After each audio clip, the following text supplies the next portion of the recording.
The Adventures of Sherlock Holmes. A Scandal in Bohemia. To Sherlock Holmes, she is always THE woman. I have seldom heard him mention her under any other name. In his eyes, she eclipses and predominates the whole of her sex. It was not that he felt any emotion akin to love for Irene Adler.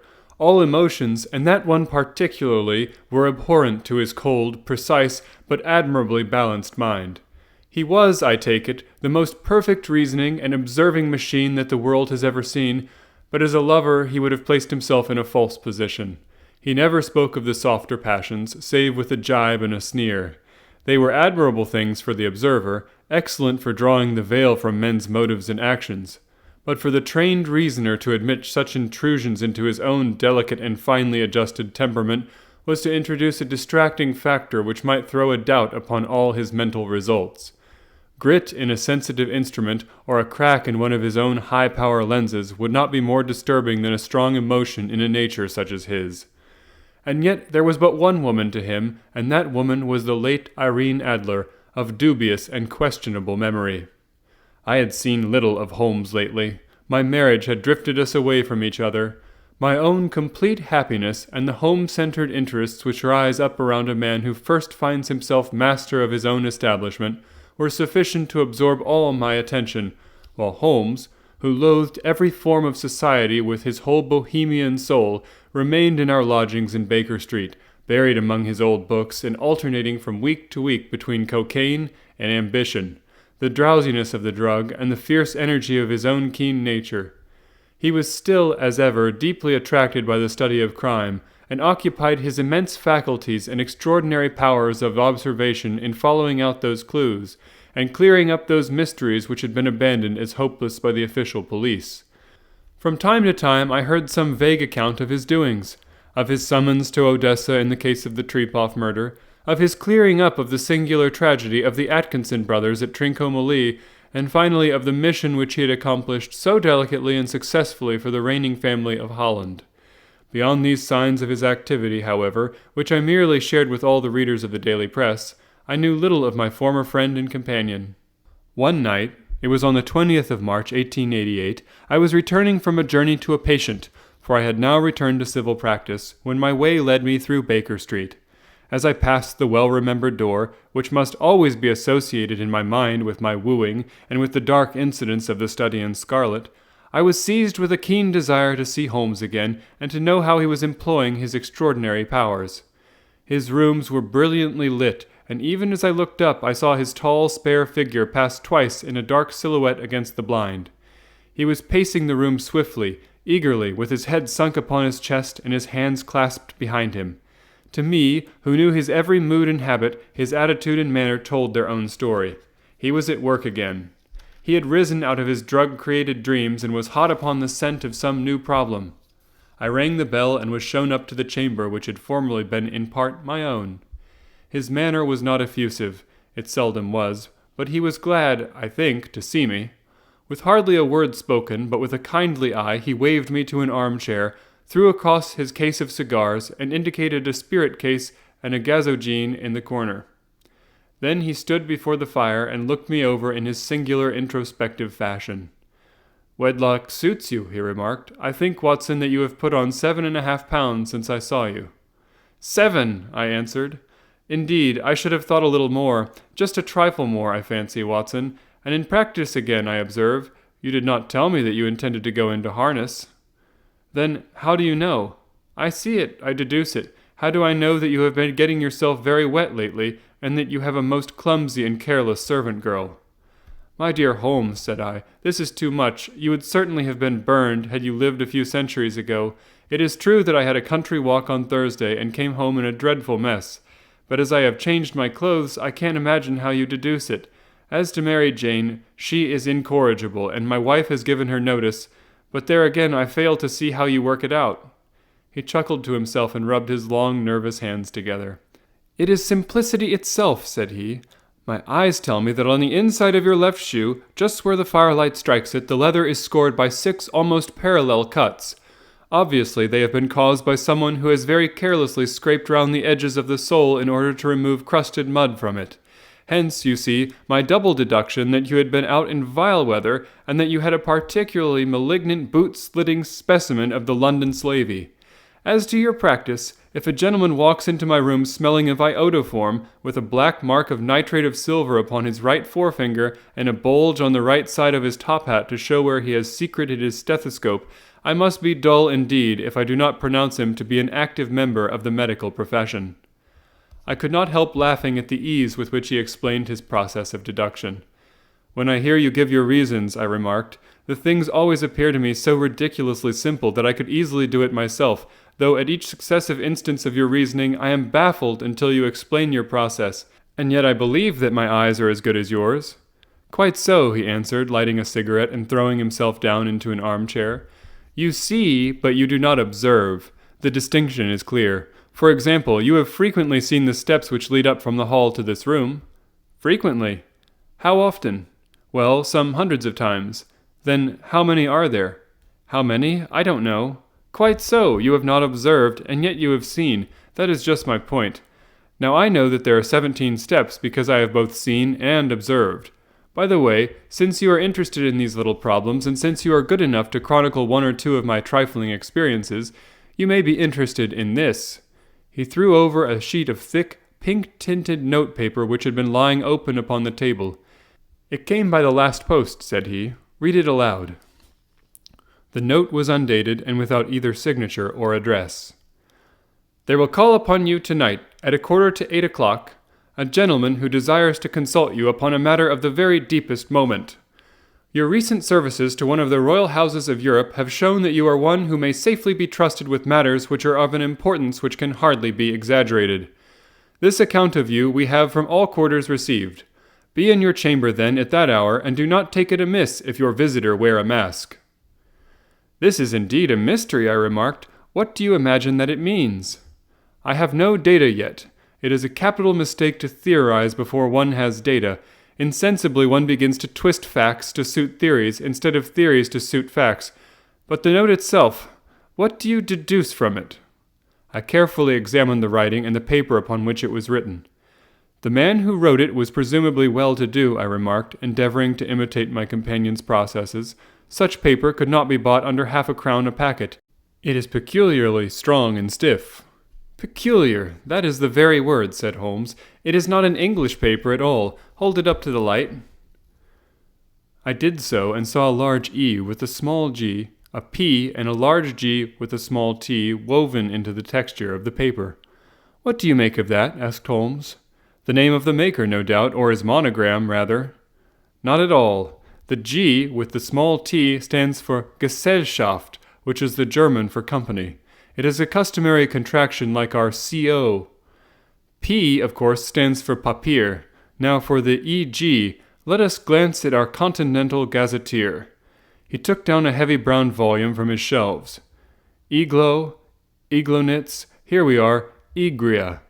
It is in a German-speaking country, in Bohemia, not far from Carlsbad. Remarkable as being the scene of the death of Wallenstein, and for its numerous glass factories and paper mills. Ha-ha, my boy, what do you make of that? His eyes sparkled, and he sent up a great blue triumphant cloud from his cigarette.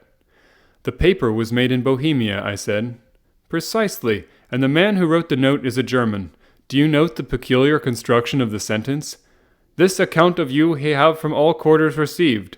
A Frenchman or Russian could not have written that. It is the German who is so uncourteous to his verbs. It only remains, therefore, to discover what is wanted by this German who writes upon Bohemia paper and prefers wearing a mask to showing his face. And here he comes, if I am not mistaken, to resolve all our doubts. As he spoke, there was the sharp sound of horses' hoofs and grating wheels against the curb, followed by a sharp pull at the bell. Holmes whistled. A pair by the sound, said he. Yes, he continued, glancing out of the window, a nice little brougham and a pair of beauties. 150 guineas apiece. There's money in this case, Watson, if there is nothing else. I think that I had better go, Holmes. Not a bit, Doctor. Stay where you are. I am lost without my Boswell. And this promises to be interesting. It would be a pity to miss it. But your client. Never mind him. I may want your help, and so may he. And here he comes. Sit down in that armchair, Doctor, and give us your best attention. A slow and heavy step which had been heard upon the stairs and in the passage paused immediately outside the door. Then there was a loud and authoritative tap. "Come in," said Holmes. A man entered who could hardly have been less than 6 feet 6 inches in height, with the chest and limbs of a Hercules. His dress was rich with a richness which would in England be looked upon as akin to bad taste. Heavy bands of astrakhan were slashed across the sleeves and fronts of his double-breasted coat, while the deep blue cloak which was thrown over his shoulders was lined with flame-colored silk and secured at the neck with a brooch which consisted of a single flaming beryl. Boots, which extended halfway up his calves and which were trimmed at the tops with rich brown fur, completed the impression of barbaric opulence which was suggested by his whole appearance. He carried a broad-brimmed hat in his hand, while he wore across the upper part of his face, extending down past the cheekbones, a black visored mask, which he had apparently adjusted that very moment, for his hand was still raised to it as he entered.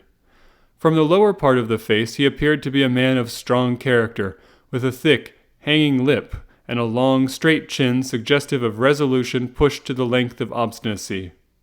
"You had my note?" he asked, with a deep, harsh voice and a strongly marked German accent. "I told you that I would call."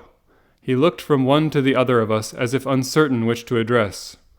"Pray take a seat," said Holmes. "This is my friend and colleague, Dr. Watson, who is occasionally good enough to help me in my cases. Whom have I the honor to address?" "You may address me as the Count von Kramm, a Bohemian nobleman.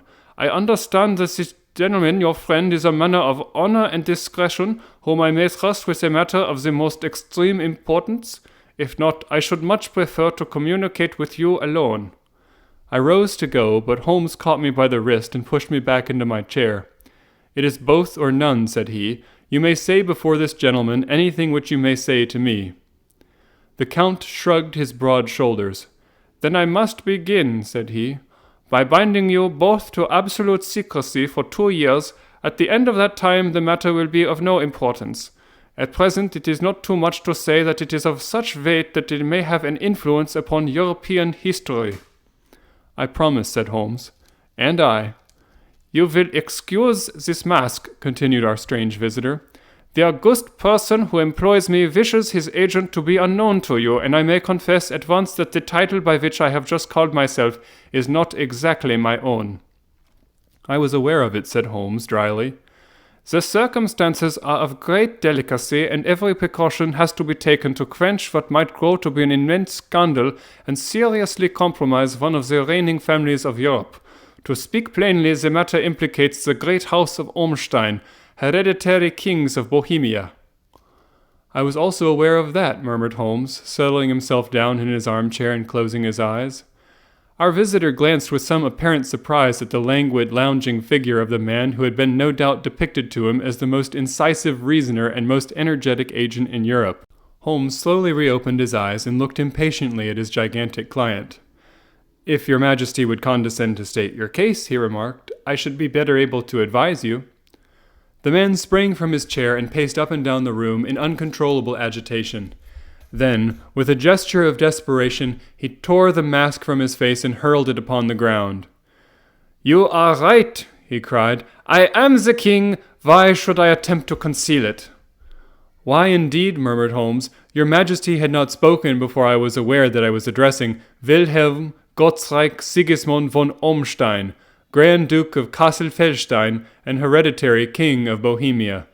"But you can understand," said our strange visitor, sitting down once more and passing his hand over his high, white forehead, "you can understand that I am not accustomed to doing such business in my own person. Yet the matter was so delicate that I could not confide it to an agent without putting myself in his power. I have come incognito from Prague for the purpose of consulting you." "Then pray consult," said Holmes, shutting his eyes once more. "The facts are briefly these. Some 5 years ago, during a lengthy visit to Warsaw, I made the acquaintance of the well-known adventuress, Irene Adler. The name is no doubt familiar to you." "Kindly look her up in my index, Doctor," murmured Holmes, without opening his eyes. For many years he had adopted a system of docketing all paragraphs concerning men and things, so that it was difficult to name a subject or a person on which he could not at once furnish information. In this case, I found her biography sandwiched in between that of a Hebrew rabbi and that of a staff commander who had written a monograph upon the deep-sea fishes. "Let me see," said Holmes. Born in New Jersey in the year 1858, contralto, La Scala, prima donna, Imperial Opera of Warsaw, yes, retired from operatic stage, living in London, quite so. Your Majesty, as I understand, became entangled with this young person, wrote her some compromising letters, and is now desirous of getting those letters back."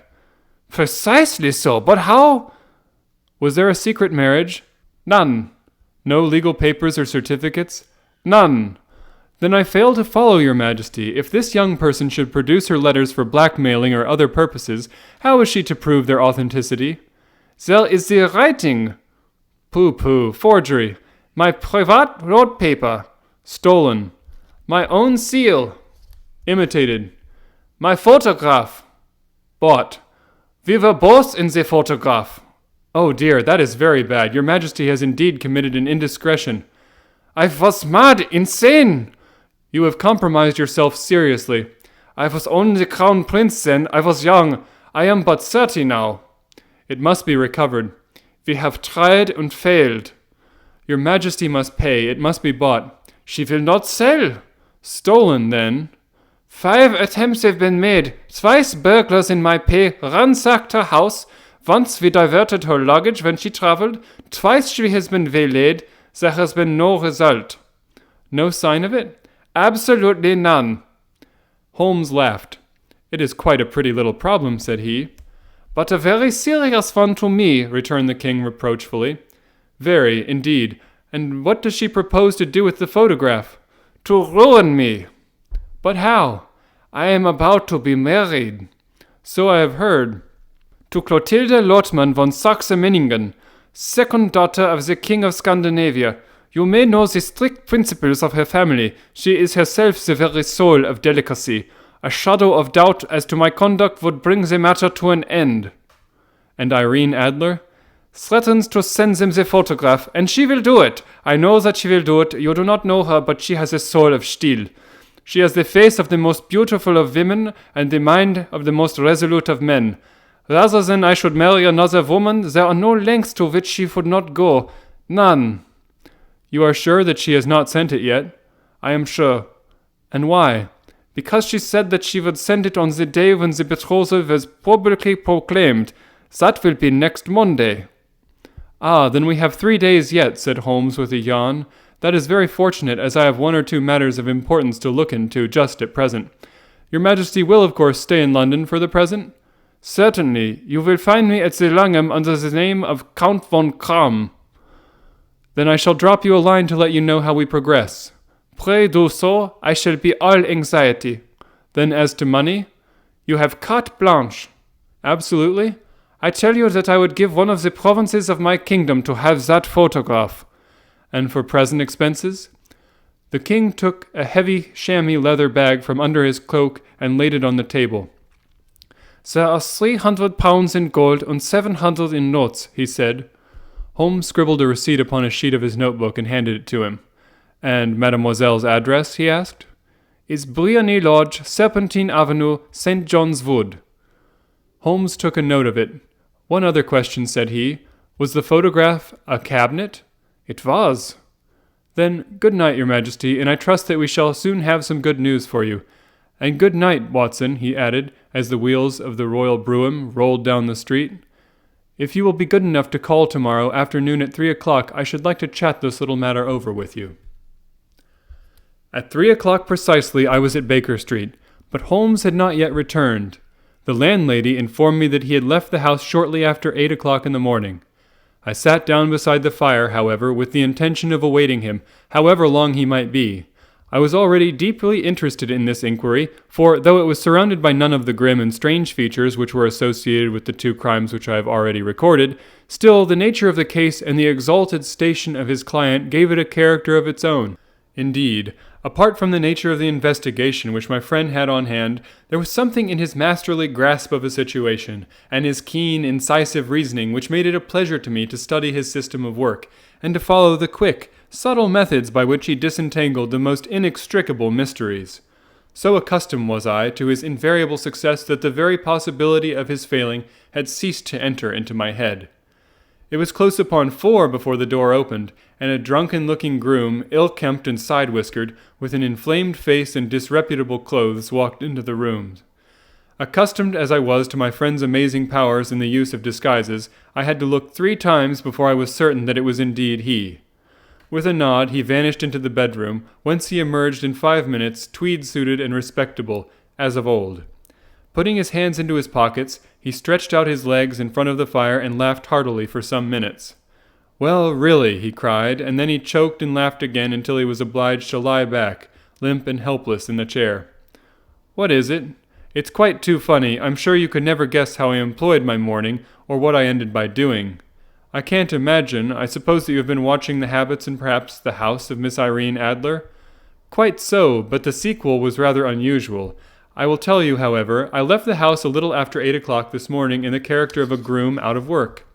There is a wonderful sympathy in Freemasonry among horsey men. Be one of them, and you will know all that there is to know. I soon found Briony Lodge.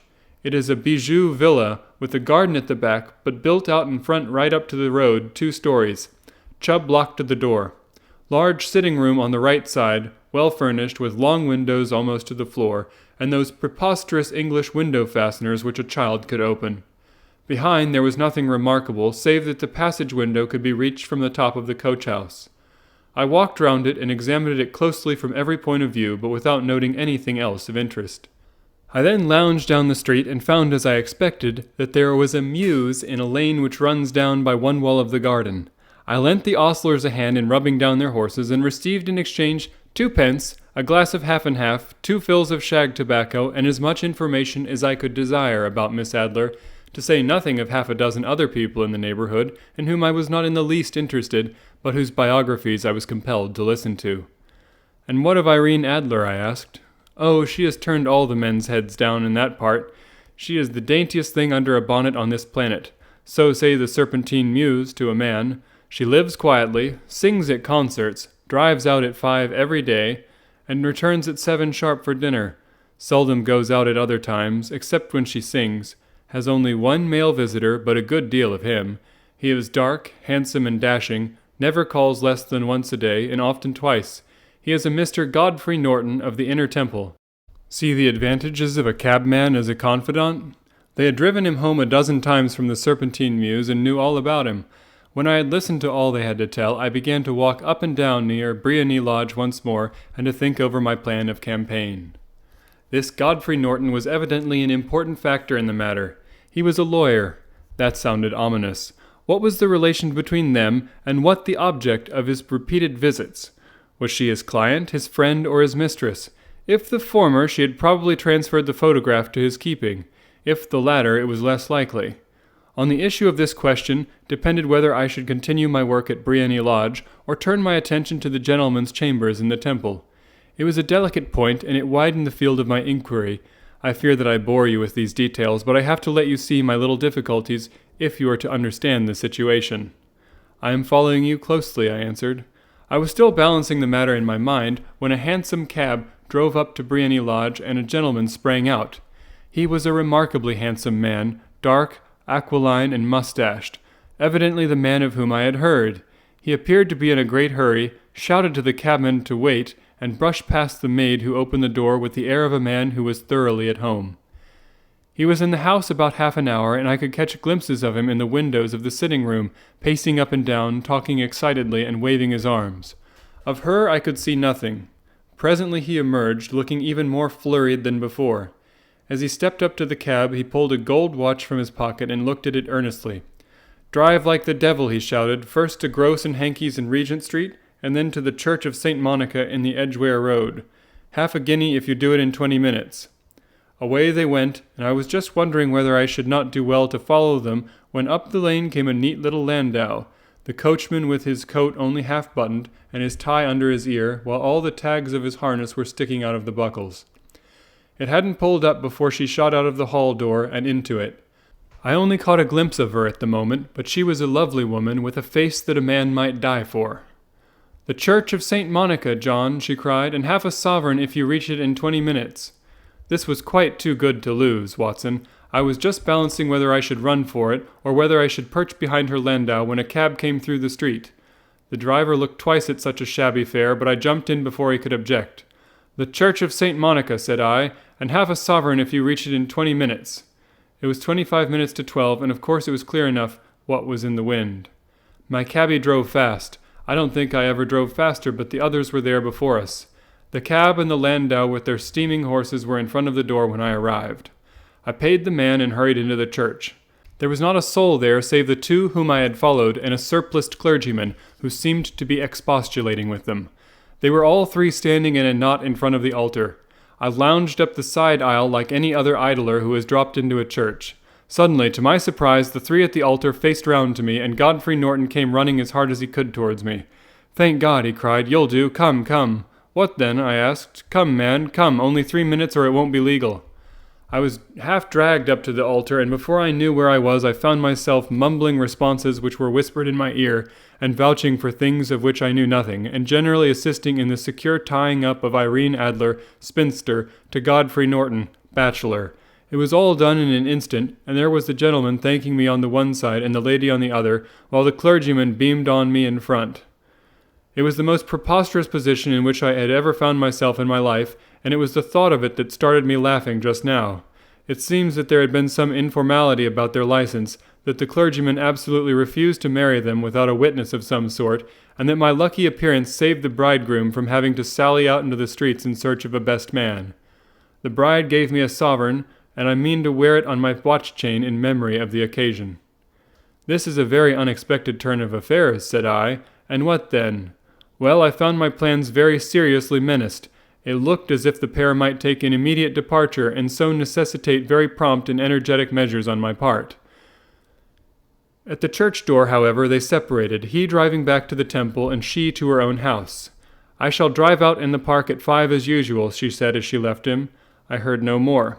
They drove away in different directions, and I went off to make my own arrangements. "Which are?" "Some cold beef and a glass of beer," he answered, ringing the bell. "I have been too busy to think of food, and I am likely to be busier still this evening. By the way, Doctor, I shall want your cooperation." "I shall be delighted. You don't mind breaking the law?" "Not in the least." "Nor running a chance of arrest?" "Not in a good cause." "Oh, the cause is excellent. Then I am your man. I was sure that I might rely on you. But what is it you wish?" "When Mrs. Turner has brought in the tray, I will make it clear to you. Now," he said, as he turned hungrily on the simple fare that our landlady had provided, "I must discuss it while I eat, for I have not much time. It is nearly 5 now. In 2 hours we must be on the scene of action. Miss Irene, or Madame rather, returns from her drive at 7. We must be at Briony Lodge to meet her." "And what then?" "You must leave that to me. I have already arranged what is to occur. There is only one point on which I must insist. You must not interfere, come what may. You understand?" "I am to be neutral?"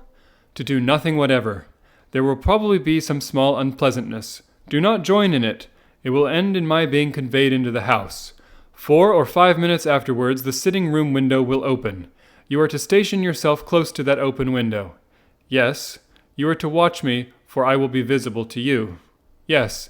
And when I raise my hand, so you will throw into the room what I give you to throw, and will, at the same time, raise the cry of fire. You quite follow me?" "Entirely."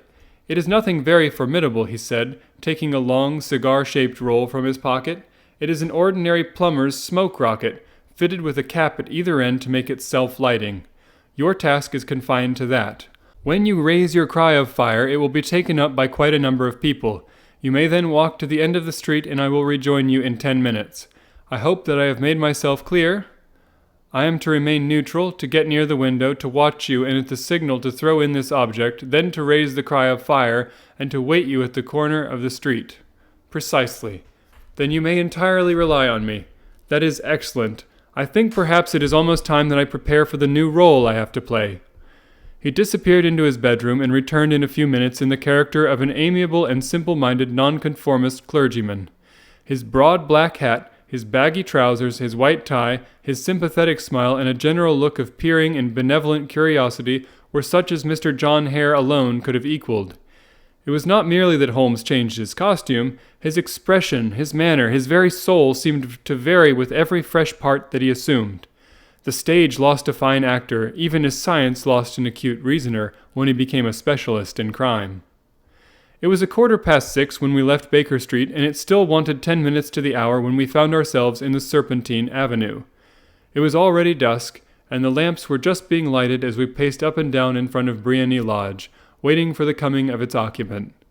The house was just such as I had pictured it from Sherlock Holmes's succinct description, but the locality appeared to be less private than I expected. On the contrary, for a small street in a quiet neighborhood, it was remarkably animated. There was a group of shabbily dressed men smoking and laughing in a corner, a scissors grinder with his wheel, 2 guardsmen who were flirting with a nurse girl, and several well-dressed young men who were lounging up and down with cigars in their mouths. "You see," remarked Holmes, as we paced to and fro in front of the house, "this marriage rather simplifies matters. The photograph becomes a double-edged weapon now. The chances are that she would be as averse to its being seen by Mr. Godfrey Norton as our client is to its coming to the eyes of his princess. Now the question is, where are we to find the photograph? Where indeed?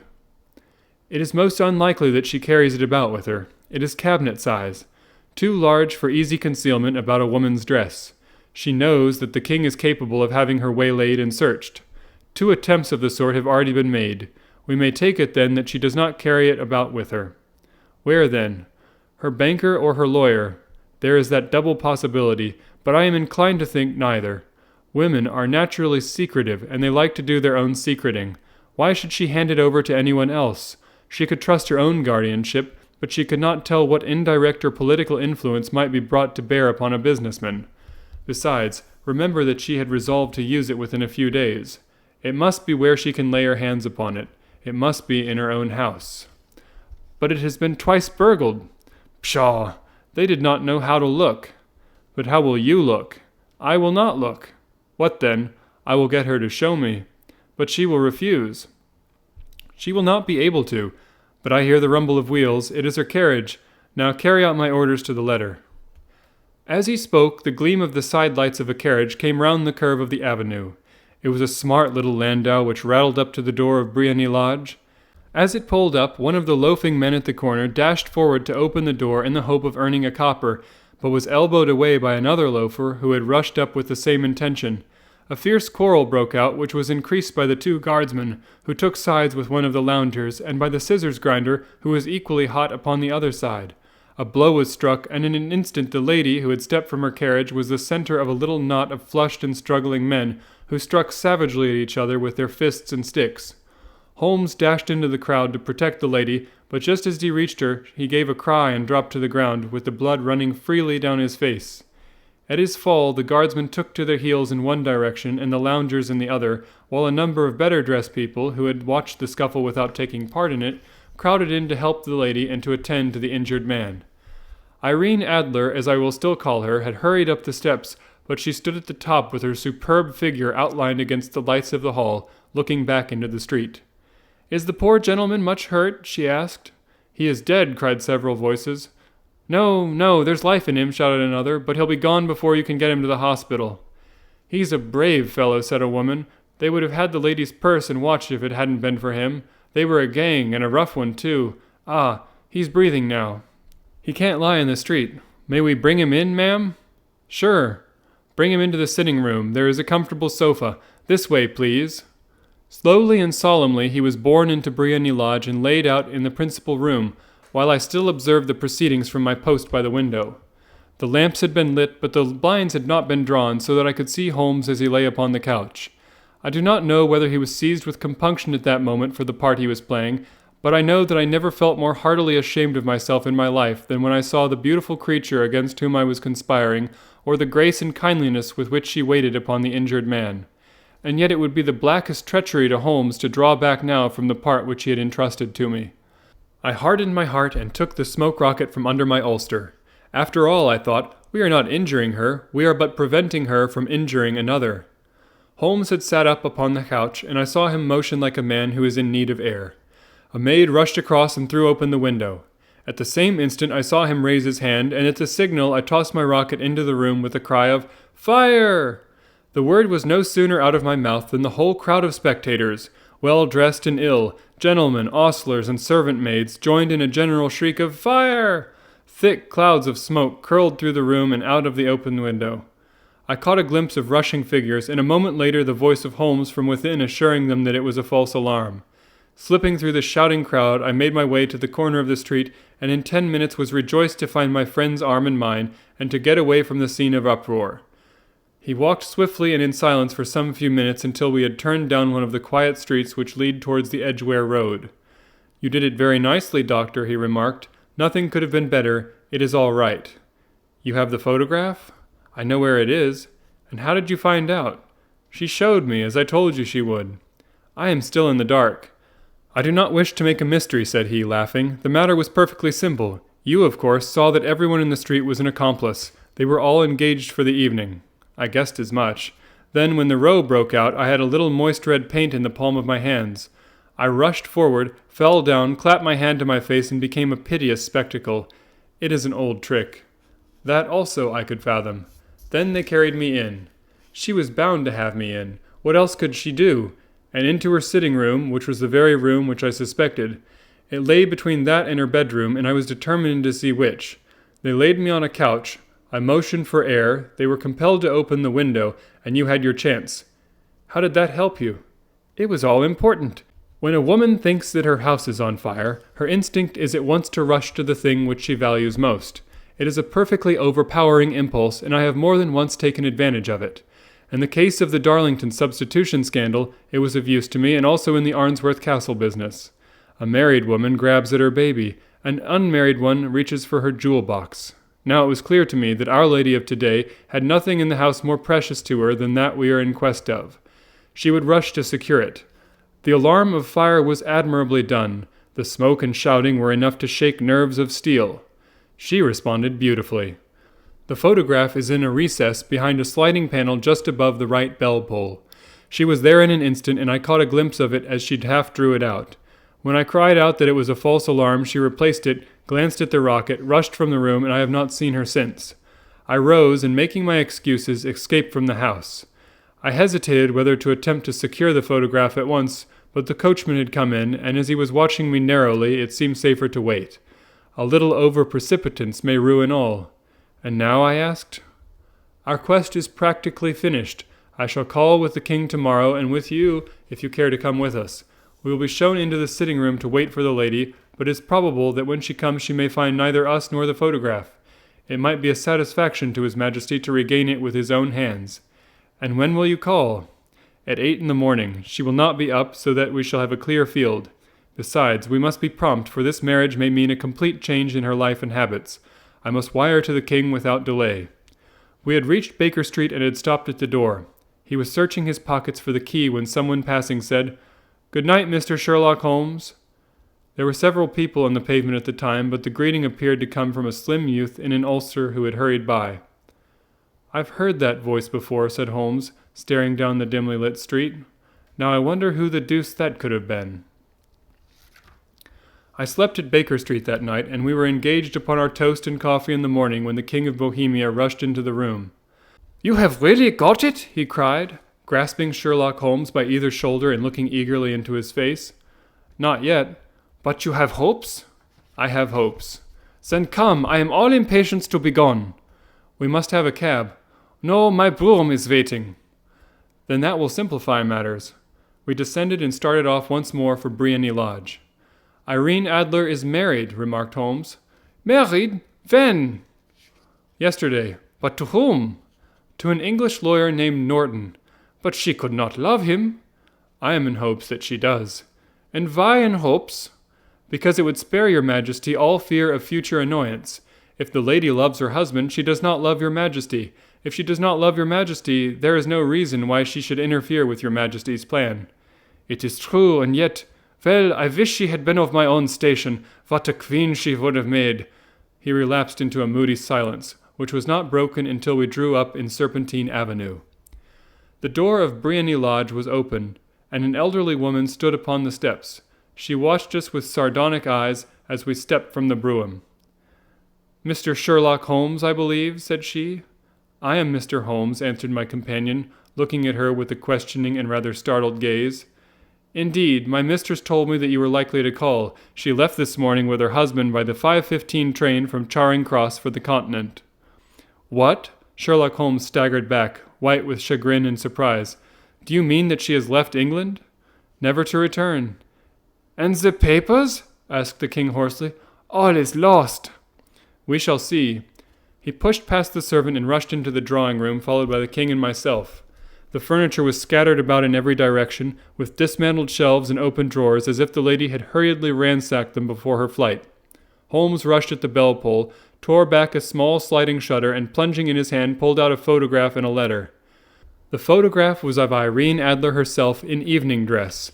The letter was superscribed to Sherlock Holmes, Esquire, to be left till called for. My friend tore it open, and we all three read it together. It was dated at midnight of the preceding night, and ran in this way. "My dear Mr. Sherlock Holmes, you really did it very well. You took me in completely. Until after the alarm of fire, I had not a suspicion, but then when I found how I had betrayed myself, I began to think. I had been warned against you months ago. I had been told that if the king employed an agent, it would certainly be you, and your address had been given me. Yet with all this, you made me reveal what you wanted to know. Even after I became suspicious, I found it hard to think evil of such a dear, kind old clergyman.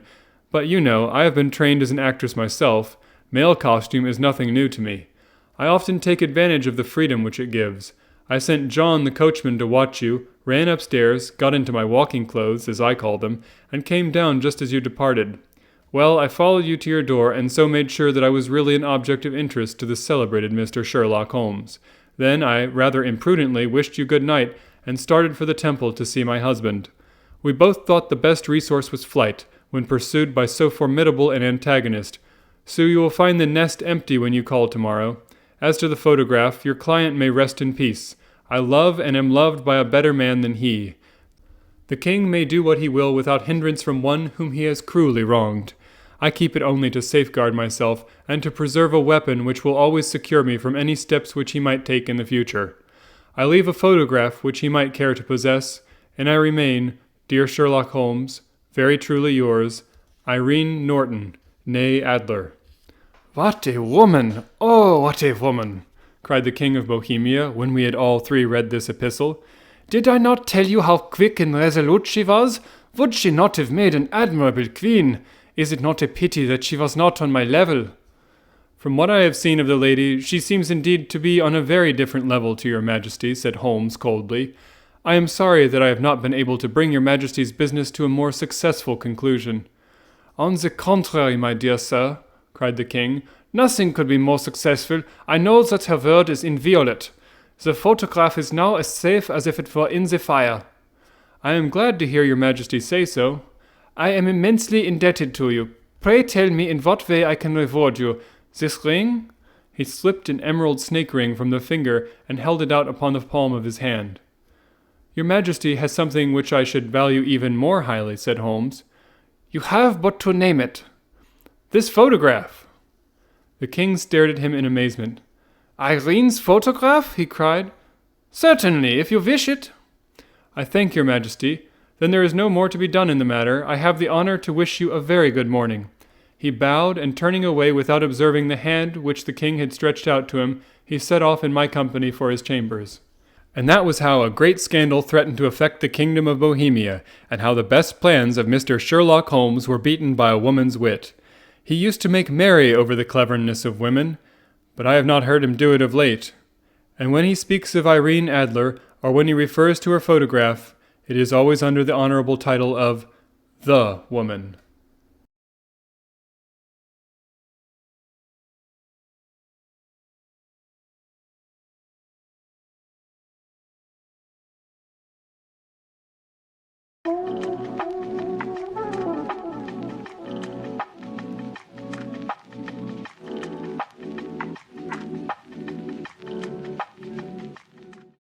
Sherlock Holmes in The Red-Headed League. I had called upon my friend, Mr. Sherlock Holmes, one day in the autumn of last year, and found him in deep conversation with a very stout, florid-faced elderly gentleman with fiery red hair. With an apology for my intrusion, I was about to withdraw when Holmes pulled me abruptly into the room and closed the door behind me. "You could not possibly have come at a better time, my dear Watson," he said cordially. "I was afraid that you were engaged." "So I am, very much so." "Then I can wait in the next room." "Not at all. This gentleman, Mr. Wilson, has been my partner and helper in many of my most successful cases, and I have no doubt that he will be of the utmost use to me in yours also." The stout gentleman half rose from his chair and gave a bob of greeting with a quick little questioning glance from his small, fat-encircled eyes. "Try the settee," said Holmes, relapsing into his armchair and putting his fingertips together, as was his custom when in judicial moods. "I know, my dear Watson, that you share my love of all that is bizarre and outside the conventions and humdrum routine of everyday life. You have shown your relish for it by the enthusiasm which has prompted you to chronicle, and if you will excuse my saying so, somewhat to embellish so many of my own little adventures." "Your cases have indeed been of the greatest interest to me," I observed. "You will remember that I remarked the other day, just before we went into the very simple problem presented by Miss Mary Sutherland, that for strange effects and extraordinary combinations we must go to life itself, which is always far more daring than any effort of the imagination. A proposition which I took the liberty of doubting. You did, Doctor, but none the less you must come round to my view, for otherwise I shall keep on piling fact upon fact on you until your reason breaks down under them and acknowledges me to be right. Now, Mr. Jabez Wilson here has been good enough to call upon me this morning and to begin a narrative which promises to be one of the most singular which I have listened to for some time. You have heard me remark that the strangest and most unique things are very often connected not with the larger, but with the smaller crimes, and occasionally, indeed, where there is room for doubt whether any positive crime has been committed. As far as I have heard, it is impossible for me to say whether the present case is an instance of crime or not, but the course of events is certainly among the most singular that I have ever listened to. Perhaps, Mr. Wilson, you would have the great kindness to recommence your narrative. I ask you not merely because my friend Dr. Watson has not heard the opening part, but also because the peculiar nature of the story makes me anxious to have every possible detail from your lips. As a rule, when I have heard some slight indication of the course of events, I am able to guide myself by the thousands of other similar cases which occur to my memory. In the present instance, I am forced to admit that the facts are, to the best of my belief, unique. The portly client puffed out his chest with an appearance of some little pride and pulled a dirty and wrinkled newspaper from the inside pocket of his greatcoat. As he glanced down the advertisement column, with his head thrust forward and the paper flattened out upon his knee, I took a good look at the man and endeavored, after the fashion of my companion, to read the indications which might be presented by his dress or appearance. I did not gain very much, however, by my inspection. Our visitor bore every mark of being an average commonplace British tradesman, obese, pompous, and slow. He wore rather baggy grey shepherd's check trousers, a not over-clean black frock coat unbuttoned in the front, and a drab waistcoat with a heavy brassy Albert chain, and a square pierced bit of metal dangling down as an ornament. A frayed top hat and a faded brown overcoat with a wrinkled velvet collar lay upon a chair beside him. Altogether, look as I would, there was nothing remarkable about the man save his blazing red head, and the expression of extreme chagrin and discontent upon his features. Sherlock Holmes's quick eye took in my occupation, and he shook his head with a smile as he noticed my questioning glances. Beyond the obvious facts that he has at some time done manual labor, that he takes snuff, that he is a Freemason, that he has been in China, and that he has done a considerable amount of writing lately, I can deduce nothing else. Mr. Jabez Wilson started up in his chair, with his forefinger upon the paper, but his eyes upon my companion. "How in the name of good fortune did you know all that, Mr. Holmes?" he asked.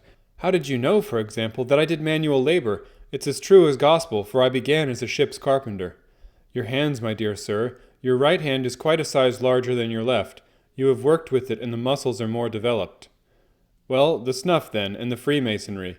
I won't insult your intelligence by telling you how I read that, especially as, rather against the strict rules of your order, you use an arc and compass breastpin." "Ah, of course, I forgot that. But the writing? What else can be indicated by that right cuff so very shiny for 5 inches, and the left one with the smooth patch near the elbow where you rested upon the desk?" "Well, but China? The fish that you have tattooed immediately above your right wrist could only have been done in China.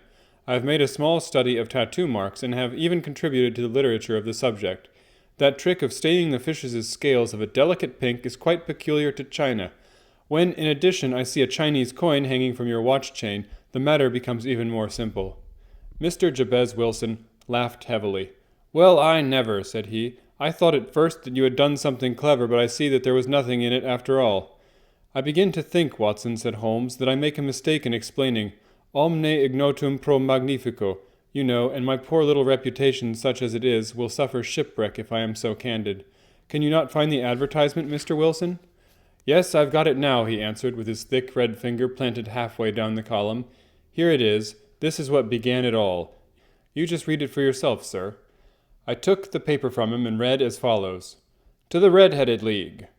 On account of the bequest of the late Ezekiah Hopkins of Lebanon, Pennsylvania, USA, there is now another vacancy open which entitles a member of the League to a salary of £4 a week for purely nominal services. All red-headed men who are sound in body and mind and above the age of 21 years are eligible. Apply in person on Monday at 11 o'clock to Duncan Ross at the offices of the League, 7 Pope's Court, Fleet Street." "What on earth does this mean?" I ejaculated after I had twice read over the extraordinary announcement. Holmes chuckled and wriggled in his chair, as was his habit when in high spirits. "It's a little off the beaten track, isn't it?" said he. "And now, Mr. Wilson, off you go at scratch, and tell us all about yourself, your household, and the effect which this advertisement had upon your fortunes. You will first make a note, Doctor, of the paper and the date." "It is the Morning Chronicle of April 27th, 1890, just 2 months ago." "Very good. Now, Mr. Wilson?" "Well, it is just as I have been telling you, Mr. Sherlock Holmes," said Jabez Wilson, mopping his forehead. "I have a small pawnbroker's business at Coburg Square near the city. It's not a very large affair, and of late years it has not done more than just give me a living. I used to be able to keep 2 assistants, but now I keep only 1, and I would have a job to pay him, but that he is willing to come for half wages, so as to learn the business." "What is the name of this obliging youth?" asked Sherlock Holmes. "His name is Vincent Spaulding, and he's not such a youth either. It's hard to say his age. I should not wish a smarter assistant, Mr. Holmes, and I know very well that he could better himself and earn twice what I am able to give him. But after all, if he is satisfied, why should I put ideas in his head?" "Why, indeed?" "You seem most fortunate in having an employee who comes under the full market price. It is not a common experience among employers in this age. I don't know that your assistant is not as remarkable as your advertisement." "Oh, he has his faults, too," said Mr. Wilson. "Never was such a fellow for photography, snapping away with a camera when he ought to be improving his mind, and then diving down into the cellar like a rabbit into its hole to develop his pictures. That is his main fault. But on the whole he's a good worker. There's no vice in him." "He is still with you, I presume?" "Yes, sir. He and a girl of 14 who does a bit of simple cooking and keeps the place clean. That's all I have in the house, for I am a widower and never had any family. We live very quietly, sir, the 3 of us, and we keep a roof over our heads and pay our debts, if we do nothing more." "The first thing that put us out was that advertisement. Spaulding, he came down into the office just this day 8 weeks, with this very paper in his hand, and he says, 'I wish to the Lord, Mr. Wilson, that I was a red-headed man.' 'Why that?' I asks. 'Why,' says he, 'here's another vacancy on the League of the Red-Headed Men. It's worth quite a little fortune to any man who gets it, and I understand that there are more vacancies than there are men, so that the trustees are at their wits' end what to do with the money. If my hair would only change color, here's a nice little crib all ready for me to step into.'" "Why, what is it, then?"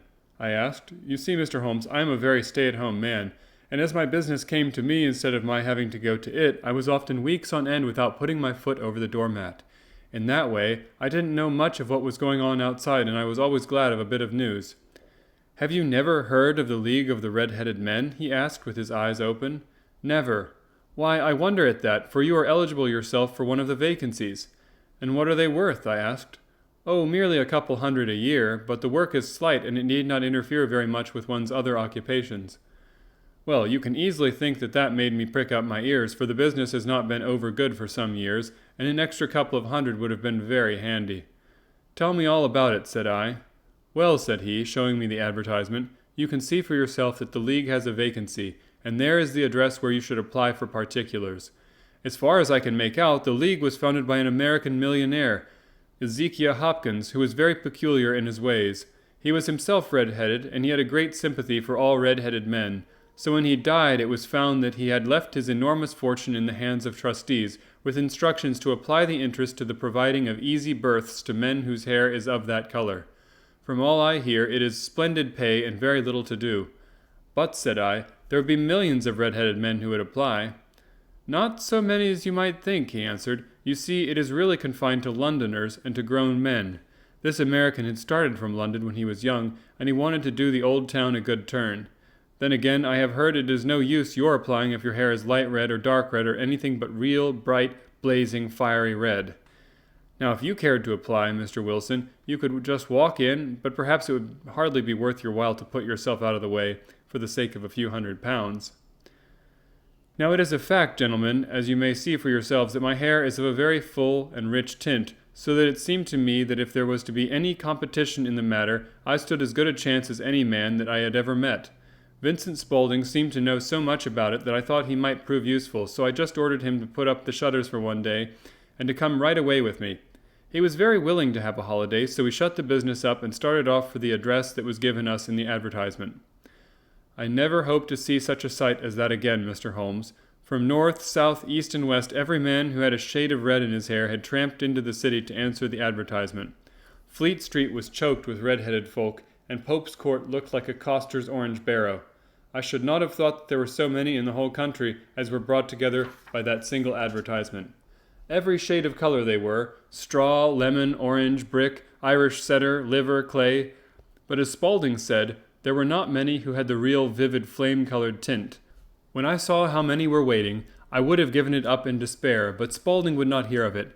How he did it I could not imagine, but he pushed and pulled and butted until he got me through the crowd, and right up to the steps which led to the office.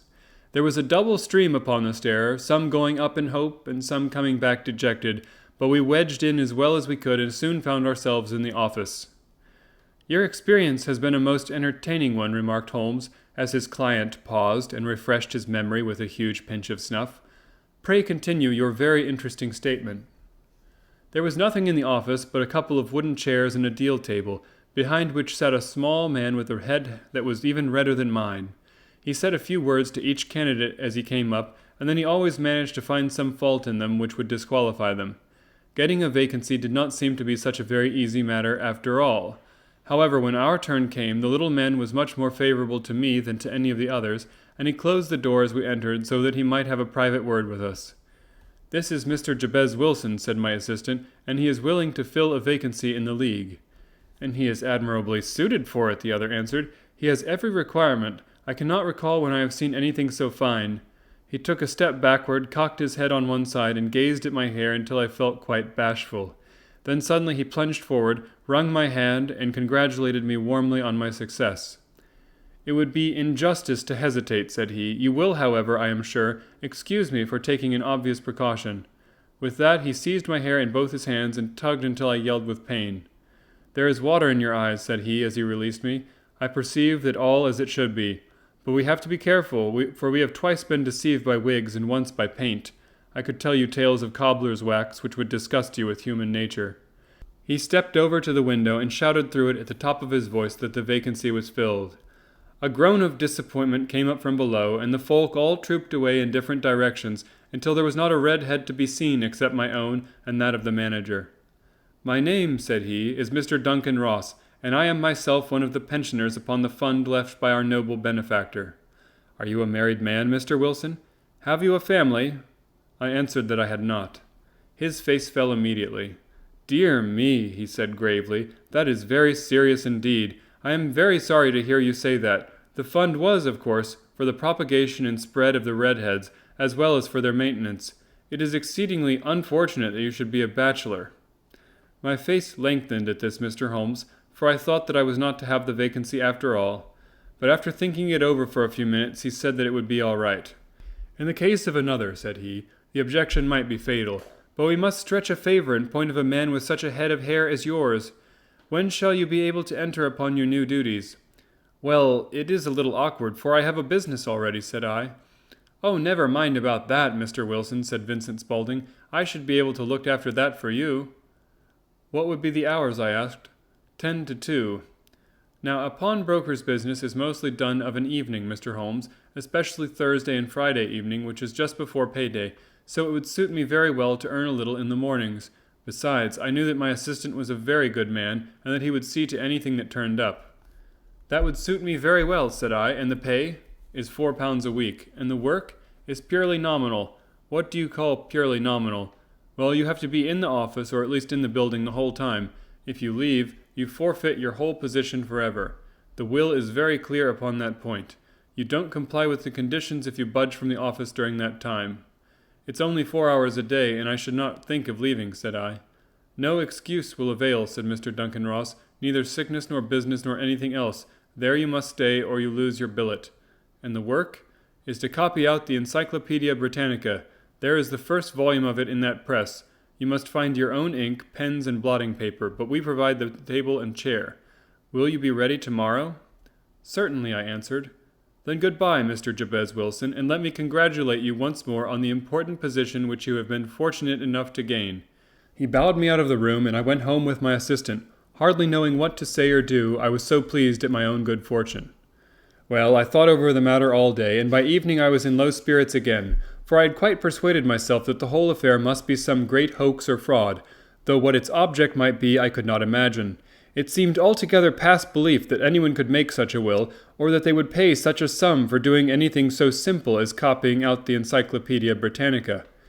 Vincent Spaulding did what he could to cheer me up, but by bedtime I had reasoned myself out of the whole thing.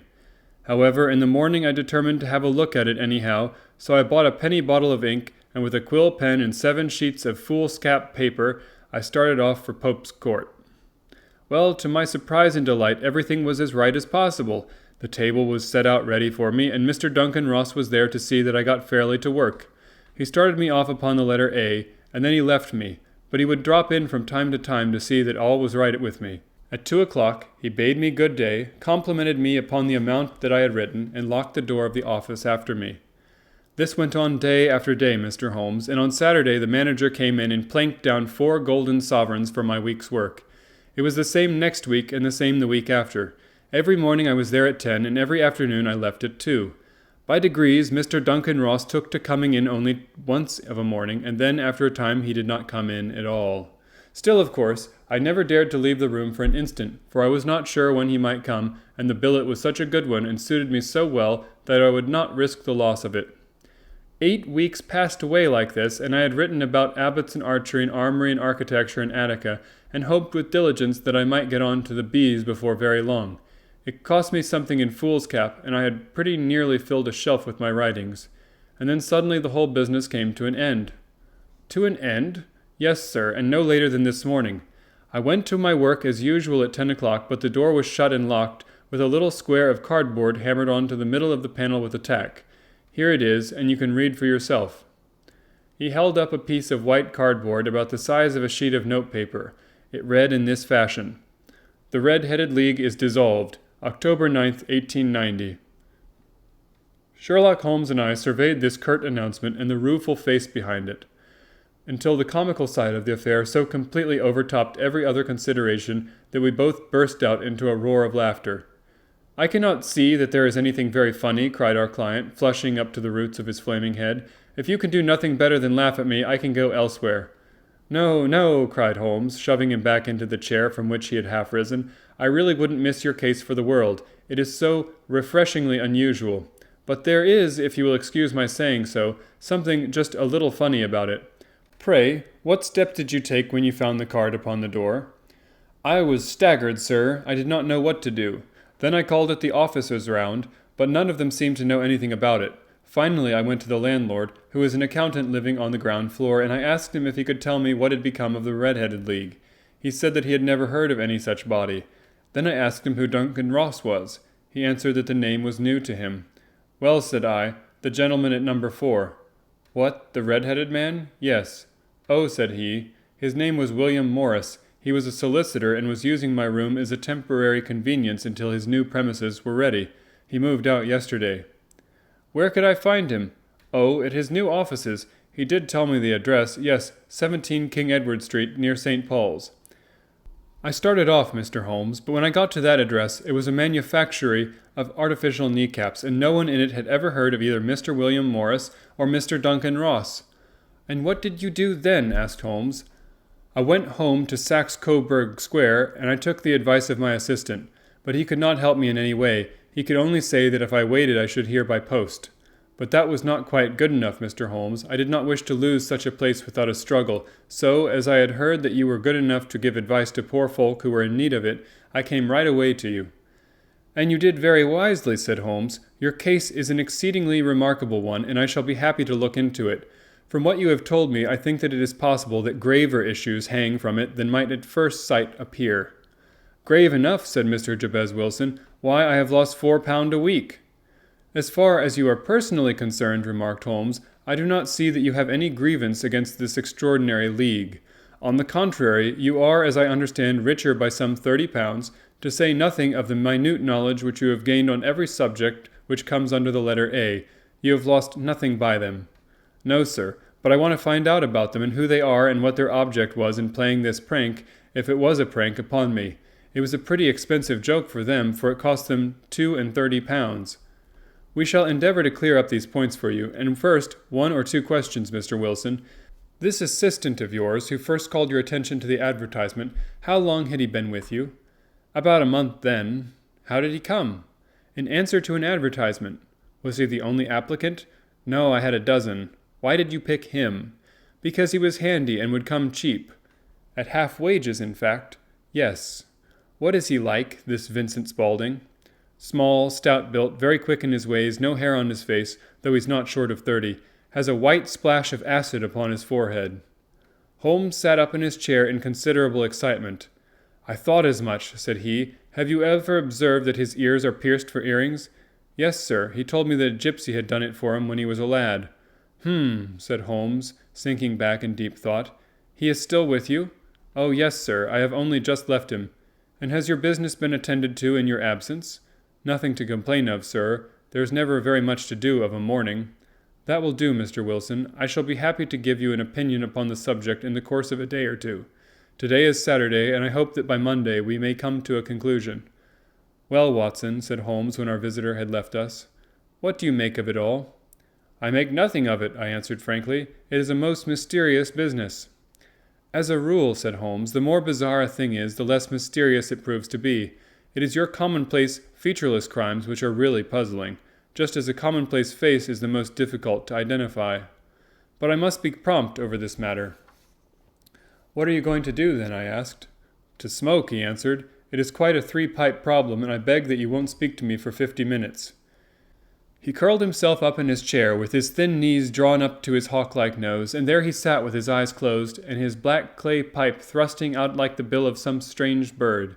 I had come to the conclusion that he had dropped asleep, and indeed was nodding myself, when he suddenly sprang out of his chair with the gesture of a man who has made up his mind, and put his pipe down upon the mantelpiece.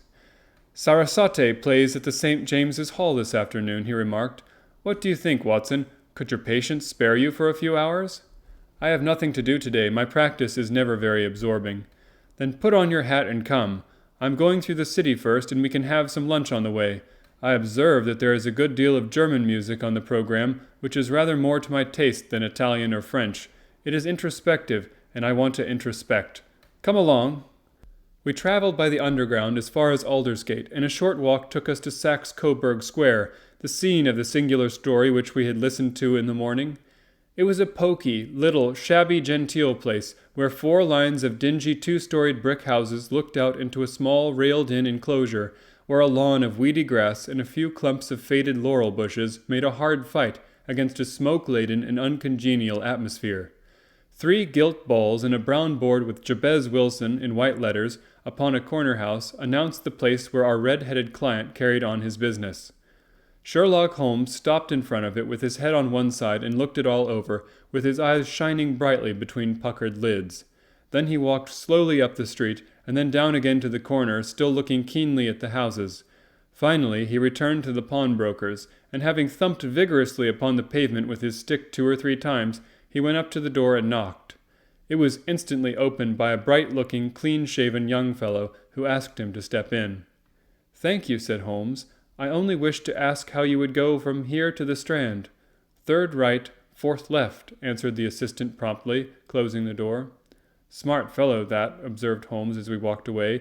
He is, in my judgment, the fourth smartest man in London, and for daring I am not sure that he has not a claim to be third. I have known something of him before." "Evidently," said I, "Mr. Wilson's assistant counts for a good deal in this mystery of the Red-Headed League. I am sure that you inquired your way merely in order that you might see him." "Not him." "What then?" "The knees of his trousers." "And what did you see?" "What I expected to see." "And why did you beat the pavement with your stick?" "My dear doctor, this is a time for observation, not for talk. We are spies in an enemy's country. We know something of Saxe-Coburg Square. Let us now explore the parts which lie behind it." The road in which we found ourselves as we turned round the corner from the retired Saxe-Coburg Square presented as great a contrast to it as the front of a picture does to the back. It was one of the main arteries which conveyed the traffic of the city to the north and west. The roadway was blocked with the immense stream of commerce flowing in a double tide inward and outward, while the footpaths were black with the hurrying swarm of pedestrians. It was difficult to realize, as we looked at the line of fine shops and stately business premises, that they really abutted on the other side upon the faded and stagnant square which we had just quitted. "Let me see," said Holmes, standing at the corner and glancing along the line. "I should like just to remember the order of the houses here. It is a hobby of mine to have an exact knowledge of London. There is Mortimer's, the tobacconist, the little newspaper shop, the Coburg branch of the City and Suburban Bank, the vegetarian restaurant, and McFarlane's carriage building depot. That carries us right on to the other block. And now, doctor, we've done our work, so it's time we had some play. A sandwich and a cup of coffee, and then off to Violin Land, where all is sweetness and delicacy and harmony, and there are no red-headed clients to vex us with their conundrums." My friend was an enthusiastic musician, being himself not only a very capable performer, but a composer of no ordinary merit. All the afternoon he sat in the stalls wrapped in the most perfect happiness, gently waving his long thin fingers in time to the music, while his gently smiling face and his languid dreamy eyes were as unlike those of Holmes the sleuth-hound, Holmes the relentless, keen-witted, ready-handed criminal agent, as it was possible to conceive. In his singular character the dual nature alternately asserted itself, and his extreme exactness and astuteness represented, as I have often thought, the reaction against the poetic and contemplative mood which occasionally predominated in him. The swing of his nature took him from extreme languor to devouring energy, and as I knew well, he was never so truly formidable as when, for days on end, he had been lounging in his armchair amid his improvisations and his black-letter editions. Then it was that the lust of the chase would suddenly come upon him, and that his brilliant reasoning power would rise to the level of intuition, until those who were unacquainted with his methods would look askance at him as on a man whose knowledge was not that of other mortals. When I saw him that afternoon so enwrapped in the music at St. James's Hall, I felt that an evil time might be coming upon those whom he had set himself to hunt down. "You want to go home, no doubt, doctor," he remarked as we emerged. "Yes, it would be as well. And I have some business to do which will take some hours. This business at Coburg Square is serious." "Why serious?" "A considerable crime is in contemplation. I have every reason to believe that we shall be in time to stop it, but today being Saturday rather complicates matters. I shall want your help tonight." "At what time?" 10 will be early enough. I shall be at Baker Street at 10. "Very well, and I say, doctor, there may be some little danger, so kindly put your army revolver in your pocket." He waved his hand, turned on his heel, and disappeared in an instant among the crowd. I trust that I am not more dense than my neighbors, but I was always oppressed with a sense of my own stupidity in my dealings with Sherlock Holmes. Here I had heard what he had heard, I had seen what he had seen, and yet from his words it was evident that he saw clearly not only what had happened, but what was about to happen, while to me the whole business was still confused and grotesque. As I drove home to my house in Kensington, I thought over it all, from the extraordinary story of the red-headed copier of the encyclopedia down to the visit to Saxe-Coburg Square and the ominous words with which he had parted from me. What was this nocturnal expedition, and why should I go armed? Where were we going, and what were we to do? I had the hint from Holmes that this smooth-faced pawnbroker's assistant was a formidable man, a man who might play a deep game. I tried to puzzle it out, but gave it up in despair and set the matter aside until night should bring an explanation. It was 9:15 when I started from home and made my way across the park, and so through Oxford Street to Baker Street. 2 hansoms were standing at the door, and as I entered the passage I heard the sound of voices from above. On entering his room, I found Holmes in animated conversation with two men, one of whom I recognized as Peter Jones, the official police agent, while the other was a long, thin, sad-faced man with a very shiny hat and oppressively respectable frock coat. "Ha! Our party is complete," said Holmes, buttoning up his pea-jacket and taking his heavy hunting crop from the rack. "Watson, I think you know Mr. Jones of Scotland Yard. Let me introduce you to Mr. Merryweather, who is to be our companion in tonight's adventure." "We're hunting in couples again, Doctor, you see," said Jones in his consequential way. "Our friend here is a wonderful man for starting a chase. All he wants is an old dog to help him to do the running down." "I hope a wild goose may not prove to be the end of our chase," observed Mr. Merryweather gloomily. "You may place considerable confidence in Mr. Holmes, sir," said the police agent loftily. "He has his own little methods, which are, if he won't mind my saying so, just a little too theoretical and fantastic, but he has the makings of a detective in him. It is not too much to say that once or twice, as in that business of the Sholto murder and the Agra treasure, he has been more nearly correct than the official force." "Oh, if you say so, Mr. Jones, it is all right," said the stranger with deference. "Still, I confess that I miss my rubber. It is the first Saturday night for 27 years that I have not had my rubber." "I think you will find," said Sherlock Holmes, "that you will play for a higher stake tonight than you have ever done yet, and that the play will be more exciting. For you, Mr. Merryweather, the stake will be some £30,000, and for you, Jones, it will be the man upon whom you wish to lay your hands. John Clay, the murderer, thief, smasher, and forger, he's a young man, Mr. Merryweather, but he is at the head of his profession, and I would rather have my bracelets on him than on any criminal in London. He's a remarkable man, is young John Clay. His grandfather was a royal duke, and he himself has been to Eton and Oxford. His brain is as cunning as his fingers, and though we meet signs of him at every turn, we never know where to find the man himself. He'll crack a crib in Scotland one week and be raising money to build an orphanage in Cornwall the next. I've been on his track for years and have never yet set eyes on him. I hope that I may have the pleasure of introducing you tonight. I've had one or two little turns also with Mr. John Clay, and I agree with you that he is at the head of his profession. It is past 10, however, and quite time that we started. If you two will take the first hansom, Watson and I will follow in the second." Sherlock Holmes was not very communicative during the long drive and lay back in the cab humming the tunes which he had heard in the afternoon. We rattled through an endless labyrinth of gaslit streets until we emerged into Farrington Street. "We are close there now," my friend remarked. "This fellow Merryweather is a bank director and personally interested in the matter. I thought it as well to have Jones with us also. He is not a bad fellow, though an absolute imbecile in his profession. He has one positive virtue. He is as brave as a bulldog and as tenacious as a lobster if he gets his claws upon anyone. Here we are, and they are waiting for us." He had reached the same crowded thoroughfare in which we had found ourselves in the morning. Our cabs were dismissed, and following the guidance of Mr. Merryweather, we passed down a narrow passage and through a slide door which he opened for us. Within there was a small corridor which ended in a very massive iron gate. This also was opened and led down a flight of winding stone steps which terminated at another formidable gate. Mr. Merryweather stopped to light a lantern and then conducted us down a dark, earth-smelling passage, and so, after opening a third door into a huge vault or cellar which was piled all round with crates and massive boxes. "You are not very vulnerable from above," Holmes remarked as he held up the lantern and gazed about him. "Nor from below," said Merryweather, striking his stick upon the flags which lined the floor. "Why, dear me, it sounds quite hollow," he remarked, looking up in surprise. "I must really ask you to be a little more quiet," said Holmes severely. "You have already imperiled the whole success of our expedition. Might I beg that you would have the goodness to sit down upon one of those boxes and not to interfere?" The solemn Mr. Merryweather perched himself upon a crate with a very injured expression upon his face, while Holmes fell upon his knees upon the floor and with the lantern and a magnifying lens began to examine minutely the cracks between the stones. A few seconds sufficed to satisfy him, for he sprang to his feet again and put his glass in his pocket. "We have at least an hour before us," he remarked, "for they can hardly take any steps until the good pawnbroker is safely in bed. Then they will not lose a minute, for the sooner they do their work the longer time they will have for their escape. We are at present, Doctor, as no doubt you have divined, in the cellar of the city branch of one of the principal London banks.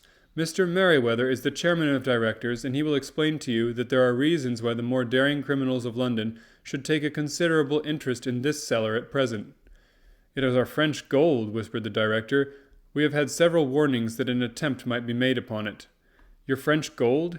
Yes, we had occasion some months ago to strengthen our resources and borrowed for that purpose 30,000 Napoleons from the Bank of France. It has become known that we have never had occasion to unpack the money, and that it is still lying in our cellar. The crate upon which I sit contains 2,000 Napoleons packed between layers of lead foil. Our reserve of bullion is much larger at present than is usually kept in a single branch office, and the directors have had misgivings upon the subject. Which were very well justified, observed Holmes, and now it is time that we arranged our little plans. I expect that within an hour matters will come to a head. In the meantime, Mr. Merryweather, we must put the screen over that dark lantern. And sit in the dark? I am afraid so.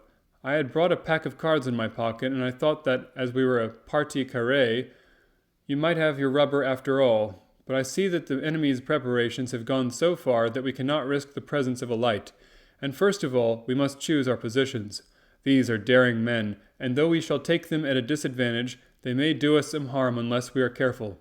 I shall stand behind this crate, and do you conceal yourselves behind those. Then, when I flash a light upon them, close in swiftly. If they fire, Watson, have no compunction about shooting them down. I placed my revolver, cocked, upon the top of the wooden case behind which I crouched. Holmes shot the slide across the front of his lantern and left us in pitch darkness. Such an absolute darkness as I have never before experienced. The smell of hot metal remained to assure us that the light was still there, ready to flash out at a moment's notice. To me, with my nerves worked up to a pitch of expectancy, there was something depressing and subduing in the sudden gloom and in the cold, dank air of the vault. They have but one retreat, whispered Holmes. That is back through the house into Saxe-Coburg Square. I hope that you have done what I asked you, Jones. I have an inspector and 2 officers waiting at the front door. Then we have stopped all the holes, and now we must be silent and wait. What a time it seemed! From comparing notes afterwards, it was but an hour and a quarter, yet it appeared to me that the night must have almost gone, and the dawn must be breaking above us. My limbs were weary and stiff, for I feared to change my position, yet my nerves were worked up to the highest pitch of tension, and my hearing was so acute that I could not only hear the gentle breathing of my companions, but I could distinguish the deeper, heavier in-breath of the bulky Jones from the thin sighing note of the bank director. From my position I could look over the case in the direction of the floor. Suddenly my eyes caught the glint of a light. At first it was but a lurid spark upon the stone pavement. Then it lengthened out until it became a yellow line, and then without any warning or sound, a gash seemed to open and a hand appeared, a white, almost womanly hand which felt about in the center of the little area of light. For a minute or more the hand, with its writhing fingers, protruded out of the floor. Then it was withdrawn as suddenly as it appeared, and all was dark again save the single lurid spark which marked a chink between the stones. Its disappearance, however, was but momentary. With a rending, tearing sound, one of the broad white stones turned over upon its side and left a square, gaping hole through which streamed the light of a lantern. Over the edge there peeped a clean-cut, boyish face which looked keenly about it, and then, with a hand on either side of the aperture, drew itself shoulder-high and waist-high until one knee rested upon the edge. In another instant he stood at the side of the hole and was hauling after him a companion, lithe and small like himself, with a pale face and a shock of very red hair. "It's all clear," he whispered. "Have you the chisel and the bags?" "Great Scott! Jump, Archie, jump, and I'll swing for it!" Sherlock Holmes had sprung out and seized the intruder by the collar. The other dived down the hole, and I heard the sound of rending cloth as Jones clutched at his skirts. The light flashed upon the barrel of a revolver, but Holmes's hunting crop came down on the man's wrist, and the pistol clinked upon the stone floor. "It's no use, John Clay," said Holmes blandly. "You have no chance at all." "So I see," the other answered with the utmost coolness. "I fancy that my pal is all right, though I see you have got his coat-tails." "There are 3 men waiting for him at the door," said Holmes. "Oh, indeed. You seem to have done the thing very completely. I must compliment you." "And I you," Holmes answered. "Your red-headed idea was very new and effective." "You'll see your pal again presently," said Jones. "He's quicker at climbing down holes than I am. Just hold out while I fix the derbies." "I beg that you will not touch me with your filthy hands," remarked our prisoner as the handcuffs clattered upon his wrists. "You may not be aware that I have royal blood in my veins. Have the goodness also, when you address me, always to say 'sir' and 'please.'" "All right," said Jones with a stare and a snigger. "Well, would you please, sir, march upstairs, where we can get a cab to carry your highness to the police station?" "That is better," said John Clay serenely. He made a sweeping bow to the 3 of us, and walked quietly off in the custody of the detective. "Really, Mr. Holmes," said Mr. Merryweather, as we followed them from the cellar, "I do not know how the bank can thank you or repay you. There is no doubt that you have detected and defeated in the most complete manner one of the most determined attempts at bank robbery that have ever come within my experience." "I have had one or two little scores of my own to settle with Mr. John Clay," said Holmes. "I have been at some small expense over this matter, which I shall expect the bank to refund, but beyond that I am amply repaid by having had an experience which is in many ways unique, and by hearing the very remarkable narrative of the Red-Headed League.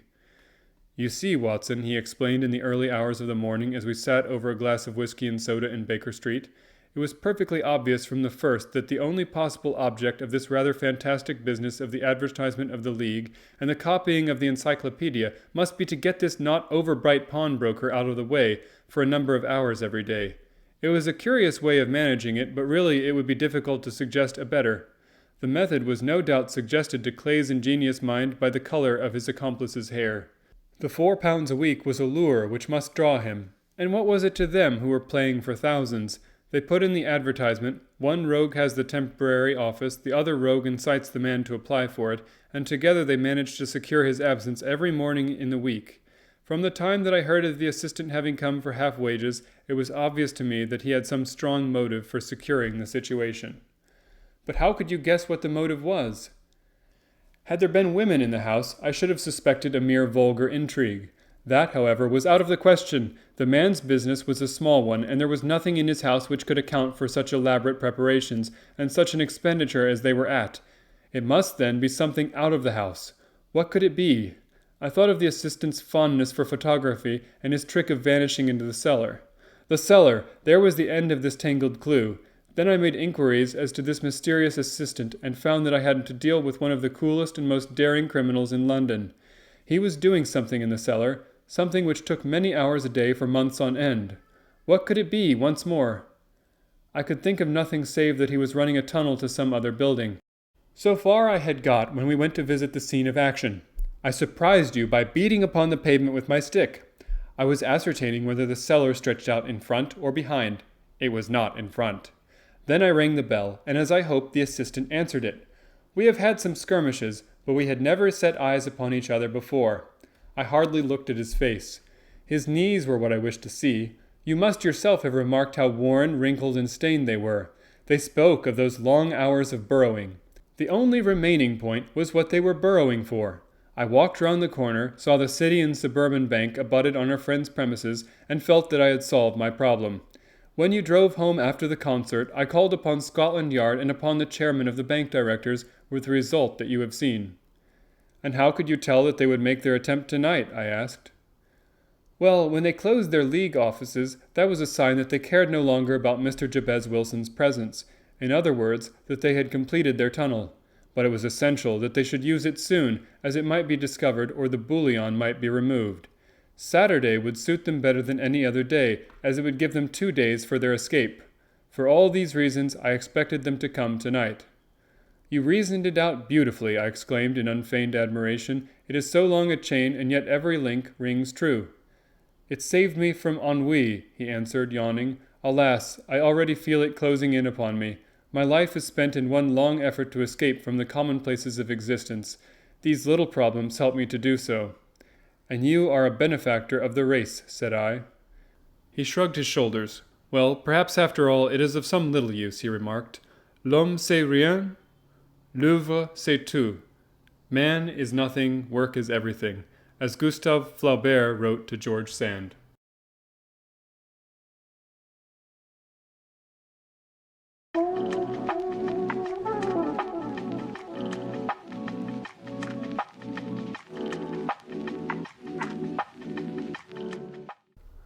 A Case of Identity.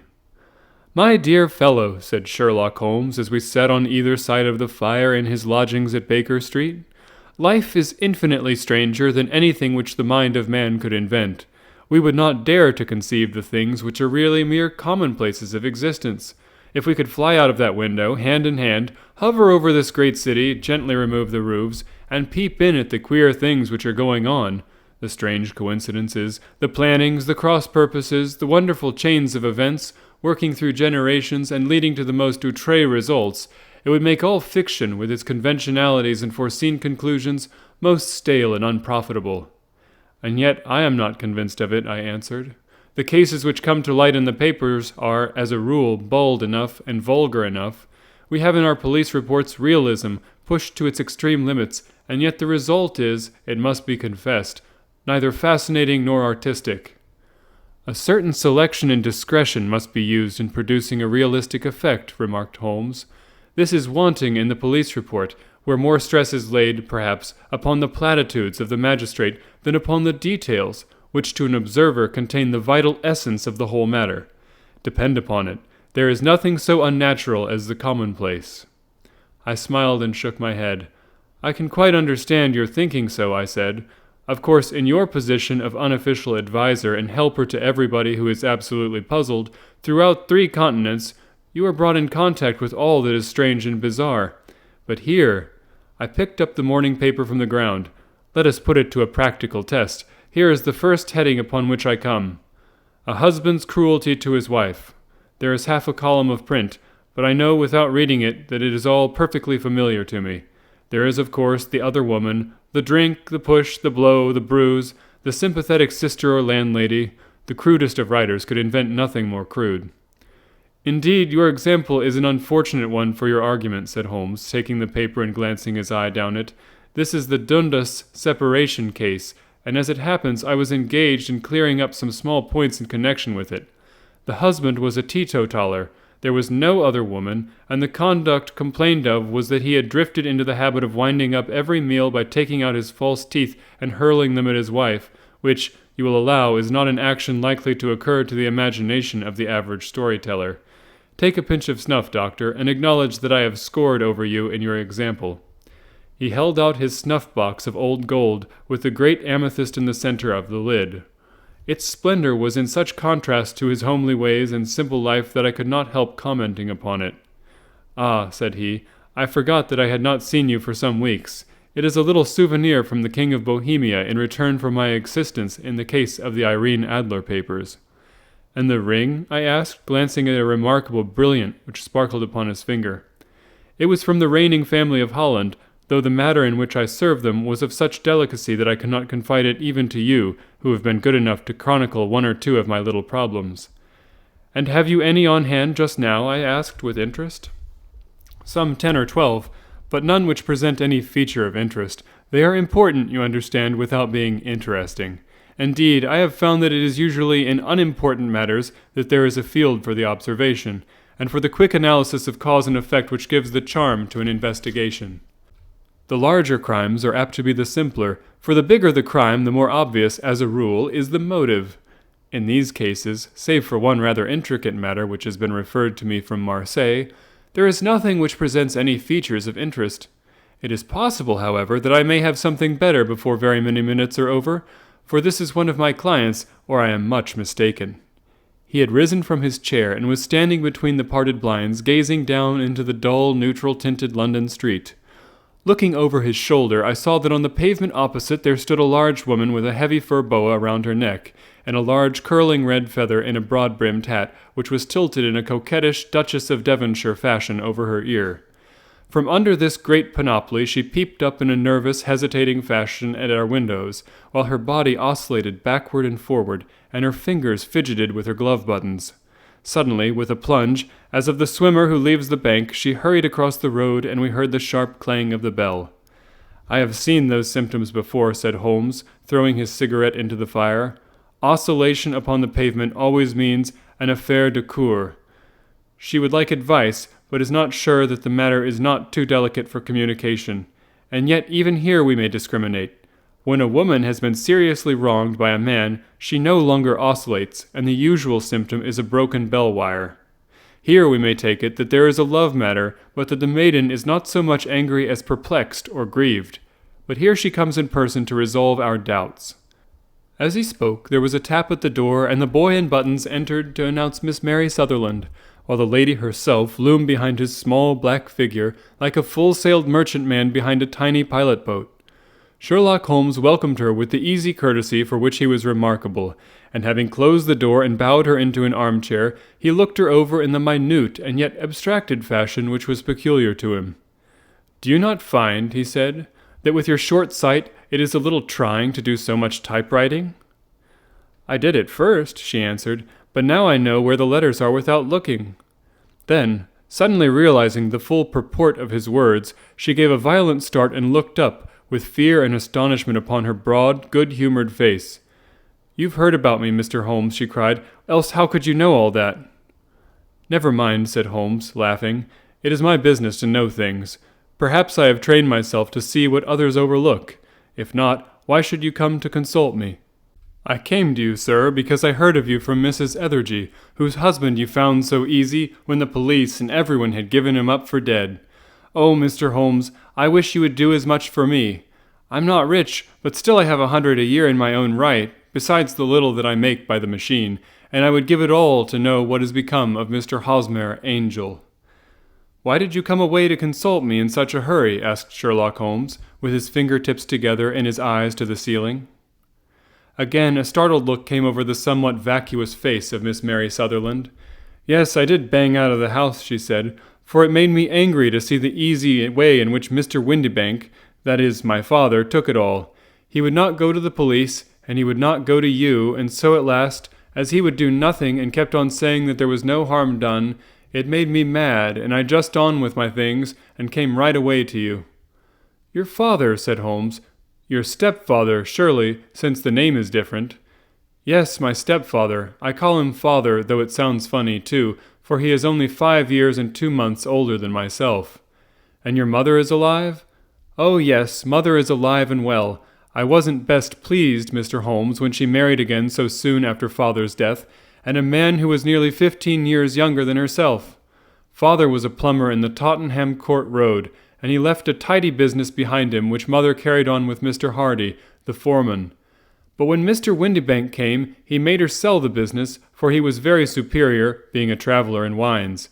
They got £4,700 for the goodwill and interest, which wasn't near as much as father could have got if he had been alive." I had expected to see Sherlock Holmes impatient under this rambling and inconsequential narrative, but on the contrary, he had listened with the greatest concentration of attention. "Your own little income," he asked, "does it come out of the business?" "Oh, no, sir, it is quite separate and was left me by Uncle Ned in Auckland. It is in New Zealand's stock, paying 4.5%. £2,500 was the amount, but I can only touch the interest." "You interest me extremely," said Holmes, "and since you draw so large a sum as 100 a year, with what you earn into the bargain, you no doubt travel a little and indulge yourself in every way. I believe that a single lady can get on very nicely upon an income of about £60. "I could do with much less than that, Mr. Holmes, but you understand that as long as I live at home, I don't wish to be a burden to them, and so they have the use of the money just while I am staying with them. Of course, that is only just for the time.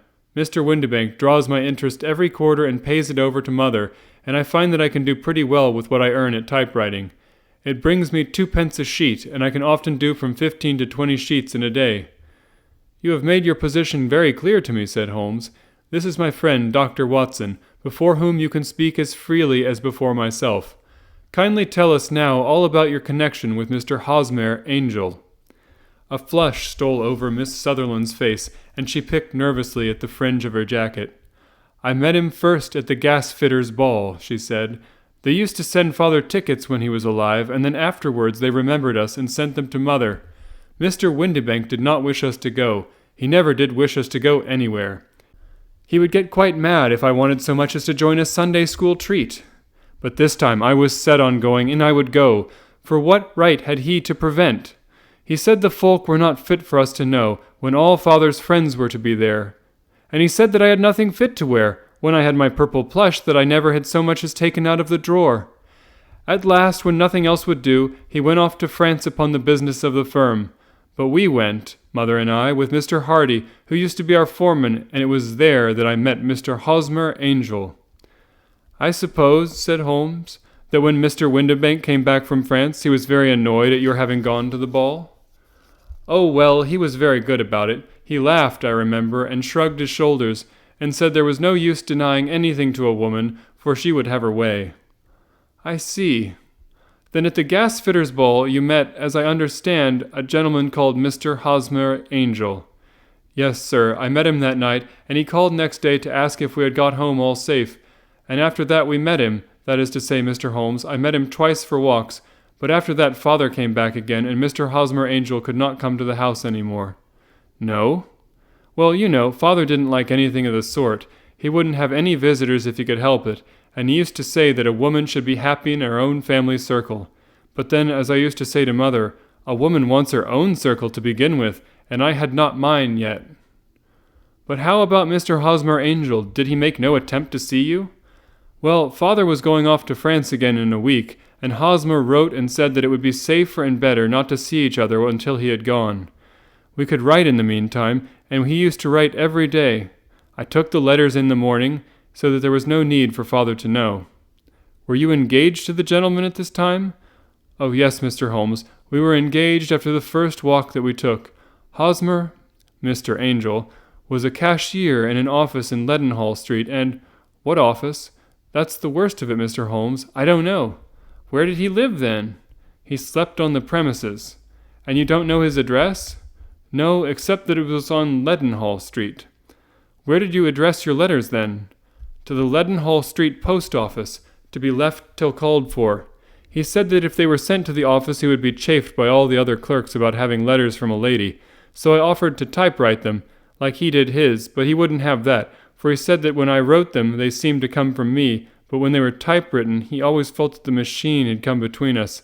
That will just show you how fond he was of me, Mr. Holmes, and the little things that he would think of." "It was most suggestive," said Holmes. "It has been long an axiom of mine that the little things are infinitely the most important. Can you remember any other little things about Mr. Hosmer Angel?" "He was a very shy man, Mr. Holmes. He would rather walk with me in the evening than in the daylight, for he said that he hated to be conspicuous. Very retiring and gentlemanly he was. Even his voice was gentle. He'd had the quinsy and swollen glands when he was young, he told me, and it had left him with a weak throat and a hesitating, whispering fashion of speech. He was always well dressed, very neat and plain, but his eyes were weak, just as mine are, and he wore tinted glasses against the glare." "Well, and what happened when Mr. Windibank, your stepfather, returned to France?" "Mr. Hosmer Angel came to the house again and proposed that we should marry before father came back. He was in dreadful earnest, and made me swear, with my hands on the testament, that whatever happened I would be always true to him. Mother said he was quite right to make me swear, and that it was a sign of his passion. Mother was all in his favor from the first, and was even fonder of him than I was. Then, when they talked of marrying within the week, I began to ask about father, but they both said never mind about father, just to tell him afterwards, and mother said she would make it all right with him. I didn't quite like that, Mr. Holmes.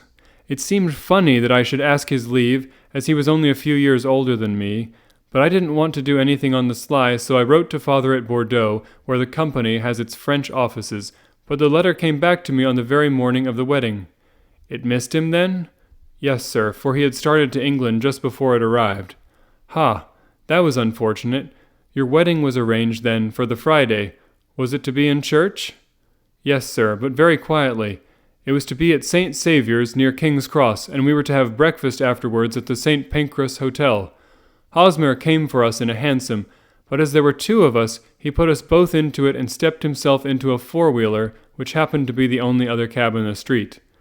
We got to the church first, and when the four-wheeler drove up we waited for him to step out, but he never did. And when the cabman got down from the box and looked, there was no one there. The cabman said that he could not imagine what had become of him, for he had seen him get in with his own eyes. That was last Friday, Mr. Holmes, and I have never seen or heard anything since then to throw any light upon what became of him." "It seems to me that you have been very shamefully treated," said Holmes.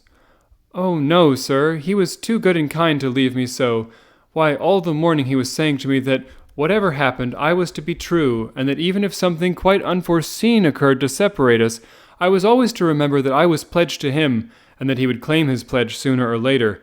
It seems strange talk for a wedding morning, but what has happened since gives a meaning to it." "Most certainly it does. Your own opinion is, then, that some unforeseen catastrophe has occurred to him?" Yes, sir, I believe that he foresaw some danger, or else he would not have talked so, and then I think that what he foresaw happened. But you have no notion as to what it could have been? None. One more question. How did your mother take the matter? She was angry and said that I was never to speak of the matter again. And your father, did you tell him? Yes, and he seemed to think with me that something had happened and that I should hear of Hosmer again. As he said, what interest could anyone have in bringing me to the doors of the church and then leaving me? Now, if he had borrowed my money, or if he had married me and got my money settled on him, there might be some reason. But Hosmer was very independent about money and never would take a shilling from me. And yet, what could have happened? And why would he not write? Oh, it drives me half mad to think of it, and I can't sleep a wink at night. She pulled a little handkerchief out of her muff and began to sob heavily into it. I shall glance into the case for you, said Holmes, rising, and I have no doubt that we shall reach some definite result. Let the weight of the matter rest upon me now, and do not let your mind dwell upon it further. Above all, try to let Mr. Hosmer Angel vanish from your memory as he has done from your life. Then you don't think I'll see him again? I fear not. Then what has happened to him? You will leave that question in my hands. I should like an accurate description of him and any letters of his which you can spare. I advertised for him in the last Saturday's Chronicle, said she. Here is the slip, and here are 4 letters from him. Thank you. You have made your statement very clearly. You will leave the papers here, and remember the advice which I have given you. Let the whole incident be a sealed book, and do not allow it to affect your life. You are very kind, Mr. Holmes, but I cannot do that. I shall be true to Hosmer.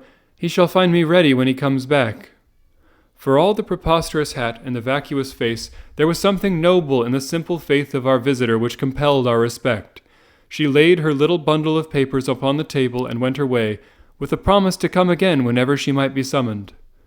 Sherlock Holmes sat silent for a few minutes, with his fingertips still pressed together, his legs stretched out in front of him, and his gaze directed upward to the ceiling. Then he took down from the rack the old and oily clay pipe, which was to him as a counselor, and having lit it, he leaned back in his chair, with the thick blue cloud wreaths spinning up from him, and a look of infinite languor in his face. "Quite an interesting study, that maiden," he observed. "I found her more interesting than her little problem, which, by the way, is rather a trite one. You will find parallel cases, if you consult my index, in Andover in 77, and there was something of the sort at The Hague last year. Old as is the idea, however, there were 1 or 2 details which were new to me, but the maiden herself was most instructive." "You appeared to read a good deal upon her which was quite invisible to me," I remarked. "Not invisible, but unnoticed, Watson. You did not know where to look, and so you missed all that was important.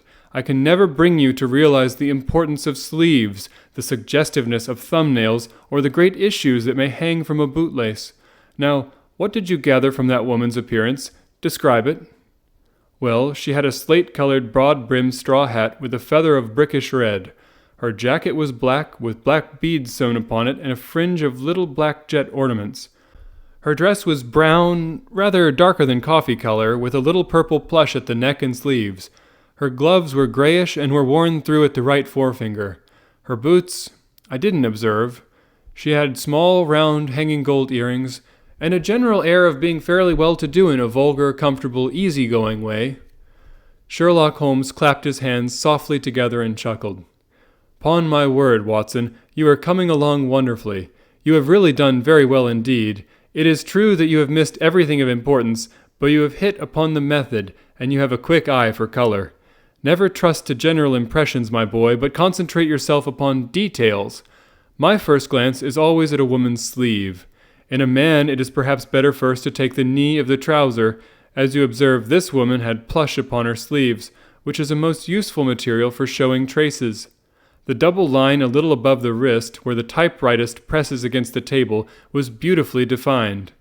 The sewing machine, of the hand type, leaves a similar mark, but only on the left arm, and on the side of it farthest from the thumb, instead of being right across the broadest part, as this was. I then glanced at her face, and observing the dint of a pince-nez at either side of her nose, I ventured a remark upon short sight and typewriting, which seemed to surprise her. It surprised me, but surely it was obvious. I was then much surprised and interested on glancing down to observe that, though the boots which she was wearing were not unlike each other, they were really odd ones, the one having a slightly decorated toe cap and the other a plain one. One was buttoned only in the 2 lower buttons out of 5, and the other at the 1st, 3rd, and 5th. Now, when you see the young lady, otherwise neatly dressed, has come away from home with odd boots half-buttoned, it is no great deduction to say that she came away in a hurry. "And what else?" I asked, keenly interested, as I always was, by my friend's incisive reasoning. I noted in passing that she had written a note before leaving home, but after being fully dressed. You observed that her right glove was torn at the forefinger, but you did not apparently see that both glove and finger were stained with violet ink. She had written in a hurry and dipped her pen too deep. It must have been this morning, or the mark would not remain clear upon her finger. All this is amusing, though rather elementary. But I must go back to business, Watson. Would you mind reading me the advertised description of Mr. Hosmer Angel? I held the little printed slip to the light. Missing on the morning of the 14th, a gentleman named Hosmer Angel, about 5 feet 7 inches in height, strongly built, sallow complexion, black hair, a little bald in the center, bushy black side whiskers and mustache, tinted glasses, slight infirmity of speech. Was dressed when last seen in black frock coat faced with silk, black waistcoat, gold Albert chain, and grey Harris tweed trousers, with brown gaiters over elastic-sided boots. Known to have been employed in an office in Leadenhall Street. Anybody bringing... That will do, said Holmes. As to the letters, he continued, glancing over them, they are very commonplace, absolutely no clue in them to Mr. Angel, save that he quotes Balzac once. There is one remarkable point, however, which will no doubt strike you. They are typewritten, I remarked. Not only that, but the signature is typewritten. Look at the neat little Hosmer Angel at the bottom. There is a date, you see, but no superscription except Leadenhall Street, which is rather vague. The point about the signature is very suggestive. In fact, we may call it conclusive. Of what? My dear fellow, is it possible you do not see how strongly it bears upon the case? I cannot say that I do, unless it were that he wished to be able to deny his signature if an action for breach of promise were instituted. No, that was not the point. However, I shall write 2 letters which should settle the matter. One is to a firm in the city, the other is to the young lady's stepfather, Mr. Windibank, asking him whether he could meet us here at 6 o'clock tomorrow evening. It is just as well that we should do business with the male relatives. And now, Doctor, we can do nothing until the answers to those letters come, so we may put our little problem upon the shelf for the interim. I had had so many reasons to believe in my friend's subtle powers of reasoning and extraordinary energy in action that I felt that he must have some solid grounds for the assured and easy demeanor with which he treated the singular mystery which he had been called upon to fathom. Once only had I known him to fail, in the case of the King of Bohemia and of the Irene Adler photograph. But when I looked back to the weird business of the sign of 4 and the extraordinary circumstances connected with the study in scarlet, I felt that it would be a strange tangle indeed which he could not unravel. I left him then, still puffing at his black clay pipe, with the conviction that when I came again on the next evening, I would find that he held in his hands all the clues which would lead up to the identity of the disappearing bridegroom of Miss Mary Sutherland. A professional case of great gravity was engaging my own attention at the time, and the whole of next day I was busy at the bedside of the sufferer. It was not until close upon 6 o'clock that I found myself free and was able to spring into a hansom and drive to Baker Street, half afraid that I might be too late to assist at the denouement of the little mystery.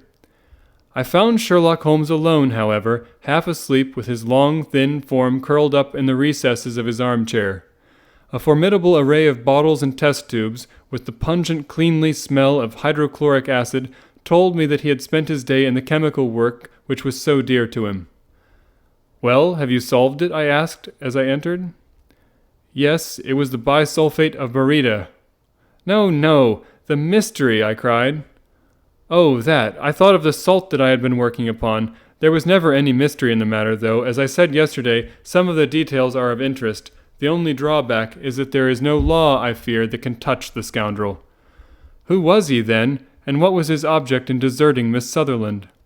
The question was hardly out of my mouth, and Holmes had not yet opened his lips to reply, when we heard a heavy footfall in the passage and a tap at the door. "This is the girl's stepfather, Mr. James Windibank," said Holmes. "He has written to me to say that he would be here at 6. "Come in." The man who entered was a sturdy, middle-sized fellow, some 30 years of age, clean-shaven and sallow-skinned, with a bland, insinuating manner, and a pair of wonderfully sharp and penetrating gray eyes. He shot a questioning glance at each of us, placed his shiny top hat upon the sideboard, and with a slight bow, sidled down into the nearest chair. "Good evening, Mr. James Windibank," said Holmes. "I think this typewritten letter is from you, in which you made an appointment with me for 6 o'clock?" "Yes, sir. I am afraid that I am a little late, but I am not quite my own master, you know. I am sorry that Miss Sutherland has troubled you about this little matter, for I think it is far better not to wash linen of the sort in public. It was quite against my wishes that she came, but she is a very excitable, impulsive girl, as you may have noticed, and she is not easily controlled when she has made up her mind on a point. Of course, I did not mind you so much, as you are not connected with the official police, but it is not pleasant to have a family misfortune like this noised abroad. Besides, it is a useless expense, for how could you possibly find this Hosmer angel?" "On the contrary," said Holmes quietly, "I have every reason to believe that I will succeed in discovering Mr. Hosmer Angel." Mr. Windibank gave a violent start and dropped his gloves. "I am delighted to hear it," he said. "It is a curious thing," remarked Holmes, "that a typewriter has really quite as much individuality as a man's handwriting. Unless they are quite new, no two of them write exactly alike. Some letters get more worn than others, and some wear only on one side. Now you remark in this note of yours, Mr. Windibank, that in every case there is some little slurring over of the E, and a slight defect in the tail of the R. There are 14 other characteristics, but those are the more obvious." "We do all our correspondence with this machine at the office, and no doubt it is a little worn," our visitor answered, glancing keenly at Holmes with his bright little eyes. "And now I will show you what is really a very interesting study, Mr. Windibank," Holmes continued. "I think of writing another little monograph some of these days on the typewriter and its relation to crime. It is a subject to which I have devoted some little attention. I have here 4 letters which purport to come from the missing man. They are all typewritten. In each case, not only are the E's slurred and the R's tailless, but you will observe, if you care to use my magnifying lens, that the 14 other characteristics to which I have alluded are there as well." Mr. Windibank sprang out of his chair and picked up his hat. "I cannot waste time over this sort of fantastic talk, Mr. Holmes," he said. "If you can catch the man, catch him, and let me know when you have done it." "Certainly," said Holmes, stepping over and turning the key in the door. "I let you know then that I have caught him." "What? Where?" shouted Mr. Windibank, turning white to his lips and glancing about him like a rat in a trap. "Oh, it won't do. Really, it won't do," said Holmes suavely. "There is no possible getting out of it, Mr. Windibank. It is quite too transparent, and it was a very bad compliment when you said that it was impossible for me to solve so simple a question. That's right. Sit down and let us talk it over." Our visitor collapsed into a chair with a ghastly face and a glitter of moisture on his brow. It's not actionable," he stammered. "I am very much afraid that it is not. But between ourselves, Windibank, it was as cruel and selfish and heartless a trick in a petty way as ever came before me. Now, let me just run over the course of events, and you will contradict me if I go wrong." The man sat huddled up in his chair with his head sunk upon his breast, like one who is utterly crushed. Holmes stuck his feet up on the corner of the mantelpiece, and leaning back with his hands in his pockets, began talking, rather to himself, as it seemed, than to us. "The man married a woman very much older than himself for her money," said he, "and he enjoyed the use of the money of the daughter as long as she lived with them. It was a considerable sum for people in their position, and the loss of it would have made a very serious difference. It was worth an effort to preserve it. The daughter was of a good, amiable disposition, but affectionate and warm-hearted in her ways, so that it was evident that with her fair personal advantages and her little income, she would not be allowed to remain single long. Now her marriage would mean, of course, the loss of 100 a year. So what does her stepfather do to prevent it? He takes the obvious course of keeping her at home and forbidding her to seek the company of people of her own age.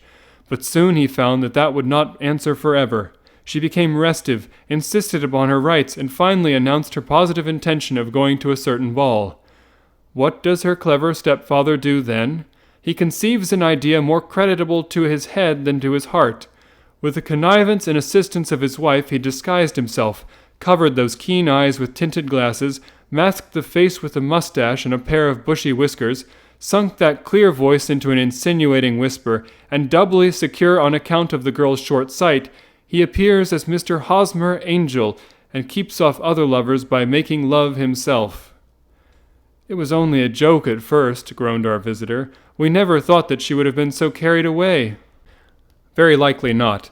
However that may be, the young lady was very decidedly carried away, and having quite made up her mind that her stepfather was in France, the suspicion of treachery never for an instant entered her mind. She was flattered by the gentleman's attentions, and the effect was increased by the loudly expressed admiration of her mother. Then Mr. Angel began to call, for it was obvious that the matter should be pushed as far as it would go if a real effect were to be produced. There were meetings and an engagement which would finally secure the girl's affections from turning towards anyone else. But the deception could not be kept up forever. These pretended journeys to France were rather cumbrous. The thing to do was clearly to bring the business to an end in such a dramatic manner that it would leave a permanent impression upon the young lady's mind and prevent her from looking upon any other suitor for some time to come. Hence those vows of fidelity exacted upon a testament, and hence also the allusions to a possibility of something happening on the very morning of the wedding. James Windibank wished Miss Sutherland to be so bound to Hosmer Angel, and so uncertain as to his fate, that for 10 years to come, at any rate, she would not listen to another man. As far as the church door he brought her, and then, as he could go no farther, he conveniently vanished away by the old trick of stepping in at one door of a four-wheeler and out at the other. I think that was the chain of events, Mr. Windibank. Our visitor had recovered something of his assurance while Holmes had been talking, and he rose from his chair now with a cold sneer upon his pale face. "It may be so, or it may not, Mr. Holmes," said he, "but if you are so very sharp, you ought to be sharp enough to know that it is you who are breaking the law now, and not me. I have not done anything actionable from the first, but as long as you keep that door locked, you lay yourself open to an action for assault and illegal constraint." "The law cannot, as you say, touch you," said Holmes, unlocking and throwing open the door. "Yet there never was a man who deserved punishment more. If the young lady has a brother or a friend, he ought to lay a whip across your shoulders, by Jove," he continued, flushing up at the sight of the bitter sneer upon the man's face. "It is not part of my duties to my client, but here's a hunting crop handy, and I think I shall just treat myself to—" He took 2 swift steps to the whip, but before he could grasp it there was a wild clatter of steps upon the stairs. The heavy hall door banged, and from the window we could see Mr. James Windibank running at the top of his speed down the road. "There's a cold-blooded scoundrel," said Holmes, laughing as he threw himself down into his chair once more. "That fellow will rise from crime to crime until he does something very bad and ends on a gallows. The case has in some respects been not entirely devoid of interest." "I cannot now entirely see all the steps of your reasoning," I remarked. "Well, of course it was obvious from the first that this Mr. Hosmer Angel must have some strong object for his curious conduct, and it was equally clear that the only man who really profited by the incident, as far as we could see, was the stepfather. Then the fact that the 2 men were never together, but that the one always appeared when the other was away, was suggestive. So were the tinted spectacles and the curious voice, which both hinted at a disguise, as did the bushy whiskers. My suspicions were all confirmed by his peculiar action in typewriting his signature, which of course inferred that his handwriting was so familiar to her that she would recognize even the smallest sample of it. You see, all these isolated facts, together with many minor ones, all pointed in the same direction." "And how did you verify them?" "Having once spotted my man, it was easy to get corroboration. I knew the firm for which this man worked. Having taken the printed description, I eliminated everything from it which could be the result of a disguise, the whiskers, the glasses, the voice, and I sent it to the firm with a request that they would inform me whether it answered to the description of any of their travelers. I had already noticed the peculiarities of the typewriter, and I wrote to the man himself at his business address, asking him if he would come here. As I expected, his reply was typewritten and revealed the same trivial but characteristic defects. The same post brought me a letter from Westhouse and Marbank of Fenchurch Street to say that the description tallied in every respect with that of their employee, James Windibank. Voila! And Miss Sutherland? If I tell her, she will not believe me. You remember the old Persian saying, 'There is danger for him who taketh the tiger cub,' and danger also for whoso snatches a delusion from a woman. There is as much sense in Hafiz as in Horace, and as much knowledge of the world.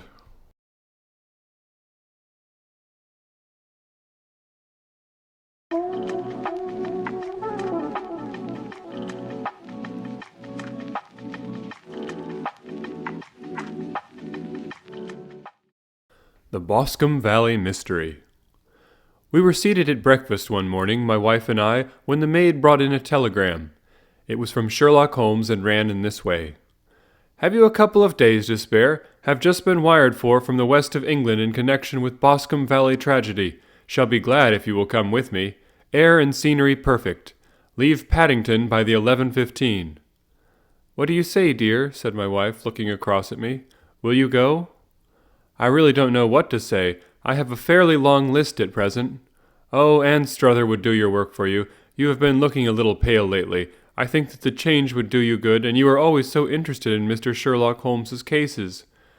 I should be ungrateful if I were not, seeing what I gained through one of them, I answered. But if I am to go, I must pack at once, for I only have half an hour.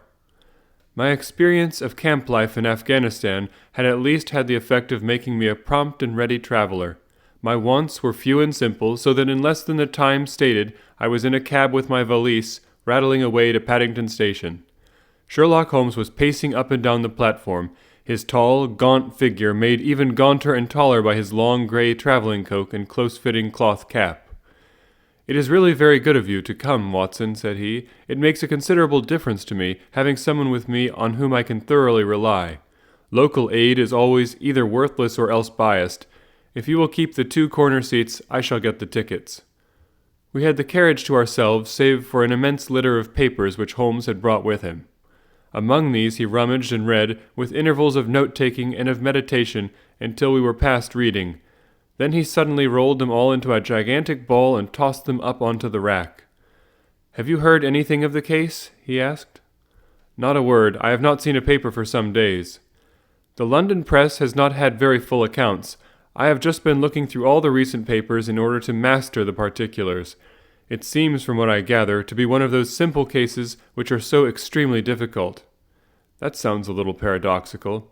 But it is profoundly true. Singularity is almost invariably a clue. The more featureless and commonplace a crime is, the more difficult it is to bring it home. In this case, however, they have established a very serious case against the son of a murdered man. "It is a murder, then?" "Well, it is conjectured to be so. I shall take nothing for granted until I have the opportunity of looking personally into it. I will explain the state of things to you, as far as I have been able to understand it, in a very few words.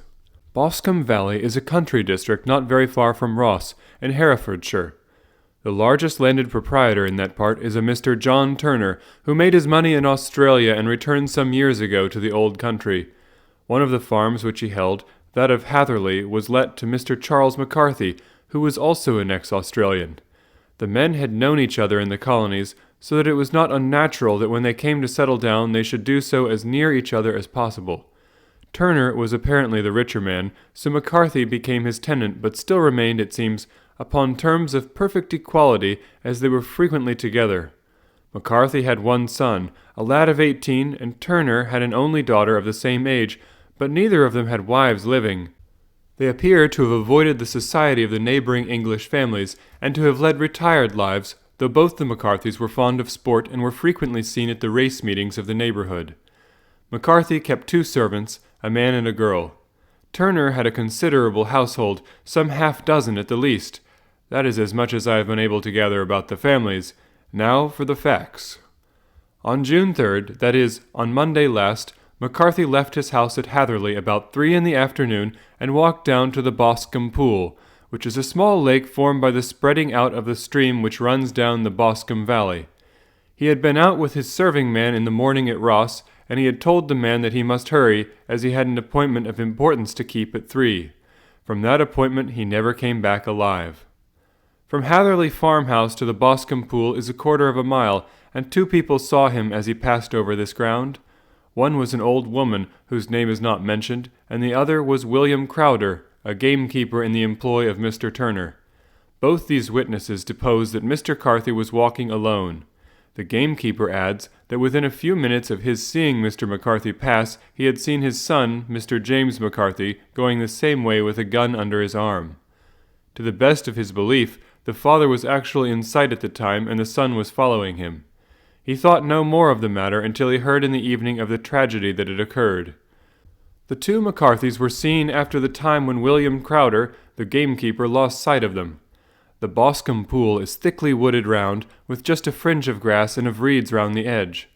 A girl of 14, Patience Moran, who is the daughter of the lodge-keeper of the Boscombe Valley estate, was in one of the woods picking flowers.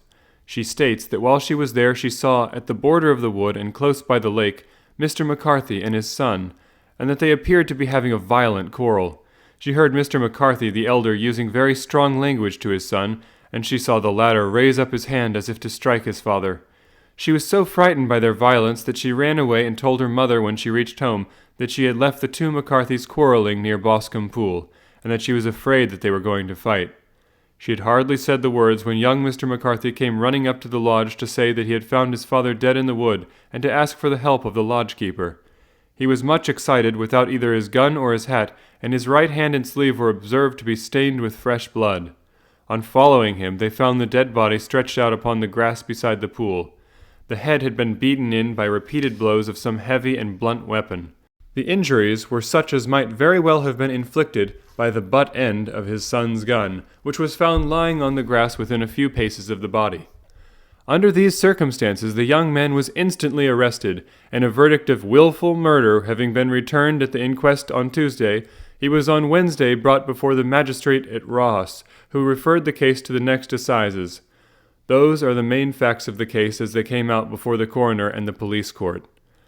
I could hardly imagine a more damning case, I remarked. If ever circumstantial evidence pointed to a criminal, it does so here. Circumstantial evidence is a very tricky thing, answered Holmes thoughtfully. It may seem to point very straight to one thing, but if you shift your own point of view a little, you may find it pointing in an equally uncompromising manner to something entirely different. It must be confessed, however, that the case looks exceedingly grave against the young man, and it is very possible that he is indeed the culprit. There are several people in the neighborhood, however, and among them Miss Turner, the daughter of the neighboring landowner, who believe in his innocence, and who have retained Lestrade, whom you may recollect in connection with A Study in Scarlet, to work out the case in his interest. Lestrade, being rather puzzled, has referred the case to me, and hence it is that two middle-aged gentlemen are flying westward at 50 miles an hour instead of quietly digesting their breakfasts at home. I am afraid, said I, that the facts are so obvious that you will find little credit to be gained out of this case. There is nothing more deceptive than an obvious fact, he answered, laughing. Besides, we may chance to hit upon some other obvious facts which may have been by no means obvious to Mr. Lestrade. You know me too well to think that I am boasting when I say that I shall either confirm or destroy his theory by means which he is quite incapable of employing or even of understanding. To take the first example to hand, I very clearly perceive that in your bedroom the window is upon the right-hand side, and yet I question whether Mr. Lestrade would have noted even so self-evident a thing as that. How on earth? My dear fellow, I know you well. I know the military neatness which characterizes you. You shave every morning, and in this season you shave by the sunlight. But since your shaving is less and less complete as we get farther back on the left side, until it becomes positively slovenly as we get round the angle of the jaw, it is surely very clear that that side is less illuminated than the other. I could not imagine a man of your habits looking at himself in an equal light and being satisfied with such a result. I only quote this as a trivial example of observation and inference. Therein lies my métier, and it is just possible that it may be of some service in the investigation which lies before us. There are one or two minor points which were brought out in the inquest, and which are worth considering. What are they? It appears that his arrest did not take place at once, but after the return to Hatherley Farm. On the inspector of constabulary informing him that he was a prisoner, he remarked that he was not surprised to hear it, and that it was no more than his deserts. This observation of his had the natural effect of removing any traces of doubt which might have remained in the minds of the coroner's jury. It was a confession, I ejaculated. No, for it was followed by a protestation of innocence. Coming on the top of such a damning series of events, it was at least a most suspicious remark. On the contrary, said Holmes, it is the brightest rift which I can at present see in the clouds. However innocent he might be, he could not be such an absolute imbecile as to not see that the circumstances were very black against him. Had he appeared surprised at his own arrest, or feigned indignation at it, I should have looked upon it as highly suspicious, because such surprise or anger would not be natural under the circumstances, and yet might appear to be the best policy to a scheming man. His frank acceptance of the situation marks him as either an innocent man, or else as a man of considerable self-restraint and firmness. As to his remark about his deserts, it was not unnatural if you consider that he stood beside the dead body of his father, and that there is no doubt that he had at that very day so far forgotten his filial duty as to bandy words with him, and even, according to the little girl whose evidence is so important, to raise his hand as if to strike him. The self-reproach and contrition which are displayed in his remark appear to me to be the signs of a healthy mind rather than of a guilty one. I shook my head. Many men have been hanged on far slighter evidence, I remarked. So they have, and many men have been wrongfully hanged. What is the young man's own account of the matter? It is, I am afraid, not very encouraging to his supporters, though there are 1 or 2 points in it which are suggestive. You will find it here and may read it for yourself. He picked out from his bundle a copy of the local Herefordshire paper, and having turned down the sheet, he pointed out the paragraph in which the unfortunate young man had given his own statement of what had occurred. I settled myself down in the corner of the carriage and read it very carefully. It ran in this way. Mr. James McCarthy, the only son of the deceased, was then called and gave evidence as follows. I had been away from home for 3 days at Bristol, and had only just returned from the morning of last Monday, the 3rd. My father was absent from home at the time of my arrival, and I was informed by the maid that he had driven over to Ross with John Cobb, the groom. Shortly after my return, I heard the wheels of his trap in the yard, and looking out of my window, I saw him get out and walk rapidly out of the yard, though I was not aware in which direction he was going. I then took my gun and strolled out in the direction of the Boscombe pool, with the intention of visiting the rabbit warren which is upon the other side. On my way I saw William Crowder, the gamekeeper, as he had stated in his evidence, but he is mistaken in thinking that I was following my father. I had no idea that he was in front of me. When about 100 yards from the pool I heard a cry of "Coo-ee!" which was a usual sign between my father and myself. I then hurried forward and found him standing by the pool. He appeared to be much surprised at seeing me and asked me rather roughly what I was doing there. A conversation ensued which led to high words and almost to blows, for my father was a man of a very violent temper. Seeing that his passion was becoming ungovernable, I left him and returned towards Hatherley Farm. I had not gone more than 150 yards, however, when I heard a hideous outcry behind me, which caused me to run back again. I found my father expiring upon the ground, with his head terribly injured. I dropped my gun and held him in my arms, but he was almost instantly dead. I knelt beside him for some minutes, and then made my way to Mr. Turner's lodge-keeper, his house being the nearest, to ask for assistance. I saw no one near my father when I returned, and I have no idea how he came by his injuries. He was not a popular man, being somewhat cold and forbidding in his manners, but he had, as far as I know, no active enemies. I know nothing further of the matter. The coroner: Did your father make any statement to you before he died? Witness: He mumbled a few words, but I could only catch some allusion to a rat. The coroner: What did you understand by that? Witness: It conveyed no meaning to me. I thought that he was delirious. The coroner: What was the point upon which you and your father had the final quarrel? Witness: I should prefer not to answer. The coroner: I am afraid that I must press it. Witness: It is really impossible for me to tell you. I can assure you that it has nothing to do with the sad tragedy which followed. The coroner: That is for the court to decide. I need not point out to you that your refusal to answer will prejudice your case considerably in any future proceedings which may arise. Witness: I must still refuse. The coroner: I understand that the cry of "Coo-ee" was a common signal between you and your father? Witness: It was. The coroner: How was it, then, that he uttered it before he saw you, and before he even knew that you had returned from Bristol? Witness, with considerable confusion: I do not know. A juryman: Did you see nothing which aroused your suspicions when you returned on hearing the cry and found your father fatally injured? Witness: Nothing definite. The coroner: What do you mean? Witness: I was so disturbed and excited as I rushed out into the open that I could think of nothing except of my father, Yet I have a vague impression that as I ran forward, something lay upon the ground to the left of me. It seemed to me to be something grey in colour, a coat of some sort, or plaid perhaps. When I rose from my father, I looked round for it, but it was gone."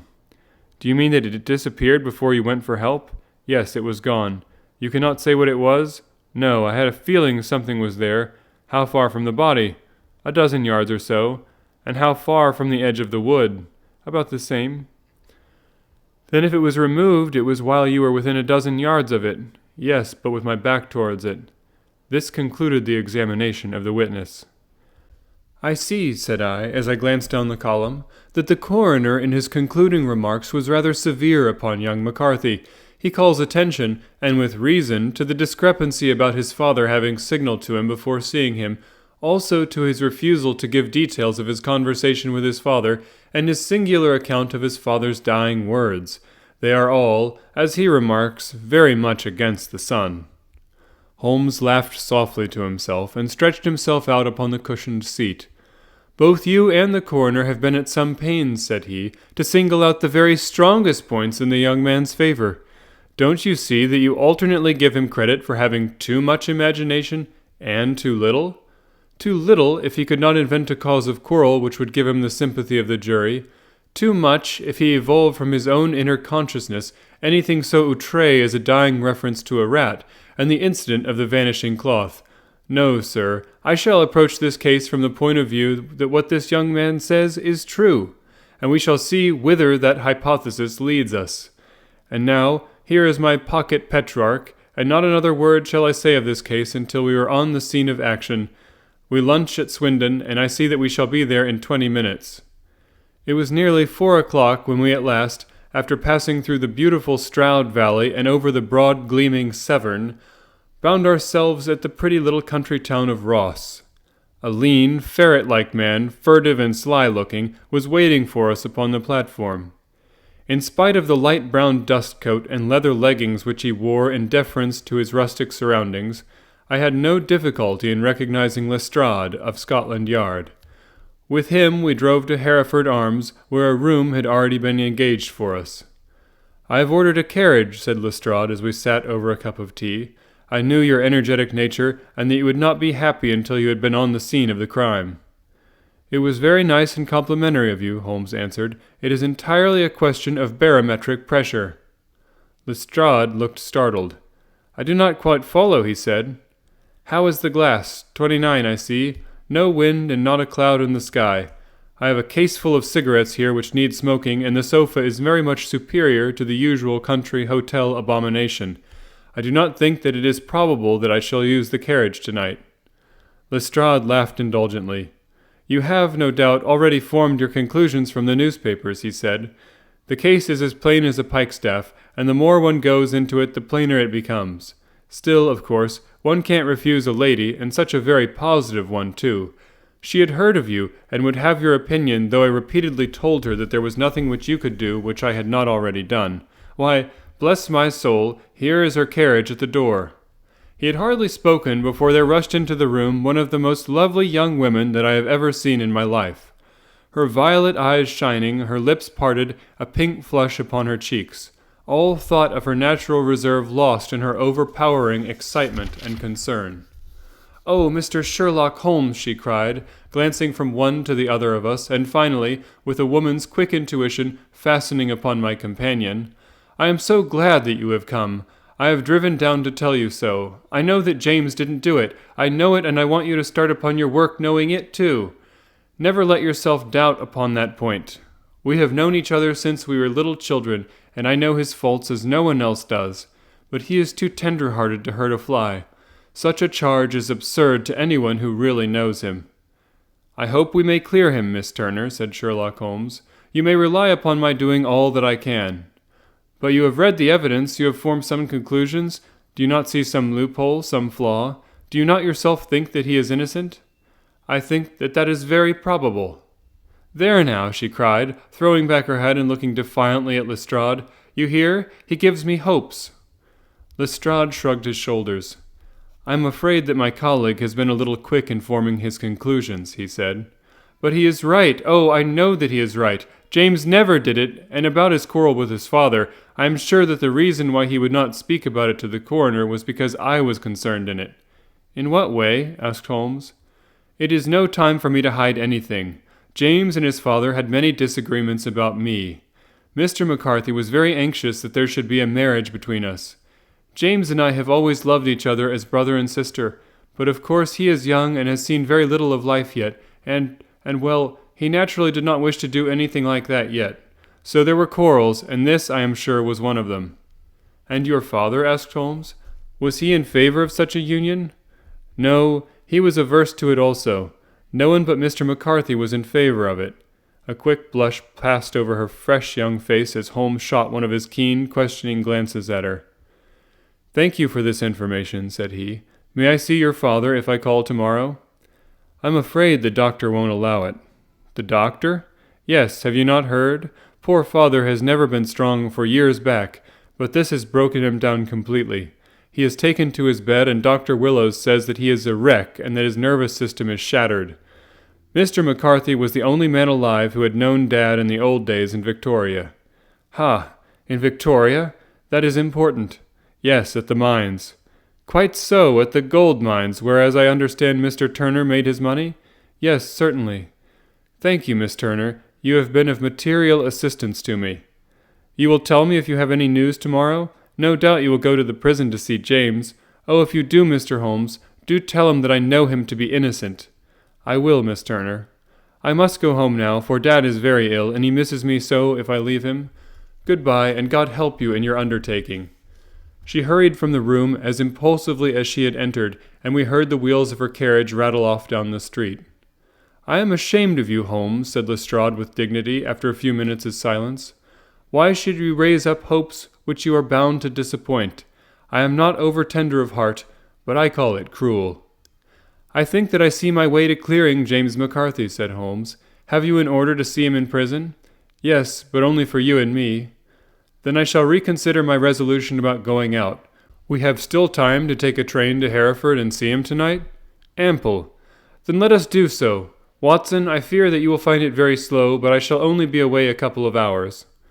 I walked down to the station with them, and then wandered through the streets of the little town, finally returning to the hotel, where I lay upon the sofa and tried to interest myself in a yellow-backed novel.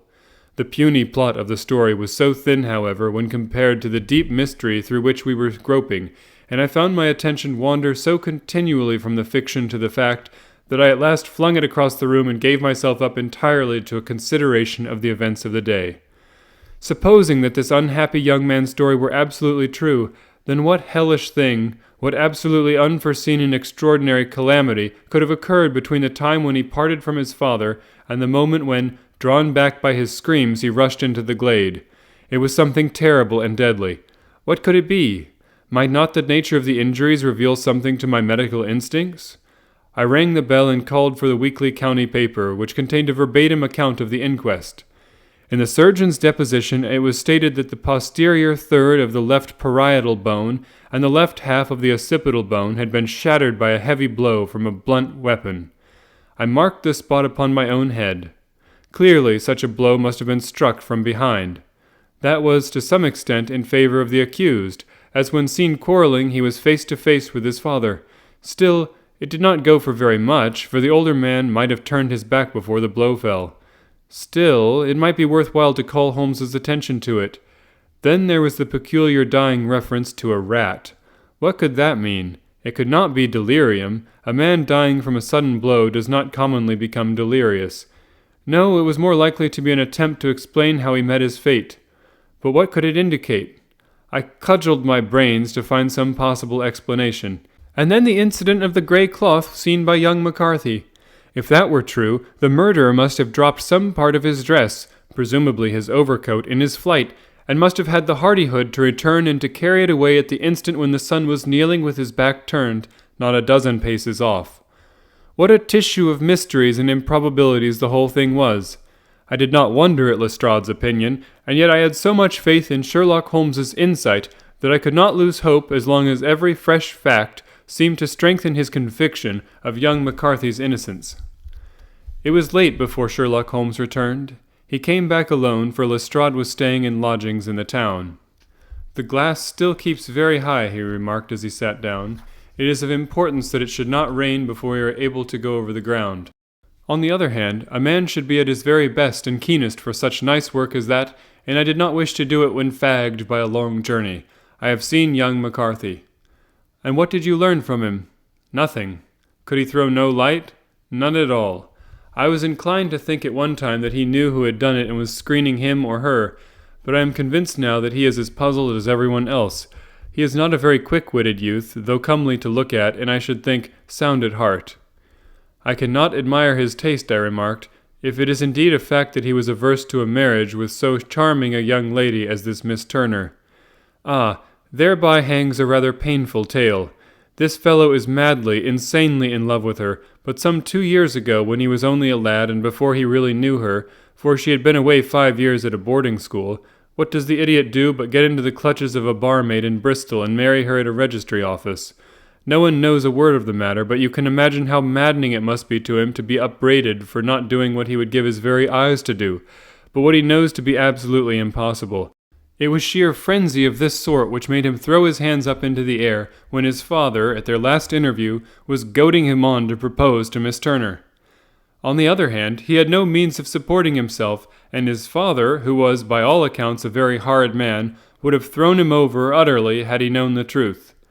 It was with his barmaid wife that he had spent the last 3 days in Bristol, and his father did not know where he was. Mark that point. It is of importance. Good has come out of evil, however, for the barmaid, finding from the papers that he is in serious trouble and likely to be hanged, has thrown him over utterly and has written to him to say that she has a husband already in the Bermuda dockyard, so that there really is no tie between them. I think that that bit of news has consoled young McCarthy for all that he has suffered. But if he is innocent, who has done it? Ah, who? I would call your attention very particularly to 2 points. One is that the murdered man had an appointment with someone at the pool, and that the someone could not have been his son, for his son was away, and he did not know when he would return. The second is that the murdered man was heard to cry, "Cooee!" before he knew that his son had returned. Those are the crucial points upon which the case depends. And now let us talk about George Meredith, if you please, and we shall leave all minor matters until tomorrow.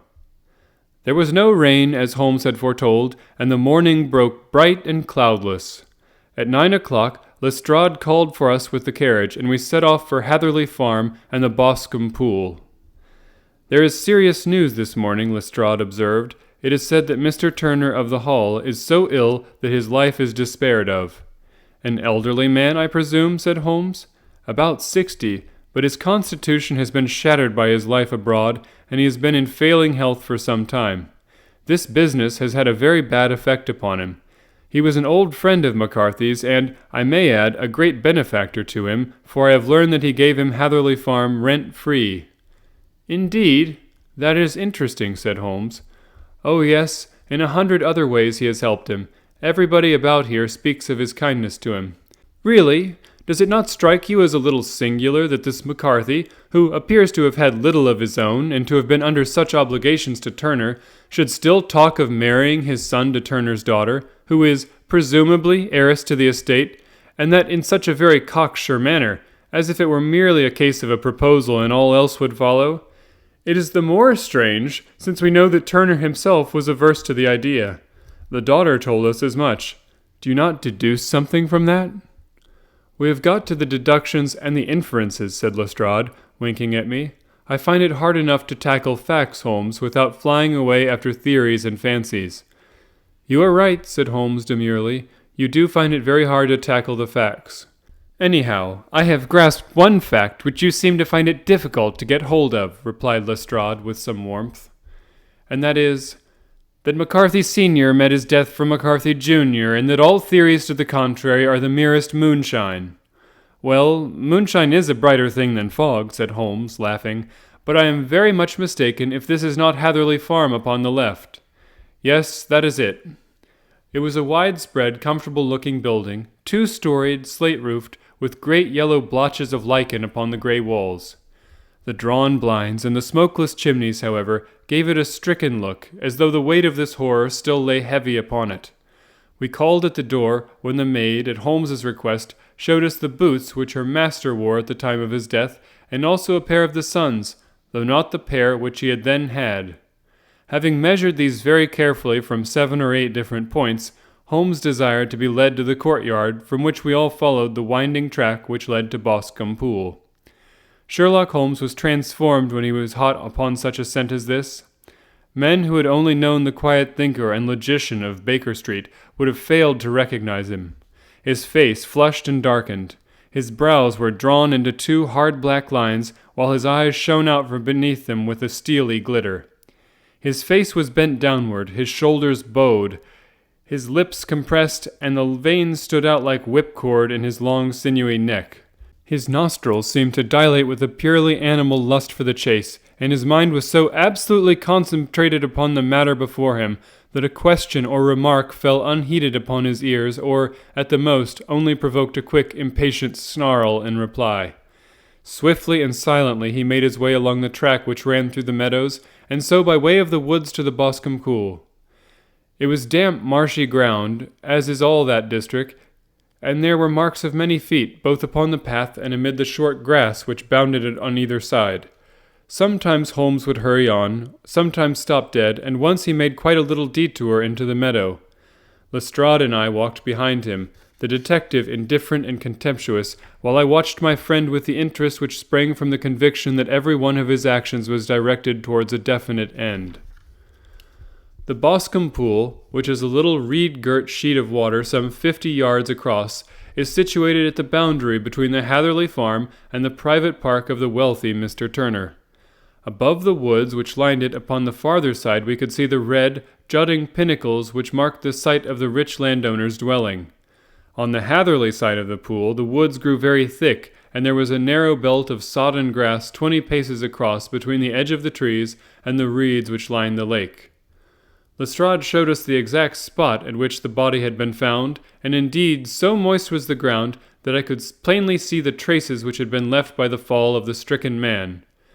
To Holmes, as I could see by his eager face and peering eyes, very many other things were to be read upon the trampled grass. He ran round like a dog who was picking up a scent, and then turned upon my companion. "What did you go into the pool for?" he asked. "I fished about with a rake. I thought there might be some weapon or other trace, but how on earth—" "Oh, tut-tut, I have no time. That left foot of yours with its inward twist is all over the place. A mole could trace it, and there it vanishes among the reeds. Oh, how simple it would all have been had I been here before they came like a herd of buffalo and wallowed all over it. Here is where the party with the lodge-keeper came, and they have covered all tracks for 6 or 8 feet round the body, but here are 3 separate tracks of the same feet." He drew out a lens and lay down upon his waterproof to have a better view, talking all the time rather to himself than to us. "These are young McCarthy's feet. Twice he was walking, and once he ran swiftly, so that the soles are deeply marked and the heels hardly visible. That bears out his story. He ran when he saw his father on the ground. Then here are the father's feet as he paced up and down. What is this, then? It is the butt end of the sun as the son stood listening, and this— ha, what have we here? Tiptoes, square, too. Quite unusual boots. They come, they go, they come again. Of course, that was for the cloak. Now where did they come from?" He ran up and down, sometimes losing, sometimes finding the track, until we were well within the edge of the wood, and under the shadow of a great beech, the largest tree in the neighborhood. Holmes traced his way to the farther side of this, and lay down once more upon his face with a little cry of satisfaction. For a long time he remained there, turning over the leaves and dried sticks, gathering up what seemed to me to be dust into an envelope, and examining with his lens not only the ground, but even the bark of the tree as far as he could reach. A jagged stone was lying among the moss, and this also he carefully examined and retained. Then he followed a pathway through the wood until he came to the high road, where all traces were lost. "It has been a case of considerable interest," he remarked, returning to his natural manner. "I fancy that this grey house on the right must be the lodge. I think that I will go in and have a word with Moran, and perhaps write a little note. Having done that, we may drive back to our luncheon. You may walk to the cab, and I shall be with you presently." It was about 10 minutes before we regained our cab and drove back into Ross, Holmes still carrying with him the stone which he had picked up in the wood. "This may interest you, Lestrade," he remarked, holding it out. "The murder was done with it." I see no marks. There are none. How do you know, then? The grass was growing under it. It had only lain there a few days. There was no sign of a place whence it had been taken. It corresponds with the injuries. There is no sign of any other weapon. And the murderer? Is a tall man, left-handed, limps with the right leg, wears thick-soled shooting boots and a gray cloak, smokes Indian cigars, uses a cigar holder, and carries a blunt penknife in his pocket. There are several other indications, but these may be enough to aid us in our search. Lestrade laughed. I am afraid that I am still a skeptic, he said. Theories are all very well, but we have to deal with a hard-headed British jury. Nous verrons. We will see, answered Holmes calmly. You work your own method, and I shall work mine. I shall be busy this afternoon, and shall probably return to London by the evening train. And leave your case unfinished? No, finished. But the mystery, it is solved. Who is the criminal, then? The gentleman I describe. But who is he? Surely it would not be difficult to find out. This is not such a populous neighborhood. Lestrade shrugged his shoulders. I am a practical man, he said, and I really cannot undertake to go about the country looking for a left-handed gentleman with a game leg. I should become the laughing-stock of Scotland Yard. All right, said Holmes quietly. I have given you the chance. Here are your lodgings. Goodbye. I shall drop you a line before I leave. Having left Lestrade at his rooms, we drove to our hotel, where we found lunch upon the table. Holmes was silent and buried in thought, with a pained expression upon his face, as one who finds himself in a perplexing position. Look here, Watson, he said when the cloth was cleared. Just sit down in this chair and let me preach to you for a little. I don't know quite what to do, and I should value your advice. Light a cigar and let me expound. Pray do so. Well, now in considering this case, there are 2 points about young McCarthy's narrative which struck us both instantly, although they impressed me in his favor and you against him. One was the fact that his father should, according to his account, cry "Coo-ee" before seeing him. The other was his singular dying reference to a rat. He mumbled several words, you understand, but that was all that caught the son's ear. Now from this double point our research must commence, and we will begin it by presuming that what the lad says is absolutely true. What of this coo-ee, then? Well, obviously it could not have been meant for the son. The son, as far as he knew, was in Bristol. It was mere chance that he was within earshot. The coo-ee was meant to attract the attention of whoever it was that he had had the appointment with. But coo-ee is a distinctly Australian cry, and one which is used between Australians. There is a strong presumption that the person whom McCarthy expected to meet him at Boscombe Pool was someone who had been in Australia. What of the rat, then? Sherlock Holmes took a folded paper from his pocket and flattened it out on the table. This is a map of the colony of Victoria, he said. I wired to Bristol for it last night. He put his hand over the part of the map. What do you read? A rat, I read. And now? He raised his hand. Ballarat. Quite so. That was the word the man uttered, and of which his son only caught the last 2 syllables. He was trying to utter the name of his murderer, so-and-so of Ballarat. It is wonderful, I exclaimed. It is obvious, and now, you see, I had narrowed the field down considerably. The possession of a grey garment was a third point which, granting the son's statement to be correct, was a certainty. We have come now, out of mere vagueness, to the definite conception of an Australian from Ballarat with a grey cloak. Certainly, and one who was at home in the district, for the pool can only be approached by the farm or by the estate, where strangers could hardly wander. Quite so. Then comes our expedition of today. By an examination of the ground, I gained the trifling details which I gave to that imbecile Lestrade as to the personality of the criminal. But how did you gain them? You know my method. It is founded upon the observation of trifles. His height I know that you might roughly judge from the length of his stride. His boots, too, might be told from their traces. Yes, they were peculiar boots. But his lameness? The impression of his right foot was always less distinct than his left. He put less weight upon it. Why? Because he limped. He was lame. But his left-handedness. You were yourself struck by the nature of the injury as recorded by the surgeon at the inquest. The blow was struck from immediately behind, and yet was upon the left side. Now, how can that be unless it were by a left-handed man? He had stood behind that tree during the interview between the father and son. He had even smoked there. I found the ash of a cigar, which my special knowledge of tobacco ashes enables me to pronounce as an Indian cigar. I have, as you know, devoted some attention to this and written a little monograph on the ashes of 140 different varieties of pipe, cigar, and cigarette tobacco. Having found the ash, I then looked round and discovered the stump among the moss where he had tossed it. It was an Indian cigar of the variety which are rolled in Rotterdam. And the cigar holder? I could see that the end had not been in his mouth. Therefore, he used a holder. The tip had been cut off, not bitten off, but the cut was not a clean one, so I deduced a blunt penknife.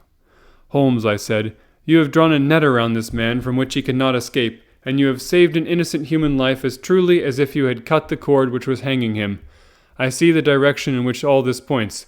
The culprit is— Mr. John Turner, cried the hotel waiter, opening the door of our sitting room and ushering in a visitor. The man who entered was a strange and impressive figure. His slow, limping step and bowed shoulders gave the appearance of decrepitude, and yet his hard, deep-lined, craggy features and his enormous limbs showed that he was possessed of unusual strength of body and of character. His tangled beard, grizzled hair, and outstanding drooping eyebrows combined to give an air of dignity and power to his appearance, but his face was of an ashen white, while his lips and the corners of his nostrils were tinged with a shade of blue. It was clear to me at a glance that he was in the grip of some deadly and chronic disease. "Pray sit down on the sofa," said Holmes gently. "You had my note?" "Yes, the lodge-keeper brought it up. You said that you wished to see me here to avoid scandal." "I thought people would talk if I went to the hall." "And why did you wish to see me?" He looked across at my companion with despair in his weary eyes, as though his question was already answered. "Yes," said Holmes, answering the look rather than the words. "It is so. I know all about McCarthy." The old man sank his face in his hands. "God help me," he cried, "but I would not have let the young man come to harm. I give you my word that I would have spoken out if it went against him at the assizes." "I'm glad to hear you say so," said Holmes gravely. "I would have spoken now had it not been for my dear girl. It would break her heart. It will break her heart when she hears that I am arrested." "It may not come to that," said Holmes. "What?"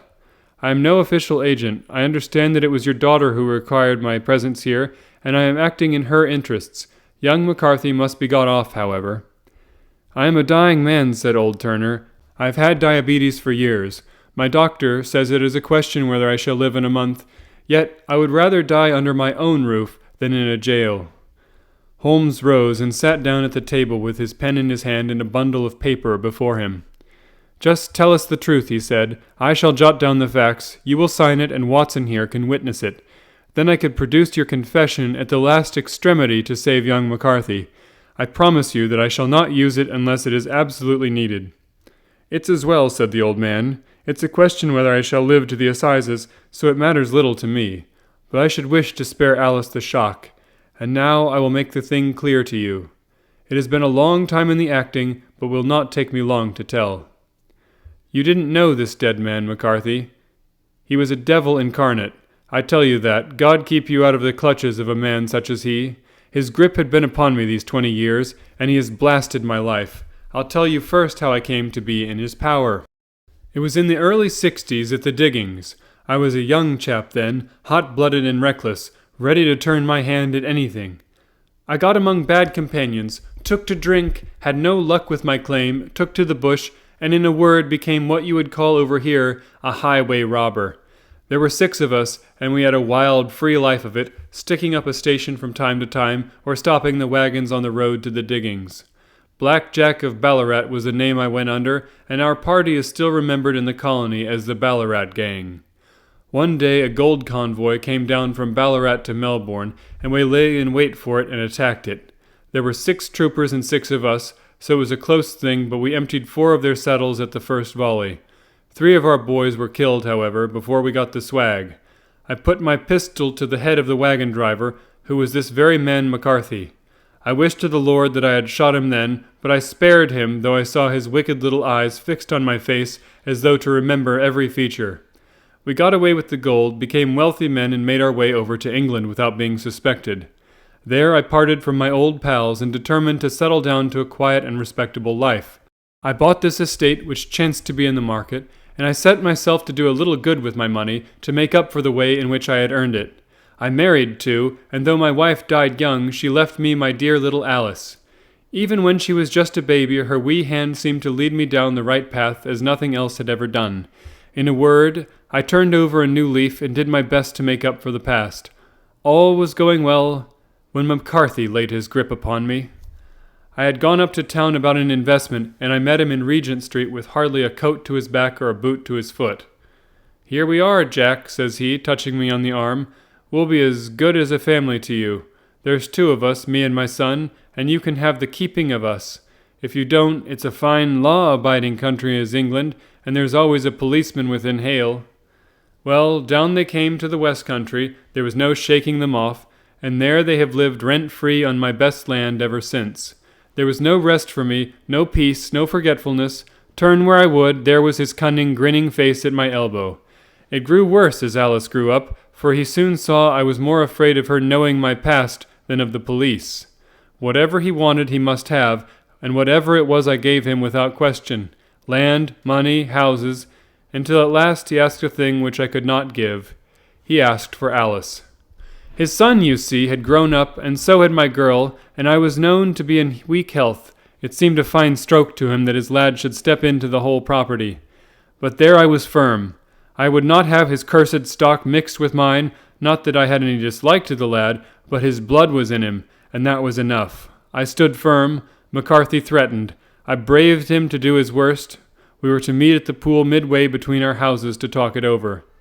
When I went down there I found him talking with his son, so I smoked a cigar and waited behind a tree until he should be alone. But as I listened to his talk, all that was black and bitter in me seemed to come uppermost.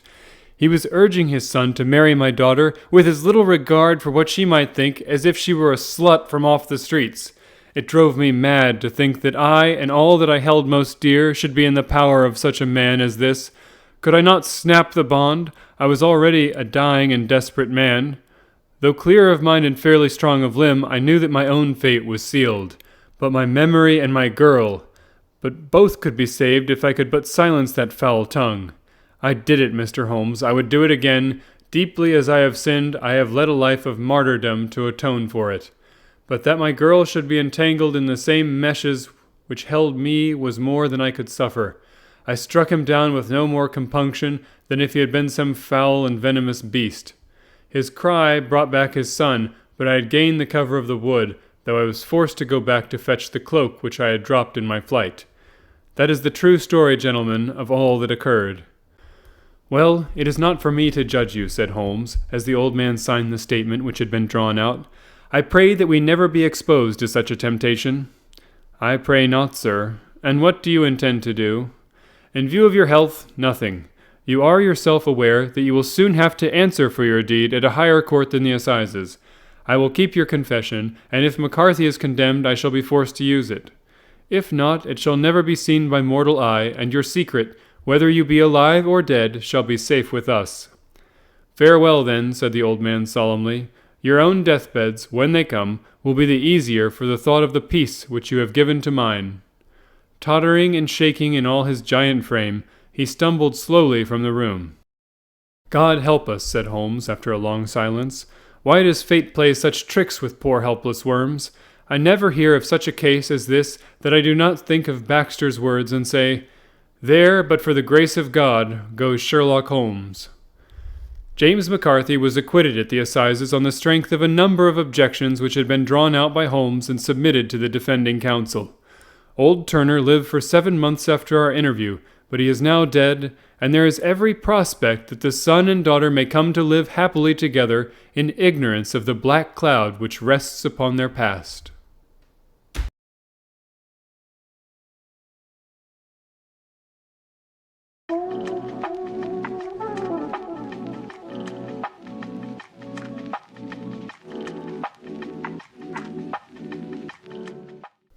The 5 Orange Pips.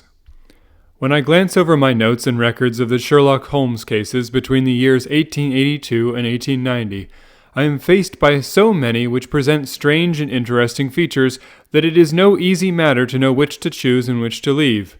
Some, however, have already gained publicity through the papers, and others have not offered a field for those peculiar qualities which my friend possessed in so high a degree, and which it is the object of these papers to illustrate. Some, too, have baffled his analytical skill, and would be, as narratives, beginnings without an ending, while others have been but partially cleared up, and have their explanations founded rather upon conjecture and surmise than on that absolute logical proof which was so dear to him.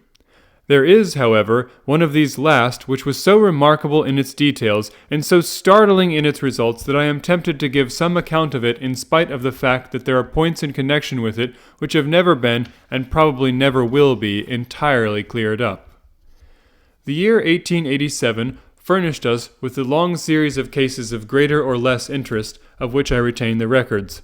Among my headings under this 12 months, I find an account of the adventure of the Paradol Chamber, of the Amateur Mendicant Society, who held a luxurious club in the lower vault of a furniture warehouse, of the facts connected with the loss of the British bark Sophie Anderson, of the singular adventures of the Grice Pattersons in the island of Uffa, and finally of the Camberwell poisoning case.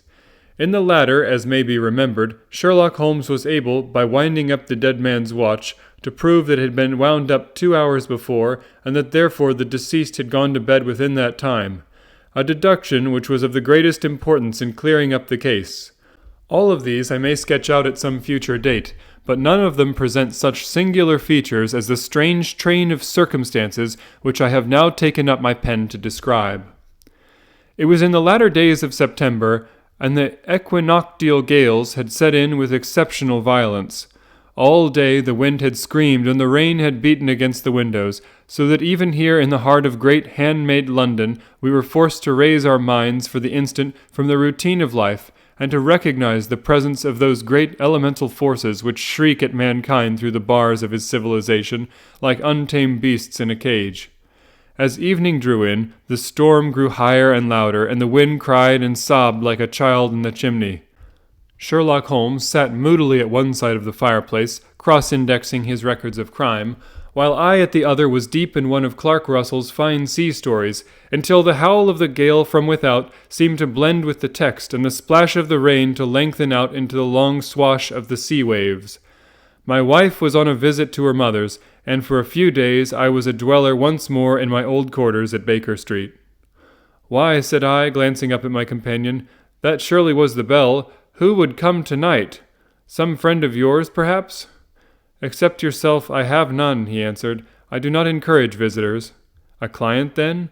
"If so, it is a serious case. Nothing less would bring a man out on such a day and at such an hour. But I take it that is more likely to be some crony of the landlady's." Sherlock Holmes was wrong in his conjecture, however, for there came a step in the passage and a tapping at the door. He stretched out his long arm to turn the lamp away from himself and towards the vacant chair upon which a newcomer must sit. "Come in," said he. The man who entered was young, some 22 at the outside, well-groomed and trimly clad, with something of refinement and delicacy in his bearing. The streaming umbrella which he held in his hand, and his long shining waterproof, told of the fierce weather through which he had come. He looked about him anxiously in the glare of the lamp, and I could see that his face was pale and his eyes heavy, like those of a man who is weighed down with some great anxiety. "I owe you an apology," he said, raising his golden pince-nez to his eyes. "I trust that I am not intruding? I fear that I have brought some traces of the storm and rain into your snug chamber." "Give me your coat and umbrella," said Holmes. "They may rest here on the hook and will be dry presently. You have come up from the southwest, I see." "Yes, from Horsham. That clay and chalk mixture which I see upon your toe-caps is quite distinctive. I have come for advice. That is easily got, and help. That is not always so easy. I have heard of you, Mr. Holmes. I heard from Major Pendergast how you saved him in the Tankerville Club scandal. Ah, of course. He was wrongfully accused of cheating at cards. He said that you could solve anything. He said too much. That you are never beaten. I have been beaten 4 times, 3 times by men, and once by a woman. But what is that compared with the number of your successes? It is true that I have been generally successful. Then you may be so with me. I beg that you will draw your chair up to the fire and favor me with some details as to your case. It is no ordinary one. None of those which come to me are. I am the last court of appeal. And yet I question, sir, whether in all your experience you have ever listened to a more mysterious and inexplicable chain of events than those which have happened in my own family. You fill me with interest, said Holmes. Pray give us the essential facts from the commencement, and I can afterwards question you as to those details which seem to be most important. The young man pulled his chair up and pushed his wet feet out towards the blaze. My name, said he, is John Openshaw, but my own affairs have, as far as I can understand, little to do with this awful business. It is a hereditary matter, so in order to give you an idea of the facts, I must go back to the commencement of the affair. You must know that my grandfather had 2 sons, my uncle Elias and my father Joseph. My father had a small factory at Coventry, which he enlarged at the time of the invention of bicycling. He was a patentee of the Openshaw unbreakable tire, and his business met with such success that he was able to sell it and to retire upon a handsome competence. My uncle Elias emigrated to America when he was a young man and became a planter in Florida, where he was reported to have done very well. At the time of the Civil War he fought in Jackson's army, and afterwards under Hood, where he rose to be a colonel. When Lee laid down his arms, my uncle returned to his plantation, where he remained for 3 or 4 years. About 1869 or 1870, he came back to Europe and took a small estate in Sussex, near Horsham. He had made a very considerable fortune in the States, and his reason for leaving them was his aversion to the Negroes and his dislike of the Republican policy in extending the franchise to them. He was a singular man, fierce and quick-tempered, very foul-mouthed when he was angry, and of a most retiring disposition. During all the years that he lived at Horsham, I doubt if he ever set foot in the town. He had a garden and 2 or 3 fields round his house, and there he would take his exercise, though very often for weeks on end he would never leave his room. He drank a great deal of brandy and smoked very heavily, but he would see no society and did not want any friends, not even his own brother. He didn't mind me, in fact. He took a fancy to me, for at the time when he saw me first I was a youngster of 12 or so. This would be in the year 1878, after he had been 8 or 9 years in England. He begged my father to let me live with him, and he was very kind to me in this way. When he was sober, he used to be fond of playing backgammon and draughts with me, and he would make me his representative both with the servants and with the tradespeople, so that by the time that I was 16 I was quite master of the house. I kept all the keys and could go where I liked and do what I liked, so long as I did not disturb him in his privacy. There was one singular exception, however, for he had a single room, a lumber room up among the attics, which was invariably locked, and which he would never permit either me or anyone else to enter. With a boy's curiosity I have peeped through the keyhole, but I was never able to see more than such a collection of old trunks and bundles as would be expected in such a room. One day, it was in March 1883, a letter with a foreign stamp lay upon the table in front of the colonel's plate. It was not a common thing for him to receive letters, for his bills were all paid in ready money, and he had no friends of any sort. "From India," said he, as he took it up. "Pondicherry postmark. What can this be?" Opening it hurriedly, out there jumped 5 little dried orange pips, which pattered down upon his plate. I began to laugh at this, but the laugh was struck from my lips at the sight of his face. His lip had fallen, his eyes were protruding, his skin the color of putty, and he glared at the envelope which he still held in his trembling hand. "K," he shrieked, and then, my God, my sins have overtaken me." "What is it, uncle?" I cried. "Death," said he, and rising from the table he retired to his room, leaving me palpitating with horror. I took up the envelope and saw scrawled in red ink upon the inner flap, just above the gum, the letter K 3 times repeated. There was nothing else save the dried 5 pips. What could be the reason of his overpowering terror? I left the breakfast table, and as I ascended the stair I met him coming down with an old rusty key, which must have belonged to the attic, in one hand, and a small brass box like a cash-box in the other. "They may do what they like, but I'll checkmate them still," said he, with an oath. "Tell Mary that I shall want a fire in my room today, and send down to Fordham, the Horsham lawyer." I did as he ordered, and when the lawyer arrived I was asked to step up to the room. The fire was burning brightly, and in the grate there was a mass of black fluffy ashes, as of burned paper, while the brass box stood open and empty beside it. As I glanced at the box, I noticed with a start that upon the lid was printed the triple K, which I had read in the morning upon the envelope. "I wish you, John," said my uncle, "to witness my will. I leave my estate with all its advantages and all its disadvantages to my brother, your father, whence it will no doubt descend to you. If you can enjoy it in peace, well and good. If you find you cannot, take my advice, my boy, and leave it to your deadliest enemy. I am sorry to give you such a two-edged thing, but I can't say what turn things are going to take. Kindly sign the paper where Mr. Fordham shows you." I signed the paper as directed, and the lawyer took it away with him. The singular incident made, as you think, the deepest impression on me, and I pondered over it and turned it every way in my mind without being able to make anything of it. Yet I could not shake off the vague feeling of dread which it left behind, though the sensation grew less keen as the weeks passed, and nothing happened to disturb the usual routine of our lives. I could see a change in my uncle. However, he drank more than ever, and he was less inclined for any sort of society. Most of his time he would spend in his room, with the door locked upon the inside, but sometimes he would emerge in a sort of drunken frenzy, and would burst out of the house and tear about the garden with a revolver in his hand, screaming out that he was afraid of no man, and that he was not to be cooped up like a sheep in a pen by a man or devil.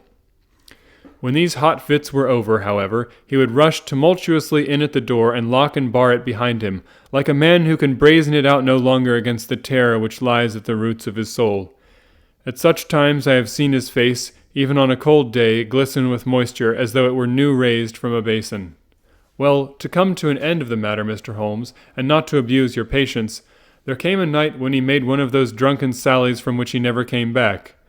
We found him, when we went to search for him, face downward in a little green-scummed pool which lay at the foot of the garden. There was no sign of any violence, and the water was but 2 feet deep, so that the jury, having regard to his known eccentricity, brought in a verdict of suicide. But I, who knew how he winced from the very thought of death, had much ado to persuade myself that he had gone out of his way to meet it.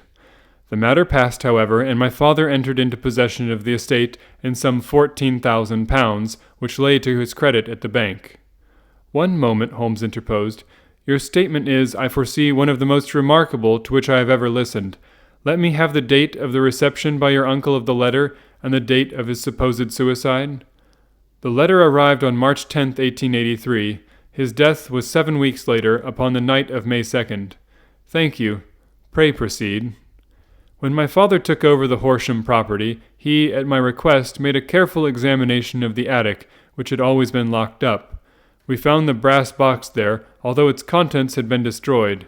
On the inside of the cover was a paper label with the initials of KKK repeated upon it, and letters, memoranda, receipts, and a register written beneath. These, we presume, indicated the nature of the papers which had been destroyed by Colonel Openshaw. For the rest, there was nothing of much importance in the attic save a great many scattered papers and notebooks bearing upon my uncle's life in America. Some of them were of the war time, and showed that he had done his duty well and had borne the repute of a brave soldier. Others were of a date during the reconstruction of the Southern States, and were mostly concerned with politics, for he had evidently taken a strong part in opposing the carpet-bag politicians who had been sent down from the North. Well, it was the beginning of 1884 when my father came to live at Horsham, and all went as well as possible with us until the January of 1885. On the 4th day after the New Year, I heard my father give a sharp cry of surprise as we sat together at the breakfast table. There he was, sitting with a newly opened envelope in one hand and 5 dried orange pips in the outstretched palm of the other one. He had always laughed at what he called my cock and bull story about the colonel, but he looked very scared and puzzled now that the same thing had come upon himself.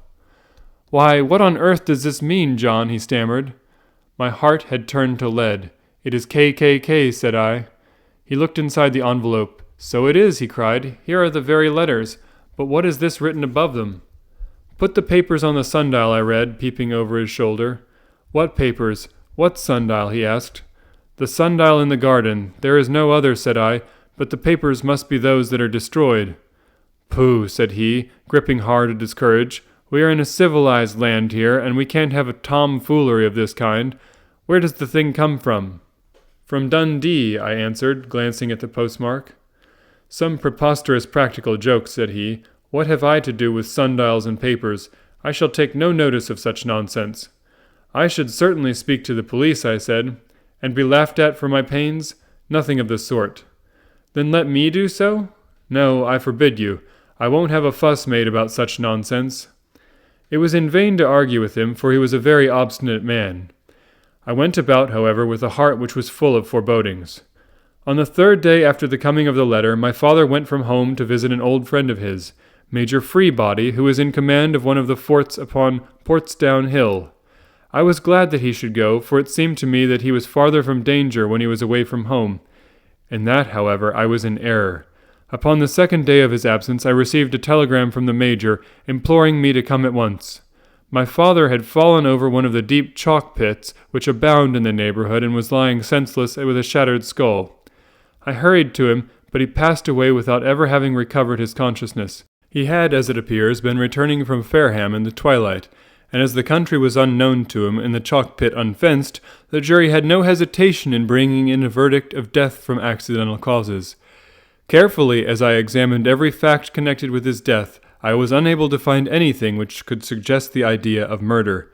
There were no signs of violence, no footmarks, no robbery, no record of strangers having been seen upon the roads, and yet I need not tell you that my mind was far from ease, and that I was well nigh certain that some foul plot had been woven round him. In this sinister way I came into my inheritance. You will ask me why I did not dispose of it? I answer, because I was well convinced that our troubles were in some way dependent upon an incident in my uncle's life, and that the danger would be as pressing in one house as in another. It was in January 1885 that my poor father met his end, and 2 years and 8 months have elapsed since then. During that time I have lived happily at Horsham, and I had begun to hope that this curse had passed away from the family, and that it had ended with the last generation. I had begun to take comfort too soon. However, yesterday morning the blow fell in the very shape in which it had come upon my father. The young man took from his waistcoat a crumpled envelope, and turning to the table, he shook out upon it 5 little dried orange pips. "This is the envelope," he continued. "The postmark is London, Eastern Division. Within are the very words which were upon my father's last message, KKK, and then, put the papers on the sundial." "What have you done?" asked Holmes. "Nothing." "Nothing?" "To tell the truth," he sank his face into his thin white hands, "I have felt helpless. I have felt like one of those poor rabbits when the snake is writhing towards it. I seem to be in the grasp of some resistless, inexorable evil which no foresight and no precautions can guard against." "Tut, tut," cried Sherlock Holmes. "You must act, man, or you are lost. Nothing but energy can save you. This is no time for despair." "I have seen the police." "Ah, but they listened to my story with a smile. I am convinced that the inspector has formed the opinion that the letters are all practical jokes, and that the deaths of my relations were really accidents, as the jury stated, and were not to be connected with the warnings." Holmes shook his clenched hands in the air. "Incredible imbecility!" he cried. "They have, however, allowed me a policeman who may remain in the house with me. Has he come with you tonight?" "No, his orders were to stay in the house." Again Holmes raved in the air. "Why did you come to me?" he cried, "and above all, why did you not come at once?" "I did not know. It was only today that I spoke to Major Prendergast about my troubles, and was advised by him to come to you." "It is really 2 days since you had the letter. We should have acted before this. You have no further evidence, I suppose, than that which you have placed before us? No suggestive detail which might help us?" "There is one thing," said John Openshaw. He rummaged in his coat pocket, and drawing out a piece of discolored blue-tinted paper, he laid it out upon the table. "I have some remembrance," said he, "that on the day when my uncle burned the papers, I observed that the small unburned margins which lay amid the ashes were of this particular color. I found this single sheet upon the floor of his room, and I am inclined to think that it may be one of the papers which has, perhaps, fluttered out from among the others, and in that way has escaped destruction. Beyond the mention of pips, I do not see that it helps much. I think myself that it is a page from some private diary. The writing is undoubtedly my uncle's." Holmes moved the lamp, and we both bent over the sheet of paper, which showed by its ragged edge that it had indeed been torn from a book. It was headed March 1869, and beneath were the following enigmatical notices. 4th, Hudson came, same old platform. 7th, set the pips on Macaulay, Paramore, and John Swain of St. Augustine. 9th, Macaulay cleared. 10th, John Swain cleared. 12th, visited Paramore, all well. Thank you, said Holmes, folding up the paper and returning it to our visitor. And now you must on no account lose another instant. We cannot spare time even to discuss what you have told me. You must get home instantly and act. What shall I do? There is but one thing to do. It must be done at once. You must put this piece of paper which you have shown us into the brass box which you have described. You must also put in a note to say that all the other papers were burned by your uncle, and that this is the only one which remains. You must assert that in such words as will carry conviction with them. Having done this, you must at once put the box out upon the sundial, as directed. Do you understand? Entirely. Do not think of revenge or anything of the sort at present. I think that we may gain that by means of the law. But we have our web to weave, while theirs is already woven. The first consideration is to remove the pressing danger which threatens you. The second is to clear up the mystery and to punish the guilty parties. I thank you, said the young man, rising and pulling on his overcoat. You have given me fresh life and hope. I shall certainly do as you advise. Do not lose an instant, and above all, take care of yourself in the meanwhile, for I do not think that there can be a doubt that you are threatened by a very real and imminent danger. How do you go back? By train from Waterloo. It is not yet 9. The streets will be crowded, so I trust that you may be in safety, and yet you cannot guard yourself too closely. I am armed. That is well. Tomorrow I shall set to work upon your case. I shall see you at Horsham, then? No, your secret lies in London. It is there that I shall seek it. Then I shall call upon you in a day or in 2 days, with news as to the box and the papers. I shall take your advice in every particular. He shook hands with us and took his leave. Outside, the wind still screamed, and the rain splashed and pattered against the windows. This strange, wild story seemed to have come to us from amid the mad elements, blown in upon us like a sheet of seaweed in a gale, and now to have been reabsorbed by them once more. Sherlock Holmes sat for some time in silence, with his head sunk forward and his eyes bent upon the red glow of the fire. Then he lit his pipe, and leaning back in his chair, he watched the blue smoke rings as they chased each other up to the ceiling. I think, Watson, he remarked at last, that of all our cases we have had none more fantastic than this. Save, perhaps, the sign of 4. Well, yes, save perhaps that. And yet this John Openshaw seems to me to be walking amid even greater perils than did the Sholtos. But have you, I asked, formed any definite conception as to what these perils are?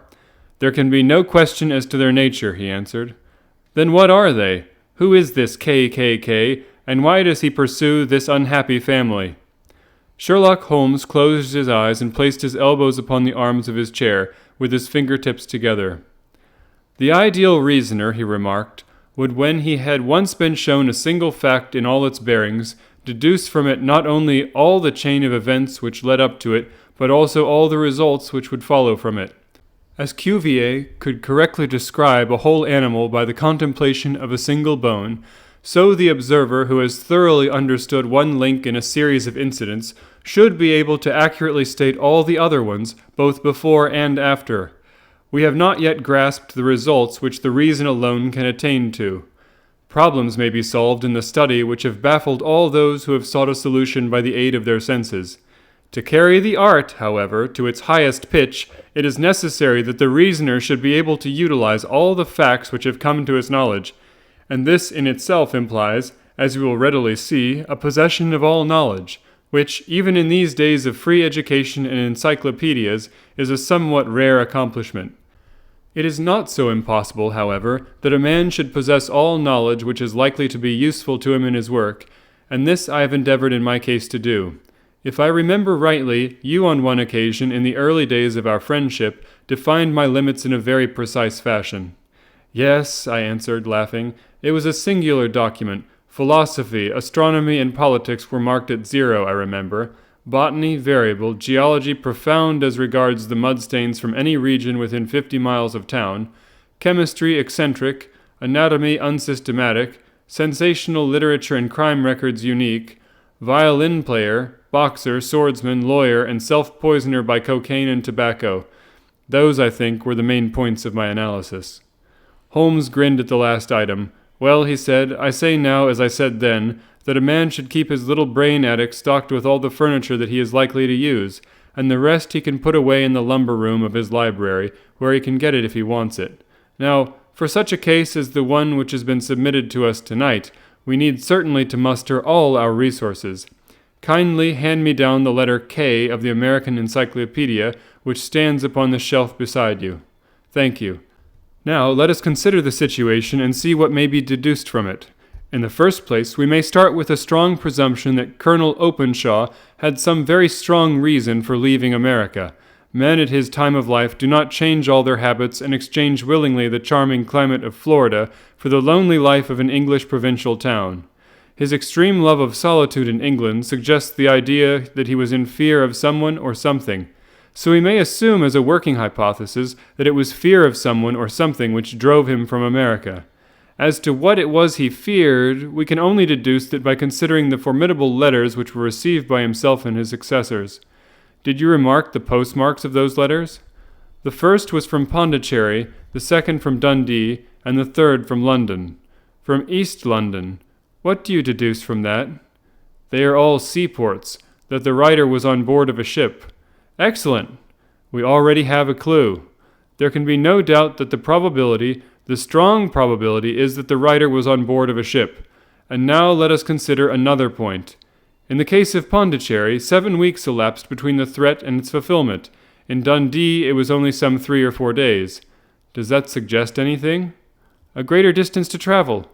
But the letter had also a greater distance to come. Then I do not see the point.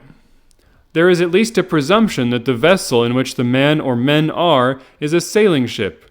It looks as if they always sent their singular warning or token before them when starting upon their mission. You see how quickly the deed followed the sign when it came from Dundee? If they had come from Pondicherry in a steamer, they would have arrived almost as soon as their letter. But as a matter of fact, 7 weeks elapsed.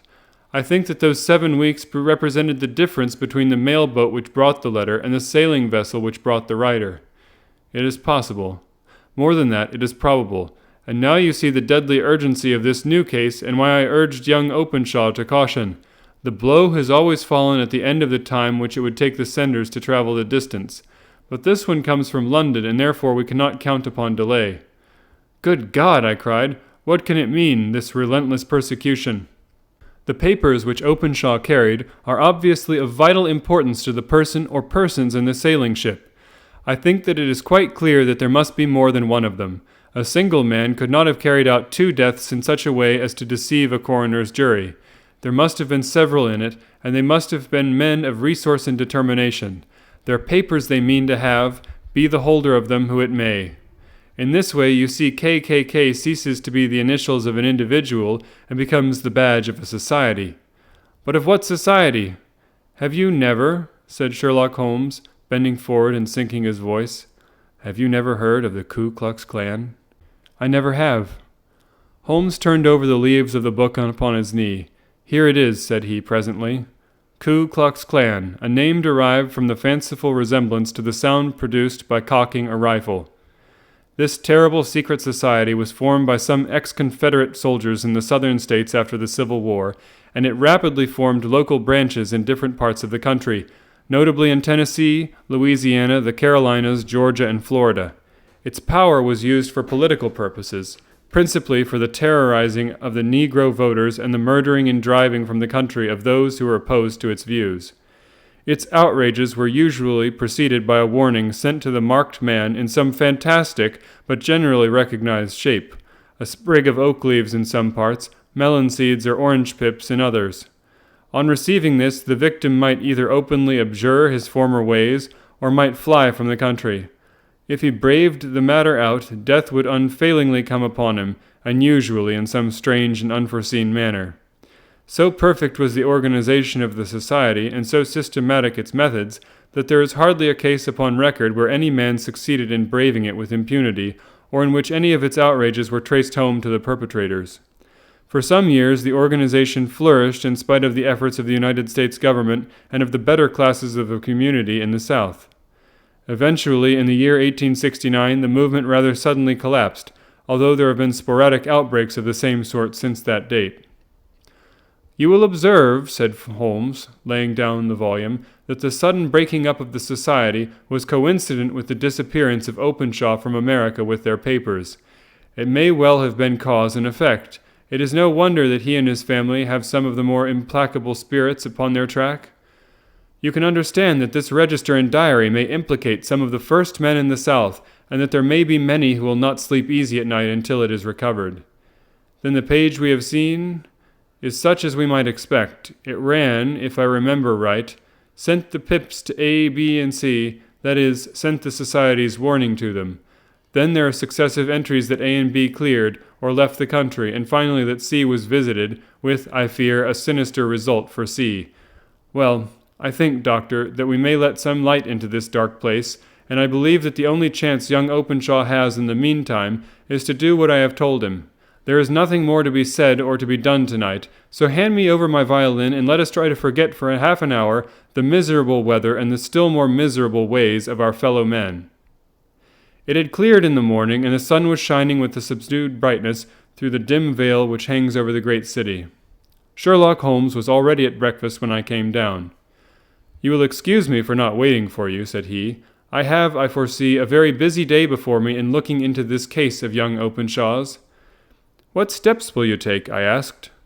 "It will very much depend upon the results of my first inquiries. I may have to go down to Horsham after all." "You will not go there first?" "No, I shall commence with the city. Just ring the bell and the maid will bring up your coffee."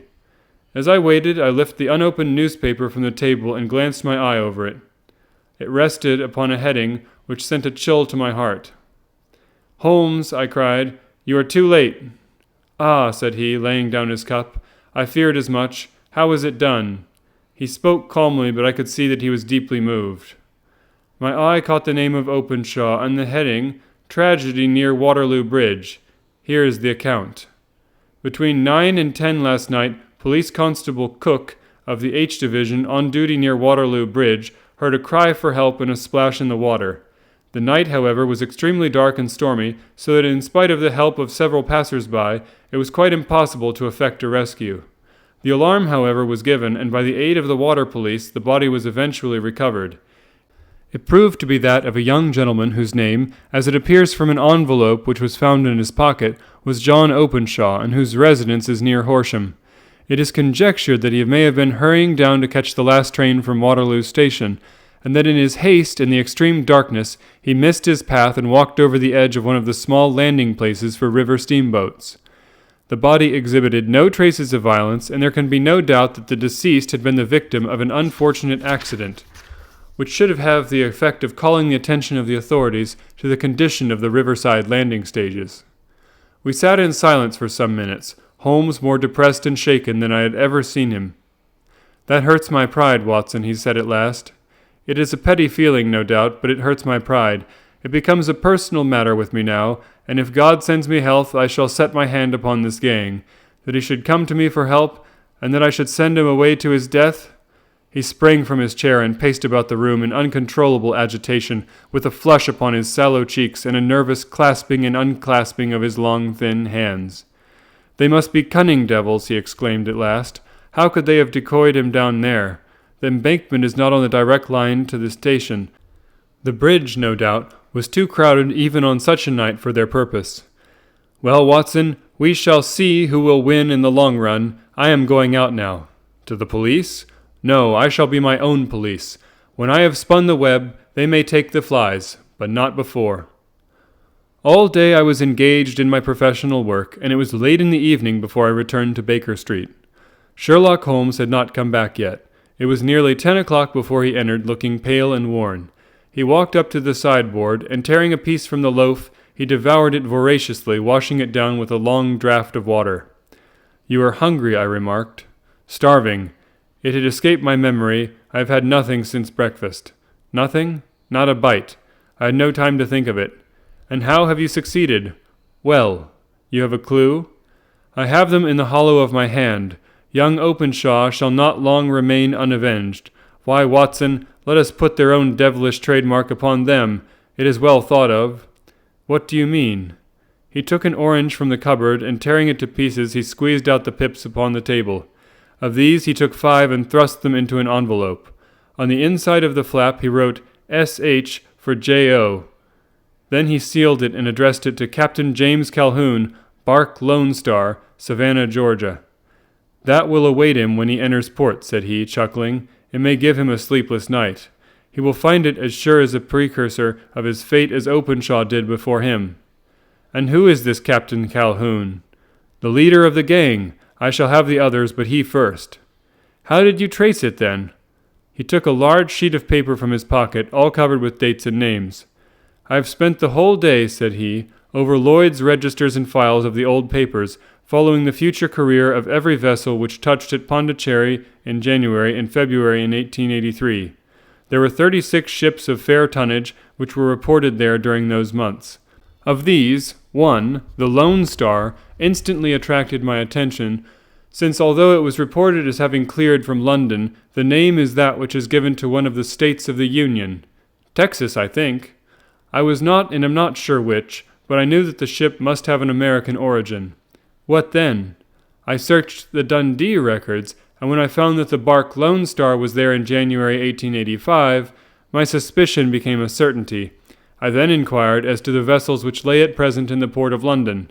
Yes, the Lone Star had arrived here last week. I went down to the Albert Dock and found that she had been taken down the river by the early tide this morning, homeward bound to Savannah. I wired to Gravesend and learned that she had passed some time ago, and as the wind is easterly, I have no doubt that she is now past the Goodwins, and not very far from the Isle of Wight. What will you do, then? Oh, I have my hand upon him. He and the 2 mates are, as I learn, the only native-born Americans in the ship. The others are Finns and Germans. I know also that they were all 3 away from the ship last night. I had it from the stevedore who has been loading their cargo. By the time that their sailing ship reaches Savannah, the mail boat will have carried this letter, and the cable will have informed the police of Savannah that these 3 gentlemen are badly wanted here upon a charge of murder. There is ever a flaw, however, in the best laid of human plans, and the murderers of John Openshaw were never to receive the orange pips which would show them that another, as cunning and as resolute as themselves, was upon their track. Very long and very severe were the equinoctial gales that year. We waited long for news of the Lone Star of Savannah, but none ever reached us. We did at last hear that somewhere far out in the Atlantic a shattered stern post of the boat was seen swinging in the trough of a wave, with the letters L.S. carved upon it. And that is all which we shall ever know of the fate of the Lone Star.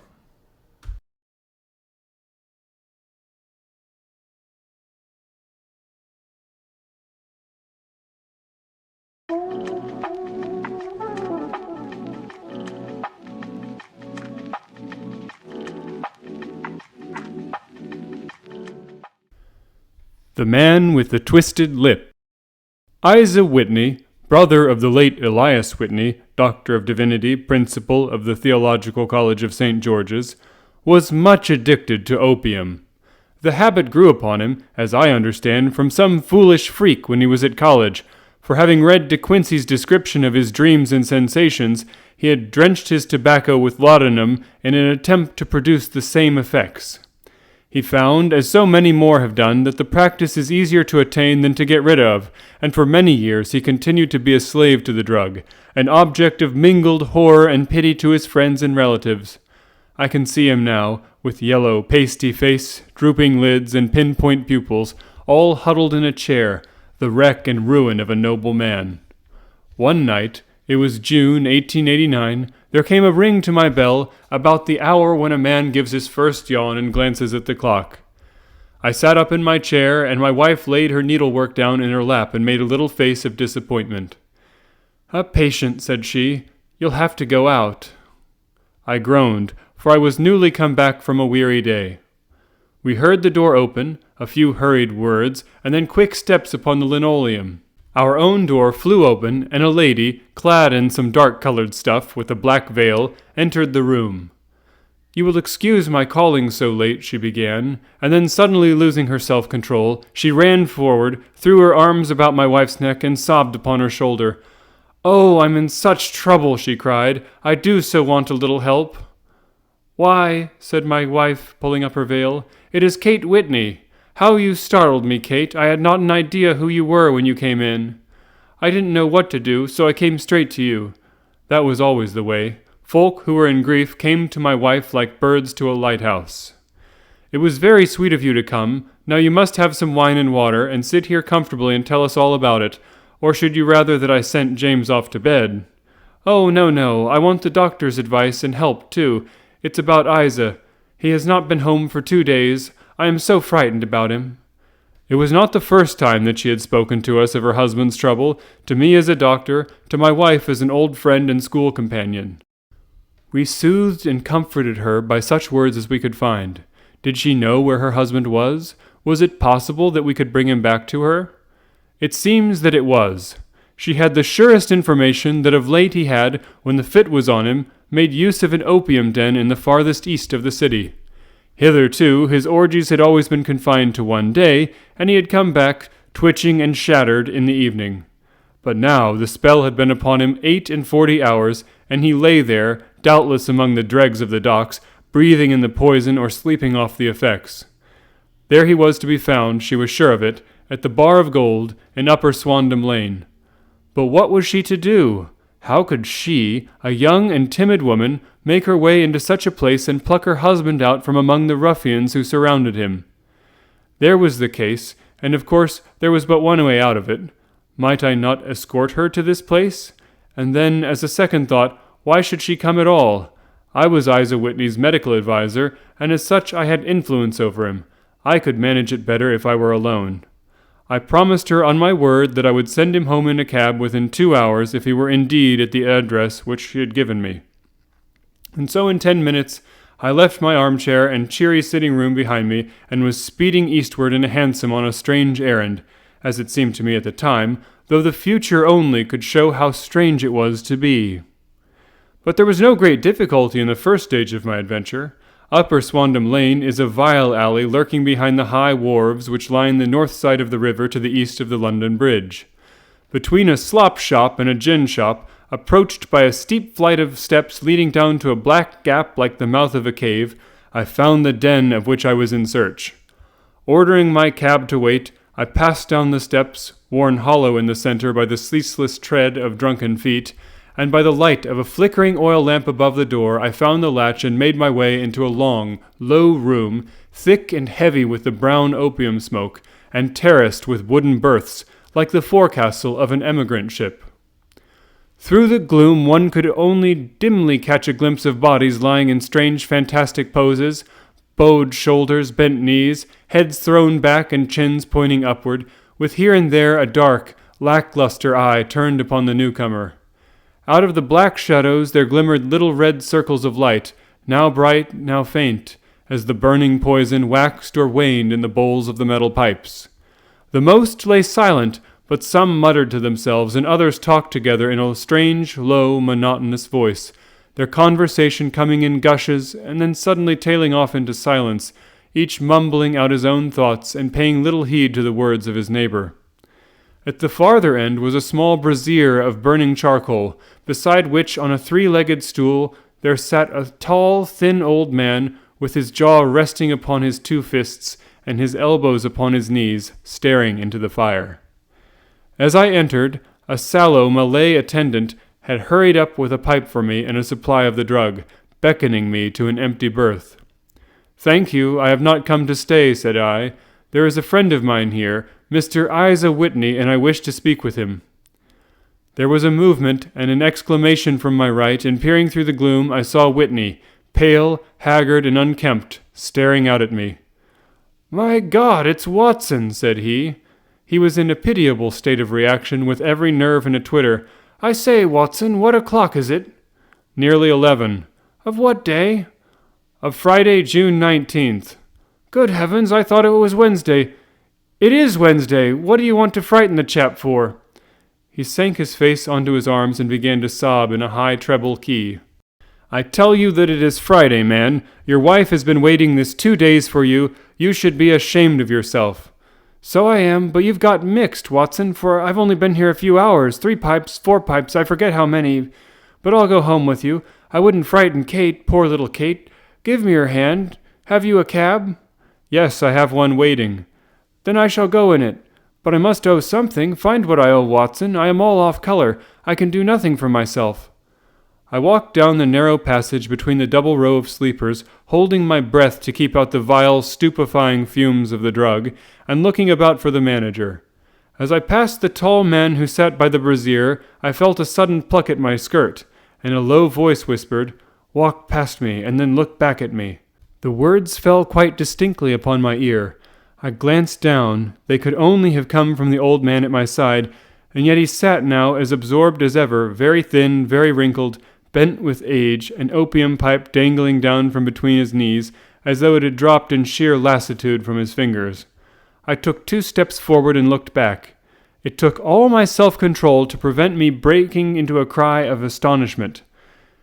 He had turned his back so that none could see him but I. His form had filled out, his wrinkles were gone. The dull eyes had regained their fire, and there, sitting by the fire and grinning at my surprise, was none other than Sherlock Holmes. He made a slight motion to me to approach him, and instantly, as he turned his face half round to the company once more, subsided into a doddering, loose-lipped senility. "Holmes," I whispered, "what on earth are you doing in this den?" "As low as you can," he answered. "I have excellent ears. If you would have the great kindness to get rid of that sottish friend of yours, I should be exceedingly glad to have a little talk with you. I have a cab outside." "Then pray send him home in it. You may safely trust him, for he appears to be too limp to get into any mischief. I should recommend you also to send a note by the cabman to your wife to say that you have thrown in your lot with me. If you will wait outside, I shall be with you in 5 minutes." It was difficult to refuse any of Sherlock Holmes's requests, for they were always so exceedingly definite and put forward with such a quiet air of mastery. I felt, however, that when Whitney was once confined in the cab, my mission was practically accomplished, and for the rest, I could not wish anything better than to be associated with my friend in one of those singular adventures which were the normal condition of his existence. In a few minutes I had written my note, paid Whitney's bill, led him out to the cab, and seen him driven through the darkness. In a very short time a decrepit figure had emerged from the opium den, and I was walking down the street with Sherlock Holmes. For 2 streets he shuffled along with a bent back and an uncertain foot. Then, glancing quickly round, he straightened himself out and burst into a hearty fit of laughter. "I suppose, Watson," said he, "that you imagine that I have added opium smoking to cocaine injections and all the other little weaknesses on which you have favored me with your medical views. I was certainly surprised to find you there, but not more so than I to find you. I came to find a friend, and I to find an enemy." "An enemy?" "Yes, one of my natural enemies, or shall I say my natural prey. Briefly, Watson, I am in the midst of a very remarkable inquiry, and I have hoped to find a clue in the incoherent ramblings of these sots, as I have done before now. Had I been recognized in that den, my life would not have been worth an hour's purchase, for I have used it before now for my own purposes, and the rascally Lasker who runs it has sworn to have vengeance upon me. There is a trap door at the back of that building, near the corner of Paul's Wharf, which could tell some strange tales of what has passed through it upon the moonless nights." "What? You do not mean bodies?" "Aye, bodies, Watson. We should be rich men if we had £1,000 for every poor devil who has been done to death in that den. It is the vilest murder trap on the whole riverside, and I fear that Neville St. Clair has entered it never to leave it more. But our trap should be here." He put his 2 forefingers between his teeth and whistled shrilly, a signal which was answered by a similar whistle from the distance, followed shortly by the rattle of wheels and the clink of horses' hoofs. "Now, Watson," said Holmes, as a tall dog-cart dashed up through the gloom, throwing out 2 golden tunnels of yellow light from its side lanterns, "you'll come with me, won't you?" "If I can be of use." "Oh, a trusty comrade is always of use, and a chronicler will be still more so. My room at the Cedars is a double-bedded one." "The Cedars?" "Yes, that is Mr. St. Clair's house. I am staying there while I conduct the inquiry." Where is it, then? Near Lee, in Kent. We have a 7-mile drive before us. But I am all in the dark. Of course you are.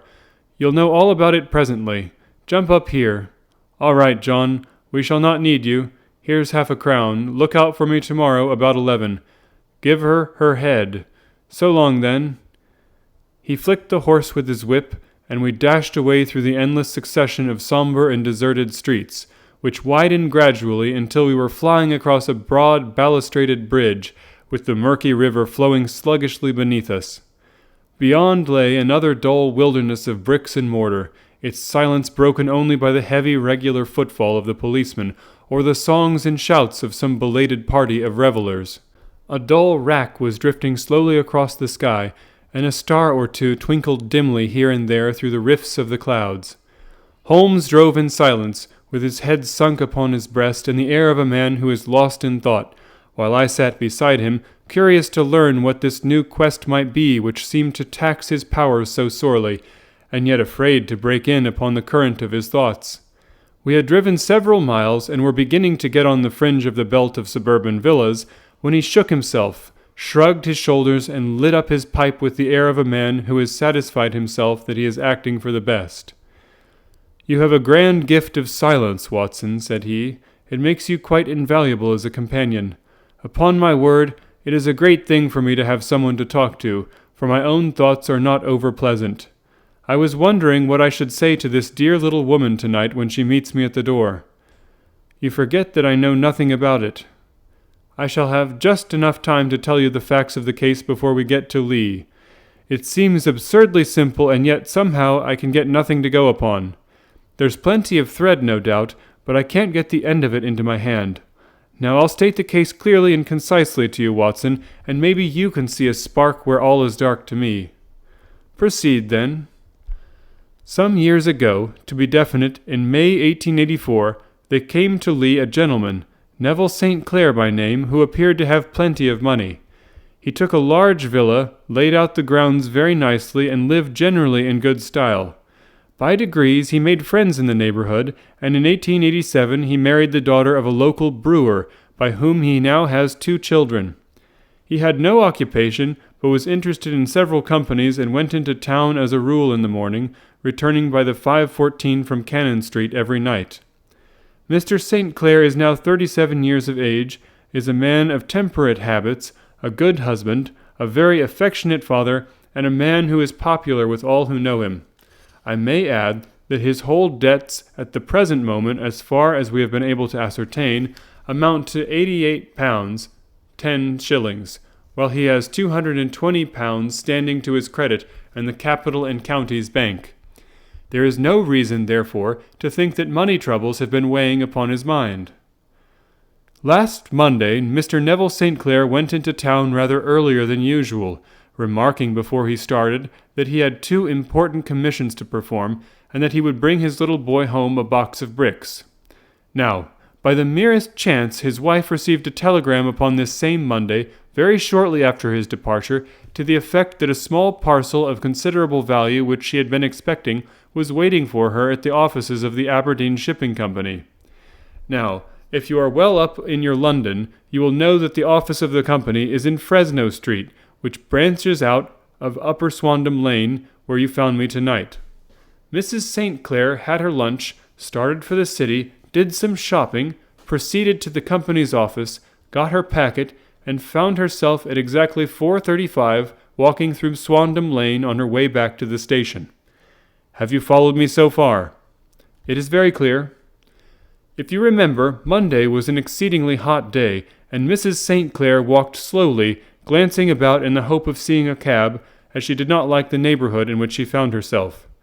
While she was walking in this way down Swandam Lane, she suddenly heard an ejaculation or cry, and was struck cold to see her husband looking down at her, and, as it seemed to her, beckoning to her from a second-floor window.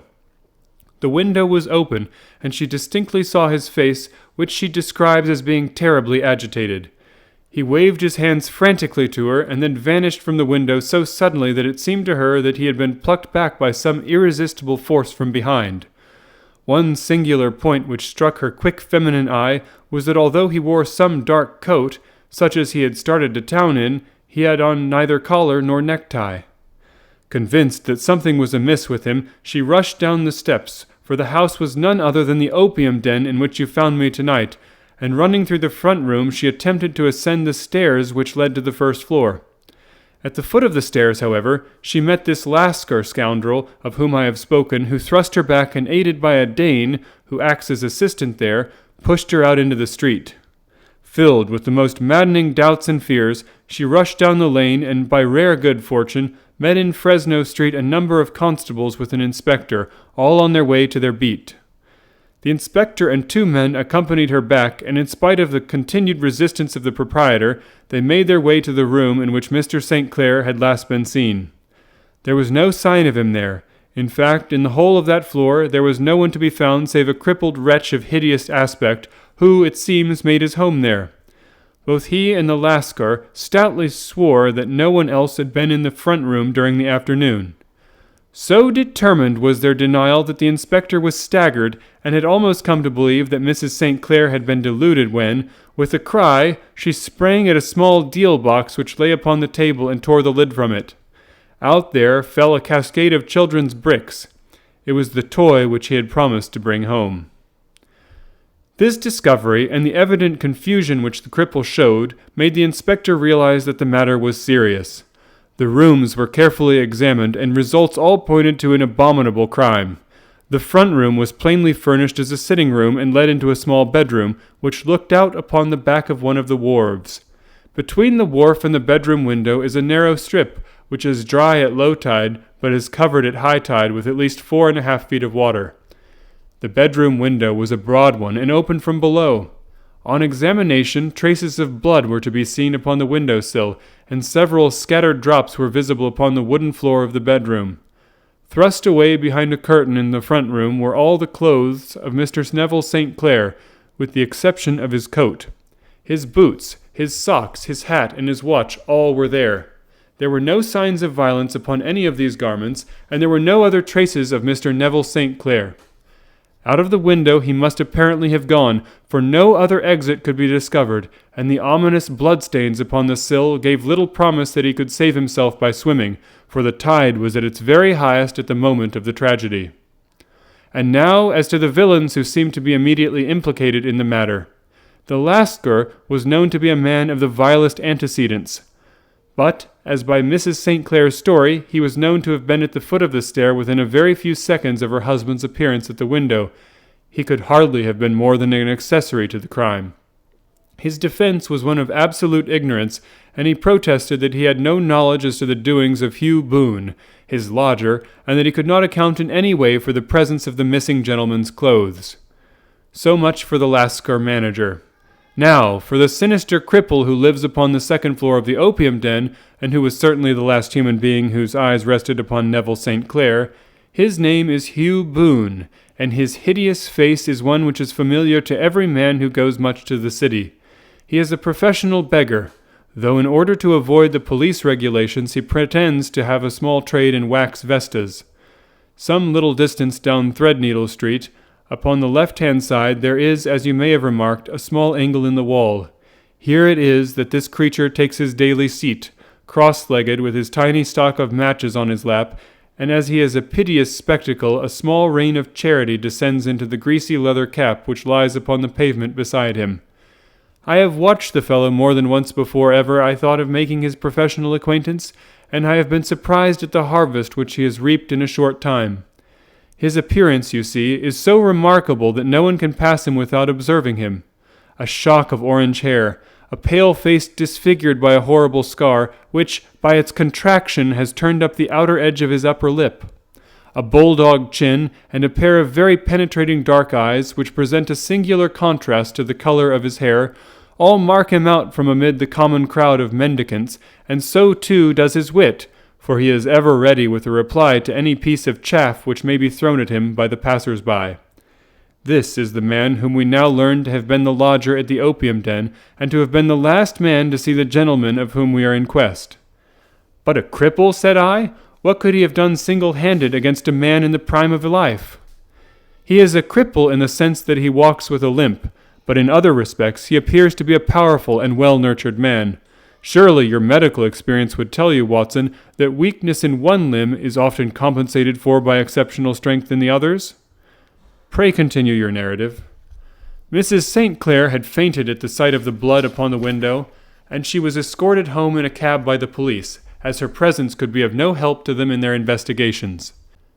Inspector Barton, who had charge of the case, made a very careful examination of the premises, but without finding anything which threw any light upon the matter.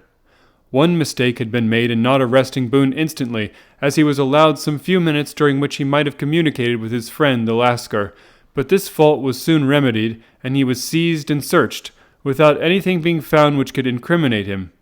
There were, it is true, some bloodstains upon his right shirt-sleeve, but he pointed to his ring finger which had been cut near the nail, and explained that the bleeding came from there, adding that he had been to the window not long before, and that the stains which had been observed there came doubtless from the same source. He denied strenuously having ever seen Mr. Neville St. Clair, and swore that the presence of the clothes in his room was as much a mystery to him as to the police. As to Mrs. St. Clair's assertion that she had actually seen her husband at the window, he declared that she must have been either mad or dreaming. He was removed, loudly protesting, to the police station, while the inspector remained upon the premises in the hope that the ebbing tide might afford some fresh clue. And it did, though they hardly found upon the mud bank what they had feared to find. It was Neville St. Clair's coat, and not Neville St. Clair, which lay uncovered as the tide receded. And what do you think they found in the pockets? I cannot imagine. No, I don't think you would guess. Every pocket stuffed with pennies and halfpennies, 421 pennies and 270 halfpennies.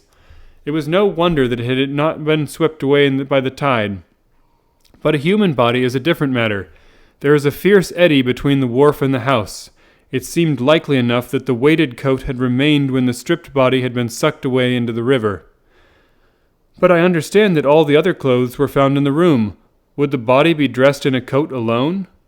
No, sir, but the facts might be met speciously enough. Suppose that this man Boone had thrust Neville St. Clair through the window. There is no human eye which could have seen the deed. What would he do then? It would of course instantly strike him that he must get rid of the telltale garments. He would seize the coat then, and be in the act of throwing it out, when it would occur to him that it would swim and not sink. He has little time, for he has heard the scuffle downstairs when the wife tried to force her way up, and perhaps he has already heard from his Lascar confederate that the police are hurrying up the street. There is not an instant to be lost. He rushes to some secret hoard where he has accumulated the fruits of his beggary, and he stuffs all the coins upon which he can lay his hands into the pockets to make sure of the coat's sinking. He throws it out, and would have done the same with the other garments, had not he heard the rush of steps below, and only just had time to close the window when the police appeared. It certainly sounds feasible. Well, we will take it as a working hypothesis for want of a better. Boone, as I have told you, was arrested and taken to the station, but it could not be shown that there had ever before been anything against him. He had for years been known as a professional beggar, but his life appeared to have been a very quiet and innocent one. There the matter stands at present, and the questions which have to be solved, what Neville St. Clair was doing in the opium den, what happened to him when there, where he is now, and what Hugh Boone had to do with his disappearance, are all as far from a solution as ever. I confess that I cannot recall any case within my experience which looked at the first glance so simple, and yet which presented such difficulties. While Sherlock Holmes had been detailing this singular series of events, we had been whirling through the outskirts of the great town until the last straggling houses had been left behind, and we rattled along with a country hedge upon either side of us. Just as he finished, however, we drove through 2 scattered villages where a few lights still glimmered in the windows. "We are on the outskirts of Lee," said my companion. "We have touched on 3 English counties in our short drive, starting in Middlesex, passing over an angle of Surrey, and ending in Kent. See that light among the trees? That is the Cedars, and beside that lamp sits a woman whose anxious ears have already, I have little doubt, caught the clink of our horses' feet." "But why are you not conducting the case from Baker Street?" I asked. "Because there are many inquiries which must be made out here. Mrs. St. Clair has most kindly put 2 rooms at my disposal, and you may rest assured that she will have nothing but a welcome for my friend and colleague. I hate to meet her, Watson, when I have no news of her husband. Here we are. Whoa there, whoa!" We had pulled up in front of a large villa which stood within its own grounds. A stable boy had run out to the horse's head, and springing down I followed Holmes up the small, winding gravel drive which led to the house. As we approached, the door flew open, and a little blonde woman stood in the opening, clad in some sort of light mousseline de soie, with a touch of fluffy pink chiffon at her neck and wrists. She stood with her figure outlined against the flood of light, one hand upon the door, one half raised in her eagerness, her body slightly bent, her head and face protruded with eager eyes and parted lips. A standing question. "Well?" she cried. "Well?" And then seeing that there were two of us, she gave a cry of hope which sank into a groan as she saw that my companion shook his head and shrugged his shoulders. "No good news?" "None." "No bad?" "No." "Thank God for that, but come in. You must be weary, for you have had a long day." "This is my friend, Dr. Watson. He has been of most vital use to me in several of my cases, and a lucky chance has made it possible for me to bring him out and associate him with this investigation." "I'm delighted to see you," said she, pressing my hand warmly. "You will, I am sure, forgive anything that may be wanting in our arrangements, when you consider the blow which has come so suddenly upon us." "My dear madame," said I am an old campaigner, and if I were not, I can very well see that no apology is needed. If I can be of any assistance, either to you or to my friend here, I shall be indeed happy." "Now, Mr. Sherlock Holmes," said the lady as we entered a well-lit dining-room, upon the table of which a cold supper had been laid out, "I should very much like to ask you one or two plain questions, to which I beg that you will give a plain answer." "Certainly, madame." "Do not trouble about my feelings. I am not hysterical nor given to fainting. I simply wish to hear your real opinion." "Upon what point?" "In your heart of hearts, do you think that Neville is alive?" Sherlock Holmes seemed to be embarrassed by the question. "Frankly now," she repeated, standing upon the rug and looking keenly down at him as he leaned back in a basket chair. "Frankly then, madame, I do not." "You think that he is dead?" "I do." "Murdered?" "I don't say that. Perhaps." "And on what day did he meet his death?" "On Monday." "Then perhaps, Mr. Holmes, you will be good enough to explain how it is that I have received a letter from him today." Sherlock Holmes sprang out of his chair as if he had been galvanized. "What?" he roared. "Yes, today." She stood, smiling, holding up a little slip of paper in the air. "May I see it?" "Certainly." He snatched it from her in his eagerness, and smoothing it out upon the table, he drew over the lamp and examined it intently. I had left my chair and was gazing at it over his shoulder. The envelope was a very coarse one, and was stamped with the Gravesend postmark and with the date of that very day, or rather of the day before, for it was considerably after midnight. "Coarse writing," murmured Holmes. "Surely this is not your husband's writing, madame?" "No, but the enclosure is." "I perceive also that whoever addressed the envelope had to go and inquire as to the address." "How can you tell that?" "The name, you see, is in perfectly black ink, which has dried itself. The rest is of the grayish color, which shows that blotting paper has been used. If it had been written straight off and then blotted, none would be of a deep black shade. This man has written the name, and there has been a pause before he wrote the address, which can only mean that he was not familiar with it. It is, of course, a trifle, but there is nothing so important as trifles. Let us now see the letter. Ha! There has been an enclosure here." "Yes, there was a ring, his signet ring." "And you are sure that this is your husband's hand?" "One of his hands." "One?" "His hand when he wrote hurriedly. It is very unlike his usual writing, and yet I know it well." "Dearest, do not be frightened. All will come well. There is a huge error which it may take some little time to rectify. Wait in patience. Neville." Written in pencil upon the fly-leaf of a book, octavo size, no watermark. Posted today in Gravesend by a man with a dirty thumb. Ha! And the flap has been gummed, if I am not very much in error, by a person who had been chewing tobacco. "And you have no doubt that this is your husband's hand, madame?" "None. Neville wrote those words." "And they were posted today at Gravesend. Well, Mrs. St. Clair, the clouds lighten, though I should not venture to say that the danger is over." "But he must be alive, Mr. Holmes." "Unless this is a clever forgery to put us on the wrong scent. The ring, after all, proves nothing. It may have been taken from him." No, it is his very own writing." "Very well. It may, however, have been written on Monday and only posted today." "That is possible. If so, much may have happened between." "Oh, you must not discourage me, Mr. Holmes. I know that all is well with him. There is so keen a sympathy between us that I should know if evil came upon him.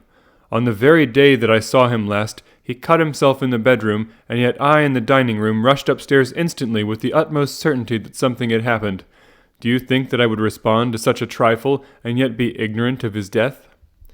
I have seen too much not to know that the impression of a woman may be more valuable than the conclusion of an analytical reasoner, and in this letter you certainly have a very strong piece of evidence to corroborate your view. But if your husband is alive and able to write letters, why should he remain away from you? I cannot imagine. It is unthinkable. And on Monday he made no remarks before leaving you? No. And you were surprised to see him in Swandam Lane? Very much so. Was the window open? Yes. Then he might have called to you. He might. He only, as I understand, gave an inarticulate cry? Yes. A call for help, you thought? Yes, he waved his hands. But it might have been a cry of surprise. Astonishment at the unexpected sight of you might cause him to throw up his hands? It is possible. And you thought he was pulled back. He disappeared so suddenly. He might have leaped back. You did not see anyone else in the room. No, but this horrible man confessed to having been there, and the Lascar was at the foot of the stairs. Quite so. Your husband, as far as you could see, had his ordinary clothes on, but without his collar or tie. I distinctly saw his bare throat. Had he ever spoken of Swandam Lane? Never. Had he ever showed any signs of having taken opium? Never. Thank you, Mrs. St. Clair. Those are the principal points about which I wish to be absolutely clear. We shall now have a little supper and then retire, for we may have a very busy day tomorrow. A large and comfortable double-bedded room had been placed at our disposal, and I was quickly between the sheets, for I was weary after my night of adventure. Sherlock Holmes was a man, however, who, when he had an unsolved problem upon his mind, would go for days and even for a week without rest, turning it over, rearranging his facts, and looking at it from every point of view until he had either fathomed it or convinced himself that his data were insufficient. It was soon evident to me that he was now preparing for an all-night sitting. He took off his coat and waistcoat, put on a large blue dressing-gown, and then wandered about the room collecting pillows from his bed and cushions from the sofa and armchairs. With these he constructed a sort of eastern divan, upon which he perched himself cross-legged, with an ounce of shag tobacco and a box of matches laid out in front of him. In the dim light of the lamp I saw him sitting there, an old briar pipe between his lips, his eyes fixed vacantly upon the corner of the ceiling. The blue smoke curling up from him, silent, motionless, with the light shining upon his strong-set, aquiline features. So he sat as I dropped off to sleep, and so he sat when a sudden ejaculation caused me to wake up, and I found the summer sun shining into the apartment.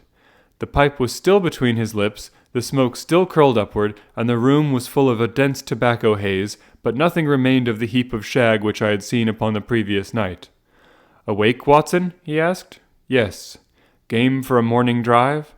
"Certainly." "Then dress. No one is stirring yet, but I know where the stable-boy sleeps, and we shall soon have the trap out." He chuckled to himself as he spoke, his eyes twinkled, and he seemed a different man to the somber thinker of the previous night. As I dressed, I glanced at my watch. It was no wonder that no one was stirring. It was 25 minutes past 4. I had hardly finished when Holmes returned with the news that the boy was putting in the horse.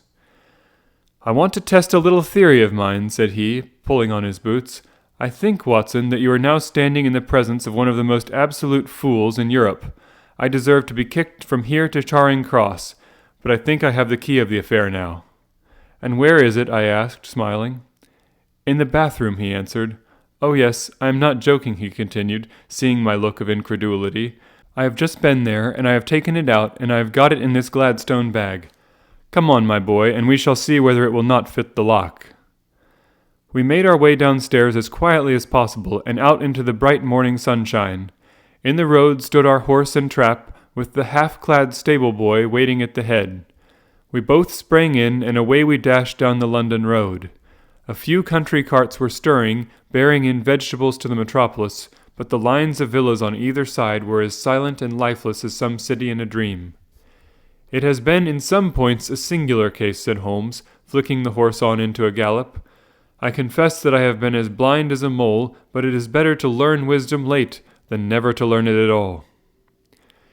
In town, the earliest risers were just beginning to look sleepily from their windows as we drove through the streets of the Surrey side.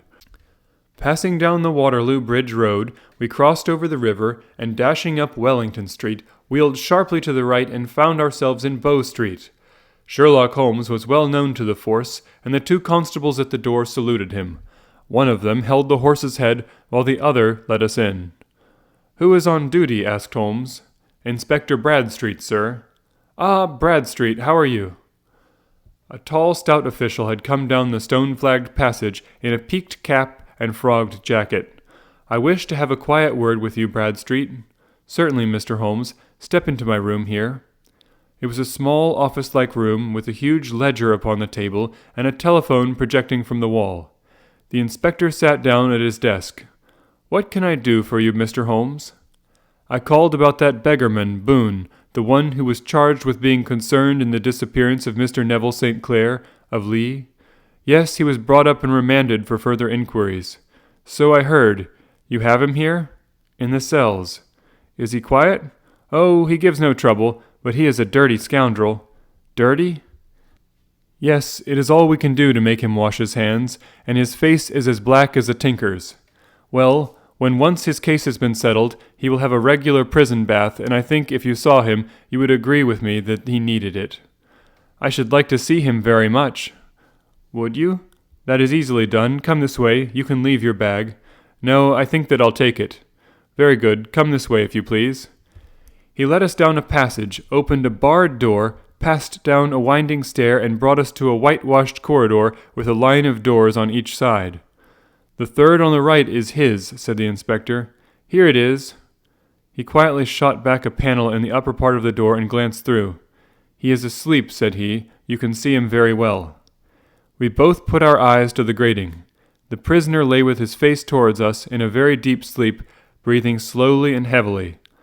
He was a middle-sized man, coarsely clad as became his calling, with a colored shirt protruding from the rent in his tattered coat. He was, as the inspector had said, extremely dirty, but the grime which covered his face could not conceal its repulsive ugliness. A broad wheal from an old scar ran right across it from eye to chin, and by its contraction had turned up one side of the upper lip, so that 3 teeth were exposed in a perpetual snarl. A shock of very bright red hair grew low over his eyes and forehead. "He's a beauty, isn't he?" said the inspector. "He certainly needs a wash," remarked Holmes. "I had an idea that he might, and I took the liberty of bringing the tools with me." He opened the Gladstone bag as he spoke and took out, to my astonishment, a very large bath sponge. "Ha, you're a funny one," chuckled the inspector. "Now, if you will have the great goodness to open that door very quietly, we will soon make him cut a much more respectable figure." "Well, I don't know why not," said the inspector. "He doesn't look a credit to the Bow Street cells, does he?" He slipped his key into the lock, and we all very quietly entered the cell. The sleeper half turned and then settled down once more into a deep slumber. Holmes stooped to the water jug, moistened his sponge, and then rubbed it twice vigorously across and down the prisoner's face. "Let me introduce you," he shouted, "to Mr. Neville St. Clair of Lee in the county of Kent." Never in my life have I seen such a sight. The man's face peeled off under the sponge like the bark from a tree. Gone was the coarse brown tint. Gone, too, was the horrid scar which had seamed it across, and the twisted lip which had given the repulsive sneer to the face. A twitch brought away the tangled red hair, and there, sitting up in his bed, was a pale, sad-faced, refined-looking man, black-haired and smooth-skinned, rubbing his eyes and staring about him with sleepy bewilderment. Then, suddenly realizing the exposure, he broke into a scream and threw himself down with his face to the pillow. "Great heavens!" cried the inspector. "It is indeed the missing man. I know him from the photograph." The prisoner turned with the reckless air of a man who abandons himself to his destiny. "Be it so," said he. "And pray, what am I charged with?" "With making away with "Oh, come, you can't be charged with that unless they make a case of attempted suicide of it," said the inspector with a grin. "Well, I have been 27 years in the force, but this really takes the cake. If I am Mr. Neville St. Clair, then it is obvious that no crime has been committed, and that therefore I am illegally detained." "No crime, but a very great error has been committed," said Holmes. "You would have done better to have trusted your wife." "It was not the wife, it was the children," groaned the prisoner. "God help me, I would not have them ashamed of their father. My God, what an exposure! What can I do?" Sherlock Holmes sat down beside him on the couch and patted him kindly on the shoulder. "If you leave it to a court of law to clear the matter up," said he, "of course you can hardly avoid publicity. On the other hand, if you convince the police authorities that there is no possible case against you, I do not know that there is any reason that the details should find their way to the papers. Inspector Bradstreet would, I am sure, make notes upon anything which you might tell us and submit it to the proper authorities. The case would then never go into court at all." "God bless you," cried the prisoner passionately. "I would have endured imprisonment, aye, even execution, rather than have left my miserable secret as a family blot to my children. You are the first who have ever heard my story. My father was a schoolmaster in Chesterfield, where I received an excellent education. I travelled in my youth, took to the stage, and finally became a reporter on an evening paper in London. One day my editor wished to have a series of articles upon begging in the metropolis, and I volunteered to supply them. There was the point from which all my adventures started. It was only by trying begging as an amateur that I could get the facts upon which to base my articles. When an actor I had, of course, learned all the secrets of making up, and had been famous in the green room for my skill. I took advantage now of my attainments. I painted my face, and to make myself as pitiable as possible, I made a good scar and fixed one side of my lip in a twist, by the aid of a small slip of flesh-colored plaster. Then, with a red head of hair and an appropriate dress, I took my station in the business part of the city, ostensibly as a match-seller, but really as a beggar. For 7 hours I plied my trade, and when I returned home in the evening, I found to my surprise that I had received no less than 26 shillings 4 pennies. I wrote my articles and thought little more of the matter until, some time later, I backed a bill for a friend and had a writ served upon me for £25. I was at my wits' end where to get the money, but a sudden idea came to me. I begged a fortnight's grace from the creditor, asked for a holiday from my employers, and spent the time in begging in the city under my disguise. In 10 days I had the money and had paid the debt. Well, you can imagine how hard it was to settle down to arduous work at £2 a week, when I knew that I could earn as much in a day by smearing my face with a little paint, laying my cap on the ground and sitting still. It was a long fight between my pride and the money, but the dollars won at last, and I threw up reporting and sat day after day in the corner which I had first chosen, inspiring pity by my ghastly face and filling my pockets with coppers. Only one man knew my secret. He was the keeper of a low den in which I used to lodge in Swandam Lane, where I could every morning emerge as a squalid beggar, and in the evenings transform myself into a well-dressed man about town. This fellow, a Lascar, was well paid by me for his rooms, so that I knew that my secret was safe in his possession. Well, very soon I found that I was saving considerable sums of money.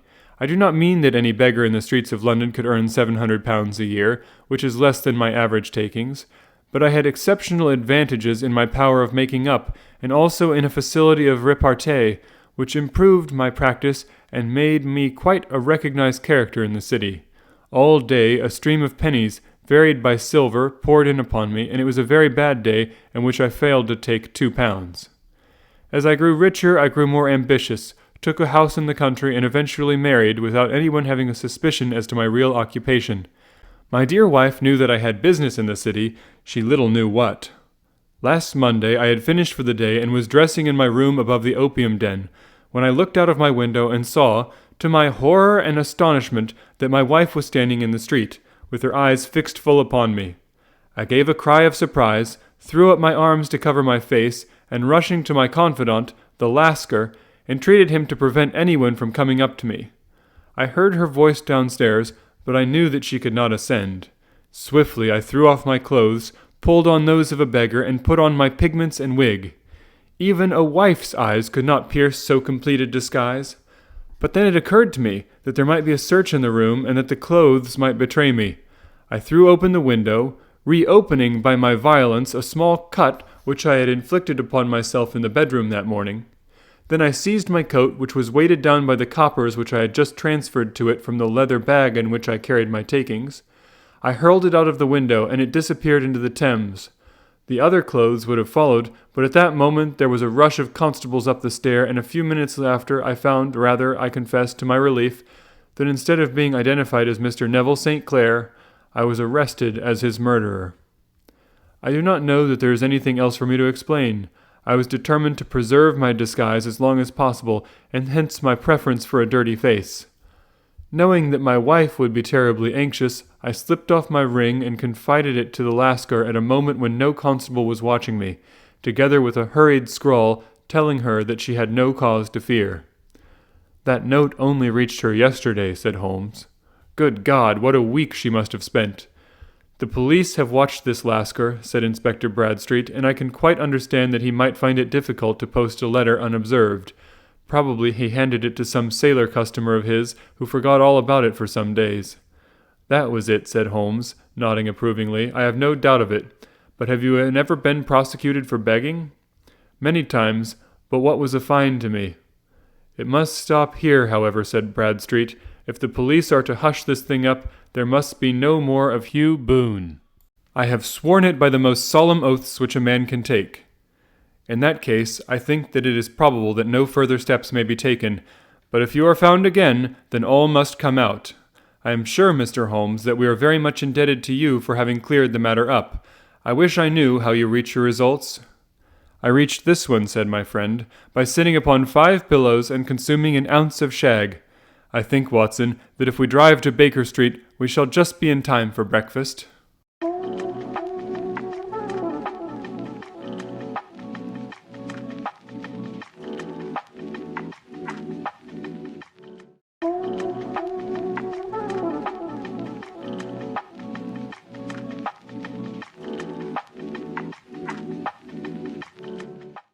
Sherlock Holmes in The Adventure of the Blue Carbuncle.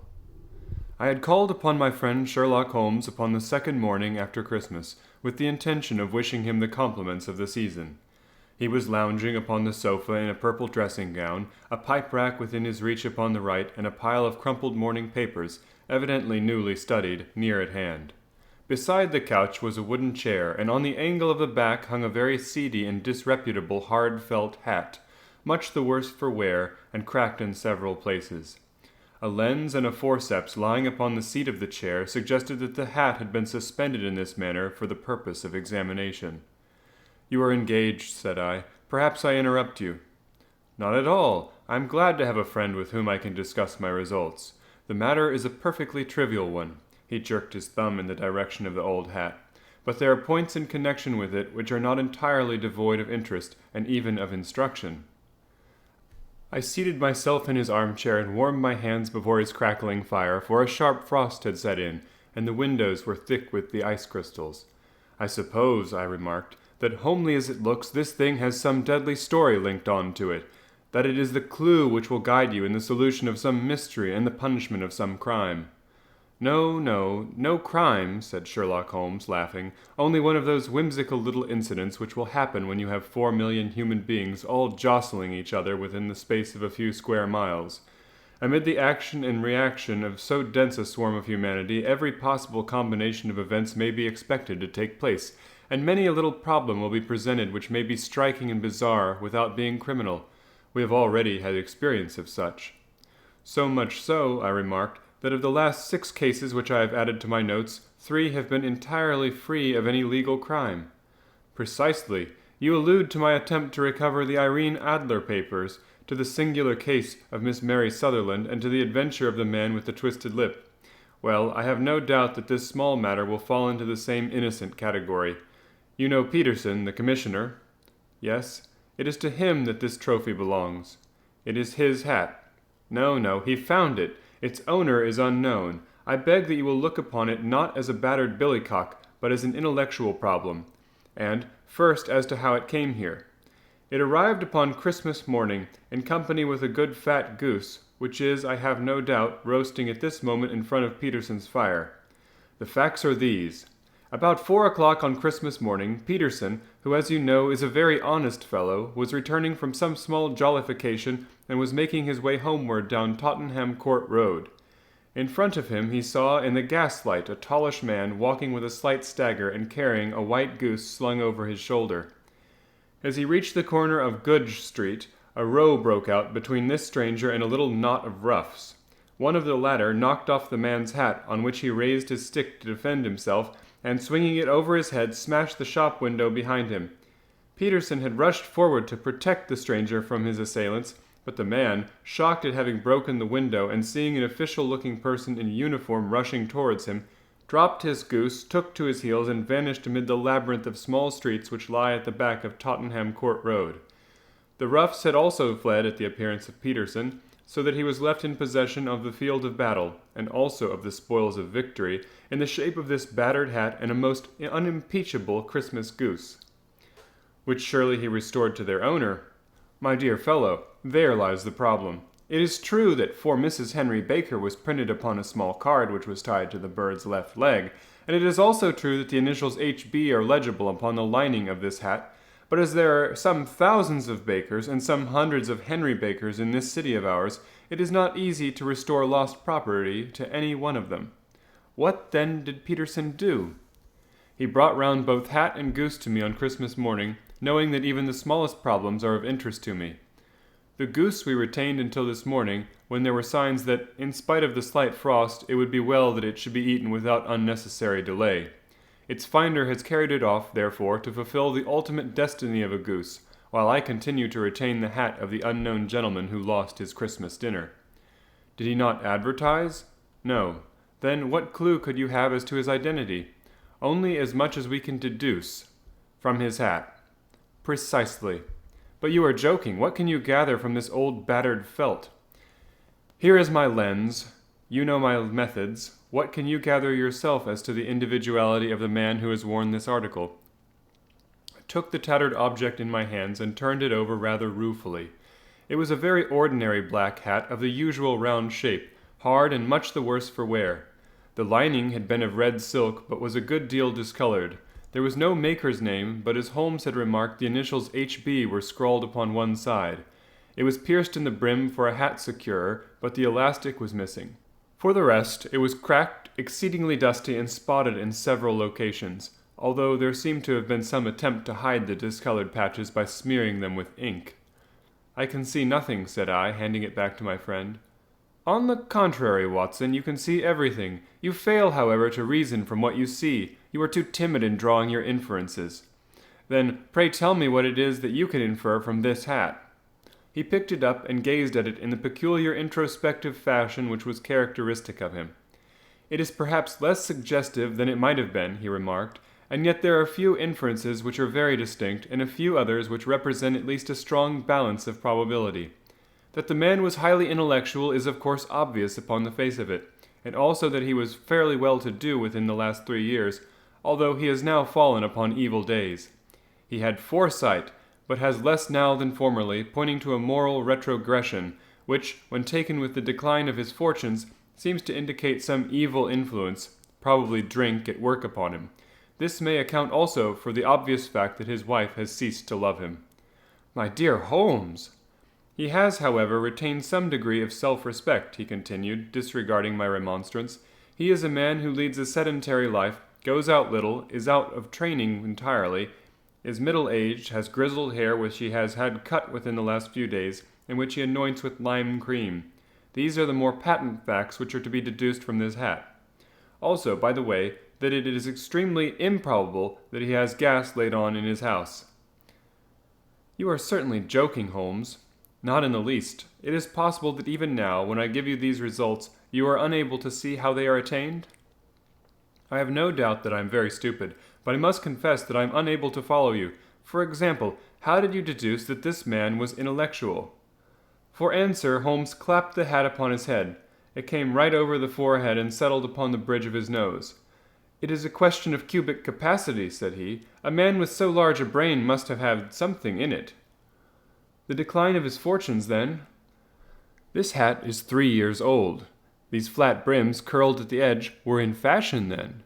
It is a hat of the very best quality. Look at the band of ribbed silk and the excellent lining. If this man could afford to buy so expensive a hat 3 years ago, and has had no hat since, then he has assuredly gone down in the world." "Well, that is clear enough, certainly. But how about the foresight and the moral retrogression?" Sherlock Holmes laughed. "Here is the foresight," said he, putting his finger upon the little disc and loop of the hat securer. They are never sold upon hats.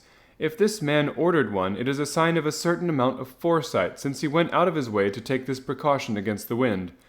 But since we see that he has broken the elastic and has not troubled to replace it, it is obvious that he has less foresight now than formerly, which is a distinct proof of a weakening nature. On the other hand, he has endeavored to conceal some of these stains upon the felt by daubing them with ink, which is a sign that he has not entirely lost his self-respect. Your reasoning is certainly plausible. The further points, that he is middle-aged, that his hair is grizzled, that it has been recently cut, and that he uses lime cream, are all to be gathered from a close examination of the lower part of the lining. The lens discloses a large number of hair ends, clean cut by the scissors of the barber. They all appear to be adhesive, and there is a distinct odor of lime cream. This dust, you will observe, is not the gritty gray dust of the street, but the fluffy brown dust of the house, showing that it has been hung up indoors most of the time, while the marks of moisture upon the inside are proof positive that the wearer perspired very freely and could therefore hardly be in the best of shape. But his wife, you said that she had ceased to love him. This hat has not been brushed for weeks. When I see you, my dear Watson, with a week's accumulation of dust upon your hat, and when your wife allows you to go out in such a state, I shall fear that you have also been unfortunate enough to lose your wife's affection. But he might be a bachelor. Nay, he was bringing home the goose as a peace offering to his wife. Remember the card upon the bird's leg. You have an answer to everything, but how on earth do you deduce that the gas is not laid on in his house? One tallow stain, or even two, might come by chance. But when I see no less than 5, I think that there can be little doubt that the individual must be brought into frequent contact with burning tallow, walks upstairs at night probably with his hat in one hand and a guttering candle in the other. Anyway, he never got the tallow stains from a gas jet. Are you satisfied? Well, it is very ingenious, said I, laughing, but since, as you said just now, there has been no crime committed and no harm done save the loss of a goose, all this seems to be rather a waste of energy. Sherlock Holmes had opened his mouth to reply, when the door flew open, and Peterson, the commissioner, rushed into the apartment with flushed cheeks and the face of a man who is dazed with astonishment. "The goose, Mr. Holmes! The goose, sir," he gasped. "And what of it, then? Has it returned to life and flapped off through the kitchen window?" Holmes twisted himself round upon the sofa to get a fairer view of the man's excited face. "See here, sir. See what my wife found in its crop." He held out his hand and displayed upon the center of the palm a brilliantly scintillating blue stone, rather smaller than a bean in size, but of such purity and radiance that it twinkled like an electric point in the dark hollow of his hand. Sherlock Holmes sat up with a whistle. "By Jove, Peterson," said he, "this is a treasure trove indeed. I suppose you know what you have got. A diamond, sir, a precious stone. It cuts into glass as though it were putty." "It's more than a precious stone. It's the precious stone." "Not the Countess of Morcar's blue carbuncle," I ejaculated. "Precisely so. I ought to know its size and shape, seeing that I have read the advertisement about it in the Times every day lately. It is absolutely unique, and its value can only be conjectured, but the reward offered of £1,000 is certainly not within a 20th part of the market price."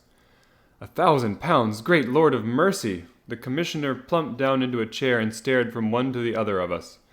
"That is the reward, and I have reason to know that there are sentimental considerations in the background which would induce the Countess to part with half her fortune if she could but recover the gem." "It was lost, if I remember aright, at the Hotel Cosmopolitan," I remarked. "Precisely so, on December 22nd, just 5 days ago. John Horner, a plumber, was accused of having abstracted it from the lady's jewel case. The evidence against him was so strong that the case has been referred to the assizes. I have some account of the matter here, I believe." He rummaged amid his newspapers, glancing over the dates until at last he smoothed one out, doubled it over, and read the following paragraph. "Hotel Cosmopolitan jewel robbery. John Horner, 26, plumber, was brought up upon the charge of having upon the 22nd abstracted from this jewel case of the Countess of Morcar the valuable gem known as the blue carbuncle. James Ryder, upper attendant at the hotel, gave his evidence to the effect that he had shown Horner up to the dressing room of the Countess of Morcar upon the day of the robbery, in order that he might solder the second bar of the grate, which was loose. He had remained with Horner some little time, but had finally been called away. On returning, he found that Horner had disappeared, that the bureau had been forced open, and that the small morocco casket in which, as it afterwards transpired, the Countess was accustomed to keep her jewel, was lying empty upon the dressing-table. Ryder instantly gave the alarm, and Horner was arrested the same evening, but the stone could not be found either upon his person or in his rooms. Catherine Cusack, maid to the Countess, deposed to having heard Ryder's cry of dismay on discovering the robbery, and to having rushed into the room, where she found matters as described by the last witness. Inspector Bradstreet, B Division, gave evidence as to the arrest of Horner, who struggled frantically and protested his innocence in the strongest terms. Evidence of a previous conviction for robbery having been given against the prisoner, the magistrate refused to deal summarily with the offense, but referred it to the assizes. Horner, who had shown signs of intense emotion during the proceedings, fainted away at the conclusion and was carried out of court. So much for the police court, said Holmes thoughtfully, tossing aside the paper. The question for us now to solve is the sequence of events leading from a rifled jewel case at one end to the crop of a goose in Tottenham Court Road at the other. You see, Watson, our little deductions have suddenly assumed a much more important and less innocent aspect. Here is the stone. The stone came from the goose, and the goose came from Mr. Henry Baker, the gentleman with the bad hat and all the other characteristics with which I have bored you. So now we must set ourselves very seriously to finding this gentleman and ascertaining what part he has played in this little mystery. To do this, we must try the simplest means first, and these lie undoubtedly in an advertisement in all the evening papers. If this fail, I shall have recourse to other methods. What will you say? Give me a pencil and that slip of paper. Now then. Found at the corner of Goodge Street, a goose in a black felt hat. Mr. Henry Baker can have the same by applying at 6:30 this evening at 221B Baker Street. That is clear and concise. Very. But will he see it? Well, he is sure to keep an eye on the papers, since to a poor man the loss was a heavy one. He was clearly so scared by his mischance in breaking the window and by the approach of Peterson that he thought of nothing but flight, but since then he must have bitterly regretted the impulse which caused him to drop his bird. Then again, the introduction of his name will cause him to see it, for everyone who knows him will direct his attention to it. Here you are, Peterson. Run down to the advertising agency and have this put in the evening papers. In which, sir? Oh, in the Globe, Star, Pall Mall, St. James, Evening News, Standard, Echo, and any others that occur to you. Very well, sir. And this stone? Ah, yes, I shall keep the stone, thank you. And I say, Peterson, just buy a goose on your way back and leave it here with me, for we must have one to give to this gentleman in place of the one which your family is now devouring. When the commissioner had gone, Holmes took up the stone and held it against the light. It's a bonny thing, said he. Just see how it glints and sparkles. Of course, it is a nucleus and focus of crime. Every good stone is. They are the devil's pet baits. In the larger and older jewels, every facet may stand for a bloody deed. This stone is not yet 20 years old. It was found in the banks of the Amoy River in southern China, and is remarkable in having every characteristic of the carbuncle, saving that it is blue in shade instead of ruby red. In spite of its youth, it is already a sinister history. There have been 2 murders, a vitriol throwing, a suicide, and several robberies brought about for the sake of this 40-grain weight of crystallized charcoal. Who would think that so pretty a toy would be a purveyor to the gallows and the prison? I'll lock it up in my strong-box now, and drop a line to the Countess to say that we have it. Do you think that this man Horner is innocent? I cannot tell. Well, then, do you imagine that this other one, Henry Baker, had anything to do with the matter? It is, I think, much more likely that Henry Baker is an absolutely innocent man who had no idea that the bird which he was carrying was of considerably more value than if it were made of solid gold. That, however, I shall determine by a very simple test if we have an answer to our advertisement. And you can do nothing until then? Nothing. In that case, I shall continue my professional round, but I shall come back in the evening at the hour you have mentioned, for I should like to see the solution of so tangled a business. Very glad to see you. I dine at 7. There is a woodcock, I believe, for supper. By the way, in view of recent occurrences, perhaps I ought to ask Mrs. Hudson to examine its crop. I had been delayed at a case, and it was a little after 6:30 when I found myself in Baker Street once more. As I approached the house, I saw a tall man in a Scotch bonnet with a coat which was buttoned up to his chin waiting outside in the bright semicircle which was thrown from the fanlight. Just as I arrived, the door was opened, and we were shown up together to Holmes's room. "Mr. Henry Baker, I believe," said he, rising from his armchair and greeting his visitor with the easy air of geniality which he could so readily assume. "Pray take this chair by the fire, Mr. Baker. It is a cold night, and I observe that your circulation is more adapted for summer than for winter. Ah, Watson, you have just come at the right time. Is that your hat, Mr. Baker?" "Yes, sir, that is undoubtedly my hat." He was a large man with rounded shoulders, a massive head, and a broad, intelligent face, sloping down to a pointed beard of grizzled brown. A touch of red in nose and cheeks, with a slight tremor of his extended hand, recalled Holmes's surmise as to his habits. His rusty black frock coat was buttoned right up in front, with the collar turned up, and his lank wrists protruded from his sleeves without a sign of a cuff or shirt.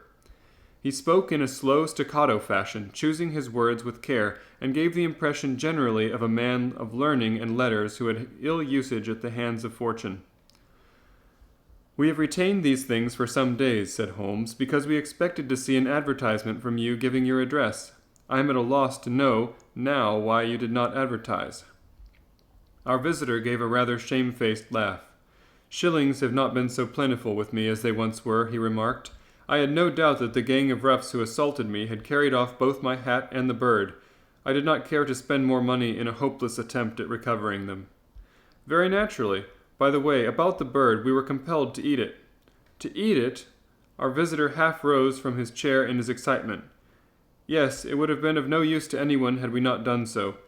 But I presume that this other goose upon the sideboard, which is about the same weight and perfectly fresh, will answer your purpose equally well?" "Oh, certainly, certainly," answered Mr. Baker with a sigh of relief. "Of course, we still have the feathers, legs, crop, and so on of your own birds, so if you wish—" The man burst into a hearty laugh. "They might be useful to me as relics of my adventure," said he, "but beyond that I can hardly see what use the disjecta membra of my late acquaintance are going to be to me. No, sir, I think that, with your permission, I will confine my attentions to the excellent bird which I perceive upon the sideboard." Sherlock Holmes glanced sharply across at me with a slight shrug of his shoulders. "There is your hat, then, and there is your bird," said he. "By the way, would it bore you to tell me where you got the other one from? I am somewhat of a fowl fancier, and I have seldom seen a better grown goose." "Certainly, sir," said Baker, who had risen and tucked his newly gained property under his arm. "There are a few of us who frequent the Alpha Inn near the museum. We are to be found in the museum itself during the day, you understand. This year our good host, Windigate by name, instituted a goose club by which, on consideration of some few pence every week, we were each to receive a bird at Christmas. My pence were duly paid, and the rest is familiar to you. I am much indebted to you, sir, for a Scotch bonnet is fitted neither to my years nor my gravity." With a comical pomposity of manner, he bowed solemnly to both of us and strode off upon his way. "So much for Mr. Henry Baker," said Holmes, when he had closed the door behind him. "It is quite certain that he knows nothing whatever about the matter. Are you hungry, Watson?" "Not particularly." "Then I suggest that we turn our dinner into a supper and follow up this clue while it is still hot." "By all means." It was a bitter night, so we drew on our ulsters and wrapped cravats about our throats. Outside, the stars were shining coldly in a cloudless sky, and the breath of the passers-by blew out into smoke like so many pistol shots.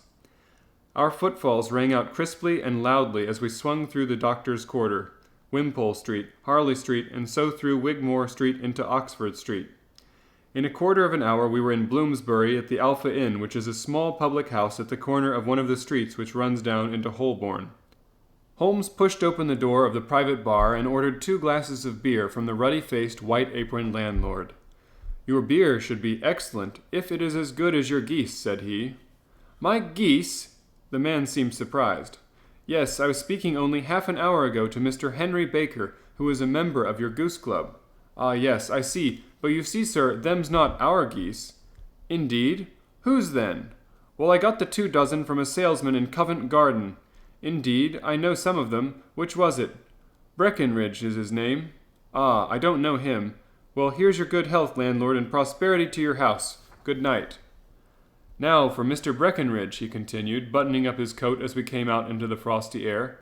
"Remember, Watson, that though we have so homely a thing as a goose at one end of this chain, we have at the other a man who will certainly get 7 years' penal servitude unless we can establish his innocence. It is possible that our inquiry may but confirm his guilt, But in any case, we have a line of investigation which has been missed by the police, and which a singular chance has placed in our hands. Let us follow it out to the bitter end. Faces to the south, then, and quick march!" We passed across Holborn, down Endell Street, and so through a zigzag of slums to Covent Garden Market. One of the largest stalls bore the name of Breckenridge upon it, and the proprietor, a horsey-looking man with a sharp face and trim side-whiskers, was helping a boy to put up the shutters. "Good evening. It's a cold night," said Holmes. The salesman nodded and shot a questioning glance at my companion. "Sold out of geese, I see," continued Holmes, pointing at the bare slabs of marble. "Let you have 500 tomorrow morning. That's no good. Well, there's some on the stall with the gas flare. Ah, but I was recommended to you. Who by?" "The landlord of the Alpha. Oh, yes, I sent him a couple of dozen. Fine birds they were, too. Now where did you get them from?" To my surprise, the question provoked a burst of anger from the salesman. "Now then, mister," said he, with his head cocked and his arms akimbo, "what are you driving at? Let's have it straight now." "It is straight enough. I should like to know who sold you the geese which you supplied to the Alpha." "Well, then, I shan't tell you. So now." "Oh, it is a matter of no importance, but I don't know why you should be so warm over such a trifle." "Warm? You'd be as warm, maybe, if you were as pestered as I am. When I pay good money for a good article, there should be an end to the business. But where are the geese, and who did you sell the geese to, and what will you take for the geese? One would think they were the only geese in the world to hear the fuss that is made over them." "Well, I have no connection with any other people who have been making inquiries," said Holmes carelessly. "If you won't tell us, the bet is off, that is all. But I am always ready to back my opinion on a matter of fowls, and I have a fiver on it that the bird I ate is a country bred." "Well, then, you've lost your fiver, for it's town bred," snapped the salesman. "It's nothing of the kind." "I say it is. I don't believe it." "Do you think you know more about fowls than I, who have handled them ever since I was a nipper? I'll tell you, all those birds that went to the Alpha were town bred." "You'll never persuade me to believe that." "Will you bet, then?" "It's merely taking your money, for I know that I am right, but I'll have a sovereign on with you, just to teach you not to be obstinate." The salesman chuckled grimly. "Bring me the books, Bill," said he. The small boy brought round a small thin volume and a great greasy-backed one, laying them out together beneath the hanging lamp. "Now then, Mr. Cocksure," said the salesman, "I thought that I was out of geese, but before I finish you'll find that there is still one left in my shop. You see this little book? Well, that's the list of the folk from whom I buy, do you see? Well then, here on this page are the country folk, and the numbers after their names are where their accounts are in the big ledger. Now then, you see this other page in red ink? Well, that is a list of my town suppliers. Now look at that third name. Just read it out to me. Mrs. Oakshott, 117 Brixton Road," read Holmes. "Quite so. Now turn that up in the ledger." Holmes turned to the page indicated. "Here you are, Mrs. Oakshott, 117 Brixton Road, egg and poultry supplier. Now then, what's the last entry? December 22nd, 24 geese at 7 shillings. Quite so, there you are, and underneath, sold to Mr. Windigate of the Alpha at 12 shillings. What have you to say now?" Sherlock Holmes looked deeply chagrined. He drew a sovereign from his pocket and threw it down upon the slab, turning away with the air of a man whose disgust is too deep for words. A few yards off he stopped under a lamp-post and laughed in the hearty, noiseless fashion which was peculiar to him. "When you see a man with whiskers of that cut, and the pink 'un protruding out of his pocket, you can always draw him by a bet," said he. "I dare say that if I had put £100 down in front of him, that man would not have given me such complete information as was drawn from him by the idea that he was doing me on a wager.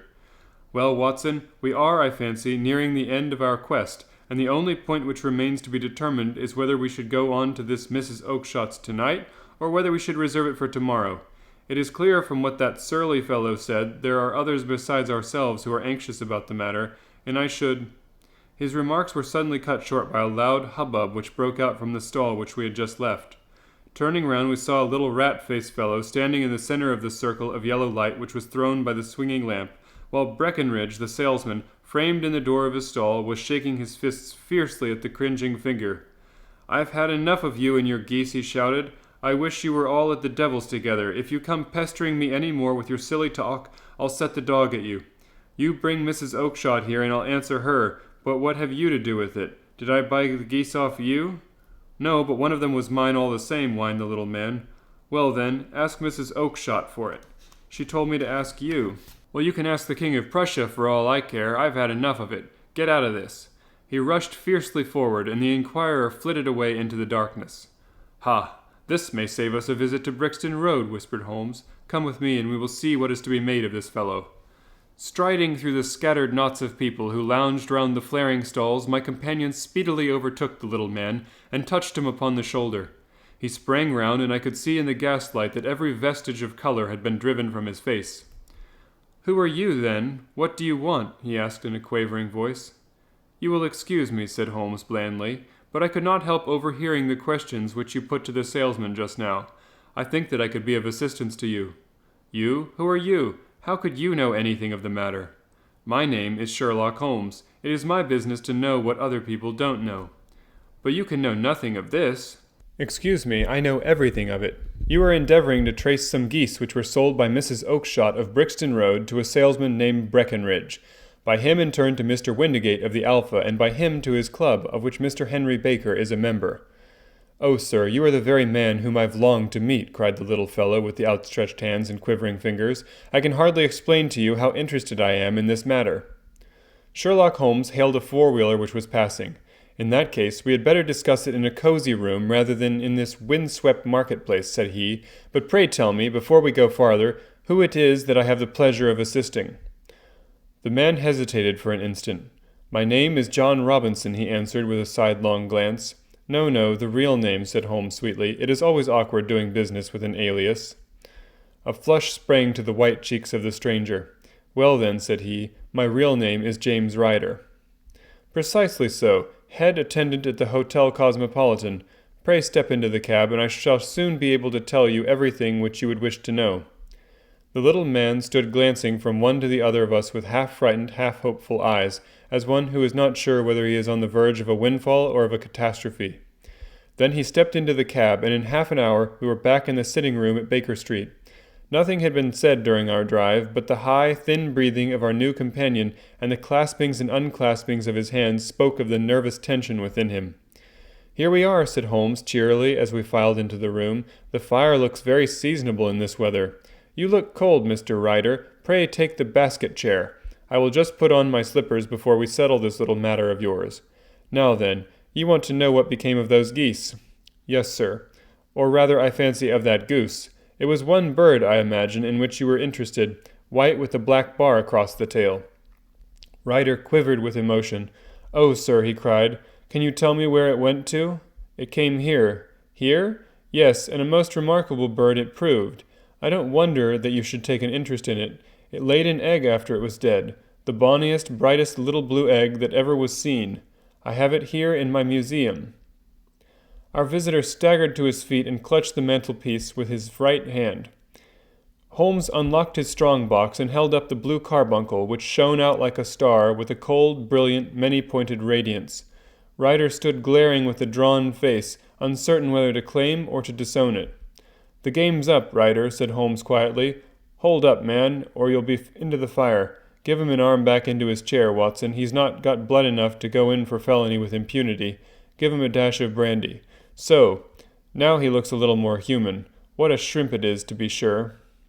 For a moment he had staggered and nearly fallen, but the brandy brought a tinge of color into his cheeks, and he sat staring with frightened eyes at his accuser.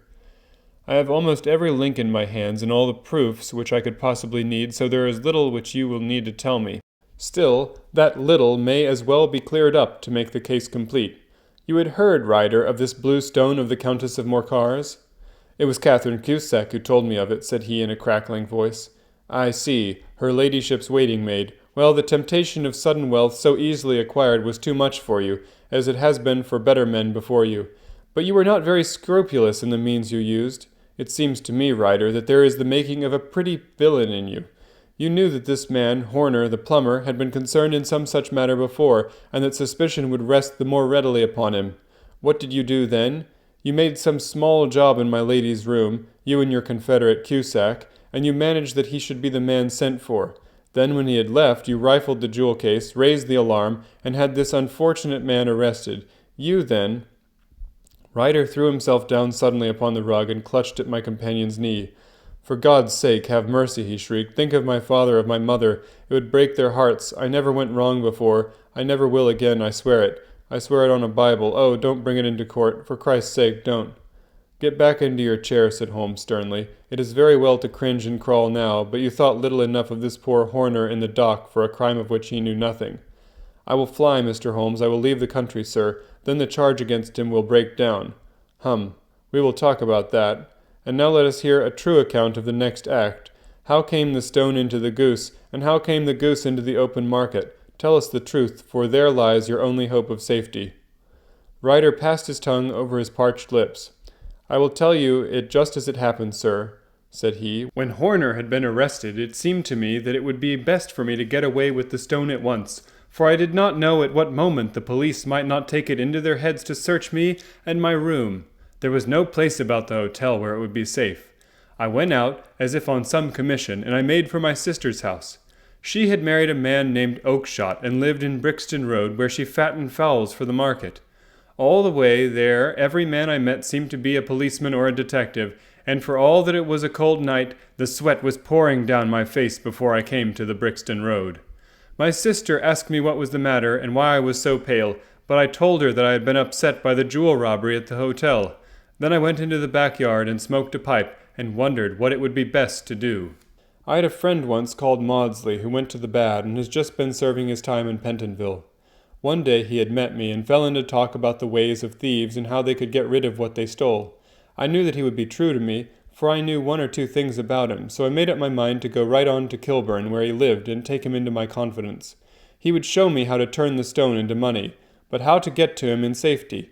I thought of the agonies I had gone through in coming from the hotel. I might at any moment be seized and searched, and there would be the stone in my waistcoat pocket. I was leaning against the wall at the time and looking at the geese which were waddling about round my feet, and suddenly an idea came into my head which showed me how I could beat the best detective that ever lived. My sister had told me some weeks before that I might have the pick of her geese for a Christmas present, and I knew that she was always as good as her word. I would take my goose now, and in it I would carry my stone to Kilburn. There was a little shed in the yard, and behind this I drove one of the birds, a fine big one, white with a barred tail. I caught it, and prying its bill open, I thrust the stone down in its throat as far as my finger could reach. The bird gave a gulp, and I felt the stone pass along its gullet and down into its crop. But the creature flapped and struggled, and out came my sister to know what was the matter. As I turned to speak to her, the brute broke loose and fluttered off among the others. "Whatever were you doing with that bird, Jem?" says she. "Well," said I, "you said you'd give me the one for Christmas, and I was feeling which one was the fattest." "Oh," says she, "we've set yours aside for you. Jem's bird, we call it. It's the big white one over yonder. There's 26 of them, which makes one for you and one for us and 2 dozen for the market." "Thank you, Maggie," says I, "but if it's all the same to you, I'd rather have the one that I was handling just now." "The other is a good 3 pounds heavier," said she, "and we fattened it expressly for you." "Never mind, I'll have the other. I'll take it now," said I.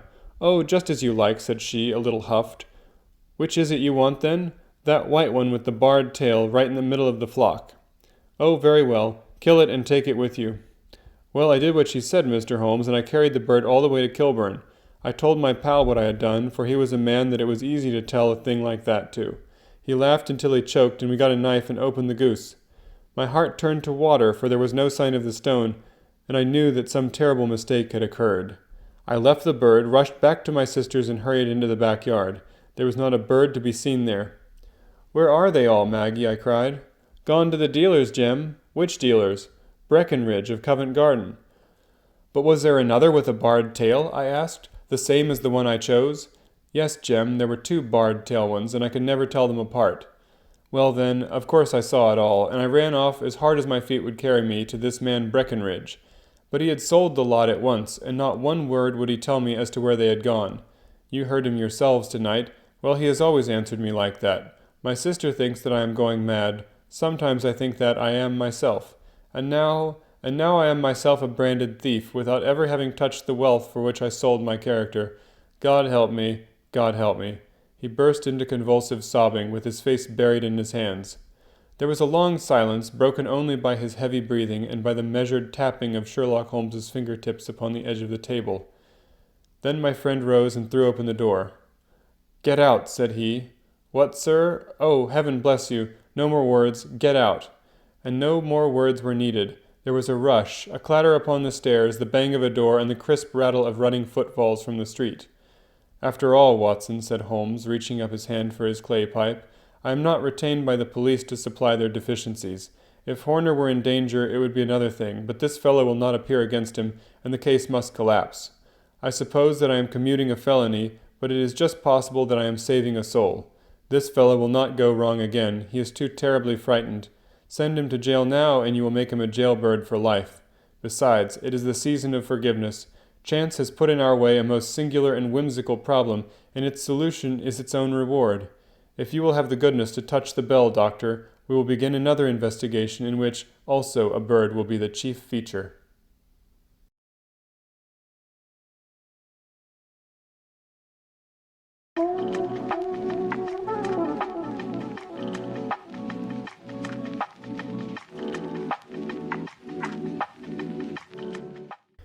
The Adventure of the Speckled Band. On glancing over my notes of the 70-odd cases in which I have, during the last 8 years, studied the methods of my friend Sherlock Holmes, I find many tragic, some comic, a large number merely strange, but none commonplace. For working as he did rather for the love of his art than for the acquirement of wealth, he refused to associate himself with any investigation which did not tend towards the unusual, and even the fantastic. Of all these varied cases, however, I cannot recall any which presented more singular features than that which was associated with the well-known Surrey family of the Roylotts of Stoke Moran. The events in question occurred in the early days of my association with Holmes, when we were sharing rooms as bachelors in Baker Street.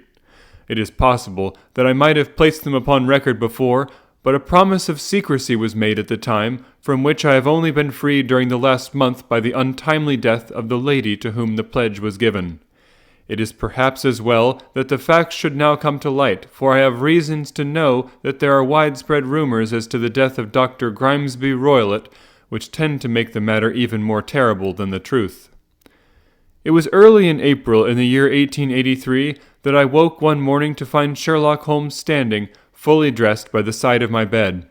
He was a late riser as a rule, and as the clock on the mantelpiece showed me that it was only 7:15, I blinked up at him in some surprise, and perhaps just a little resentment, for I was myself regular in my habits. "Very sorry to knock you up, Watson," said he, "but it's the common lot this morning. Mrs. Hudson has been knocked up. She retorted upon me, and I on you." "What is it, then? A fire?" "No, a client. It seems that a young lady has arrived in a considerable state of excitement, who insists upon seeing me. She is waiting now in the sitting-room. Now, when young ladies wander about the metropolis at this hour of the morning, and knock sleepy people up out of their beds, I presume that it is something very pressing which they have to communicate. Should it prove to be an interesting case, you would, I am sure, wish to follow it from the outset. I thought, at any rate, that I should call you and give you the chance. My dear fellow, I would not miss it for anything." I had no keener pleasure than in following Holmes in his professional investigations, and in admiring the rapid deductions, as swift as intuitions and yet always founded on a logical basis, with which he unravelled the problems which were submitted to him. I rapidly threw on my clothes, and was ready in a few minutes to accompany my friend down to the sitting-room. A lady dressed in black and heavily veiled, who had been sitting in the window, rose as we entered. "Good morning, madame," said Holmes cheerily. "My name is Sherlock Holmes. This is my intimate friend and associate, Dr. Watson, before whom you can speak as freely as before myself. Ha! I am glad to see that Mrs. Hudson has had the good sense to light the fire. Pray draw up to it, and I shall order you a cup of hot coffee, for I observe that you are shivering." "It is not cold which makes me shiver," said the woman in a low voice, changing her seat as requested.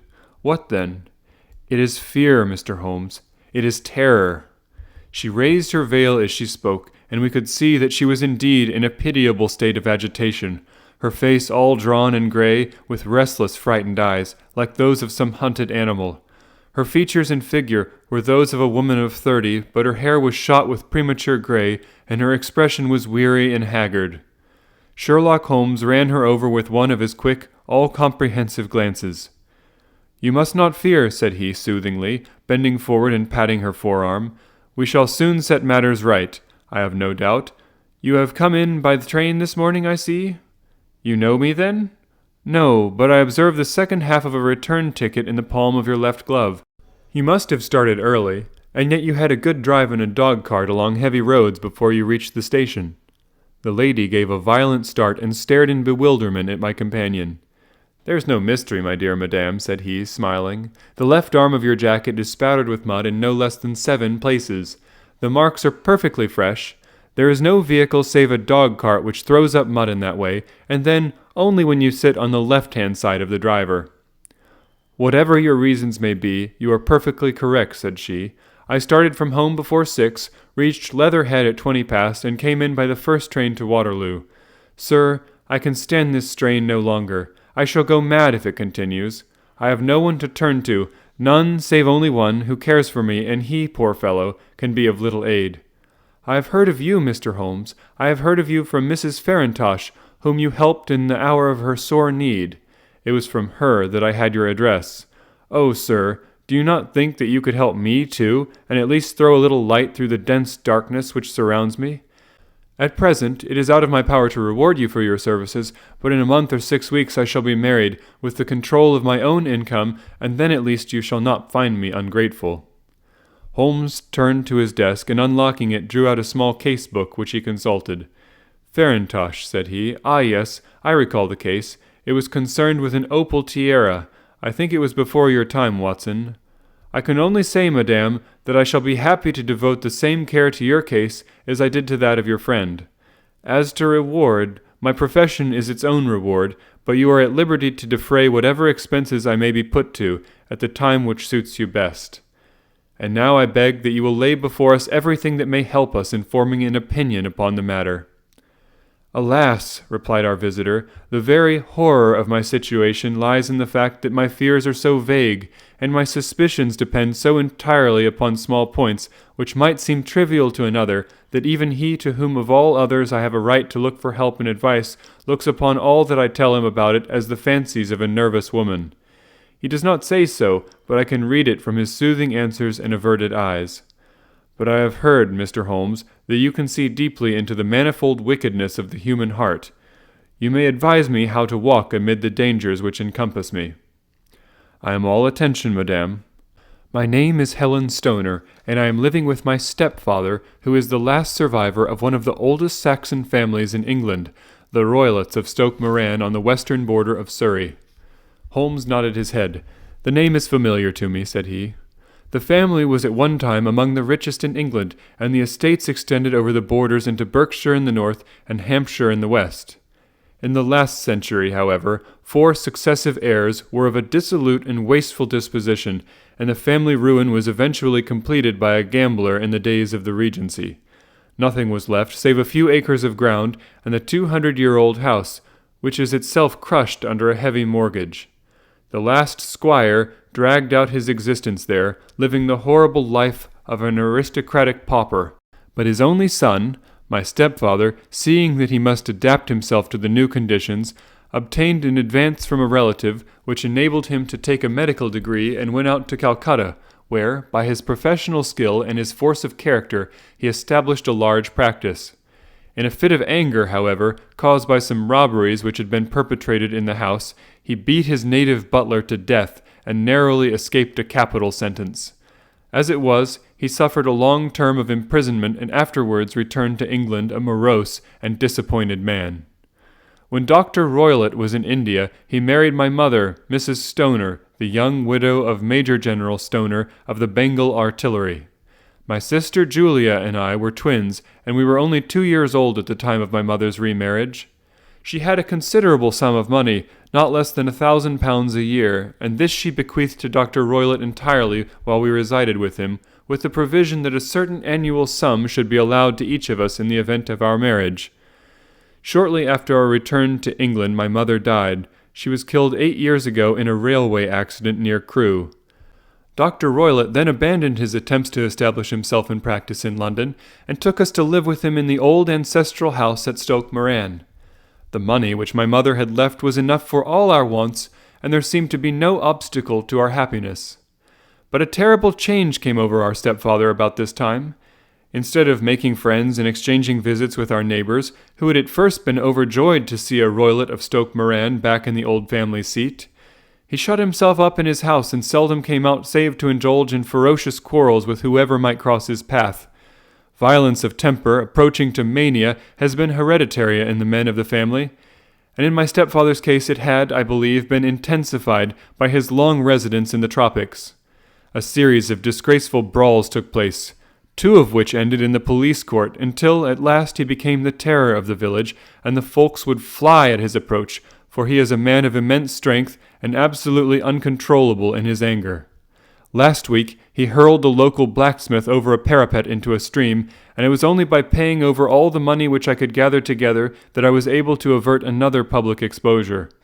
He had no friends at all save the wandering gypsies, and he would give these vagabonds leave to encamp upon the few acres of bramble-covered land which represent the family estate, and would accept in return the hospitality of their tents, wandering away with them sometimes for weeks on end. He has a passion also for Indian animals, which are sent over to him by a correspondent, and he has at this moment a cheetah and a baboon, which wander freely over his grounds, and are feared by the villagers almost as much as their master. You can imagine from what I say that my poor sister Julia and I had no great pleasure in our lives. No servant would stay with us, and for a long time we did all the work of the house. She was but 30 at the time of her death, and yet her hair had already begun to whiten, even as mine has. Your sister is dead, then? She died just 2 years ago, and it is of her death that I wish to speak to you. You can understand that, living the life which I have described, we were little likely to see anyone of our own age and position. We had, however, an aunt, my mother's maiden sister, Miss Honoria Westphale, who lives near Harrow, and we were occasionally allowed to pay short visits at this lady's house. Julia went there at Christmas 2 years ago, and met there a half-pay major of Marines, to whom she became engaged. My stepfather learned of the engagement when my sister returned and offered no objection to the marriage, but within a fortnight of the day which had been fixed for the wedding, the terrible event occurred which has deprived me of my only companion. Sherlock Holmes had been leaning back in his chair with his eyes closed and his head sunk in a cushion, but he half opened his lids now and glanced across at his visitor. "Pray be precise as to details," said he.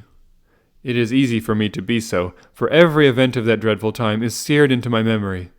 The manor house is, as I have already said, very old, and only one wing is now inhabited. The bedrooms in this wing are on the ground floor, the sitting rooms being in the central block of the buildings. Of these bedrooms, the first is Dr. Roylett's, the second my sister's, and the third my own. There is no communication between them, but they all open out into the same corridor. Do I make myself plain?" "Perfectly so." The windows of the 3 rooms open out upon the lawn. That fatal night Dr. Roylett had gone to his room early, though we knew that he had not retired to rest, for my sister was troubled by the smell of the strong Indian cigars which it was his custom to smoke. She left her room, therefore, and came into mine, where she sat for some time, chatting about her approaching wedding. At 11 o'clock she rose to leave me, but she paused at the door and looked back. "Tell me, Helen," said she, "have you ever heard anyone whistle in the dead of the night?" "Never," said I. "I suppose that you could not possibly whistle yourself in your sleep?" "Certainly not, but why?" "Because during the last few nights I have always, about 3 in the morning, heard a low, clear whistle. I am a light sleeper, and it has awakened me. I cannot tell where it came from, perhaps from the next room, perhaps from the lawn. I thought that I would just ask you whether you had heard it." "No, I have not. It must be those wretched gypsies in the plantation." "Very likely. And yet, if it were on the lawn, I wonder that you did not hear it also." "Ah, but I sleep more heavily than you." "Well, it is of no great consequence at any rate." She smiled back at me, closed my door, and a few moments later I heard her key turn in the lock. "Indeed," said Holmes. "Was it your custom always to lock yourselves in at night?" "Always." "And why?" "I think that I mentioned to you that the doctor kept a cheetah and a baboon. We had no feeling of security unless our doors were locked." "Quite so. Pray proceed with your statement." "I could not sleep that night. A vague feeling of impending misfortune impressed me. My sister and I, you will recollect, were twins, and you know how subtle are the links which bind 2 souls, which are so closely allied. It was a wild night. The wind was howling outside, and the rain was beating and splashing against the windows. Suddenly, amid all the hubbub of the gale, there burst forth the wild scream of a terrified woman. I knew that it was my sister's voice. I sprang from my bed, wrapped a shawl around me, and rushed into the corridor. As I opened my door, I seemed to hear a low whistle, such as my sister described, and a few moments later a clanging sound, as if a mass of metal had fallen. As I ran down the passage, my sister's door was unlocked, and revolved slowly upon its hinges. I stared at it, horror-stricken, not knowing what was about to issue from it. By the light of the corridor lamp, I saw my sister appear at the opening, her face blanched with terror, her hands groping for help, her whole figure swaying to and fro like that of a drunkard. I ran to her and threw my arms round her, but at that moment her knees seemed to give way and she fell to the ground. She writhed as one who was in terrible pain, and her limbs were dreadfully convulsed. At first I thought that she had not recognized me, but as I bent over her, she suddenly shrieked out in a voice which I shall never forget, "Oh my God, Helen, it was the band! The Speckled band!" There was something else which she would fain have said, and she stabbed with her finger into the air in the direction of the doctor's room, but a fresh convulsion seized her and choked her words. I rushed out, calling loudly for my stepfather, and I met him hastening from his room in his dressing gown. When he reached my sister's side, she was unconscious, and though he poured brandy down her throat and sent for medical aid from the village, all efforts were in vain, for she slowly sank and died without having recovered her consciousness. Such was the dreadful end of my beloved sister. "One moment," said Holmes. "Are you sure about this whistle and metallic sound? Could you swear to it?" "That was what the county coroner asked me at the inquiry. It is my strong impression that I heard it, and yet among the crash of the gale and the creaking of an old house, I may possibly have been deceived." "Was your sister dressed?" "No, she was in her night-dress. In her right hand was found the charred stump of a match, and in her left a matchbox, showing that she had struck a light and looked about her when the alarm took place. That is important. And what conclusions did the coroner come to?"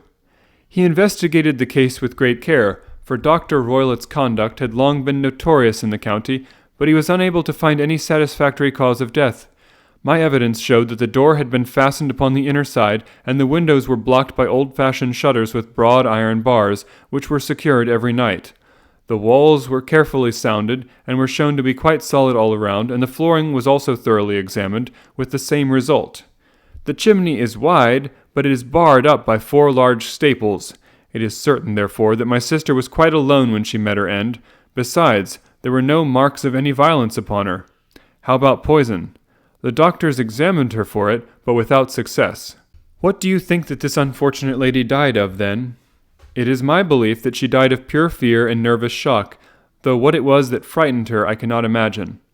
"Were there gypsies in the plantation at the time?" "Yes, there are nearly always some there." "Ah, and what did you gather from this allusion to a band, a speckled band?"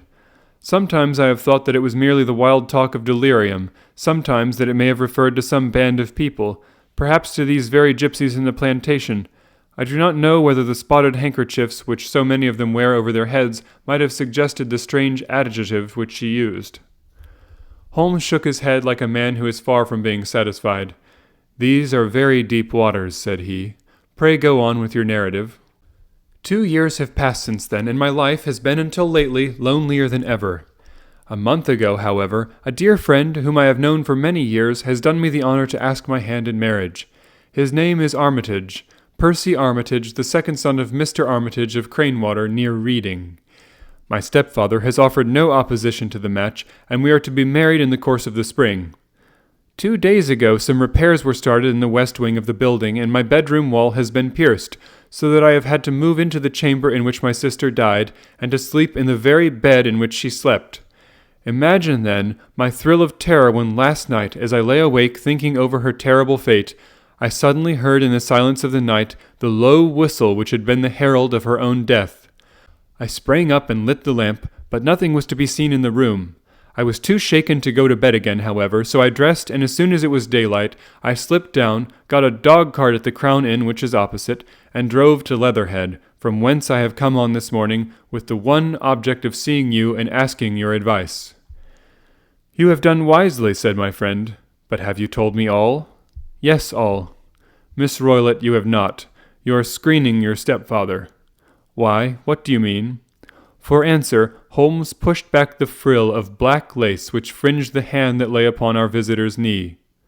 5 little livid spots, the marks of 4 fingers and a thumb, were printed upon the white wrist. "You have been cruelly used," said Holmes. The lady colored deeply and covered over her injured wrist.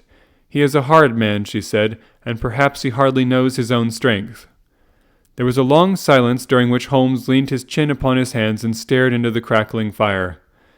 "This is a very deep business," he said at last. "There are 1,000 details which I should desire to know before I decide upon our course of action, yet we have not a moment to lose. If we were to come to Stoke Moran today, would it be possible for us to see over these rooms without the knowledge of your stepfather? As it happens, he spoke of coming into town today upon some most important business. It is probable that he will be away all day, and that there would be nothing to disturb you. We have a housekeeper now, but she is old and foolish, and I could easily get her out of the way." "Excellent. You are not averse to this trip, Watson?"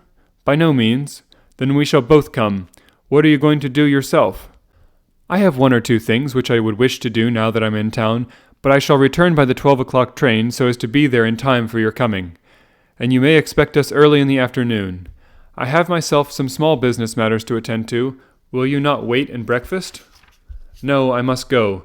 My heart is lightened already since I have confided my trouble to you. I shall look forward to seeing you again this afternoon." She dropped her thick black veil over her face and glided from the room. "And what do you think of it all, Watson?" asked Sherlock Holmes, leaning back in his chair. "It seems to me to be a most dark and sinister business." "Dark enough and sinister enough. Yet if the lady is correct in saying that the flooring and walls are sound, and that the door, window, and chimney are impassable, then her sister must have been undoubtedly alone when she met her mysterious end. What becomes, then, of these nocturnal whistles, and what of the very peculiar words of the dying woman? I cannot think. When you combine the ideas of whistles at night, the presence of a band of gypsies who are on intimate terms with this old doctor, the fact that we have every reason to believe that the doctor has an interest in preventing his stepdaughter's marriage, the dying allusion to a band, and finally the fact that Miss Helen Stoner heard a metallic clang, which might have been caused by one of those metal bars that secured the shutters falling back into its place, I think that there is good ground to think that the mystery may be cleared along those lines. But what then did the gypsies do? I cannot imagine. I see many objections to any such theory. And so do I. It is precisely for that reason that we are going to Stoke Moran this day. I want to see whether the objections are fatal, or if they may be explained away. But what in the name of the devil? The ejaculation had been drawn from my companion by the fact that our door had been suddenly dashed open, and that a huge man had framed himself in the aperture. His costume was a peculiar mixture of the professional and of the agricultural, having a black top hat, a long frock coat, and a pair of high gaiters, with a hunting crop swinging in his hand. So tall was he that his hat actually brushed the crossbar of the doorway, and his breadth seemed to span it across from side to side. A large face, seared with 1,000 wrinkles, burned yellow with the sun, and marked with every evil passion, was turned from one to the other of us, while his deep-set, bile-shot eyes, and his high, thin, fleshless nose, gave him somewhat the resemblance to a fierce old bird of prey. "Which of you is Holmes?" asked this apparition. "My name, sir, but you have the advantage of me," said my companion quietly. "I am Dr. Grimesby Roylott, of Stoke Moran." "Indeed, doctor," said Holmes blandly. "Pray take a seat." "I will do nothing of the kind. My stepdaughter has been here. I have traced her. What has she been saying to you?" "It is a little cold for the time of the year," said Holmes. "What has she been saying to you?" screamed the old man furiously. "But I have heard that the crocuses promise well," continued my companion imperturbably. "Ha! You put me off, do you?" said our new visitor, taking a step forward and shaking his hunting crop. "I know you, you scoundrel. I've heard of you before. You are Holmes, the meddler." My friend smiled. "Holmes, the busybody." His smile broadened. "Holmes, the Scotland Yard jack-in-office." Holmes chuckled heartily. "Your conversation is most entertaining," said he. "When you go out, close the door, for there is a decided draught." "I will go when I have had my say. Don't you dare to meddle with my affairs. I know that Miss Stoner has been here. I traced her. I am a dangerous man to fall foul of. See here!" He stepped swiftly forward, seized the poker, and bent it into a curve with his huge brown hands. "See that you keep yourself out of my grip," he snarled, and hurling the twisted poker into the fireplace, he strode out of the room. "He seems a very amiable person," said Holmes, laughing. "I am not quite so bulky, but if he had remained I might have shown him that my grip was not much more feeble than his own." As he spoke, he picked up the steel poker, and with a sudden effort straightened it out again. "Fancy his having the insolence to confound me with the official detective force. This incident gives zest to our investigation, however, and I only trust that our little friend will not suffer from her imprudence in allowing this brute to trace her. And now, Watson, we shall order breakfast, and afterwards I shall walk down to the Doctors' Commons, where I hope to get some data which may help us in this matter."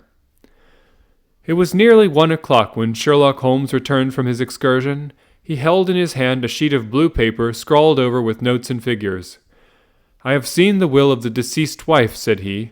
"To determine its exact meaning I have been obliged to work out the present prices of the investments with which it is concerned. The total income, which at the time of the wife's death was little short of 1,100, is now, through the fall in agricultural prices, not more than £750.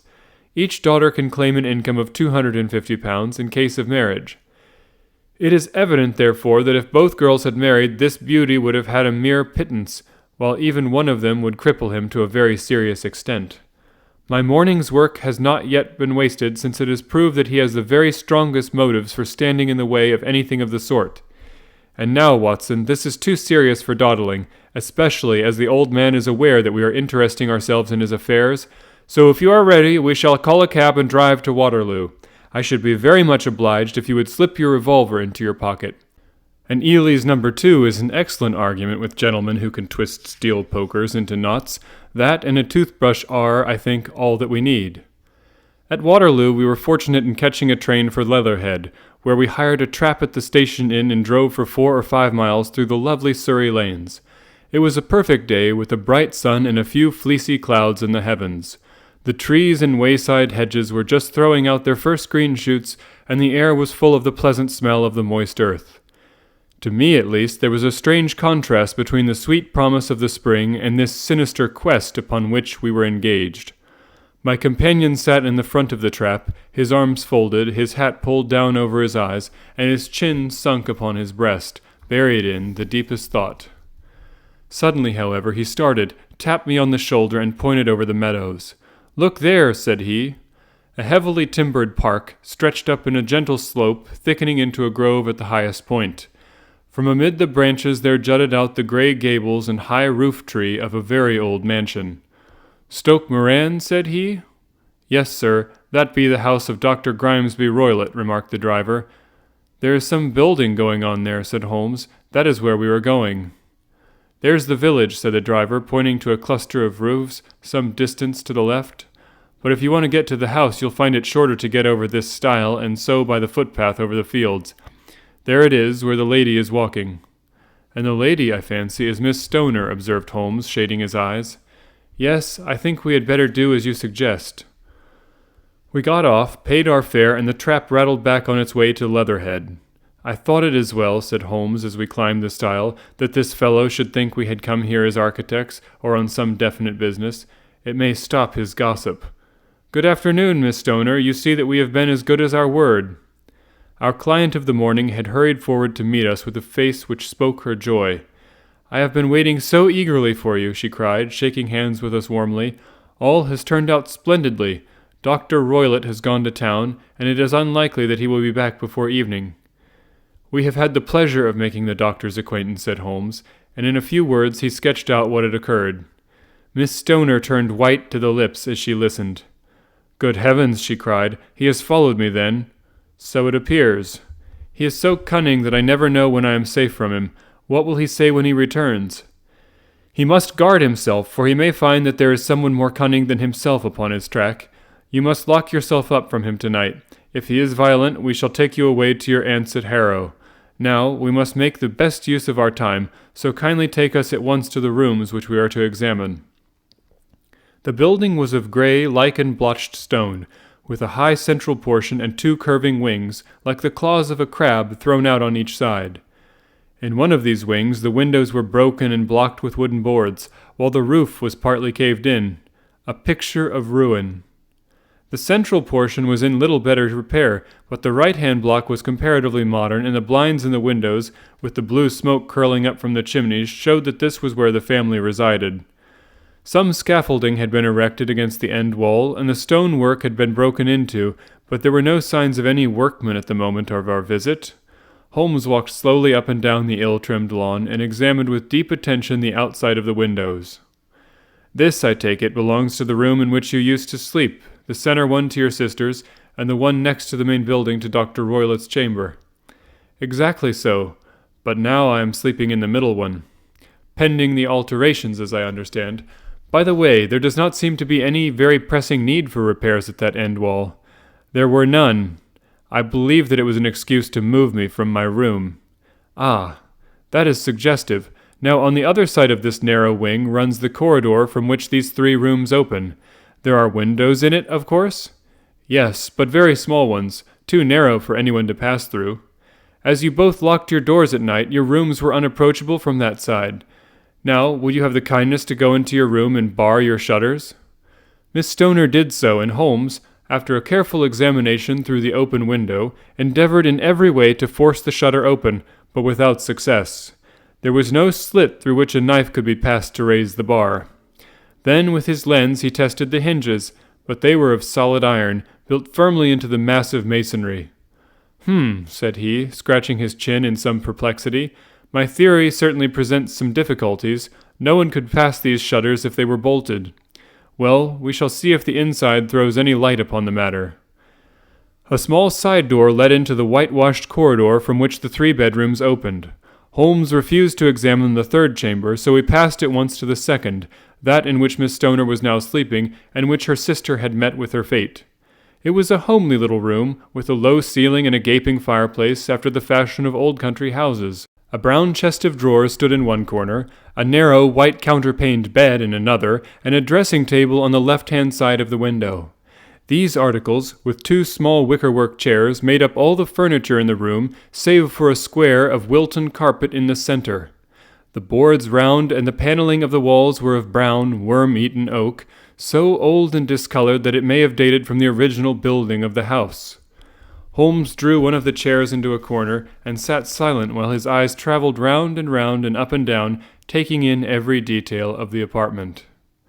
"Where does that bell communicate with?" he asked at last, pointing to a thick bell rope which hung down beside the bed, the tassel actually lying upon the pillow.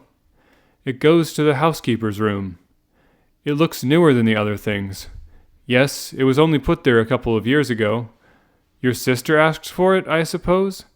"No, I never heard of her using it. We used always to get what we wanted ourselves." "Indeed, it seemed unnecessary to put so nice a bell-pull there. You will excuse me for a few minutes while I satisfy myself as to this floor." He threw himself down upon his face with his lens in his hand and crawled swiftly backward and forward, examining minutely the cracks between the boards. Then he did the same with the woodwork with which the chamber was panelled.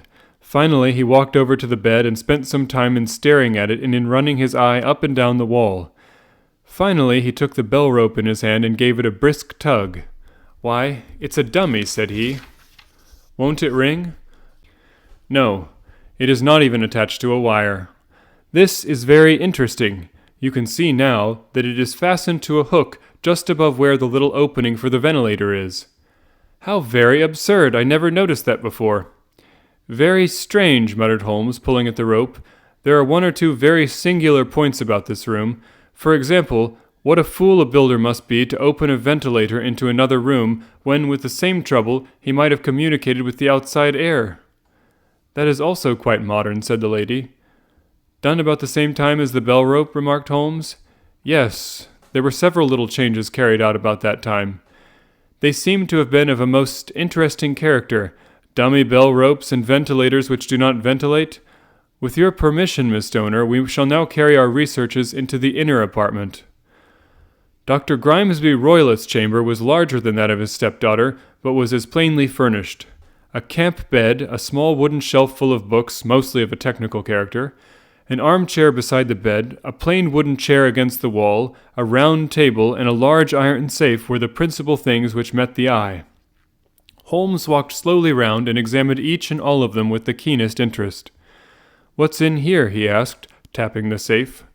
"My stepfather's business papers." "Oh, you have seen inside, then?" "Only once, some years ago. I remember that it was full of papers." "There isn't a cat in it, for example?" "No. What a strange idea." "Well, look at this." He took up a small saucer of milk which stood on the top of it. "No, we don't keep a cat, but there is a cheetah and a baboon." "Ah, yes, of course. Well, a cheetah is just a big cat, and yet a saucer of milk does not go very far in satisfying its wants, I dare say. There is one point which I should wish to determine." He squatted down in front of the wooden chair and examined the seat of it with the greatest attention. "Thank you, that is quite settled," said he, rising and putting his lens in his pocket. "Hello, here is something interesting." The object which had caught his eye was a small dog lash hung on one corner of the bed. The lash, however, was curled upon itself and tied so as to make a loop of whipcord. "What do you make of that, Watson?" "It's a common enough lash, but I don't know why it should be tied." "That is not quite so common, is it? Ah me, it's a wicked world, and when a clever man turns his brains to crime, it is the worst of all. I think that I have seen enough now, Miss Stoner, and with your permission we shall walk out upon the lawn." I had never seen my friend's face so grim or his brow so dark as it was when we turned from the scene of this investigation. We had walked several times up and down the lawn, neither Miss Stoner nor myself liking to break in upon his thoughts before he roused himself from his reverie.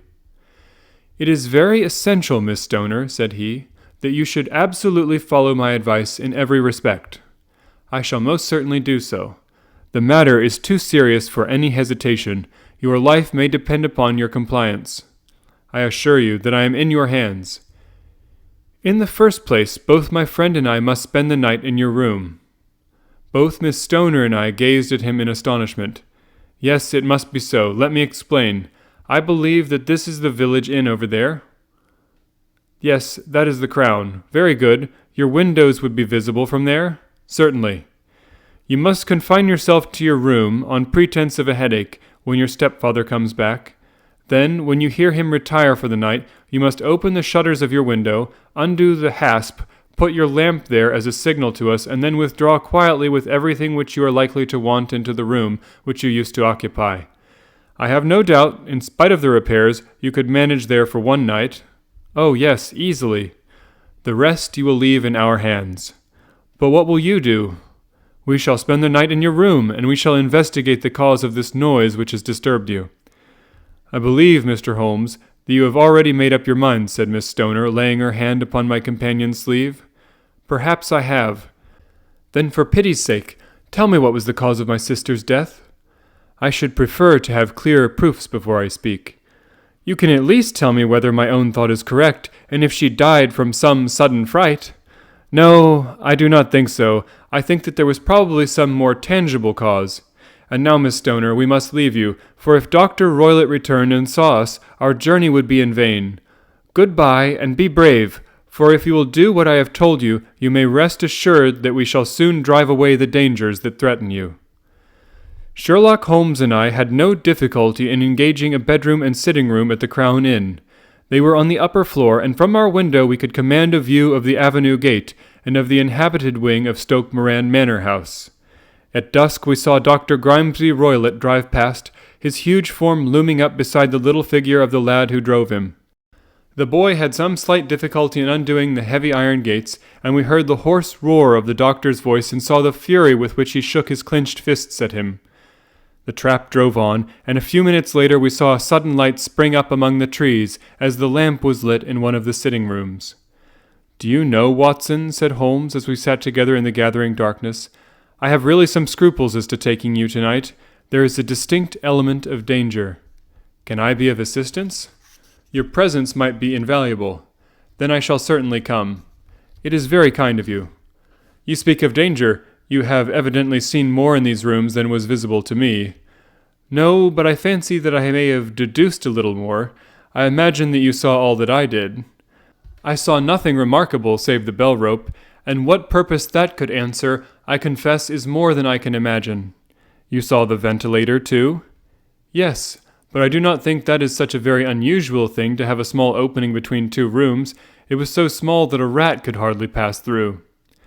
I knew that we should find a ventilator before ever we came to Stoke Moran. My dear Holmes! Oh, yes, I did. You remember in her statement she said that her sister could smell Dr. Roylott's cigar? Now, of course, that suggested at once that there must be a communication between the two rooms. It could only be a small one, or it would have been remarked upon at the coroner's inquiry. I deduced a ventilator.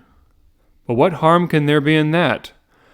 Well, there is at least a curious coincidence of dates. A ventilator is made, a cord is hung, and a lady who sleeps in the bed dies. Does not that strike you? I cannot as yet see any connection. Did you observe anything very particular about the bed? No. It was clamped to the floor. Did you ever see a bed fastened like that before? I cannot say that I have. The lady could not move her bed. It must always be in the same relative position to the ventilator and to the rope, or so we may call it, since it was clearly never meant for a bell pull. Holmes, I cried, I seem to see dimly what you are hinting at. We are only just in time to prevent some subtle and horrible crime. Subtle and horrible enough. When a doctor goes wrong, he is the first of criminals. He has nerve and he has knowledge. Palmer and Pritchard were among the heads of their profession. This man strikes even deeper, but I think, Watson, that we shall be able to strike deeper still.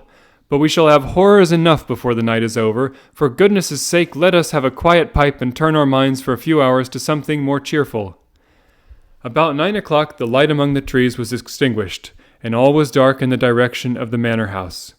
2 hours passed slowly away, and then suddenly, just at the stroke of 11, a single bright light shone out right in front of us. "That is our signal," said Holmes, springing to his feet. "It comes from the middle window."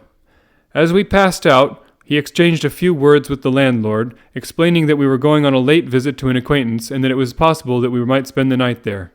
A moment later we were out on the dark road, a chill wind blowing in our faces, and one yellow light twinkling in front of us through the gloom to guide us on our somber errand.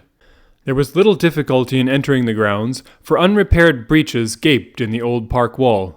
Making our way among the trees, we reached the lawn, crossed it, and were about to enter through the window, when out from a clump of laurel bushes there darted what seemed to be a hideous and distorted child, who threw itself upon the grass with writhing limbs, and then ran swiftly across the lawn into the darkness.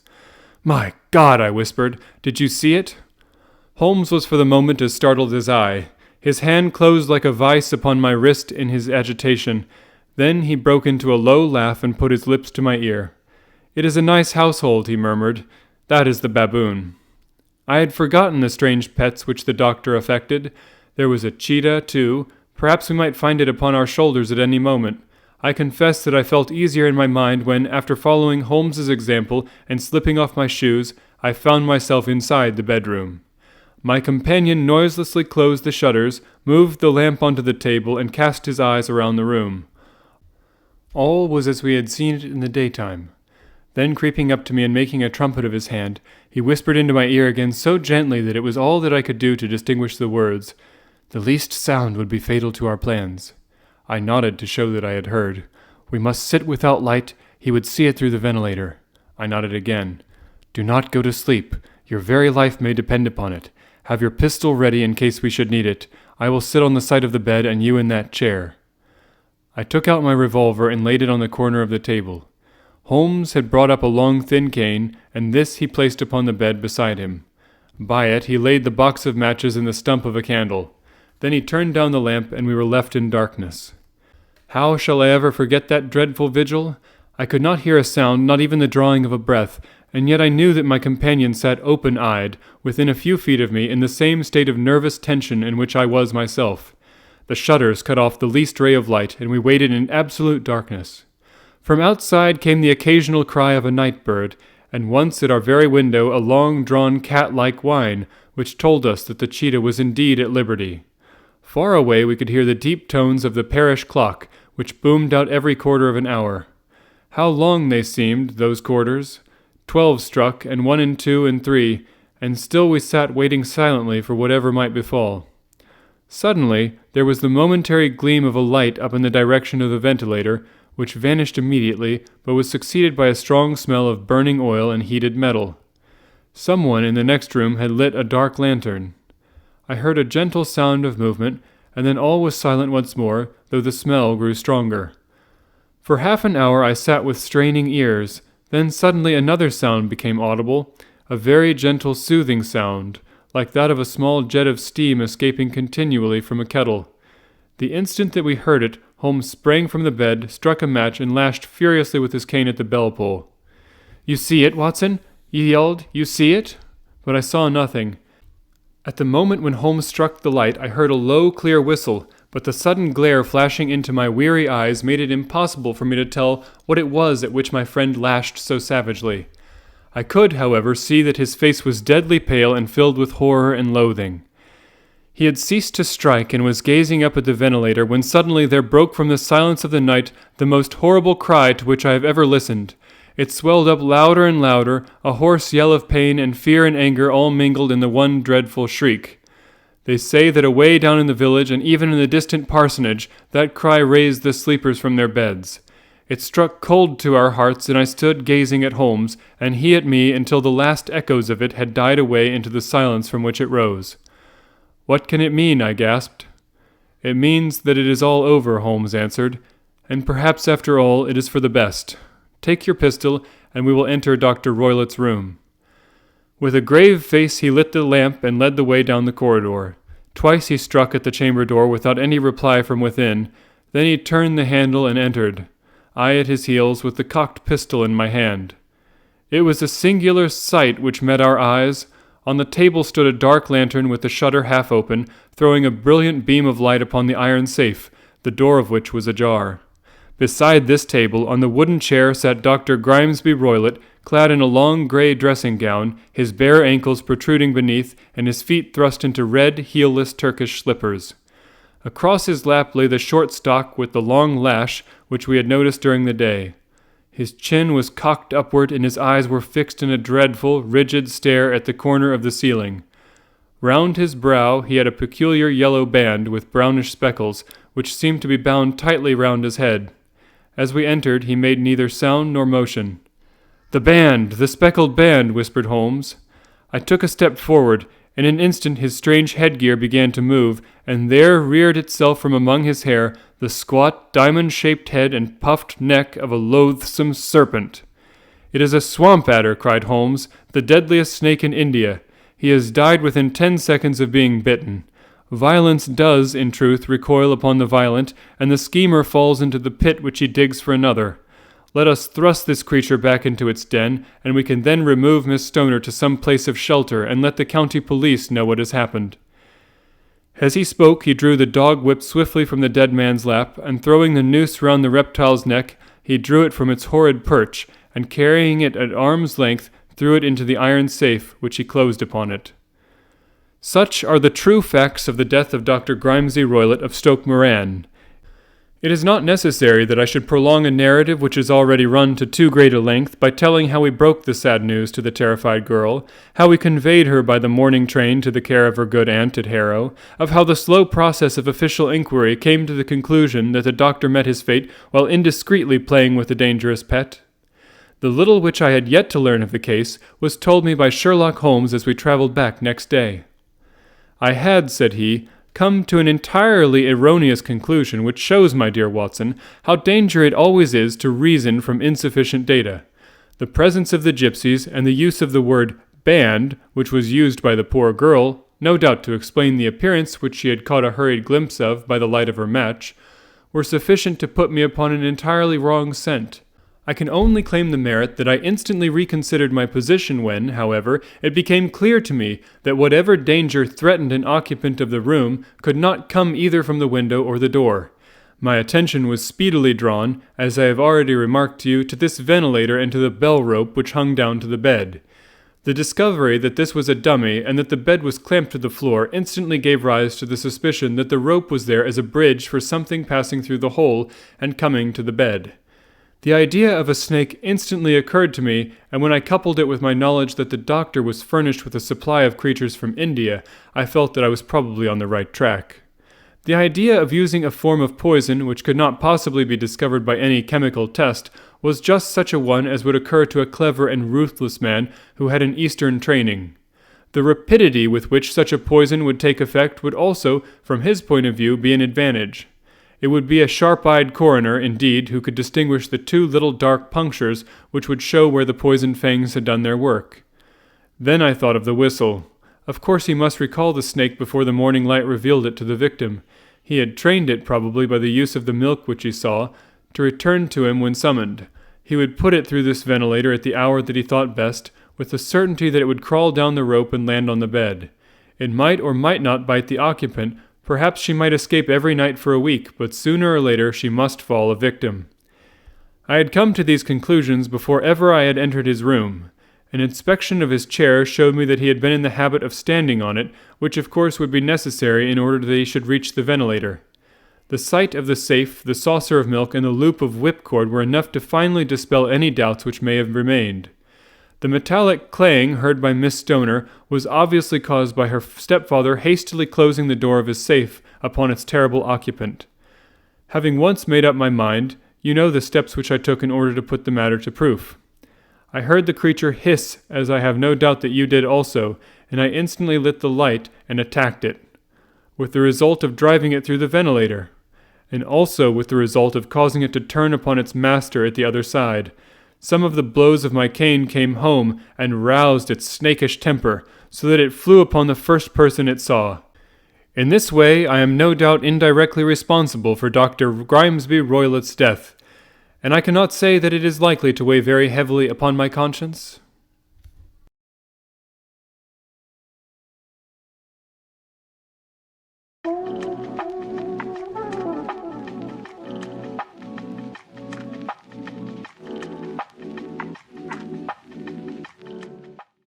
The Adventure of the Engineer's Thumb. Of all the problems which have been submitted to my friend, Mr. Sherlock Holmes, for solution during the years of our intimacy, there were only two which I was the means of introducing to his notice, that of Mr. Hatherley's thumb, and that of Colonel Warburton's madness. Of these the latter may have afforded a finer field for an acute and original observer, but the other was so strange in its inception and so dramatic in its details that it may be the more worthy of being placed upon record, even if it gave my friend fewer openings for those deductive methods of reasoning by which he achieved such remarkable results. The story has, I believe, been told more than once in the newspapers, but like all such narratives, its effect is much less striking when set forth en bloc in a single half-column of print than when the facts slowly evolve before your own eyes, and the mystery clears gradually away as each new discovery furnishes a step which leads on to the complete truth. At the time, the circumstances made a deep impression upon me, and the lapse of 2 years has hardly served to weaken the effect. It was in the summer of 1889, not long after my marriage, that the events occurred which I am now about to summarize. I had returned to civil practice, and had finally abandoned Holmes in his Baker Street rooms, although I continually visited him, and occasionally even persuaded him to forego his Bohemian habits so far as to come and visit us. My practice had steadily increased, and as I happened to live at no very great distance from Paddington Station, I got a few patients from among the officials. One of these, whom I had cured of a painful and lingering disease, was never weary of advertising my virtues and of endeavoring to send me on every sufferer over whom he might have any influence. One morning, at a little before 7 o'clock, I was awakened by the maid tapping at the door to announce that 2 men had come from Paddington and were waiting in the consulting room. I dressed hurriedly, for I knew by experience that railway cases were seldom trivial, and hastened downstairs. As I descended, my old ally, the guard, came out of the room and closed the door tightly behind him. "I've got him here," he whispered, jerking his thumb over his shoulder. "He's all right." "What is it, then?" I asked, for his manner suggested that it was some strange creature which he had caged up in my room. "It's a new patient," he whispered. "I thought I'd bring him round myself, then he couldn't slip away. There he is, all safe and sound. I must go now, doctor. I have my duties just the same as you." And off he went, this trusty tout, without even giving me time to thank him. I entered my consulting room and found a gentleman seated by the table. He was quietly dressed in a suit of heather tweed, with a soft cloth cap which he had laid down upon my books. Round one of his hands he had a handkerchief wrapped, which was mottled all over with bloodstains. He was young, not more than 25, I should say, with a strong, masculine face, but he was exceedingly pale and gave me the impression of a man who was suffering from some strong agitation, which it took all his strength of mind to control. "I am sorry to knock you up so early, doctor," said he, "but I have had a very serious accident during the night. I came in by train this morning, and on inquiring at Paddington as to where I might find a doctor, a worthy fellow very kindly escorted me here. I gave the maid a card, but I see that she has left it upon the side table." I took it up and glanced at it. "Mr. Victor Hatherley, hydraulic engineer, 16A Victoria Street, 3rd floor." That was the name, style, and abode of my morning visitor. "I regret that I have kept you waiting," said I, sitting down in my library chair. "You are fresh from a night's journey, I understand, which is in itself a monotonous occupation." "Oh, my night could not be called monotonous," said he, and laughed. He laughed very heartily, and with a high, ringing note, leaning back in his chair and shaking his sides. All my medical instincts rose up against that laugh. "Stop it!" I cried. "Pull yourself together!" And I poured out some water from a carafe.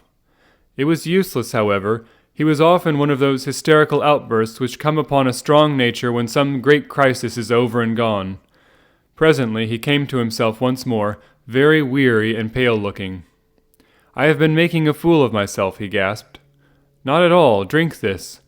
I dashed some brandy into the water, and the color began to come back into his bloodless cheeks. "That's better," said he. "And now, doctor, perhaps you would kindly attend to my thumb, or rather to the place where my thumb used to be." He unwound the handkerchief and held out his hand.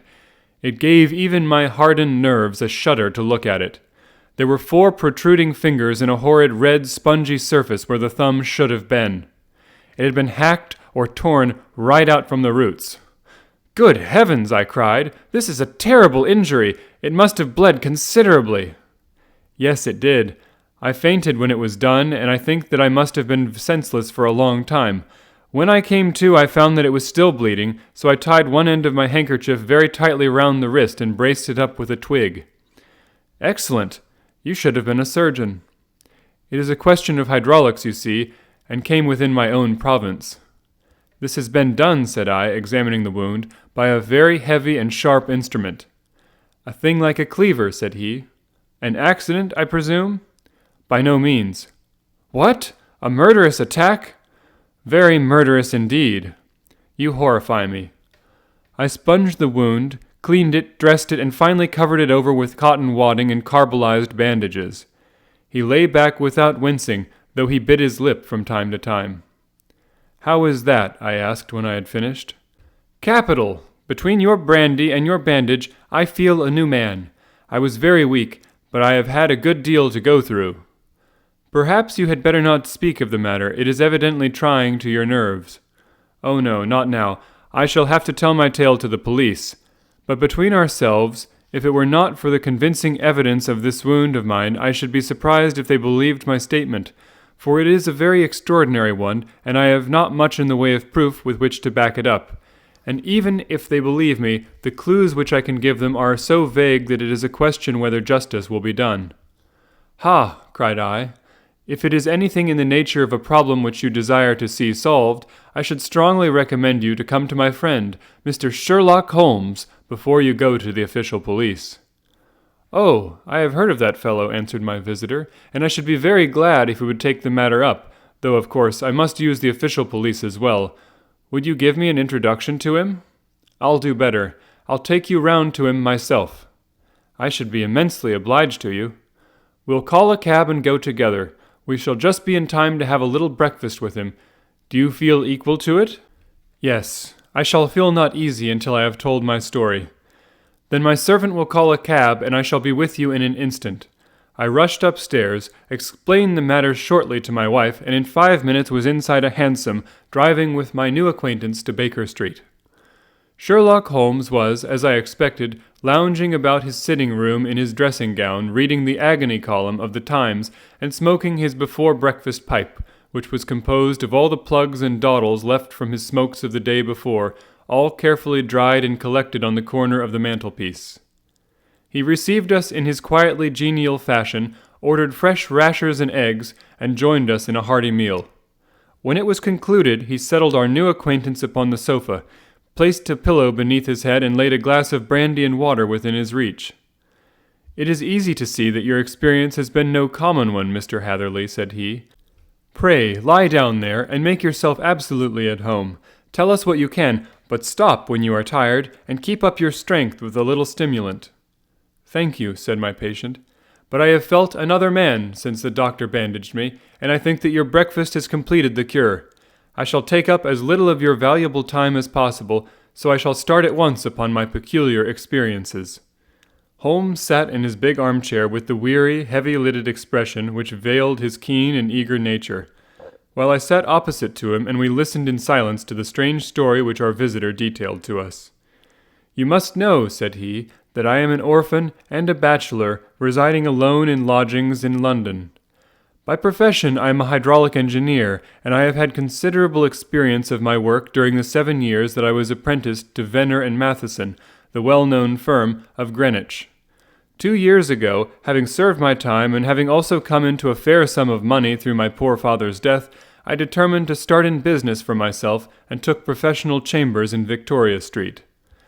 I suppose that everyone finds his first independent start in business a dreary experience. To me, it has been exceptionally so. During 2 years I have had 3 consultations and 1 small job, and that is absolutely all that my profession has brought me. My gross takings amount to £27 10s. Every day, from 9 in the morning until 4 in the afternoon, I waited in my little den until at last my heart began to sink, and I came to believe that I should never have any practice at all. Yesterday, however, just as I was thinking of leaving the office, my clerk entered to say that there was a gentleman waiting who wished to see me upon business. He brought up a card, too, with the name of Colonel Lysander Stark engraved upon it. Close at his heels came the colonel himself, a man rather over the middle size, but of an exceeding thinness. I do not think that I have ever seen so thin a man. His whole face sharpened away into nose and chin, and the skin of his cheeks was drawn quite tense over his outstanding bones. Yet this emaciation seemed to be his natural habit, and due to no disease, for his eye was bright, his step brisk, and his bearing assured. He was plainly but neatly dressed, and his age, I should judge, would be nearer 40 than 30. "Mr. Hatherley," said he, with something of a German accent, "you have been recommended to me, Mr. Hatherley, as being a man who is not only proficient in his profession, but is also discreet and capable of preserving a secret." I bowed, feeling as flattered as any young man would at such an address. "May I ask who it was who gave me so good a character?" "Well, perhaps it is better that I should not tell you that just at this moment. I have it from the same source that you are both an orphan and a bachelor and are residing alone in London." "That is quite correct," I answered, "but you will excuse me if I say that I cannot see how all this bears upon my professional qualifications. I understand that it was on a professional matter that you wished to speak to me." "Undoubtedly so, but you will find that all I say is really to the point. I have a professional commission for you, but absolute secrecy is quite essential. Absolute secrecy, you understand, and of course we may expect that more from a man who is alone than from one who lives in the bosom of his family." "If I promise to keep a secret," said I, "you may absolutely depend upon my doing so." He looked very hard at me as I spoke, and it seemed to me that I had never seen so suspicious and questioning an eye. "Do you promise, then?" said he at last. "Yes, I promise." "Absolute and complete silence before, during, and after? No reference to the matter at all, either in word or writing?" "I have already given you my word." "Very good." He suddenly sprang up, and darting like lightning across the room, he flung open the door. The passage outside was empty. "That's all right," said he, coming back. "I know the clerks are sometimes curious as to their master's affairs. Now we can talk in safety." He drew up his chair very close to mine, and began to stare at me again with the same questioning and thoughtful look. A feeling of repulsion and if something akin to fear had begun to rise within me at the strange antics of this fleshless man. Even my dread of losing a client could not restrain me from showing my impatience. "I beg that you will state your business, sir," said I. "My time is of value. Heaven forgive me for that last sentence, but the words came to my lips." "How would 50 guineas for a night's work suit you?" he asked. "Most admirably." "I say a night's work, but an hour's would be nearer the mark. I simply want your opinion about a hydraulic stamping machine which has got out of gear. If you show us what is wrong, we shall soon set it right ourselves. What do you think of such a commission as that?" "The work appears to be light and the pay munificent." "Precisely so. We shall want you to come tonight by the last train." "Where to?" "To Ayford in Berkshire. It is a little place near the borders of Oxfordshire and within 7 miles of Reading. There is a train from Paddington which would bring you there at about 11:15. "Very good. I shall come down in a carriage to meet you." "There is a drive, then?" "Yes. Our little place is quite out in the country. It is a good 7 miles from Ayford station." "Then we can hardly get out there before midnight. I suppose there would be no chance of a train back. I should be compelled to stop the night." "Yes, we could easily give you a shakedown." "That is very awkward. Could I not come at some more convenient hour?" "We have judged it best that you should come late. It is to recompense you for any inconvenience that we are paying to you, a young and unknown man, a fee which would buy an opinion from the very heads of your profession. Still, of course, if you would like to draw out of the business, there is plenty of time to do so." I thought of the 50 guineas, and of how very useful they would be to me. "Not at all," said I. "I shall be very happy to accommodate myself to your wishes. I should like, however, to understand a little more clearly what it is that you wish me to do." "Quite so. It is very natural that the pledge of secrecy which we have exacted from you should have aroused your curiosity. I have no wish to commit you to anything without your having it all laid before you. I suppose that we are absolutely safe from eavesdroppers?" "Entirely." "Then the matter stands thus. You are probably aware that Fuller's earth is a valuable product and that it is only found in 1 or 2 places in England?" "I have heard so." "Some time ago I bought a very small place within 10 miles of Reading. I was fortunate enough to discover that there was a deposit of Fuller's earth in one of my fields. On examining it, however, I found that this deposit was a comparatively small one, and that it formed a link between 2 very much larger ones upon the right and left, both of them, however, in the grounds of my neighbours. These good people were absolutely ignorant that their land contained that which was quite as valuable as a gold mine. Naturally, it was to my interest to buy their land before they discovered its true value, but unfortunately I had no capital by which I could do this. I took a few of my friends into the secret, however, and they suggested that we should quietly and secretly work out our own little deposit, and that in this way we should earn the money which would enable us to buy the neighbouring fields. This we have now been doing for some time, and in order to help us in our operations we erected a hydraulic press. This press, as I have already explained, has got out of order, and we wish your advice upon the subject. We guard our secret very jealously, however, and if it once became known that we had hydraulic engineers coming to our little house, it would soon rouse inquiry, and then if the facts came out, it would be goodbye to any chance of getting these fields and carrying out our plans. That is why I have made you promise that you will not tell a human being that you are going to Ayford tonight. I hope that I make it all plain?" "I quite follow you," said I. The only point which I could not quite understand was what use you could make of a hydraulic press in excavating Fuller's earth, which, as I understand, is dug out like gravel from a pit. "Ah," said he carelessly, "we have our own process. We compress the earth into bricks so as to remove them without revealing what they are. But that is a mere detail. I have taken you fully into my confidence now, Mr. Hatherley, and I have shown you how I trust you." He rose as he spoke. "I shall expect you then at Ayford at 11:15. "I shall certainly be there." "And not a word to a soul." He looked at me with a last long, questioning gaze, and then pressing my hand in a cold, dank grasp, he hurried from the room. Well, when I came to think it all over in cool blood, I was very much astonished, as you may both think, at this sudden commission which had been entrusted to me. On the one hand, of course, I was glad, for the fee was at least tenfold what I should have asked had I set a price upon my own services, and it was possible that this order might lead to other ones. On the other hand, the face and manner of my patron had made an unpleasant impression upon me, and I could not think that this explanation of the fuller's earth was sufficient to explain the necessity for my coming at midnight, and his extreme anxiety lest I should tell anyone of my errand. However, I threw all fears to the winds, ate a hearty supper, drove to Paddington, and started off, having obeyed to the letter the injunction as to holding my tongue.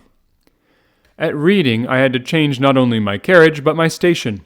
However, I was in time for the last train to Ayford, and I reached the little dim-lit station after 11 o'clock. I was the only passenger who got out there, and there was no one upon the platform save a single sleepy porter with a lantern. As I passed out through the wicket gate, however, I found my acquaintance of the morning waiting in the shadow upon the other side. Without a word he grasped my arm and hurried me into a carriage, the door of which was standing open. He drew up the windows on either side, tapped on the woodwork, and away we went as fast as the horse could go. "One horse?" interjected Holmes. "Yes, only one." "Did you observe the color?" "Yes, I saw it by the side lights when I was stepping into the carriage. It was a chestnut." "Tired looking or fresh?" "Oh, fresh and glossy." "Thank you. I am sorry to have interrupted you. Pray continue your most interesting statement." Away we went then, and we drove for at least an hour.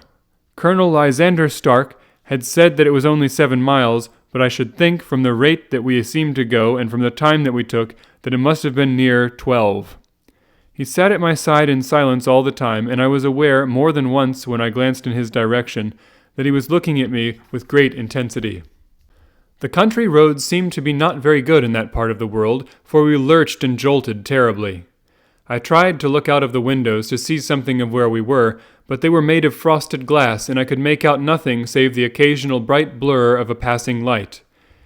Now and then I hazarded some remark to break the monotony of the journey, but the colonel answered only in monosyllables, and the conversation soon flagged. At last, however, the bumping of the road was exchanged for the crisp smoothness of a gravel drive, and the carriage came to a stand. Colonel Lysander Stark sprang out, and as I followed after him, pulled me swiftly into a porch which gaped in front of us.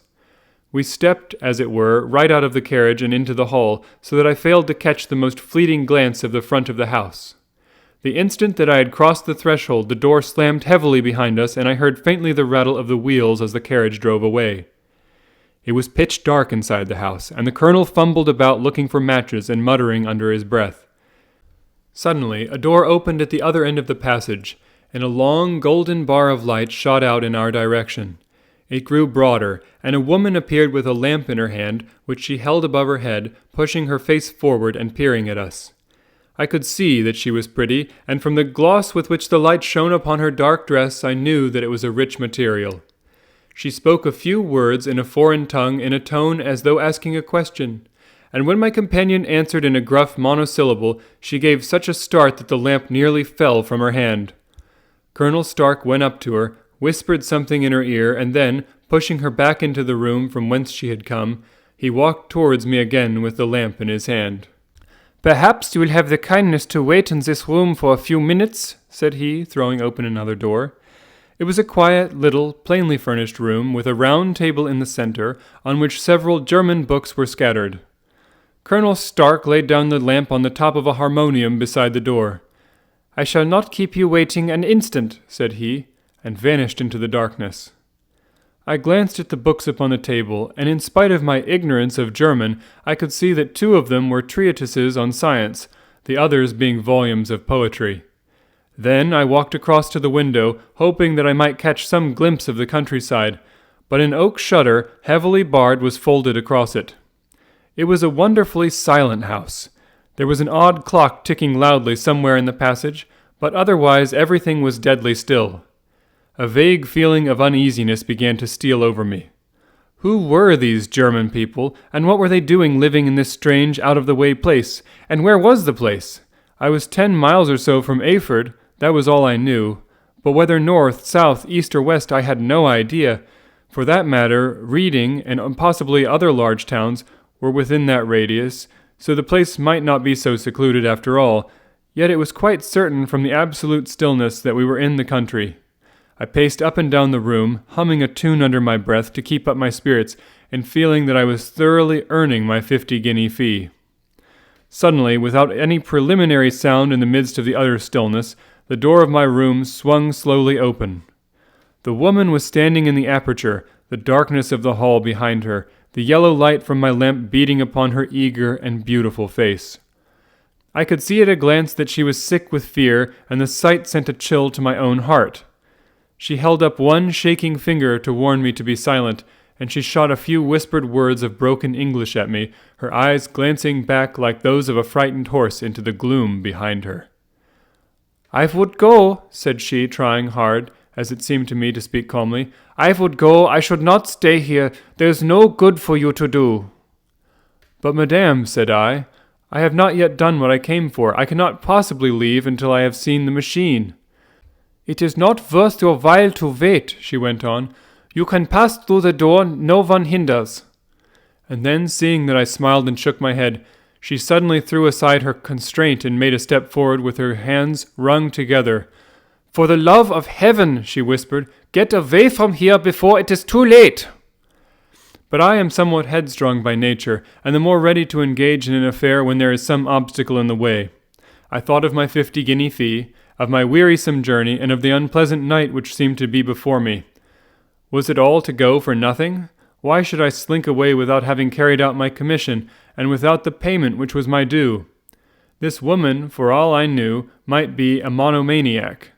With a stout bearing, therefore, though her manner had shaken me more than I cared to confess, I still shook my head and declared my intention of remaining where I was. She was about to renew her entreaties when a door slammed overhead and the sound of several footsteps was heard upon the stairs. She listened for an instant, threw up her hands with a despairing gesture, and vanished as suddenly and as noiselessly as she had come. The newcomers were Colonel Lysander Stark and a short, thick man with a chinchilla beard growing out of the creases of his double chin, who was introduced to me as Mr. Ferguson. "This is my secretary and manager," said the colonel. "By the way, I was under the impression that I left this door shut just now. I fear that you have felt the draught." "On the contrary," said I opened the door myself because I felt the room to be a little close." He shot one of his suspicious looks at me. "Perhaps we had better proceed to business then," said he. "Mr. Ferguson and I will take you up to see the machine." "I had better put my hat on, I suppose." "Oh, no, it is in the house." "What, you dig fuller's earth in the house?" No. This is only where we compress it, but never mind that. All we wish you to do is to examine the machine and to let us know what is wrong with it." We went upstairs together, the colonel first with the lamp, the fat manager and I behind him. It was a labyrinth of an old house, with corridors, passages, narrow winding staircases, and little low doors, the thresholds of which were hollowed out by the generations who had crossed them.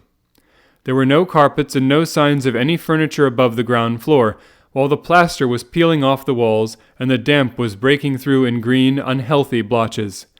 I tried to put on as unconcerned an air as possible, but I had not forgotten the warnings of the lady, even though I disregarded them, and I kept a keen eye upon my two companions.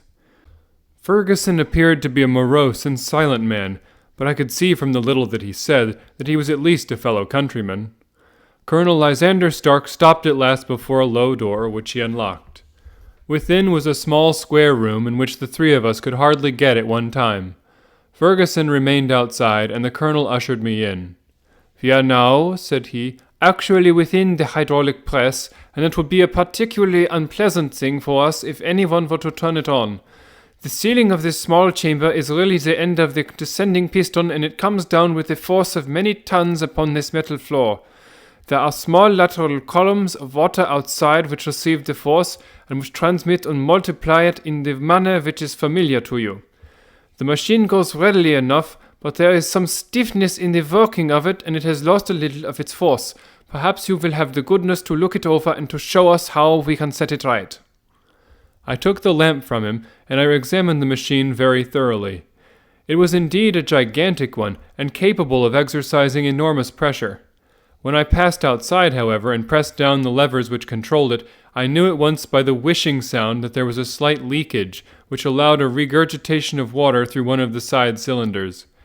An examination showed that one of the India rubber bands which was round the head of a driving rod had shrunk so as not quite to fit the socket along which it worked. This was clearly the cause of the loss of power, and I pointed it out to my companions, who followed my remarks very carefully, and asked several practical questions as to how they should proceed to set it right. When I had made it clear to them, I returned to the main chamber of the machine and took a good look at it to satisfy my own curiosity. It was obvious at a glance that the story of the Fuller's Earth was the merest fabrication, for it would be absurd to suppose that so powerful an engine could be designed for so inadequate a purpose. The walls were of wood, but the floor consisted of a large iron trough, and when I came to examine it, I could see a crust of metallic deposit all over it. I had stooped and was scraping at this to see exactly what it was when I heard a muttered exclamation in German and saw the cadaverous face of the colonel looking down at me. "What are you doing there?" he asked. I felt angry at having been tricked by so elaborate a story as that which he had told me. "I was admiring your Fuller's Earth," said I. "I think that I should be better able to advise you as to your machine if I knew what the exact purpose was for which it was used." The instant that I uttered the words, I regretted the rashness of my speech. His face set hard, and a baleful light sprang up in his grey eyes. "Very well," said he, "you shall know all about the machine." He took a step backward, slammed the little door, and turned the key in the lock. I rushed towards it and pulled at the handle, but it was quite secure and did not give in the least to my kicks and shoves. "Hello!" I yelled. "Hello, Colonel! Let me out!" And then suddenly in the silence I heard a sound which sent my heart into my mouth. It was the clank of the levers and the swish of the leaking cylinder.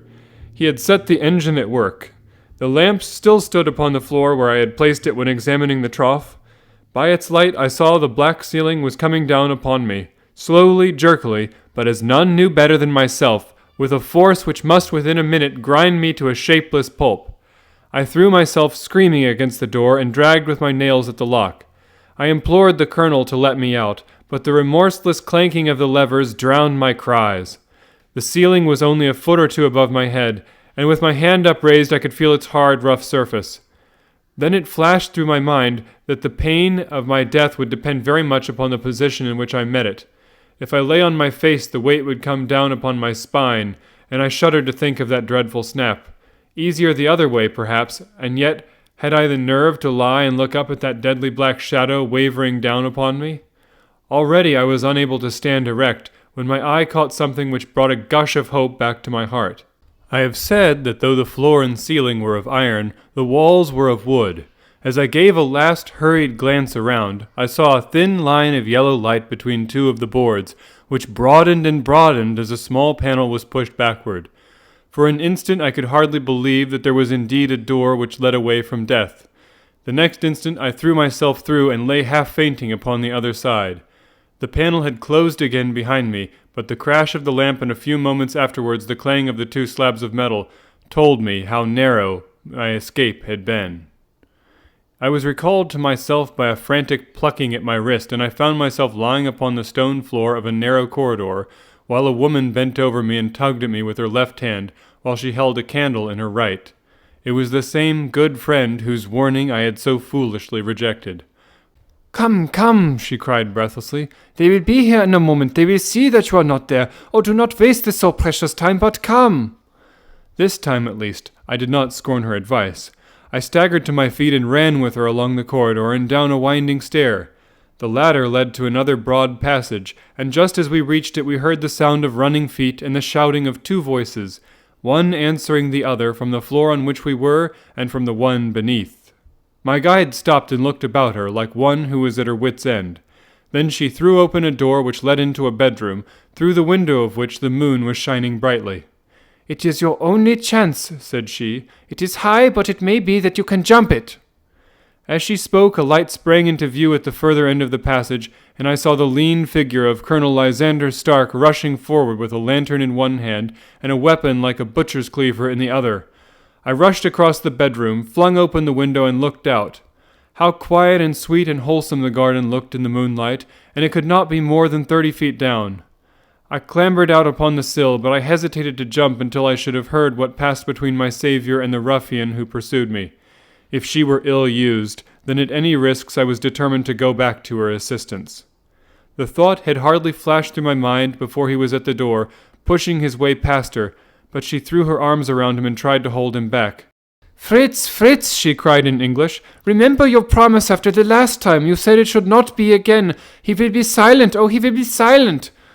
"You are mad, Elise," he shouted, struggling to break away from her. "You will be the ruin of us. He has seen too much. Let me pass, I say." He dashed her to one side, and rushing to the window, cut at me with his heavy weapon. I had let myself go, and was hanging by the hands to the sill, when his blow fell. I was conscious of a dull pain. My grip loosened, and I fell into the garden below. I was shaken but not hurt by the fall, so I picked myself up and rushed off among the bushes as hard as I could run, for I understood that I was far from being out of danger yet. Suddenly, however, as I ran, a deadly dizziness and sickness came over me. I glanced down at my hand, which was throbbing painfully, and then, for the first time, saw that my thumb had been cut off and that the blood was pouring from my wound.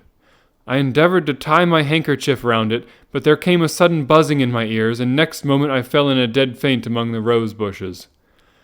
How long I remained unconscious I cannot tell. It must have been a very long time, for the moon had sunk and a bright morning was breaking when I came to myself. My clothes were all sodden with dew, and my coat sleeve was drenched with blood from my wounded thumb. The smarting of it recalled in an instant all the particulars of my night's adventure, and I sprang to my feet with the feeling that I might hardly yet be safe from my pursuers. But to my astonishment, when I came to look round me, neither house nor garden were to be seen. I had been lying in an angle of the hedge close by the high road, and just a little lower down was a long building, which proved upon my approaching it to be the very station at which I had arrived upon the previous night. Were it not for the ugly wound upon my hand, all that had passed during those dreadful hours might have been an evil dream.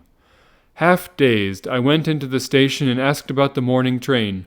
There would be one to Reading in less than an hour. The same porter was on duty, I found, as had been there when I arrived. I inquired of him whether he had ever heard of Colonel Lysander Stark. The name was strange to him. Had he observed a carriage the night before waiting for me? No, he had not. Was there a police station anywhere near? There was one about 3 miles off. It was too far for me to go, weak and ill as I was. I determined to wait until I got back to town before telling my story to the police. It was a little past 6 when I arrived, so I went first to have my wound dressed, and then the doctor was kind enough to bring me along here. I put the case into your hands and shall do exactly what you advise." We both sat in silence for some little time after listening to this extraordinary narrative. Then Sherlock Holmes pulled down from the shelf one of the ponderous commonplace books in which he placed his cuttings. "Here is an advertisement which will interest you," said he. "It appeared in all the papers about a year ago. Listen to this. Lost on the 9th of this month, Mr. Jeremiah Hayling, aged 26, a hydraulic engineer. Left his lodgings at 10 o'clock at night and has not been heard of since. Was dressed in, etc., etc. Ha! That represents the last time that the colonel needed to have his machine overhauled, I fancy." "Good heavens!" cried my patient. "Then that explains what the girl said." "Undoubtedly. It is quite clear that the colonel was a cool and desperate man, who was absolutely determined that nothing should stand in the way of his little game, like those out-and-out pirates who will leave no survivor from a captured ship. Well, every moment now is precious, so if you feel equal to it, we shall go down to Scotland Yard at once, as a preliminary to starting for Eyford." Some 3 hours or so afterwards, we were all in the train together, bound from Reading to the little Berkshire village. There were Sherlock Holmes, the hydraulic engineer, Inspector Bradstreet of Scotland Yard, a plainclothes man, and myself. Bradstreet had spread an ordnance map of the county out upon the seat, and was busy with his compasses drawing a circle with Eyford for its centre. "There you are," said he. "That circle is drawn at a radius of 10 miles from the village. The place we want must be somewhere near that line. You said 10 miles, I think, sir. It was an hour's good drive. And you think that they brought you back all that way when you were unconscious?" "They must have done so. I have a confused memory, too, of having been lifted and conveyed somewhere." "What I cannot understand," said I, "is why they should have spared you when they found you lying fainting in the garden. Perhaps the villain was softened by the woman's entreaties?" "I hardly think that likely. I never saw a more inexorable face in my life." "Oh, we shall soon clear up all that," said Bradstreet. "Well, I have drawn my circle, and I only wish I knew at what point upon it the folk that we are in search of are to be found." "I think I could lay my finger on it," said Holmes quietly. "Really now," cried the inspector, "you have formed your opinion. Come now, we shall see who agrees with you. I say it is south, for the country is more deserted there."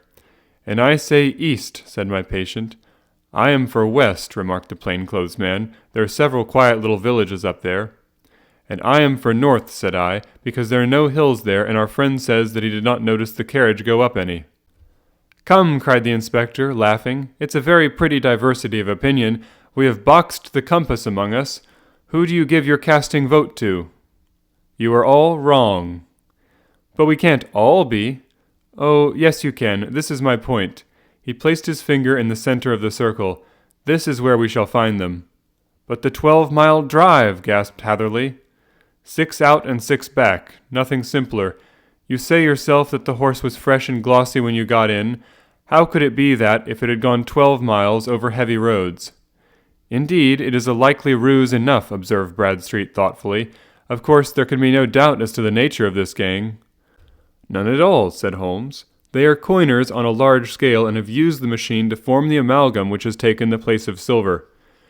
"We have known for some time that a clever gang was at work," said the inspector. "They have been turning out half-crowns by the thousand. We even traced them as far as Reading, but could get no farther, for they had covered their traces in a way that showed that they were very old hands. But now, thanks to this lucky chance, I think that we have got them right enough." But the inspector was mistaken, for those criminals were not destined to fall into the hands of justice.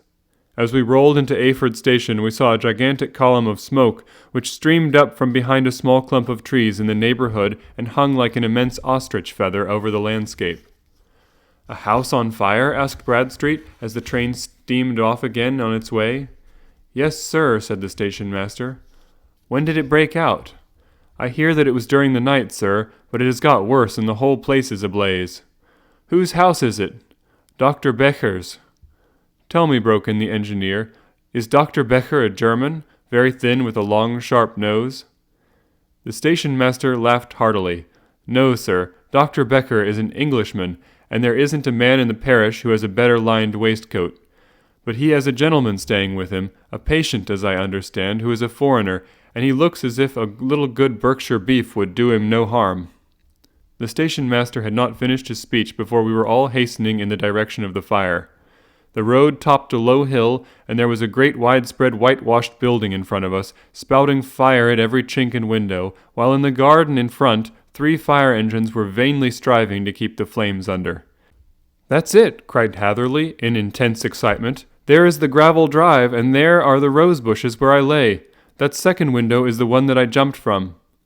"Well, at least," said Holmes, "you have had your revenge upon them. There can be no question that it was your oil lamp which, when it was crushed in the press, set fire to the wooden walls, though no doubt they were too excited in the chase after you to observe it at the time.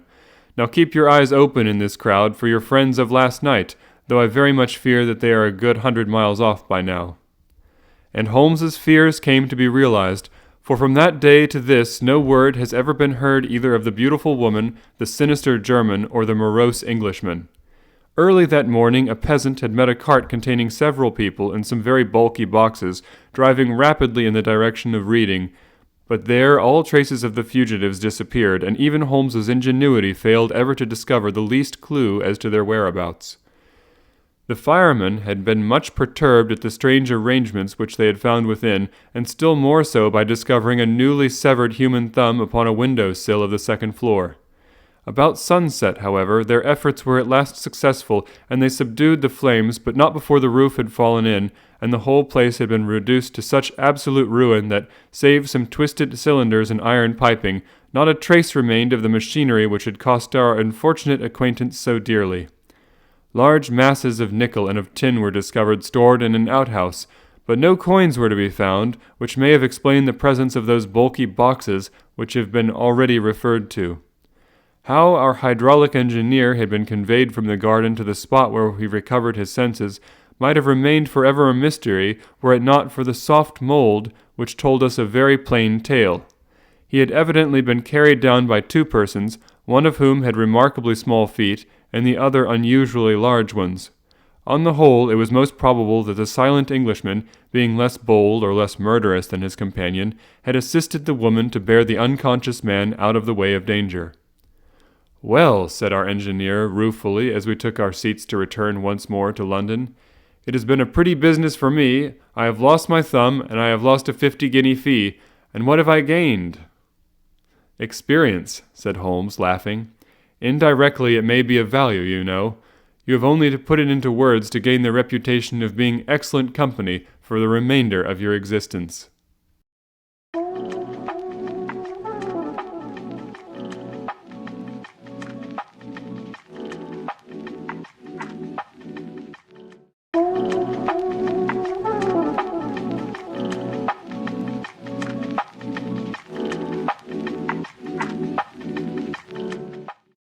The Adventure of the Noble Bachelor.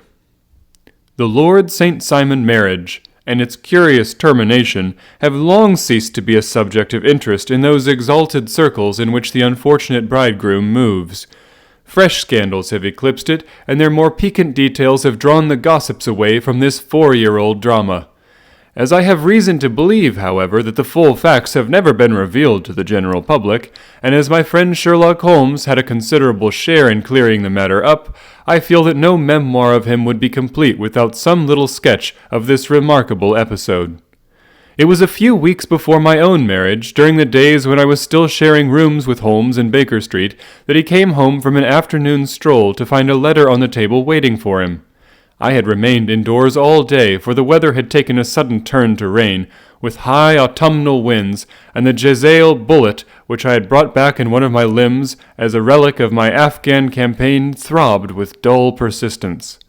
With my body in one easy chair and my legs upon another, I had surrounded myself with a cloud of newspapers, until at last, saturated with the news of the day, I tossed them all aside and lay listless, watching the huge crest and monogram upon the envelope upon the table, and wondering lazily who my friend's noble correspondent could be. "Here is a very fashionable epistle," I remarked as he entered. "Your morning letters, if I remember right, were from a fishmonger and a tide-waiter." "Yes, my correspondence has certainly the charm of variety," he answered, smiling, "and the humbler are usually the more interesting. This looks like one of those unwelcome social summonses which call upon a man either to be bored or to lie." He broke the seal and glanced over the contents. "Oh, come, it may prove to be something of interest after all." "Not social, then?" "No, distinctly professional." "And from a noble client?" "One of the highest in England." "My dear fellow, I congratulate you." "I assure you, Watson, without affectation, that the status of my client is a matter of less moment to me than the interest of his case. It is just possible, however, that also may not be wanting in this new investigation. You have been reading the papers diligently of late, have you not?" "It looks like it," said I ruefully, pointing to a huge bundle in the corner. "I have had nothing else to do." "It is fortunate, for you will perhaps be able to post me up. I read nothing except the criminal news and the agony column. The latter is always instructive." "But if you have followed recent events so closely, you must have read about Lord St. Simon and his wedding?" "Oh, yes, with the deepest interest." "That is well. The letter which I hold in my hand is from Lord St. Simon. I will read it to you, and in return you must turn over these papers and let me have whatever bears upon the matter. This is what he said. "My dear Sherlock Holmes, Lord Backwater tells me that I may place implicit reliance upon your judgment and discretion. I have determined, therefore, to call upon you and to consult you in reference to the very painful event which has occurred in connection with my wedding. Mr. Lestrade of Scotland Yard is acting already in the matter, but he assures me that he sees no objection to your cooperation, and that he even thinks that it might be of some assistance. I will call at 4 o'clock in the afternoon, and should you have any other engagement at that time, I hope that you will postpone it, as this matter is of paramount importance. Yours faithfully, St. Simon." It is dated from Grosvenor Mansions. written with a quill pen, and the noble lord has had the misfortune to get a smear of ink upon the outer side of his right little finger," remarked Holmes, as he folded up the epistle. "He says 4 o'clock. It is 3 now. He will be here in an hour." "Then I have just time, with your assistance, to get clear upon the subject. Turn over those papers and arrange the extracts in their order of time, while I take a glance as to who our client is." He picked a red-covered volume from a line of books of reference beside the mantelpiece. "Here he is," said he, sitting down and flattening it out upon his knee. "Lord Robert Walsingham de Vere St. Simon, second son of the Duke of Balmoral. Arms, azure, 3 caltrops in chief over a fess sable. Born in 1846. He's 41 years of age, which is mature for marriage. Was Undersecretary for the Colonies in a late administration. The Duke, his father, was at one time Secretary for Foreign Affairs. They inherit Plantagenet blood by direct descent, and Tudor on the distaff side. Ha! Well, there is nothing very instructive in all this. I think that I must turn to you, Watson, for something more solid." "I have very little difficulty in finding what I want," said I, "for the facts are quite recent, and the matter struck me as remarkable.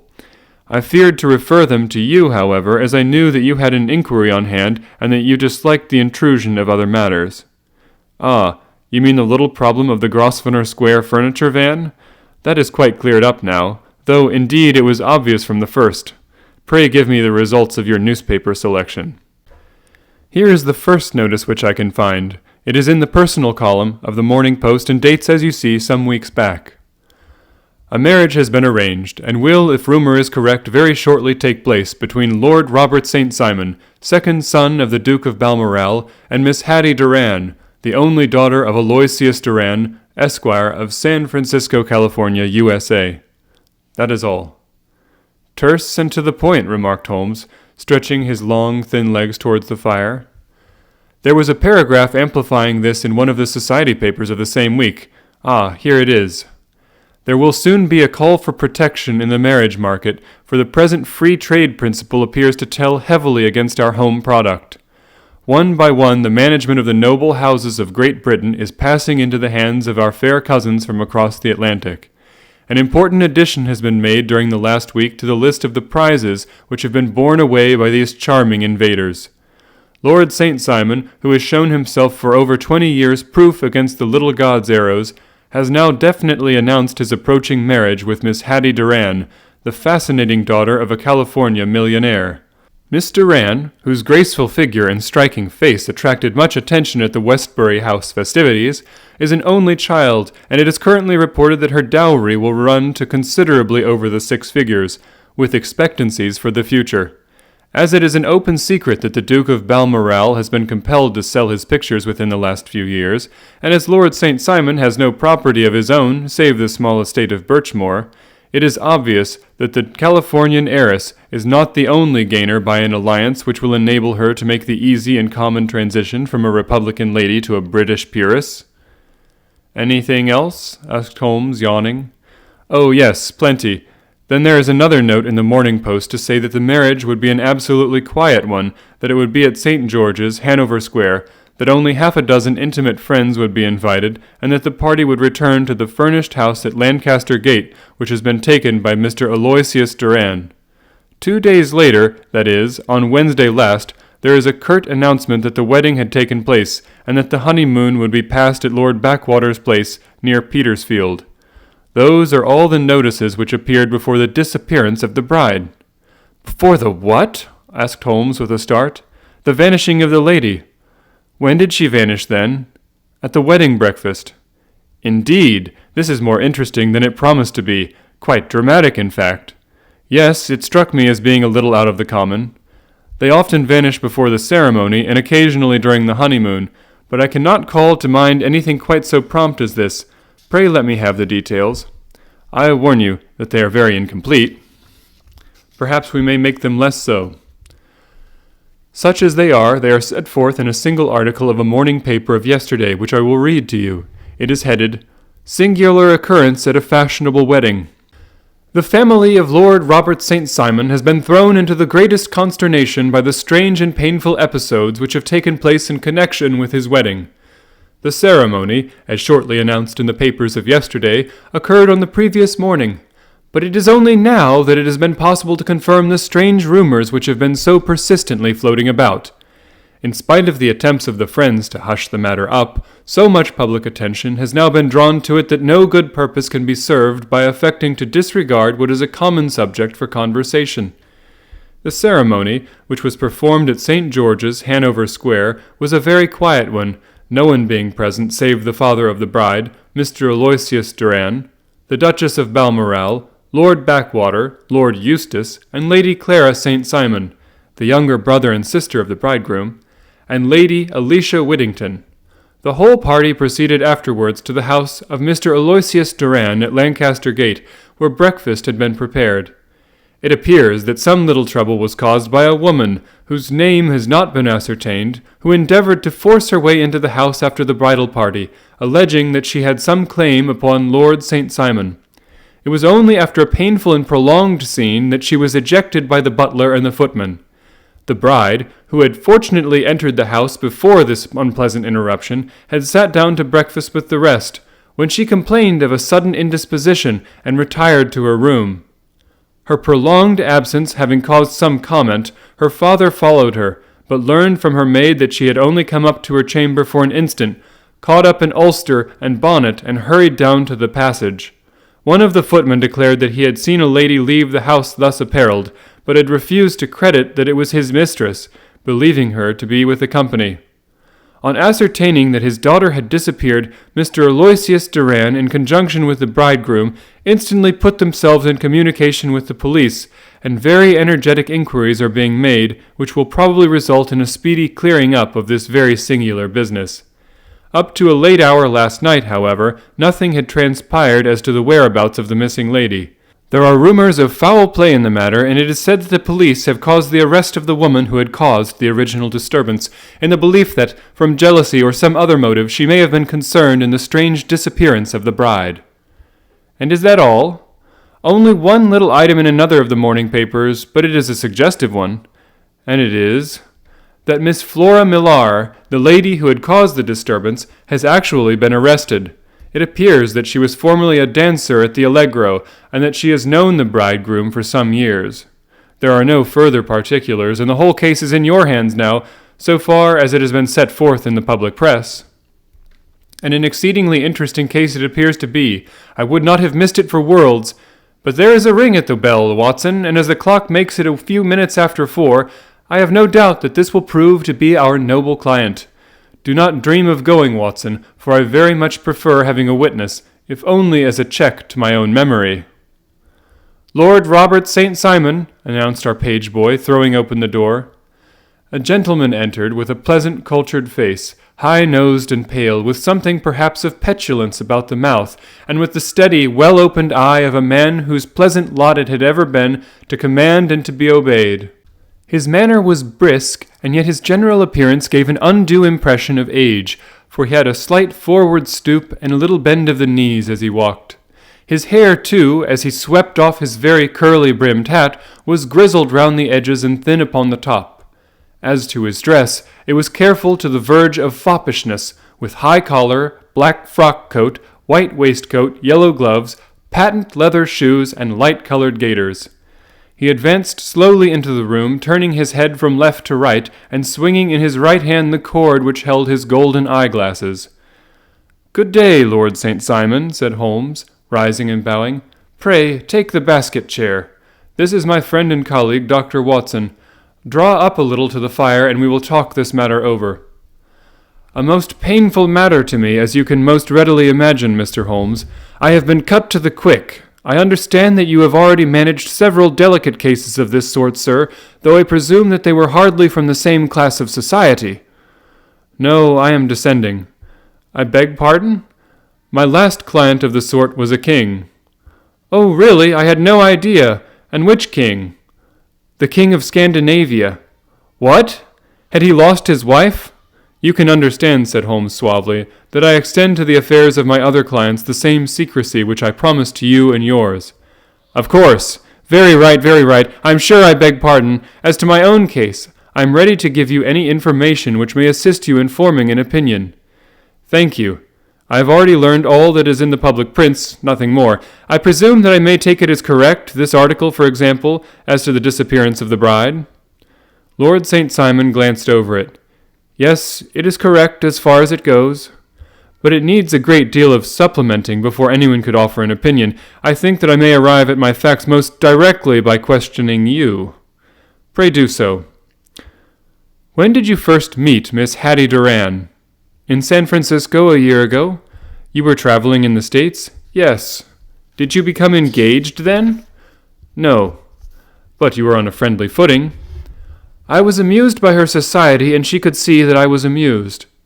"Her father is very rich?" "He is said to be the richest man on the Pacific slope." "And how did he make his money?" "In mining. He had nothing a few years ago. Then he struck gold, invested it, and came up by leaps and bounds." "Now, what is your own impression as to the young lady's, your wife's, character?" The nobleman swung his glasses a little faster and stared down into the fire. "You see, Mr. Holmes," said he, "my wife was 20 before her father became a rich man. During that time she ran free in a mining camp and wandered through woods or mountains, so that her education has come from nature rather than from the schoolmaster. She is what we call in England a tomboy, with a strong nature, wild and free, unfettered by any sort of traditions. She is impetuous, volcanic, I was about to say. She is swift in making up her mind and fearless in carrying out her resolutions. On the other hand, I would not have given her the name which I have the honor to bear," he gave a little stately cough, "had not I thought her to be at bottom a noble woman. I believe that she is capable of heroic self-sacrifice, and that anything dishonorable would be repugnant to her." "Have you her photograph?" "I brought this with me." He opened a locket and showed us the full face of a very lovely woman. It was not a photograph, but an ivory miniature, and the artist had brought out all the full effect of the lustrous black hair. It was not a photograph, but an ivory miniature, and the artist had brought out the full effect of the lustrous black hair, the large dark eyes, and the exquisite mouth. Holmes gazed long and earnestly at it. Then he closed the locket and handed it back to Lord St. Simon. "The young lady came to London then, and you renewed your acquaintance?" "Yes, her father brought her over for this last London season. I met her several times, became engaged to her, and have now married her." "She brought, I understand, a considerable dowry?" "A fair dowry, not more than is usual in my family." "And this, of course, remains to you, since the marriage is a fait accompli?" "I really have made no inquiries on the subject." "Very naturally not. Did you see Miss Doran on the day before the wedding?" "Yes." "Was she in good spirits?" "Never better. She kept talking of what we would do in our future lives." "Indeed, that is very interesting. And on the morning of the wedding?" "She was as bright as possible, at least until after the ceremony." "And did you observe any change in her then?" "Well, to tell the truth, I saw then the first signs that I had ever seen that her temper was just a little sharp. The incident, however, was too trivial to relate and can have no possible bearing upon the case." "Pray, let us have it, for all that." "Oh, it is childish. She dropped her bouquet as we went towards the vestry. She was passing the front pew at the time, and it fell over into the pew. There was a moment's delay, but the gentleman in the pew handed it up to her again, and it did not appear the worse for the fall. Yet when I spoke to her of the matter, she answered me abruptly, and in the carriage on her way home, she seemed absurdly agitated over this trifling cause." "Indeed? You say that there was a gentleman in the pew? Some of the general public were present then?" "Oh, yes, it is impossible to exclude them when the church is open." "This gentleman was not one of your wife's friends?" No, I call him a gentleman by courtesy, but he was quite a common-looking person. I hardly noticed his appearance, but really I think that we are wandering rather far from the point." Lady St. Simon, then, returned from the wedding in a less cheerful frame of mind than she had gone to it. What did she do on re-entering her father's house? "I saw her in conversation with her maid." "And who is her maid?" "Alice is her name. She's an American and came from California with her." "A confidential servant?" "A little too much so. It seemed to me that her mistress allowed her to take great liberties. Still, of course, in America they look upon these things in a different way." "How long did she speak to this Alice?" "Oh, a few minutes. I had something else to think of." You did not overhear what they said? Lady St. Simon said something about jumping a claim. She was accustomed to use slang of the kind. I have no idea what she meant. American slang is very expressive sometimes. And what did your wife do when she finished speaking to her maid? She walked into the breakfast room. On your arm? No, alone. She was very independent in little matters like that. Then after we had sat down for 10 minutes or so, she rose hurriedly, muttered some words of apology, and left the room. She never came back. But this maid, Alice, as I understand, deposes that she went to her room, covered her bride's dress with a long ulster, put on a bonnet, and went out. Quite so, and she was afterwards seen walking into Hyde Park in company with Flora Millar, a woman who is now in custody, and who had already made a disturbance at Mr. Durand's house that morning. Ah, yes, I should like a few particulars as to this young lady and your relations to her. Lord St. Simon shrugged his shoulders and raised his eyebrows. We have been on a friendly footing for some years, I may say on a very friendly footing. She used to be at the Allegro. I have not treated her ungenerously, and she had no just cause of complaint against me. But you know what women are, Mr. Holmes. Flora was a dear little thing, but exceedingly hot-headed and devotedly attached to me. She wrote me dreadful letters when she heard that I was about to be married, and to tell the truth, the reason why I had the marriage celebrated so quietly was that I feared lest there might be a scandal in the church. She came to Mr. Durand's door just after we returned, and she endeavored to push her way in, uttering very abusive expressions toward my wife, and even threatening her. But I had foreseen the possibility of something of the sort, and I had 2 police fellows there in private clothes, who soon pushed her out again. She was quiet when she saw that there was no good in making a row. Did your wife hear all this? No, thank goodness, no, she did not. And she was seen walking with this very woman afterwards? Yes, that is what Mr. Lestrade of Scotland Yard looks upon as so serious. It is thought that Flora decoyed my wife out and laid some terrible trap for her. Well, it is a possible supposition. You think so too? I did not say a probable one, but you do not yourself look upon this as likely? I do not think Flora would hurt a fly. Still, jealousy is a strange transformer of characters. Pray, what is your own theory as to what took place? Well, really, I came to seek a theory, not to propound one. I have given you all the facts. Since you ask me, however, I may say that it has occurred to me as possible that the excitement of this affair, the consciousness that she made so immense a social stride, had the effect of causing some little nervous disturbance in my wife. In short, that she had become suddenly deranged?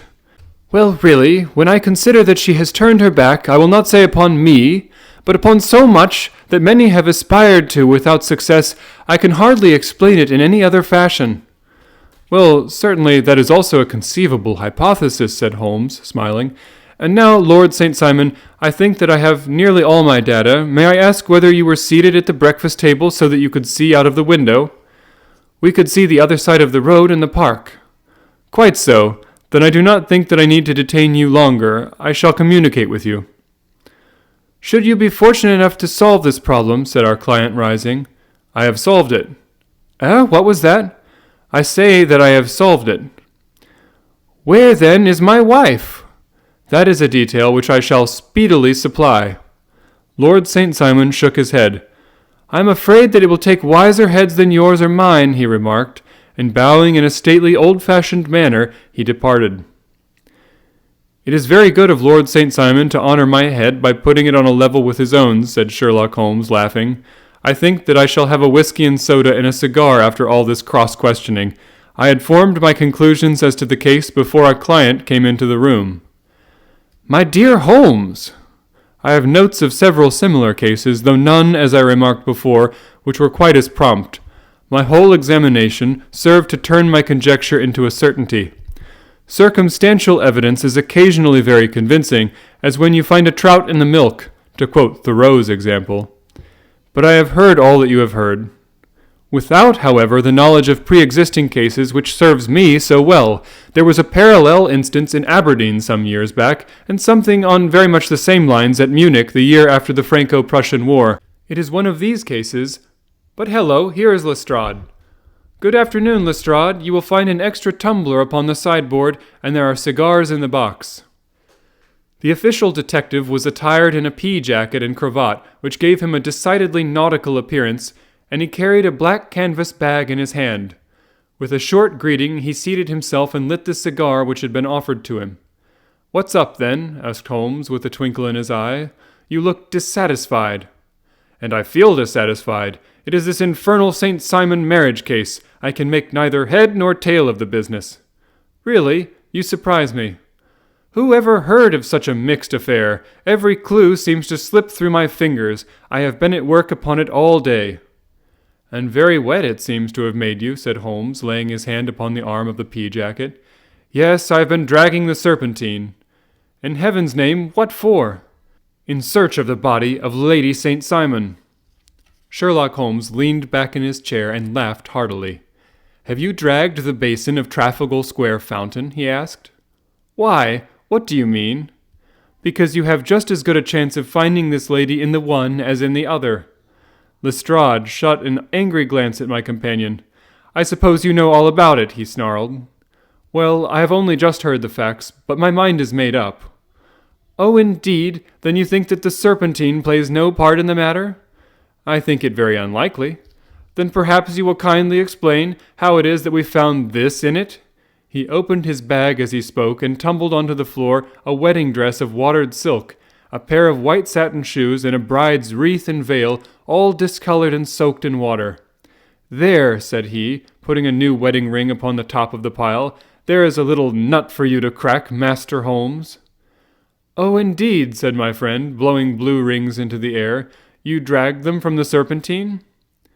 "No, they were found floating near the margin by a park keeper. They have been identified as her clothes, and it seems to me that if the clothes were there, the body would not be far off."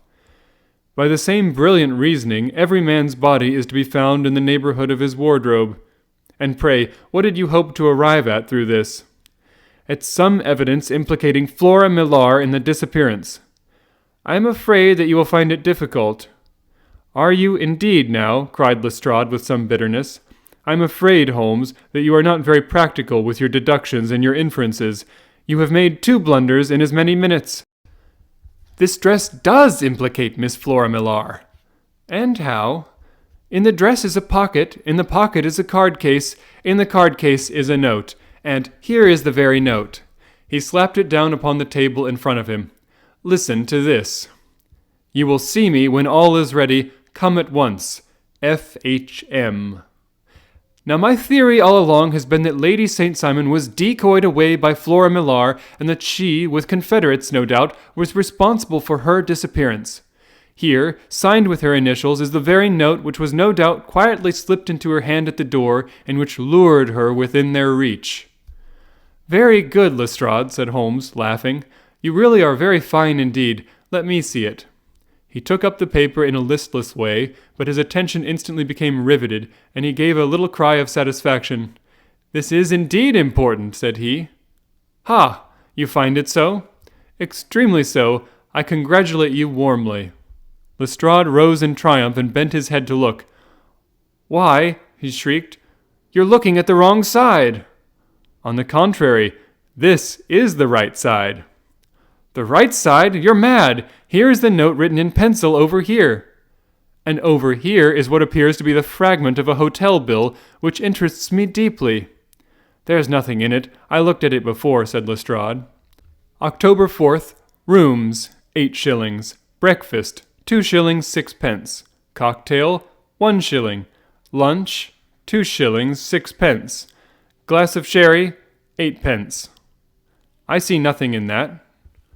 "Very likely not. It is most important all the same. As to the note, it is important also, or at least the initials are, so I congratulate you again." "I've wasted time enough," said Lestrade, rising. "I believe in hard work and not in sitting by the fire spinning fine theories.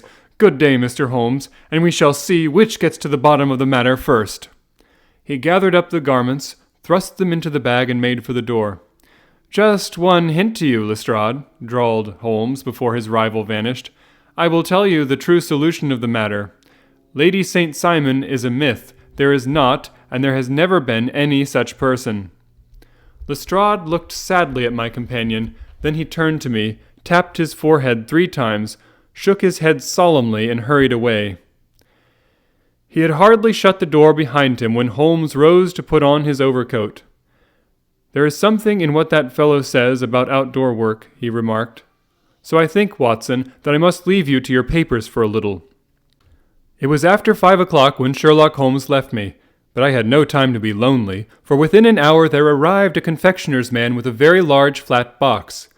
This he unpacked with the help of a youth whom he had brought with him, and presently, to my very great astonishment, a quite Epicurean little cold supper began to be laid out upon our humble lodging-house mahogany. There were a couple of brace of cold woodcock, a pheasant, a pâté de foie gras pie, with a group of ancient and cobwebby bottles. Having laid out all these luxuries, my two visitors vanished away like the genii of the Arabian Nights, with no explanation save that the things had been paid for and were ordered to this address. Just before 9 o'clock, Sherlock Holmes stepped briskly into the room. His features were gravely set, but there was a light in his eye which made me think that he had not been disappointed in his conclusions. "They have laid the supper, then," he said, rubbing his hands. "You seem to expect company. They have laid for 5. "Yes, I fancy we may have some company dropping in," said he. "I'm surprised that Lord St. Simon has not already arrived. Ha!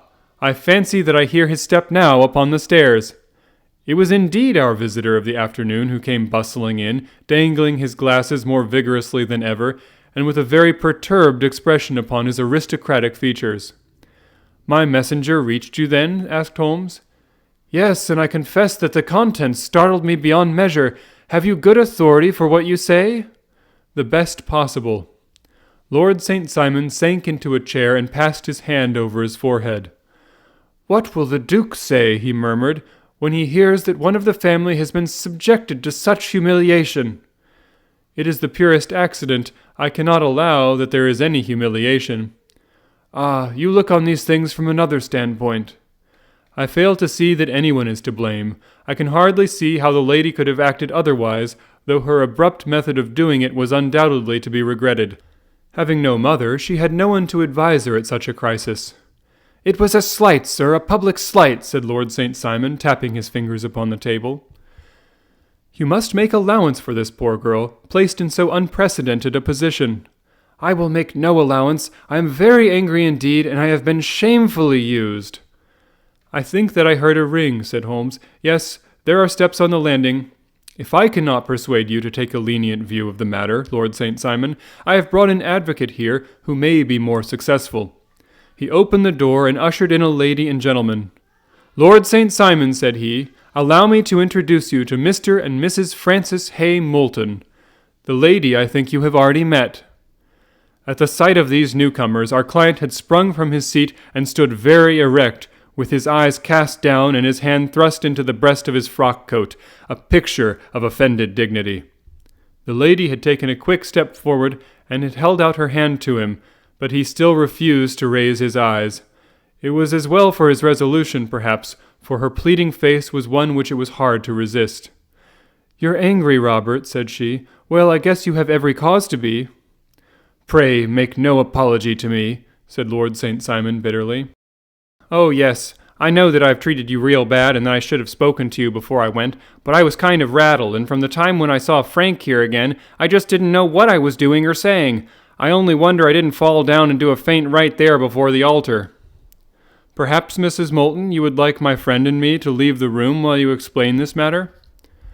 "If I may give an opinion," remarked the strange gentleman, "we've just had a little too much secrecy over this business already. For my part, I should like all Europe and America to hear the rights of it." He was a small, wiry, sunburnt man, clean-shaven, with a sharp face and alert manner. "Then I'll tell our story right away," said the lady. "Frank here and I met in 1884 in McGuire's camp, near the Rockies, where Pa was working a claim. We were engaged to each other, Frank and I. But then one day Father struck a rich pocket and made a pile, while poor Frank here had a claim that petered out and came to nothing. The richer Pa grew, the poorer was Frank, so at last Pa wouldn't hear of our engagement lasting any longer, and he took me away to Frisco. Frank wouldn't throw up his hand, though, so he followed me there, and he saw me without Pa knowing anything about it. It would only have made him mad to know, so we just fixed it up all for ourselves. Frank said that he would go and make his pile too, and never come back to claim me until he had as much as Pa. So then I promised to wait for him to the end of time and pledged myself not to marry anyone else while he lived. Why shouldn't we be married right away then, said he, and then I will feel sure of you, and I won't claim to be your husband until I come back. Well, we talked it over, and he had fixed it up all so nicely with the clergyman all ready and waiting, that we just did it right there, and then Frank went off to seek his fortune, and I went back to Pa. The next time I heard of Frank was that he was in Montana, and then he went prospecting in Arizona, and then I heard of him from New Mexico. After that came a long newspaper story about how a miners' camp had been attacked by Apache Indians, and there was my Frank's name among the killed. I fainted dead away, and I was very sick for months after. Pa thought I had a decline and took me to half the doctors in Frisco. Not a word of news came for a year and more, so that I never doubted that Frank was really dead. Then Lord St. Simon came to Frisco, and we came to London, and a marriage was arranged, and Pa was very pleased. But I felt all the time that no man on this earth would ever take the place in my heart that had been given to my poor Frank. Still, if I had married Lord St. Simon, of course I'd have done my duty by him. We can't command our love, but we can our actions. I went to the altar with him with the intention to make him just as good a wife as it was in me to be, but you may imagine what I felt when, just as I came to the altar rails, I glanced back and saw Frank standing and looking at me out of the first pew. I thought it was his ghost at first, but when I looked again, there he was still, with a kind of question in his eyes, as if to ask me whether I were glad or sorry to see him. I wonder I didn't drop. I know that everything was turning around, and the words of the clergyman were just like the buzz of a bee in my ear. I didn't know what to do. Should I stop the service and make a scene in the church? I glanced at him again, and he seemed to know what I was thinking, for he raised his fingers to his lips to tell me to be still. Then I saw him scribble on a piece of paper, and I knew that he was writing me a note. As I passed his pew on the way out, I dropped my bouquet over to him, and he slipped the note into my hand when he returned to me the flowers. It was only a line asking me to join him when he made the sign to me to do so. Of course, I never doubted for a moment that my first duty was now to him, and I determined to do just whatever he might direct. When I got back, I told my maid, who had known him in California and had always been his friend. I ordered her to say nothing, but to get a few things packed in my ulster ready. I know I ought to have spoken to Lord St. Simon, but it was dreadful hard before his mother and all those great people. I just made up my mind to run away and explain afterwards. I hadn't been at the table 10 minutes before I saw Frank out of the window at the other side of the road. He beckoned to me and then began walking into the park. I slipped out, put on my things, and followed him. Some woman came talking something or other about Lord St. Simon to me. Seemed to me, from the little I heard, as if he had a little secret of his own before marriage also. But I managed to get away from her and soon overtook Frank. We got into a cab together, and away we drove to some lodgings he had taken in Gordon Square, and that was my true wedding after all those years of waiting.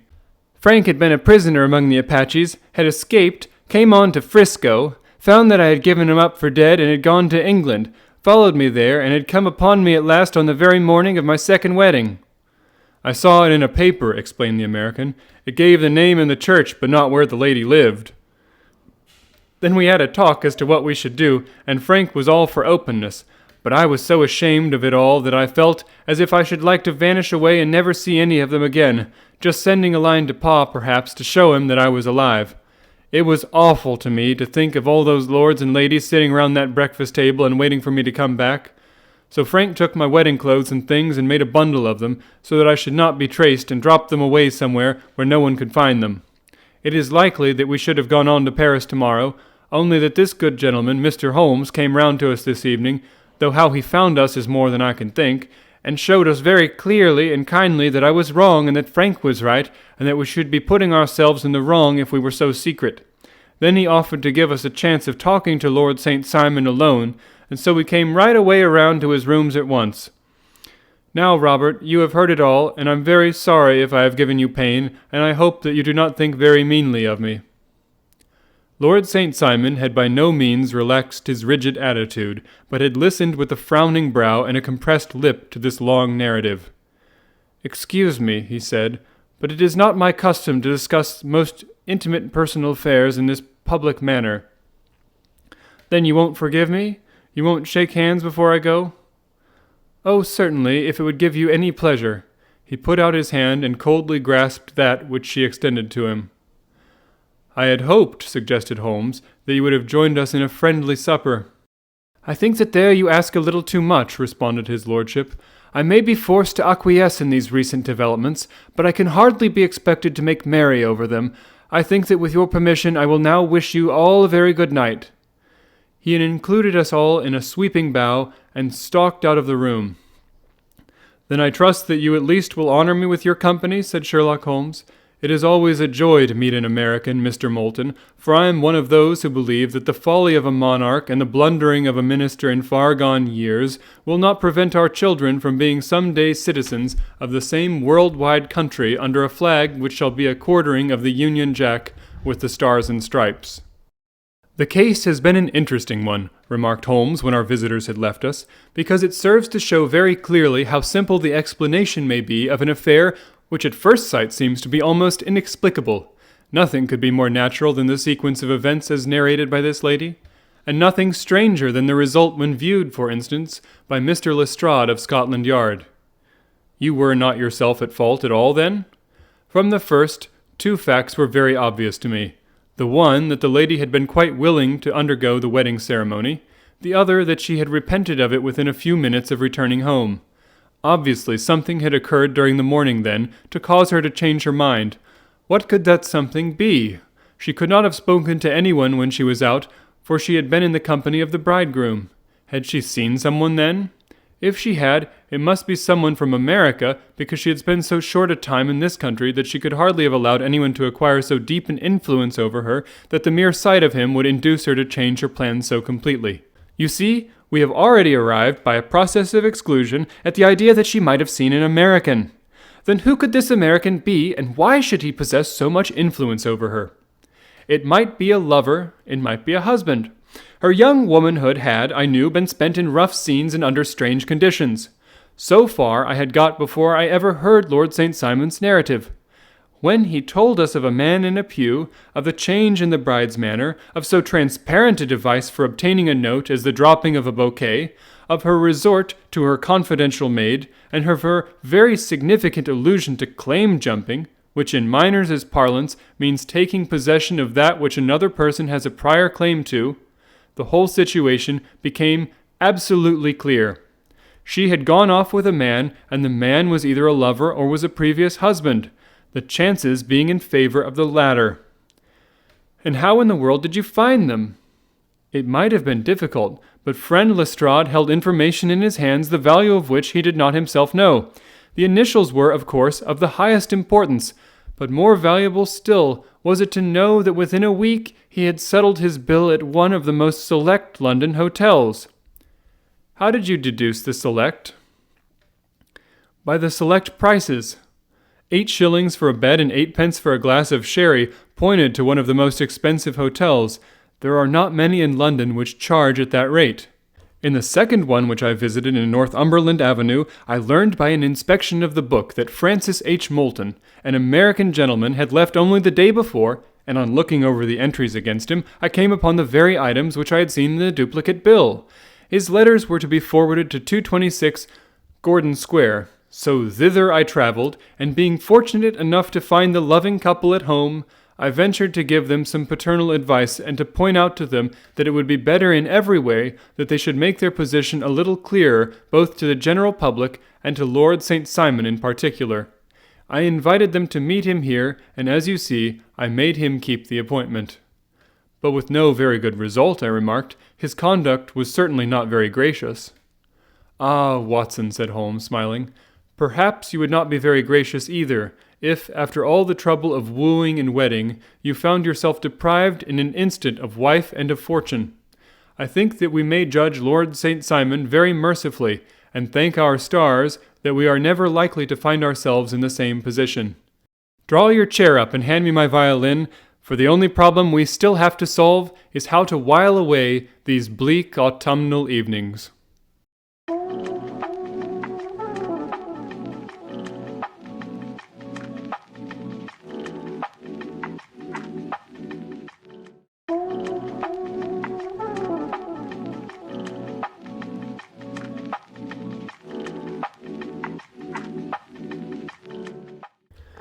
The Adventure of the Beryl Coronet. "Holmes," said I, as I stood one morning in our bow window looking down the street, "here is a madman coming along. It seems rather sad that his relatives should allow him to come out alone." My friend rose lazily from his armchair and stood with his hands in the pockets of his dressing gown, looking over my shoulder. It was a bright, crisp February morning, and the snow of the day before still lay deep upon the ground, shimmering brightly in the wintry sun. Down the center of Baker Street it had been ploughed into a brown, crumbly band by the traffic, but at either side and on the heaped-up edges of the footpaths it still lay as white as when it fell. The gray pavement had been cleaned and scraped, but was still dangerously slippery, so that there were fewer passengers than usual. Indeed, from the direction of the Metropolitan Station no one was coming save the single gentleman whose eccentric conduct had drawn my attention. He was a man of about 50, tall, portly and imposing, with a massive, strongly marked face and a commanding figure. He was dressed in a somber yet rich style, in black frock coat, shining hat, neat brown gaiters, and well-cut pearl-gray trousers. Yet his actions were in absurd contrast to the dignity of his dress and features, for he was running hard, with occasional little springs, such as a weary man gives who is little accustomed to set any tax upon his legs. As he ran he jerked his hands up and down, waggled his head, and writhed his face into the most extraordinary contortions. "What on earth can be the matter with him?" I asked. "He is looking up at the numbers of the houses." "I believe that he is coming here," said Holmes, rubbing his hands. "Here? Yes, I rather think he is coming to consult me professionally. I think that I recognize the symptoms. Ha! Did I not tell you?"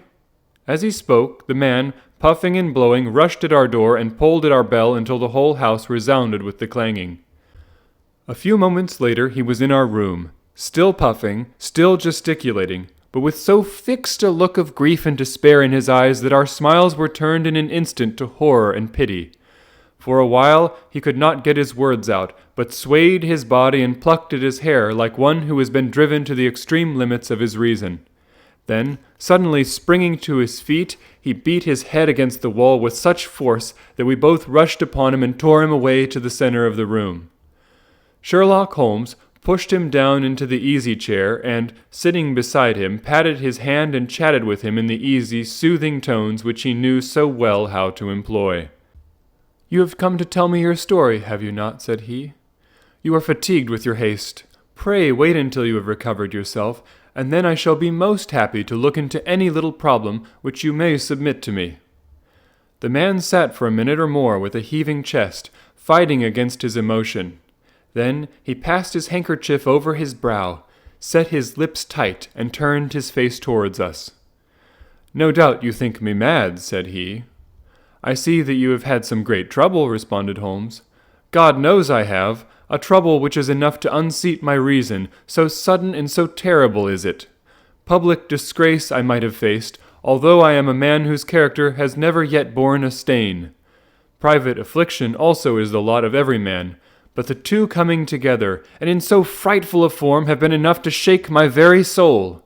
Besides, it is not I alone. The very noblest in the land may suffer unless some way be found out of this horrible affair."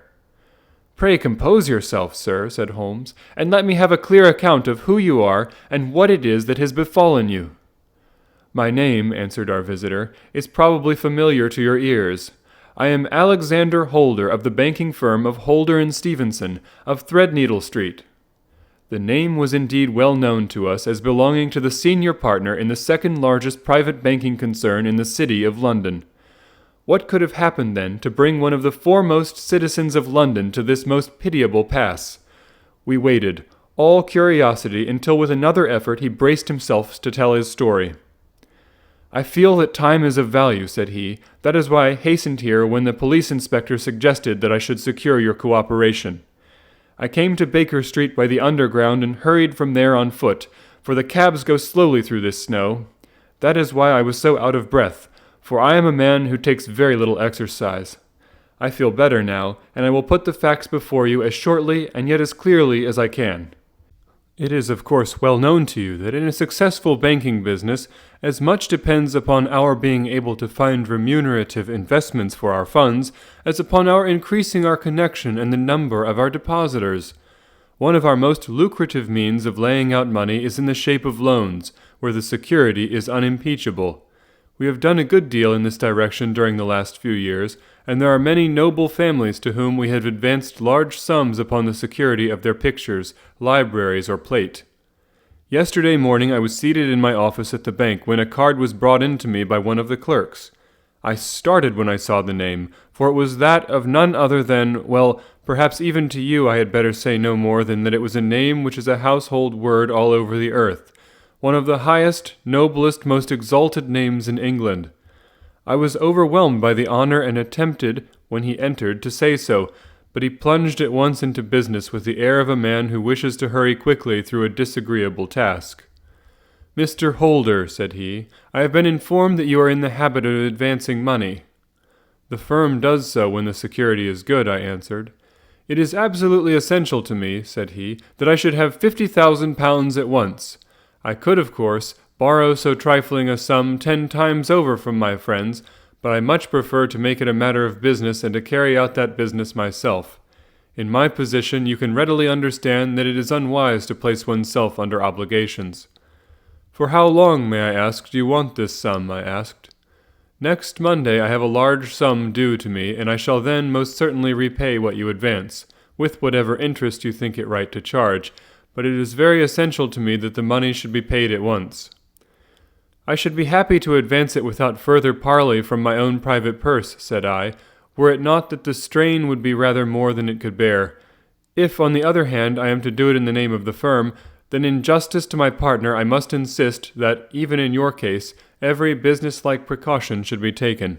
"I should much prefer to have it so," said he, raising up a square black morocco case which he had laid beside his chair. "You have doubtless heard of the Beryl Coronet?" "One of the most precious public possessions of the Empire," said I. "Precisely." He opened the case, and there, embedded in soft flesh-colored velvet, lay the magnificent piece of jewelry which he had named. "There are 39 enormous barrels," said he, "and the price of the gold chasing is incalculable. The lowest estimate would put the worth of the coronet at double the sum which I have asked. I am prepared to leave it with you as my security." I took the precious case into my hands and looked in some perplexity from it to my illustrious client. "You doubt its value?" he asked. "Not at all. I only doubt the propriety of my leaving it. You may set your mind at rest about that. I should not dream of doing so were it not absolutely certain that I should be able in 4 days to reclaim it. It is a pure matter of form. Is the security sufficient?" "Ample." "You understand, Mr. Holder, that I am giving you a strong proof of the confidence which I have in you, founded upon all that I have heard of you. I rely upon you not only to be discreet and to refrain from all gossip upon the matter, but, above all, to preserve this coronet with every possible precaution, because I need not say that a great public scandal would be caused if any harm were to befall it. Any injury to it would be almost as serious as its complete loss, for there are no barrels in the world to match these, and it would be impossible to replace them. I leave it with you, however, with every confidence, and I shall call for it in person on Monday morning." Seeing that my client was anxious to leave, I said no more, but, calling for my cashier, I ordered him to pay over 50 £1,000 notes. When I was alone once more, however, with the precious case lying upon the table in front of me, I could not but think with some misgivings of the immense responsibility which it entailed upon me. There could be no doubt that, as it was a national possession, a horrible scandal would ensue if any misfortune should occur to it. I already regretted having ever consented to take charge of it.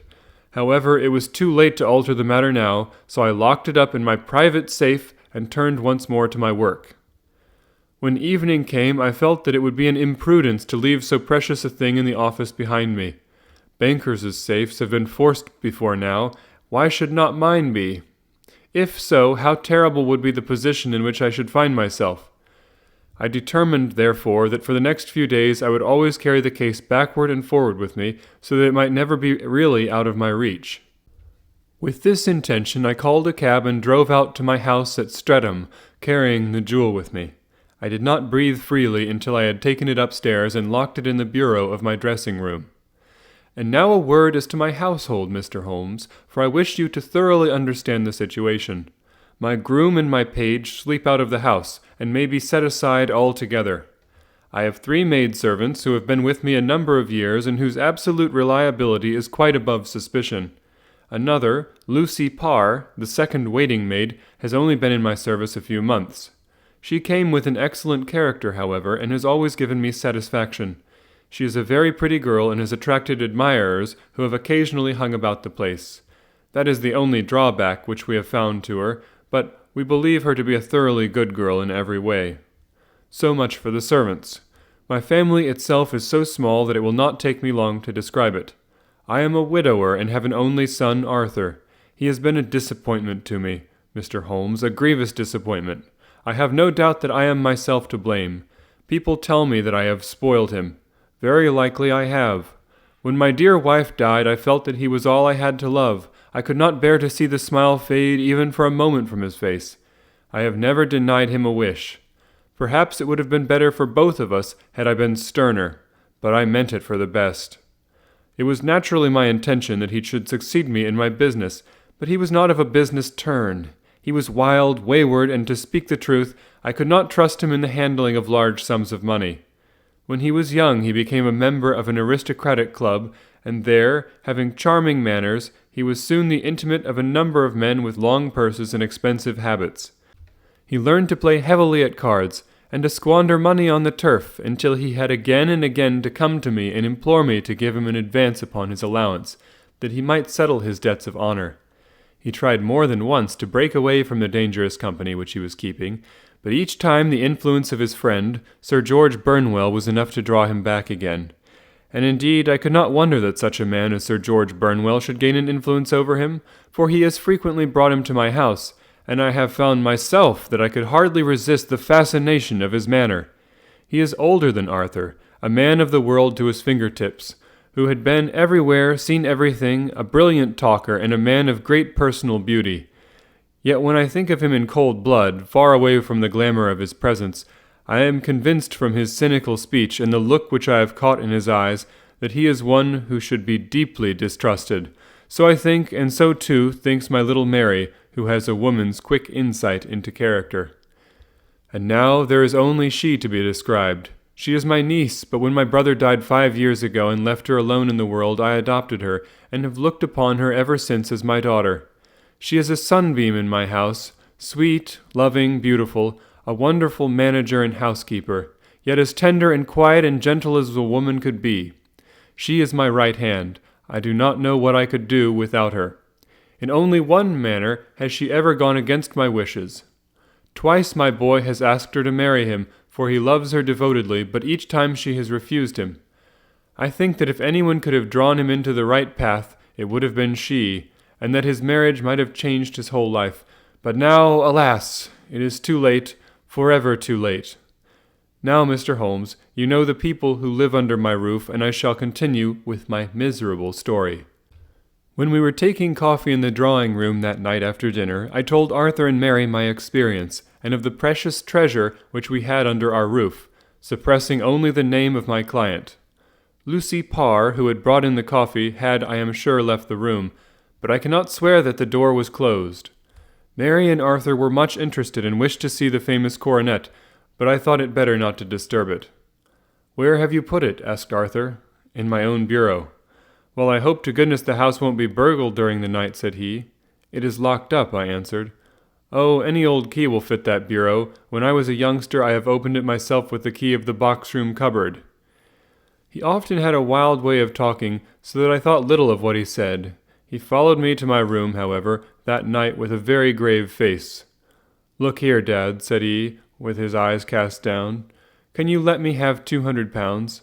"No, I cannot," I answered sharply. "I have been far too generous with you in money matters." "You have been very kind," said he, "but I must have this money, or else I can never show my face inside the club again." "And a very good thing, too," I cried. "Yes, but you would not have me leave it a dishonored man," said he. "I could not bear that disgrace. I must raise the money in some way, and if you will not let me have it, then I must try other means." I was very angry, for this was the third demand during the month. "You shall not have a farthing from me," I cried, on which he bowed and left the room without another word. When he was gone, I unlocked my bureau, made sure that my treasure was safe and locked it again. Then I started to go round the house to see that all was secure, a duty which I usually leave to Mary, but which I thought it well to perform myself that night. As I came down the stairs, I saw Mary herself at the side window of the hall, which she closed and fastened as I approached.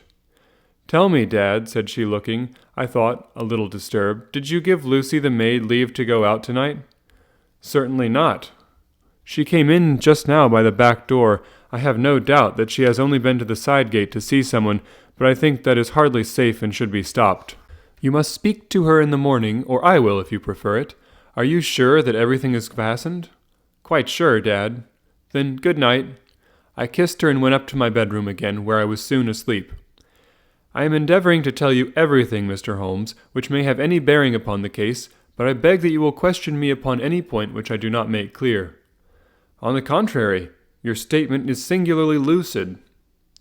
I come to a part of my story now in which I should wish to be particularly so. I am not a very heavy sleeper, and the anxiety in my mind tended, no doubt, to make me even less so than usual.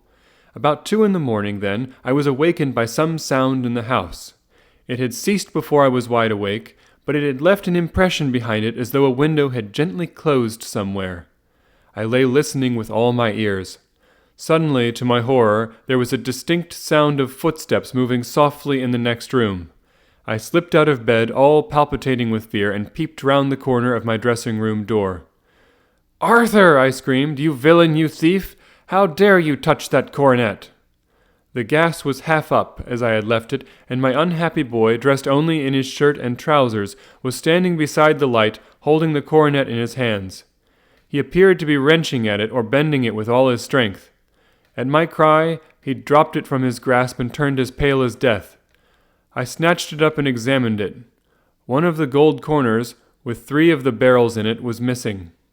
"You blackguard!" I shouted, beside myself with rage. "You have destroyed it! You have dishonored me forever! Where are the jewels which you have stolen?" "Stolen?" he cried. "Yes, thief!" I roared, shaking him by the shoulder. "There are none missing. There cannot be any missing," said he. "There are 3 missing, and you know where they are. Must I call you a liar as well as a thief? Did I not see you trying to tear off another piece?" "You have called me names enough," said he. "I will not stand it any longer. I shall not say another word about this business, since you have chosen to insult me. I will leave your house in the morning and make my own way in the world."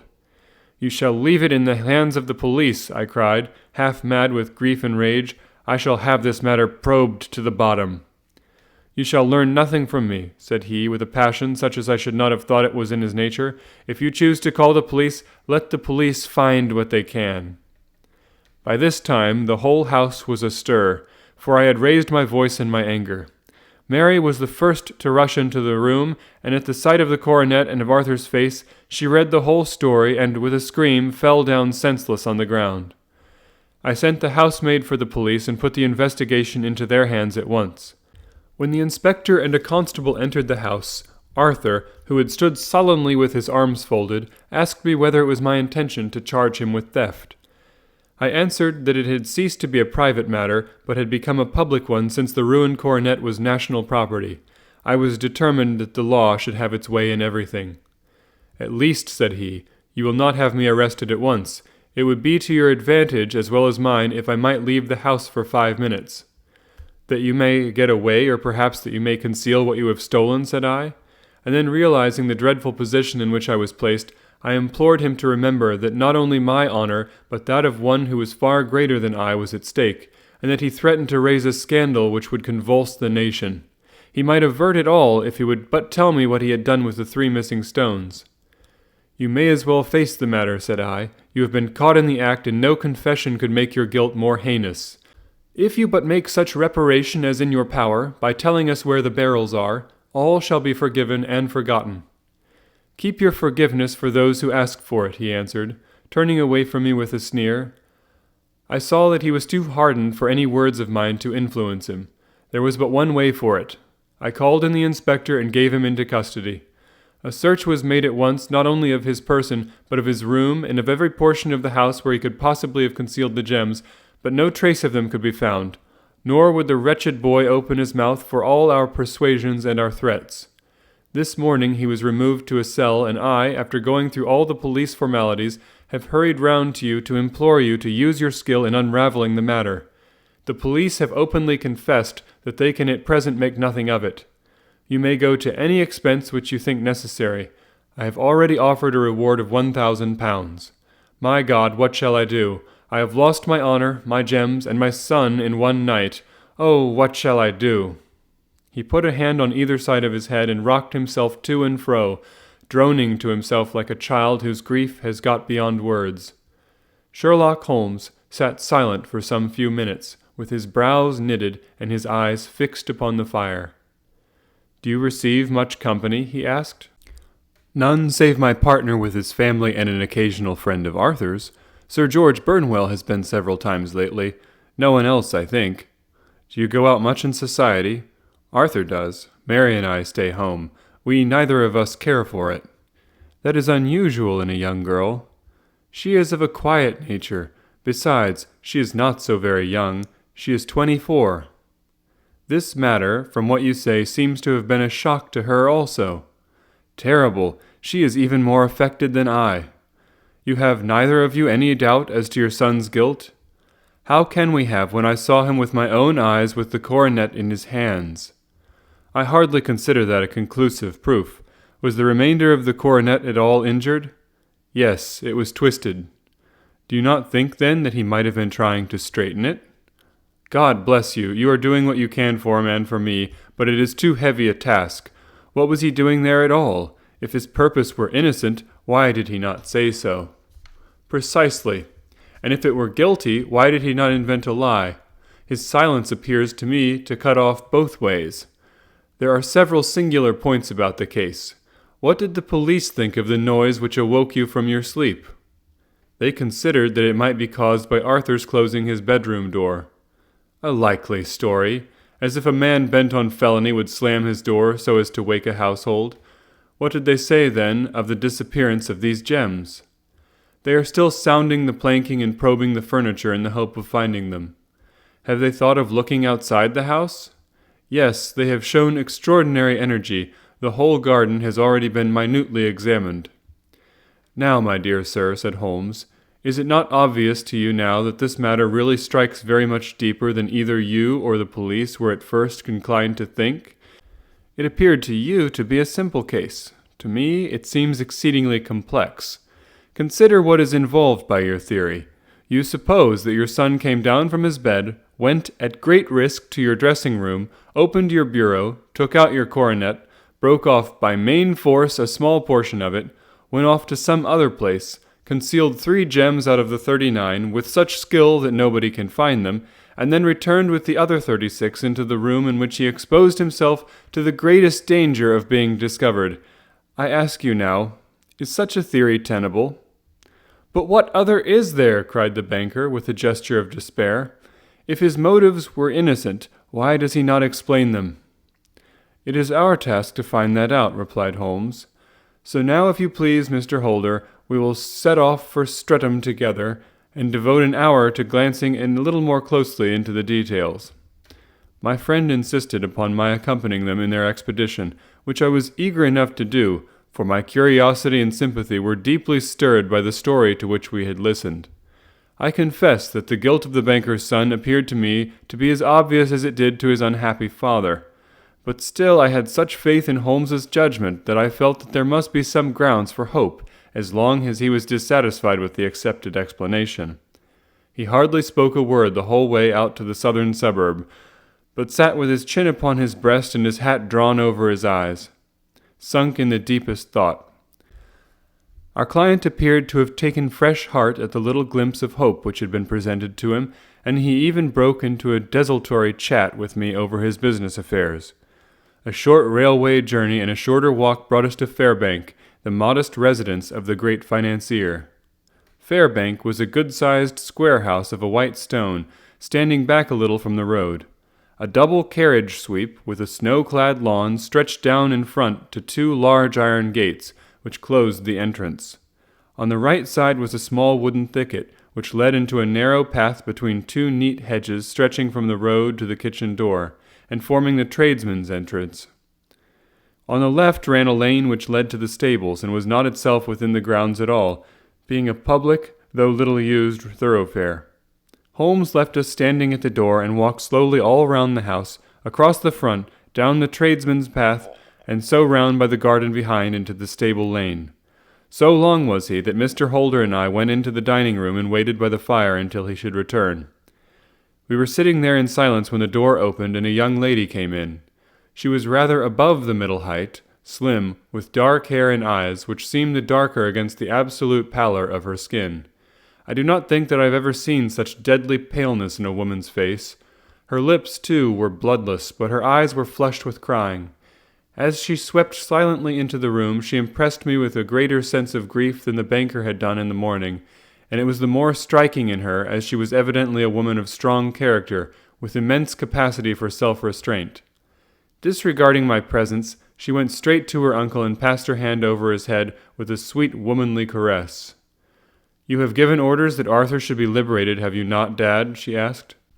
"No, no, my girl, the matter must be probed to the bottom. But I am so sure that he is innocent. You know what woman's instincts are. I know that he has done no harm, and that you will be sorry for having acted so harshly." "Why is he silent, then, if he is innocent?" "Who knows? Perhaps because he was so angry that you should suspect him." "How could I help suspecting him when I actually saw him with the coronet in his hand?" "Oh, but he had only picked it up to look at it. Oh, do take my word for it that he is innocent. Let the matter drop and say no more. It is so dreadful to think of our dear Arthur in prison." "I shall never let it drop until the gems are found. Never, Mary. Your affection for Arthur blinds you as to the awful consequences to me. Far from hushing the thing up, I have brought a gentleman down from London to inquire more deeply into it." "This gentleman?" she asked, facing round to me. "No, his friend. He wished us to leave him alone. He is round in the stable lane now." "The stable lane?" She raised her dark eyebrows. "What can ye hope to find there? Ah, this, I suppose, is he. I trust, sir, that you will succeed in proving what I feel sure is the truth, that my cousin Arthur is innocent of this crime?"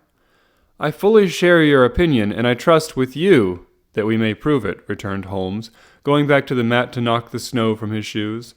"I believe I have the honor of addressing Miss Mary Holder. Might I ask you a question or two?" "Pray do, sir, if it may help to clear this horrible affair up." "You heard nothing yourself last night?" "Nothing, until my uncle here began to speak loudly. I heard that, and I came down." "You shut up the windows and doors the night before. Did you fasten all the windows?" "Yes." "Were they all fastened this morning?" "Yes." "You have a maid who has a sweetheart. I think that you remarked to your uncle last night that she had been out to see him." "Yes, and she was the girl who waited in the drawing-room, and who may have heard uncle's remarks about the coronet." "I see. You infer that she may have gone out to tell her sweetheart, and that the two may have planned the robbery." "But what is the good of all these vague theories," cried the banker impatiently, "when I have told you that I saw Arthur with the coronet in his hands?" "Wait a little, Mr. Holder. We must come back to that. About this girl, Miss Mary Holder, you saw her return by the kitchen door, I presume?" "Yes. When I went to see if the door was fastened for the night, I met her slipping in. I saw the man, too, in the gloom." "Do you know him?" "Oh, yes. He is the greengrocer who brings our vegetables round. His name is Francis Prosper."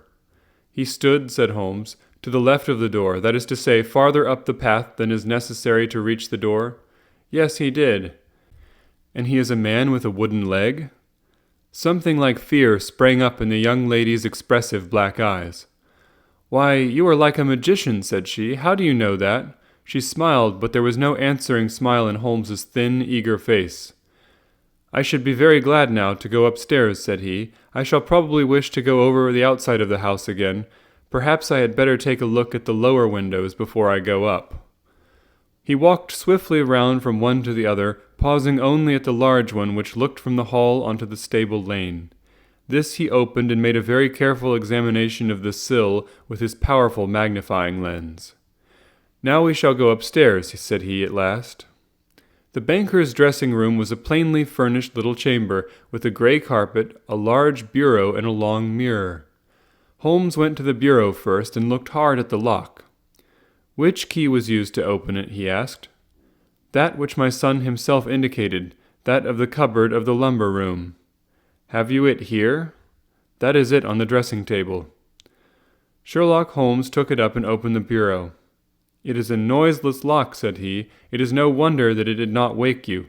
This case, I presume, contains the coronet? We must have a look at it." He opened the case, and taking out the diadem, he laid it upon the table. It was a magnificent specimen of the jeweller's art, and the 36 stones were the finest that I have ever seen. At one side of the coronet was a cracked edge, where a corner holding 3 gems had been torn away. "Now, Mr. Holder," said Holmes, "here is the corner which corresponds to that which has been so unfortunately lost. Might I beg that you will break it off?" The banker recoiled in horror. "I should not dream of trying," said he. "Then I will." Holmes suddenly bent his strength upon it, but without result. "I feel it give a little," said he, "but though I am exceptionally strong in the fingers, it would take me all my time to break it.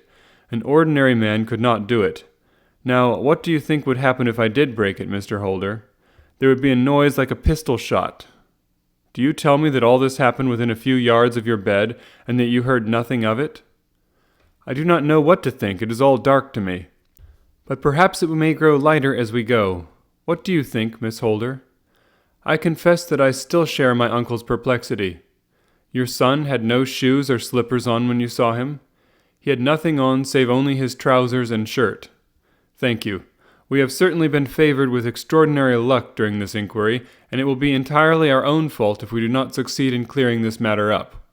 With your permission, Mr. Holder, I shall now continue my investigations outside." He went alone at his own request, for he explained that any unnecessary footmarks might make his task more difficult. For an hour or more he was at work, returning at last with his feet heavy with snow and his features as inscrutable as ever. "I think that I have seen now all that there is to see, Mr. Holder," said he. "I can serve you best by returning to my rooms." "But the gems, Mr. Holmes, where are they?" "I cannot tell." The banker wrung his hands. "I shall never see them again," he cried. "And my son, you give me hopes." "My opinion is in no way altered." "Then for God's sake, what was this dark business which was acted in my house last night?" "If you can call upon me at my Baker Street rooms tomorrow morning between 9 and 10, I shall be happy to do what I can to make it clearer. I understand that you give me carte blanche to act for you, provided only that I get back the gems, and that you place no limit on the sum I may draw." "I would give my fortune to have them back." "Very good. I shall look into the matter between this and then. Goodbye.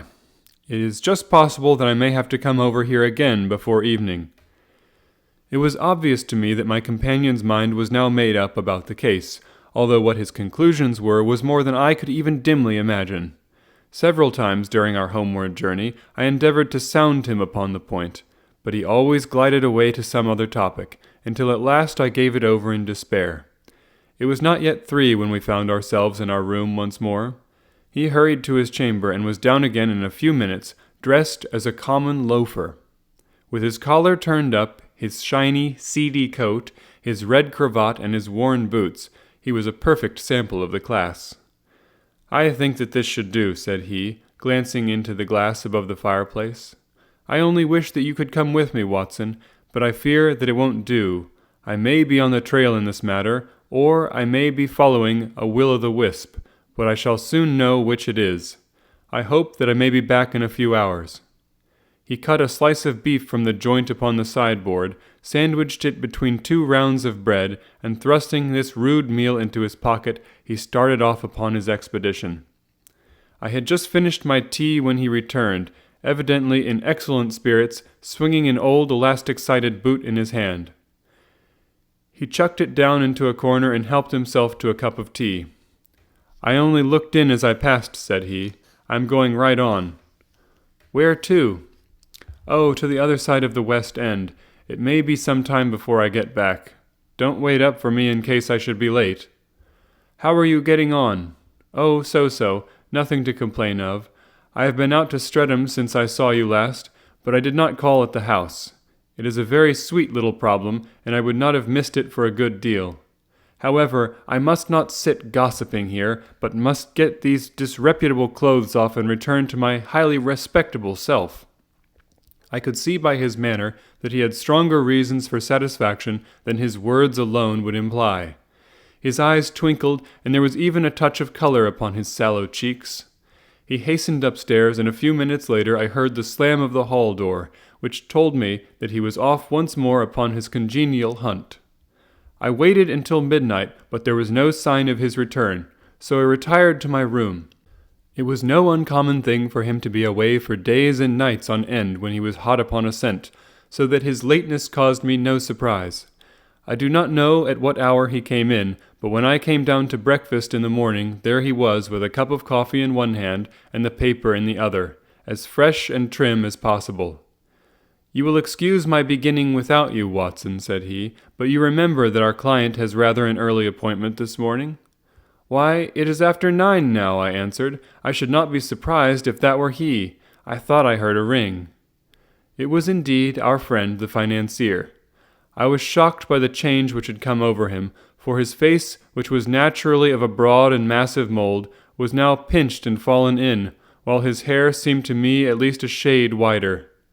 He entered with a weariness and lethargy which was even more painful than his violence of the morning before, and he dropped heavily into the armchair which I pushed forward for him. "I do not know what I have done to be so severely tired," said he. "Only 2 days ago I was a happy and prosperous man without a care in the world. Now I am left to a lonely and dishonored age. One sorrow comes close upon the heels of another. My niece Mary has deserted me." "Deserted you?" "Yes. Her bed this morning had not been slept in, her room was empty, and a note for me lay upon the table. I had said to her last night, in sorrow and not in anger, that if she had married my boy all might have been well with him. Perhaps it was thoughtless of me to say so. It is to that remark that she refers in this note.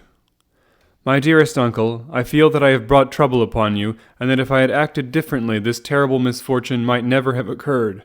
I cannot, with this thought in my mind, ever again be happy under your roof, and I feel that I must leave you forever. Do not worry about my future, for that is provided for, and above all, do not search for me, for it will be fruitless labor and an ill service to me. In life or in death I am ever your loving Mary." What could she mean by that note, Mr. Holmes? Do you think it points to suicide? No, nothing of the kind. It is perhaps the best possible solution. I trust, Mr. Holder, that you are nearing the end of your troubles? "Ha! You say so. You have heard something, Mr. Holmes. You have learned something. Where are the gems?" You would not think £1,000 apiece an excessive sum for them? I would pay 10. That would be unnecessary. 3,000 will cover the matter. And there is a little reward, I fancy. Have you your cheque-book? Here is a pen. Better make it out for £4,000. With a dazed face, the banker made out the required cheque. Holmes walked over to his desk, took out a little triangular piece of gold with 3 gems in it, and threw it down upon the table. With a shriek of joy, our client clutched it up. "You have it," he gasped. "I am saved! I am saved!" The reaction of joy was as passionate as his grief had been, and he hugged his recovered gems to his bosom. "There is one other thing you owe, Mr. Holder," said Sherlock Holmes rather sternly. "Oh!" He caught up a pen. "Name the sum, and I will pay it." "No, the debt is not to me. You owe a very humble apology to that noble lad, your son, who has carried himself in this matter as I should be proud to see my own son do, should I ever chance to have one." "Then it was not Arthur who took them?" "I told you yesterday, and I repeat today, that it was not." "You are sure of it? Then let us hurry to him at once to let him know that the truth is known." "He knows it already. When I had cleared it all up, I had an interview with him, and finding that he would not tell me the story, I told it to him, on which he had to confess that I was right, and to add the very few details which were not yet quite clear to me.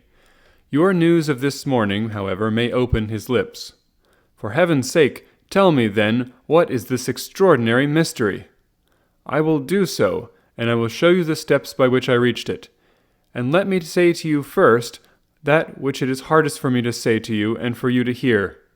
There has been an understanding between Sir George Burnwell and your niece Mary. They have now fled together." "My Mary? Impossible!" "It is unfortunately more than possible, it is certain. Neither you nor your son knew the true character of this man when you admitted him into your family circle. He is one of the most dangerous men in England, a ruined gambler, an absolutely desperate villain, a man without heart or conscience. Your niece knew nothing of such men. When he breathed his vows to her, as he had done to 100 before her, she flattered herself that she alone had touched his heart. The devil knows best what he said, but at least she became his tool and was in the habit of seeing him nearly every evening. "I cannot and I will not believe it," cried the banker with an ashen face. "I will tell you then what occurred in your house last night.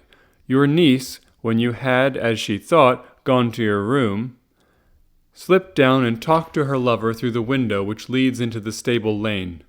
His footmarks had pressed right through the snow, so long had he stood there. She told him of the coronet. His wicked lust for gold kindled at the news, and he bent her to his will. I have no doubt that she loved you, but there are women in whom the love of a lover extinguishes all other loves, and I think that she must have been one. She had hardly listened to his instructions when she saw you coming downstairs, on which she closed the window rapidly and told you about one of the servants' escapade with her wooden-legged lover, which was all perfectly true.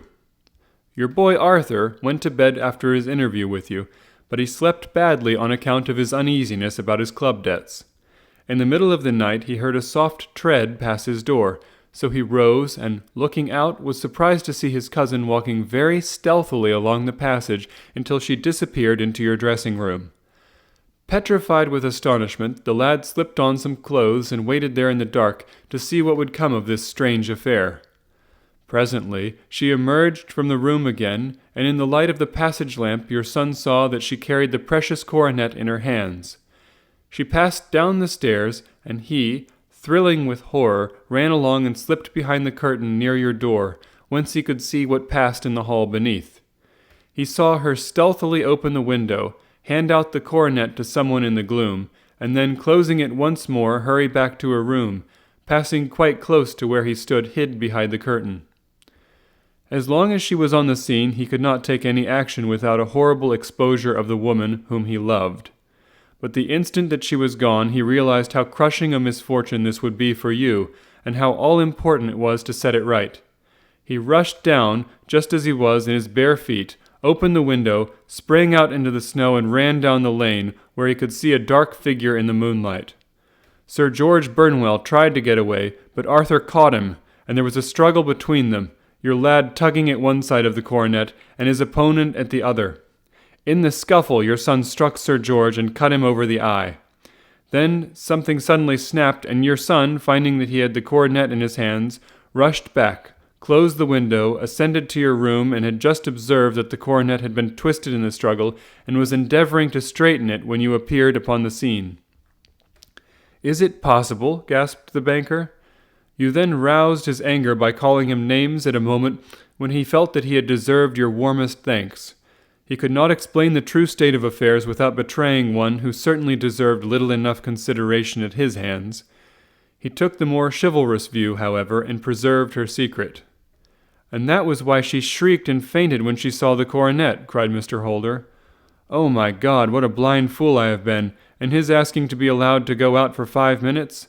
The dear fellow wanted to see if the missing piece were at the scene of the struggle. How cruelly I have misjudged him." "When I arrived at the house," continued Holmes, "I at once went very carefully round it to observe if there were any traces in the snow which might help me. I knew that none had fallen since the evening before, and also that there had been a strong frost to preserve impressions. I passed along the tradesman's path, but found it all trampled down and indistinguishable.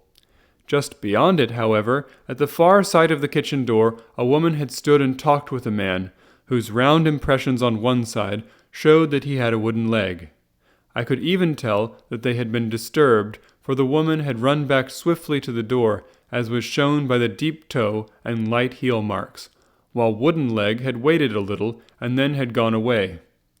I thought at the time that this might be the maid and her sweetheart, of whom you had already spoken to me, and inquiry showed that it was so.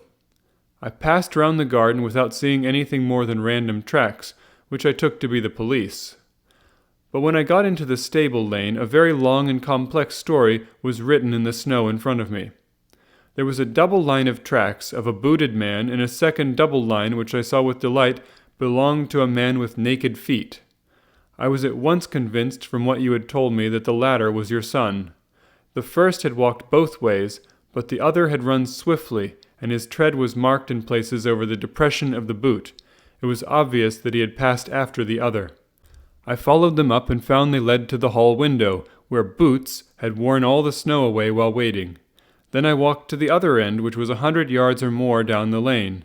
I saw where Boots had faced round, where the snow was cut up as though there had been a struggle, and finally where a few drops of blood had fallen, to show me that I was not mistaken. Boots had then run down the lane, and another little smudge of blood showed that it was he who had been hurt. When he came to the high road at the other end, I found that the pavement had been cleared, so there was an end to that clue. On entering the house, however, I examined, as you remember, the sill and framework of the hall window with my lens, and I could at once see that someone had passed out. I could distinguish the outline of an instep, where the wet foot had been placed in coming in. I was then beginning to be able to form an opinion as to what had occurred. A man had waited outside the window. Someone had brought the gems. The deed had been overseen by your son. He had pursued the thief, had struggled with him. They had tugged at the coronet, their united strength causing injuries which neither alone could have effected. He had returned with the prize, but had left a fragment in the grasp of his opponent. So far I was clear. The question now was, who was the man, and who was it who brought him the coronet? It is an old maxim of mine that when you have excluded the impossible, whatever remains, however improbable, must be the truth. Now I knew that it was not you who had brought it down, so there only remained your niece and the maids. But if it were the maids, why should your son allow himself to be accused in their place? There could be no possible reason. As he loved his cousin, however, there was an excellent explanation why he should retain her secret, the more so as the secret was a disgraceful one. When I remembered that you had seen her at the window, and how she had fainted on seeing the coronet again, my conjecture became a certainty. And who could it be who was her confederate? A lover, evidently, for who else could outweigh the love and gratitude which she must feel to you? I knew that you went out little, and that your circle of friends was a very limited one. But amongst them was Sir George Burnwell. I had heard of him before as being a man of evil reputation among women. It must have been he who wore those boots and retained the missing gems. Even though he knew that Arthur had discovered him, he might still flatter himself that he was safe, for the lad could not say a word without compromising his own family. Well, your own good sense will suggest what measures I took next. I went in the shape of a loafer to Sir George's house, managed to pick up an acquaintance with his valet, learned that his master had cut his head the night before, and finally, at the expense of 6 shillings, made all sure by buying a pair of his cast-off shoes. With these, I journeyed down to Streatham and saw that they exactly fitted the tracks. I saw an ill-dressed vagabond in the lane yesterday evening, said Mr. Holder. Precisely, it was I. I found that I had my man, so I came home and changed my clothes. It was a delicate part which I had to play then, for I saw that a prosecution must be avoided to avert scandal, and I knew that so astute a villain would see that our hands were tied in the matter. I went and saw him. At first, of course, he denied everything, but when I gave him every particular that had occurred, he tried to bluster and took down a life-preserver from the wall. I knew my man, however, and I clapped a pistol to his head before he could strike. Then he became a little more reasonable. I told him that he would give me a price for the stones he held, £1,000 apiece. That brought out the first signs of grief that he had shown. "Why, dash it all," said he, "I've let them go at 600 for the 3. I soon managed to get the address of the receiver who had them, on promising that there would be no prosecution. Off I set to him, and after much chaffering I got our stones at £1,000 apiece. Then I looked in upon your son, told him that all was right, and eventually got to my bed about 2 o'clock, after what I may call a really hard day's work." "A day which has saved England from a great public scandal," said the banker, rising. "Sir, I cannot find words to thank you, but you shall not find me ungrateful for what you have done. Your skill has indeed exceeded all that I have heard of it. And now I must fly to my dear boy to apologize to him for the wrong which I have done him. As to what you tell me of poor Mary, it goes to my very heart. Not even your skill can inform me where she is now." "I think that we may safely say," returned Holmes, "that she is wherever Sir George Burnwell is. It is equally certain, too, that whatever her sins are, they will soon receive a more than sufficient punishment."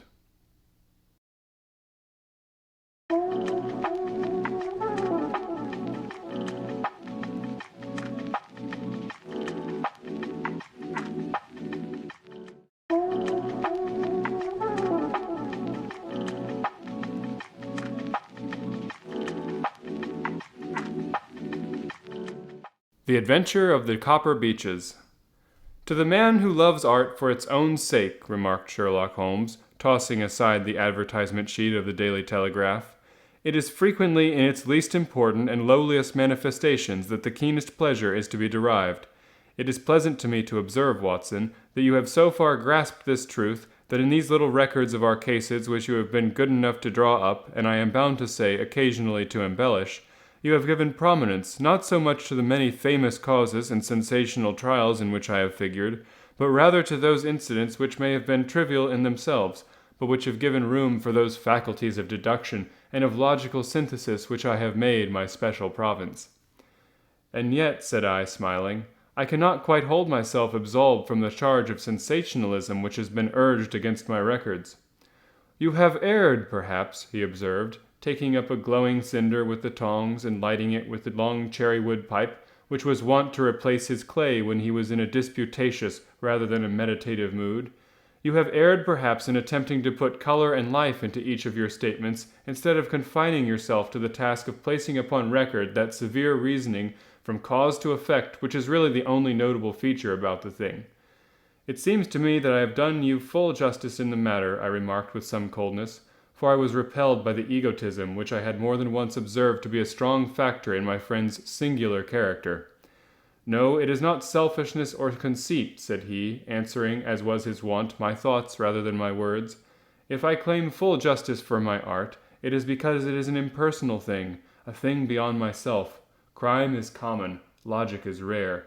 Therefore it is upon the logic rather than upon the crime that you should dwell. You have degraded what should have been a course of lectures into a series of tales." It was a cold morning of the early spring, and we sat after breakfast on either side of a cheery fire in the old room at Baker Street. A thick fog rolled down between the lines of dun-colored houses, and the opposing windows loomed like dark, shapeless blurs through the heavy yellow wreaths. Our gas was lit and shone on the white cloth and glimmer of china and metal, for the table had not been cleared yet. Sherlock Holmes had been silent all the morning, dipping continuously into the advertisement columns of a succession of papers until at last, having apparently given up his search, he had emerged in no very sweet temper to lecture me upon my literary shortcomings. "At the same time," he remarked after a pause during which he had sat puffing at his long pipe and gazing down into the fire, "you can hardly be open to a charge of sensationalism, for out of these cases which you have been so kind as to interest yourself in, a fair proportion do not treat of crime, in its legal sense, at all. The small matter in which I endeavored to help the King of Bohemia, the singular experience of Miss Mary Sutherland, the problem connected with the man with the twisted lip, and the incident of the noble Bachelor, were all matters which are outside of the pale of the law. But in avoiding the sensational, I fear that you may have bordered on the trivial." "The end may have been so," I answered, "but the methods I hold to have been novel and of interest." "Pshaw, my dear fellow, what did the public, the great unobservant public, who could hardly tell a weaver by his tooth or a compositor by his left thumb, care about the finer shades of analysis and deduction? But indeed, if you are trivial, I cannot blame you, for the days of the great cases are past. Man, or at least criminal man, has lost all enterprise and originality. As to my own little practice, it seems to be degenerating into an agency for recovering lost lead pencils and giving advice to young ladies from boarding schools. I think that I have touched bottom at last, however. This note I had this morning marks my 0 point, I fancy. Read it." He tossed a crumpled letter across to me. It was dated from Montague Place upon the preceding evening, and ran thus: "Dear Mr. Holmes, I am very anxious to consult you as to whether I should or should not accept a situation which has been offered to me as governess. I shall call at 10:30 tomorrow, if I do not inconvenience you. Yours faithfully, Violet Hunter." Do you know the young lady? I asked. Not I. It is 10:30 now. Yes, and I have no doubt that that is her ring. It may turn out to be of more interest than you think. You remember that the affair of the blue carbuncle, which appeared to be a mere whim at first, developed into a serious investigation. It may be so in this case also. Well, let us hope so, but our doubts will very soon be solved, for here, unless I am much mistaken, is the person in question. As he spoke, the door opened and a young lady entered the room. She was plainly but neatly dressed, with a bright, quick face, freckled like a plover's egg, and with the brisk manner of a woman who has had her own way to make in the world. "You will excuse my troubling you, I am sure," said she, as my companion rose to greet her, "but I have had a very strange experience, and as I have no parents or relations of any sort from whom I could ask advice, I thought that perhaps you would be kind enough to tell me what I should do." "Pray take a seat, Miss Hunter. I shall be happy to do anything that I can to serve you." I could see that Holmes was favorably impressed by the manner and speech of his new client. He looked her over in his searching fashion, and then composed himself, with his lids drooping and his finger-tips together, to listen to her story. "I have been governess for 5 years," said she, "in the family of Colonel Spence Munro. But 2 months ago the colonel received an appointment at Halifax in Nova Scotia, and took his children over to America with him, so that I found myself without a situation. I advertised, and I answered advertisement, but without success. At last the little money which I had saved began to run short, and I was at my wits' end as to what I should do. There is a well-known agency for governesses in the West End called Westaways, and there I used to call about once a week in order to see whether anything had turned up which might suit me. Westaway was the name of the founder of the business, but it is really managed by Miss Stoper. She sits in her own little office, and the ladies who are seeking employment wait in an anteroom, and are then shown in one by one, when she consults her ledgers, and sees whether she has anything which would suit them. Well, when I called last week, I was shown into the little office as usual, but I found that Miss Stoper was not alone. A prodigiously stout man with a very smiling face and a great heavy chin which rolled down in fold upon fold over his throat, sat at her elbow with a pair of glasses on his nose, looking very earnestly at the ladies who entered. As I came in, he gave quite a jump in his chair and turned quickly to Miss Stoper. "That will do," said he. "I could not ask for anything better. Capital! Capital!" He seemed quite enthusiastic and rubbed his hands together in the most genial fashion. He was such a comfortable-looking man that it was quite a pleasure to look at him. "You are looking for a situation, miss?" he asked. "Yes, sir." "As governess?" "Yes, sir." "And what salary do you ask?" "I had £4 a month in my last place with Colonel Spence Munro." "Oh, tut, tut! Sweating, rank sweating!" he cried, throwing his fat hands out into the air like a man who is in a boiling passion. "How could anyone offer so pitiful a sum to a lady with such attractions and accomplishments?" "My accomplishments, sir, may be less than you imagine," said I. "A little French, a little German, music and drawing." "Tut, tut!" he cried. "That is all quite beside the question. The point is, have you or have you not the bearing and deportment of a lady? There it is in a nutshell. If you have not, you are not fitted for the rearing of a child who may some day play a considerable part in the history of the country. But if you have, why, then how could any gentleman ask you to condescend to accept anything under the 3 figures? Your salary with me, madame, would commence at £100 a year." You may imagine, Mr. Holmes, that to me, destitute as I was, such an offer seemed almost too good to be true. The gentleman, however, seeing perhaps the look of incredulity upon my face, opened a pocket-book and took out a note. "It is also my custom," said he, smiling in the most pleasant fashion until his eyes were just 2 little shining slits amid the white creases of his face, "to advance to my young ladies half their salary beforehand, so that they may meet any little expenses of their journey and their wardrobe." It seemed to me that I had never met so fascinating and so thoughtful a man. As I was already in debt to my tradesmen, the advance was a great convenience, and yet there was something unnatural about the whole transaction which made me wish to know a little more before I quite committed myself. "May I ask where you live, sir?" said I. "Hampshire. Charming rural place. The Copper Beeches, 5 miles on the far side of Winchester. It is the most lovely country, my dear young lady, and the dearest old country house." "And my duties, sir? I should be glad to know what they would be." "One child, one dear little romper just 6 years old.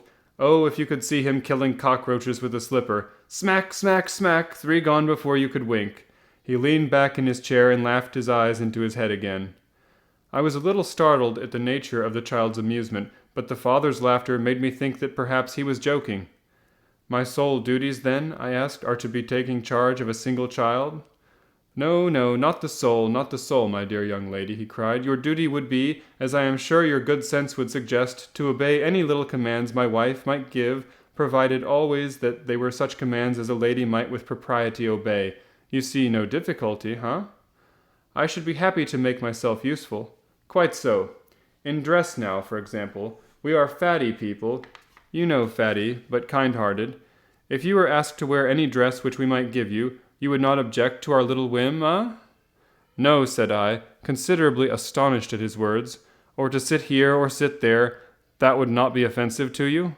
Oh, no. Or to cut your hair quite short before you come to us? I could hardly believe my ears. As you may observe, Mr. Holmes, my hair is somewhat luxuriant and of a rather peculiar tint of chestnut. It has been considered artistic. I could not dream of sacrificing it in this offhand fashion. I am afraid that is quite impossible, said I. He had been watching me eagerly out of his small eyes, and I could see a shadow pass over his face as I spoke. I'm afraid that it is quite essential, said he. It is a little fancy of my wife's, and ladies' fancies, you know, madame. Ladies' fancies must be consulted. And so you won't cut your hair? No, sir, I really could not, I answered firmly. Ah, very well, then that quite settles the matter. It is a pity, because in other respects you would really have done very nicely. In that case, Miss Stoper, I had best inspect a few more of your young ladies.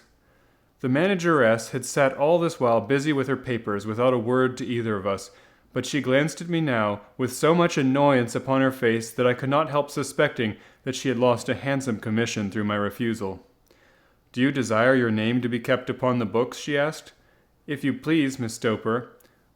Well, really, it seems rather useless, since you refuse the most excellent offers in this fashion, said she sharply. You can hardly expect us to exert ourselves to find such another opening for you. Good day to you, Miss Hunter. She struck a gong upon the table, and I was shown out by the page. Well, Mr. Holmes, when I got back to my lodgings and found little enough in the cupboard and 2 or 3 bills upon the table, I began to ask myself whether I had not done a very foolish thing. After all, if these people had strange fads and expected obedience on the most extraordinary matters, they were at least ready to pay for their eccentricity. Very few governesses in England are getting £100 a year. Besides, what use was my hair to me? Many people are improved by wearing it short, and perhaps I should be among the number. Next day I was inclined to think that I had made a mistake, and by the day after I was sure of it. I had almost overcome my pride so far as to go back to the agency and inquire whether the place was still open, when I received this letter from the gentleman himself. I have it here, and I will read it to you. The Copper Beeches, near Winchester. Dear Miss Hunter, Miss Stoper has very kindly given me your address, and I write from here to ask whether you have reconsidered your decision. My wife is very anxious that you should come, for she has been much attracted by my description of you. We are willing to give £30 a quarter or £120 a year, so as to recompense you for any little inconvenience which our fads may cause you. They are not very exacting, after all. My wife is fond of a particular shade of electric blue, and would like you to wear such a dress indoors in the morning. You need not, however, go to the expense of purchasing one, as we have one belonging to my dear daughter Alice, now in Philadelphia, which would, I should think, fit you very well. Then, as to sitting here or there, or amusing yourself in any manner indicated, that need cause you no inconvenience. As regards your hair, it is no doubt a pity, especially as I could not help remarking its beauty during our short interview, but I am afraid that I must remain firm upon this point, and I only hope that the increased salary may recompense you for the loss. Your duties, as far as the child is concerned, are very light. Now do try to come, and I shall meet you with the dog-cart at Winchester. Let me know your train. Yours faithfully, Jeffro Rucastle. That is the letter which I have just received, Mr. Holmes, and my mind is made up that I will accept it. I thought, however, that before taking the final step I should like to submit the whole matter to your consideration. Well, Miss Hunter, if your mind is made up, that settles the question, said Holmes, smiling.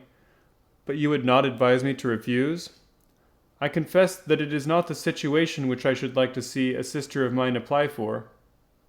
"What is the meaning of it all, Mr. Holmes?" "Ah, I have no data. I cannot tell. Perhaps you have yourself formed some opinion?" "Well, there seems to me to be only one possible solution. Mr. Rucastle seemed to be a very kind, good-natured man. Is it not possible that his wife is a lunatic, that he desires to keep the matter quiet for fear she should be taken to an asylum, and that he humors her fancies in every way in order to prevent an outbreak?" "That is a possible solution. In fact, as matters stand, it is the most probable one. But in any case, it does not seem to be a nice household for a young lady." "But the money, Mr. Holmes, the money." "Well, yes, of course the pay is good, too good. That is what makes me uneasy. Why should they give you £120 a year when they could have their pick for £40? There must be some strong reason behind." "I thought that if I told you the circumstances you would understand afterwards if I wanted your help. I should feel so much stronger if I felt that you were at the back of me." "Oh, you may carry that feeling away with you. I assure you that your little problem promises to be the most interesting which has come my way for some months. There is something distinctly novel about some of the features.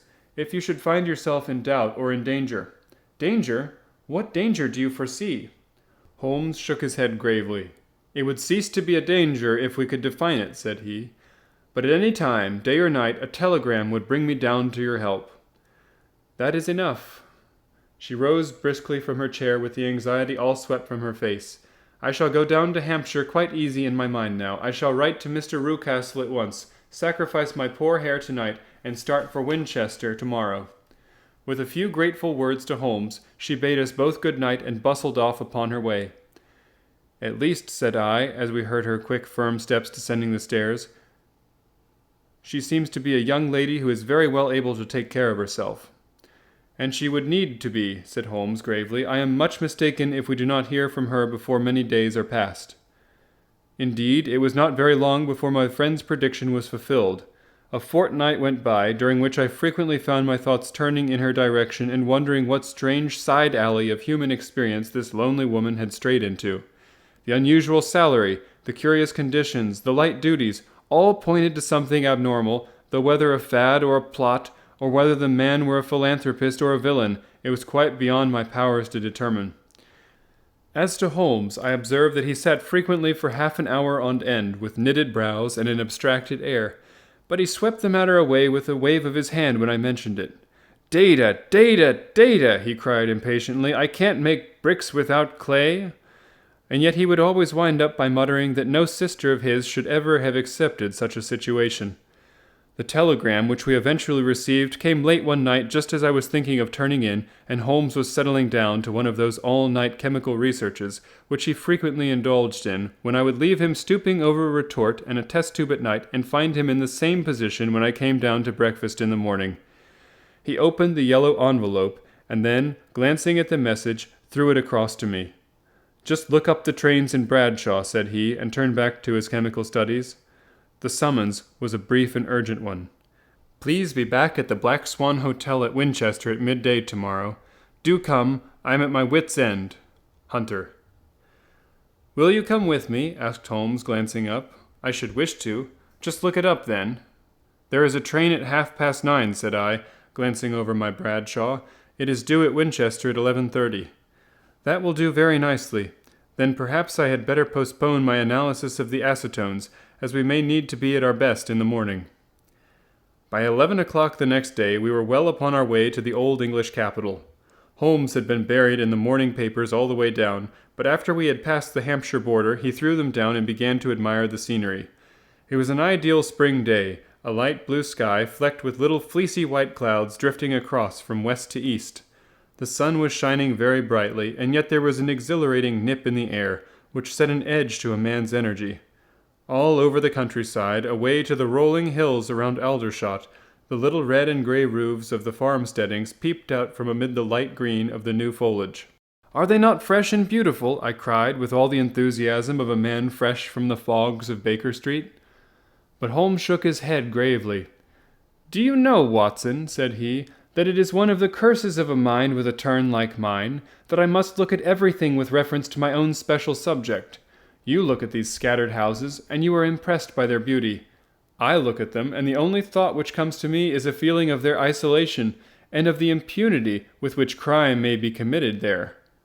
Good heavens, I cried, who would associate crime with these dear old homesteads?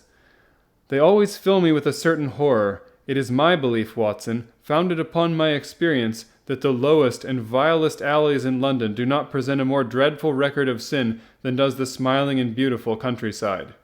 You horrify me. But the reason is very obvious. The pressure of public opinion can do in the town what the law cannot accomplish.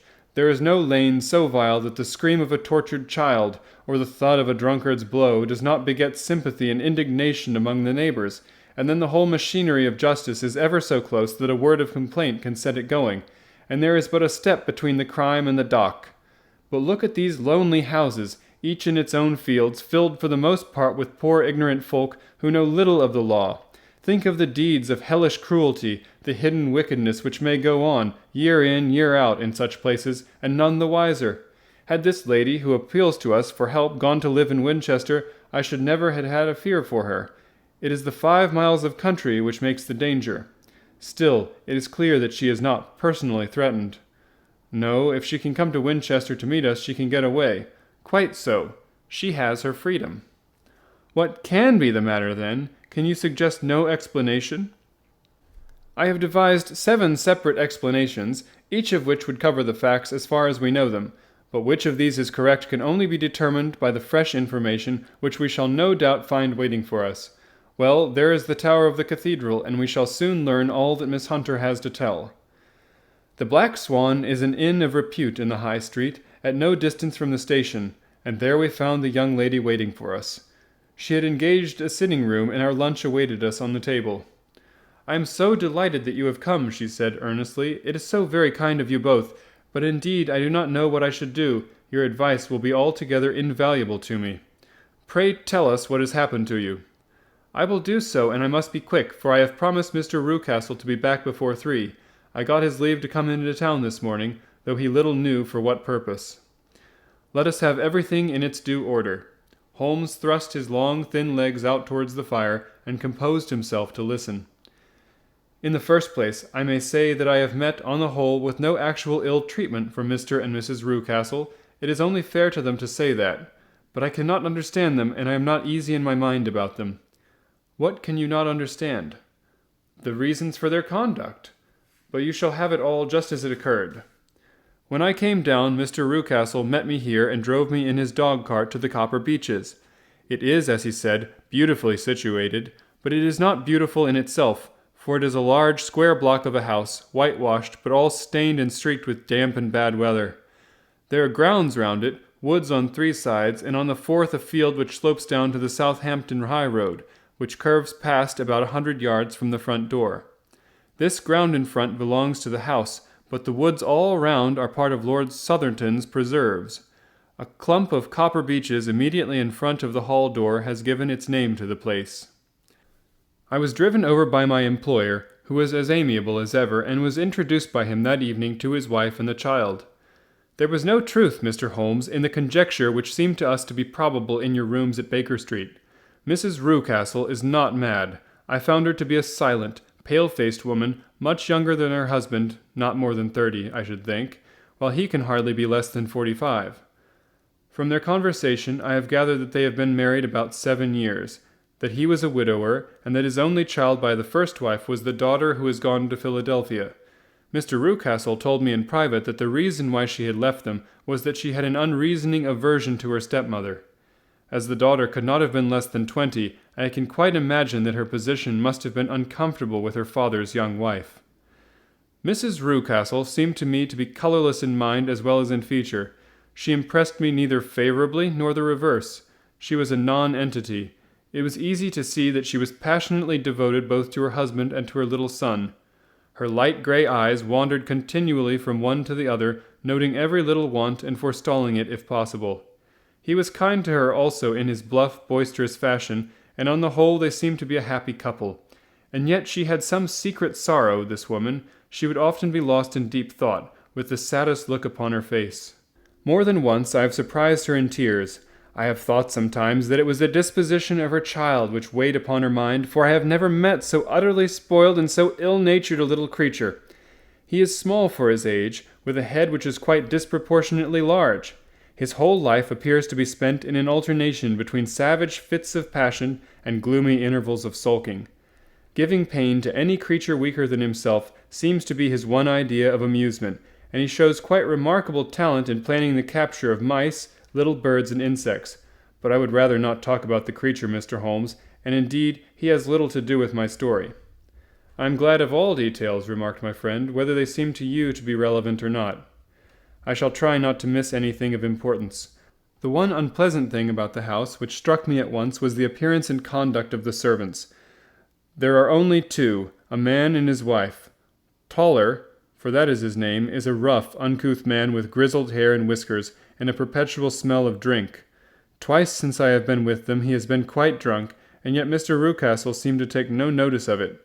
His wife is a very tall and strong woman with a sour face, as silent as Mrs. Rucastle, and much less amiable.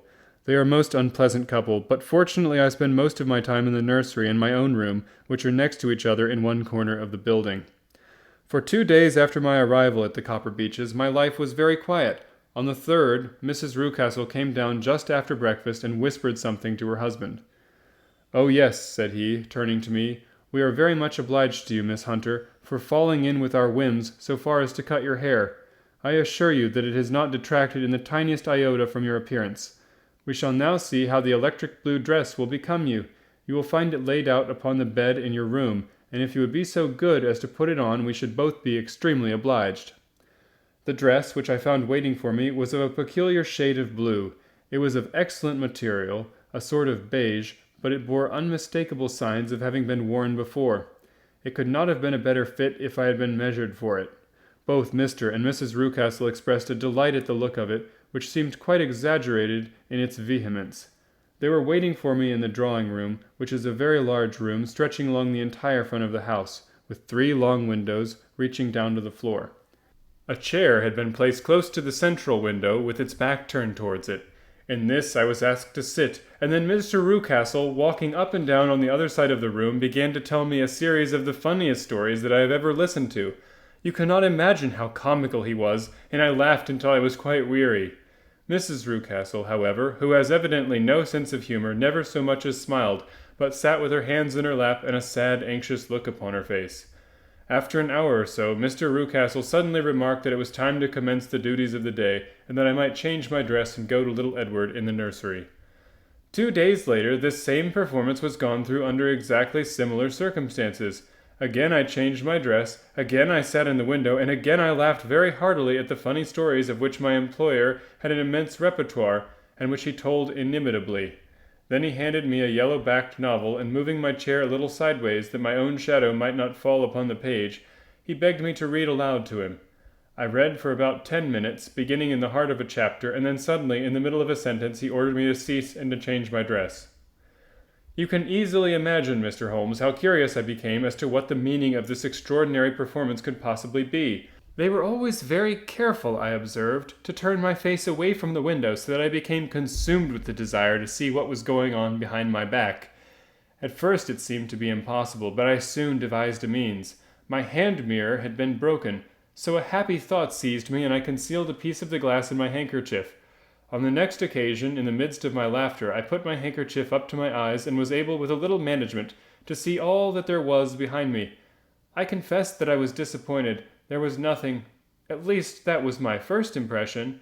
At the second glance, however, I perceived that there was a man standing in the Southampton Road, a small bearded man in a grey suit, who seemed to be looking in my direction. The road is an important highway, and there are usually people there. This man, however, was leaning against the railings which bordered our field and was looking earnestly up. I lowered my handkerchief and glanced at Mrs. Rucastle to find her eyes fixed upon me with a most searching gaze. She said nothing, but I am convinced that she had divined that I had a mirror in my hand and had seen what was behind me. She rose at once. "Jeffro," said she, "there is an impertinent fellow upon the road there who stares up at Miss Hunter." "No friend of yours, Miss Hunter?" he asked. "No, I know no one in these parts." "Dear me, how very impertinent! kindly turned round and motioned to him to go away. Surely it would be better to take no notice. No, no, we should have him loitering here always. Kindly turned round and wave him away like that. I did as I was told, and at the same instant Mrs. Rucastle drew down the blind. That was a week ago, and from that time I have not sat again in the window, nor have I worn the blue dress, nor seen the man in the road. Pray continue, said Holmes. Your narrative promises to be a most interesting one. You will find it rather disconnected, I fear, and there may prove to be very little relation between the different incidents of which I speak. On the very first day that I was at the Copper Beeches, Mr. Rucastle took me to a small outhouse which stands near the kitchen door. As we approached it, I heard the sharp rattling of a chain and the sound as of a large animal moving about. Look in here, said Mr. Rucastle, showing me a slit between two planks. Is he not a beauty? I looked through and was conscious of two glowing eyes, and of a vague figure huddled up in the darkness. Don't be frightened, said my employer, laughing at the start which I had given. It's only Carlo, my mastiff. I call him mine, but really old Toller, my groom, is the only man who can do anything with him. We feed him once a day, and not too much then, so that he is always as keen as mustard. Toller lets him loose every night, and God help the trespasser whom he lays his fangs upon. For goodness' sake, don't you ever, on any pretext, set your foot over the threshold at night, for it's as much as your life is worth. The warning was no idle one, for 2 nights later I happened to look out of my bedroom window about 2 o'clock in the morning. It was a beautiful moonlight night, and the lawn in front of the house was silvered over and almost as bright as day. I was standing, wrapped in the peaceful beauty of the scene, when I was aware that something was moving under the shadow of the Copper Beeches. As it emerged into the moonshine, I saw what it was. It was a giant dog, as large as a calf, tawny tinted with hanging jowl, black muzzle, and huge projecting bones. It walked slowly across the lawn and vanished into the shadow upon the other side. That dreadful sentinel sent a chill to my heart which I do not think that any burglar could have done. And now I have a very strange experience to tell you. I had, as you know, cut off my hair in London, and I had placed it in a great coil at the bottom of my trunk. One evening, after the child was in bed, I began to amuse myself by examining the furniture of my room and by rearranging my own little things. There was an old chest of drawers in the room, the 2 upper ones empty and open, the lower one locked. I had filled the first 2 with my linen, and as I had still much to pack away, I was naturally annoyed at not having the use of the 3rd drawer. It struck me that it might have been fastened by a mere oversight, so I took out my bunch of keys and tried to open it. The very first key fitted to perfection, and I drew the drawer open. There was only one thing in it, but I am sure that you would never guess what it was. It was my coil of hair. I took it up and examined it. It was of the same peculiar tint and the same thickness, but then the impossibility of the thing obtruded itself upon me. How could my hair have been locked in the drawer? With trembling hands, I undid my trunk, turned out the contents, and drew from the bottom of my own hair. I laid the 2 tresses together, and I assure you that they were identical. Was it not extraordinary? Puzzle as I would, I could make nothing at all of what it meant. I returned the strange hair to the drawer, and I said nothing of the matter to the Rucastles, as I felt that I had put myself in the wrong by opening a drawer which they had locked. I am naturally observant, as you may have remarked, Mr. Holmes, and I soon had a pretty good plan of the whole house in my head. There was one wing, however, which appeared not to be inhabited at all. A door which faced that which led into the quarters of the Tollers opened into this suite, but it was invariably locked. One day, however, as I ascended the stair, I met Mr. Rucastle coming out through this door, his keys in his hand, and a look on his face which made him a very different person to the round, jovial man to whom I was accustomed. His cheeks were red, his brow was all crinkled with anger, and the veins stood out at his temples with passion. He locked the door and hurried past me without a word or a look. This aroused my curiosity, so when I went out for a walk in the grounds with my charge, I strolled round to the side from which I could see the windows of this part of the house. There were 4 of them in a row, 3 of which were simply dirty, while the 4th was shuttered up. They were evidently all deserted. As I strolled up and down, glancing at them occasionally, Mr. Rucastle came out to me, looking as merry and jovial as ever. "Ah," said he, "you must not think me rude if I passed you without a word, my dear young lady. I was preoccupied with business matters." I assured him that I was not offended. "By the way," said I, "you seem to have quite a suite of spare rooms up there, and one of them has the shutters up." He looked surprised, and as it seemed to me, a little startled at my remark. "Photography is one of my hobbies," said he. "I have made my dark room up there. But dear me, what an observant young lady we have come upon. Who would have believed it? Who would have ever believed it?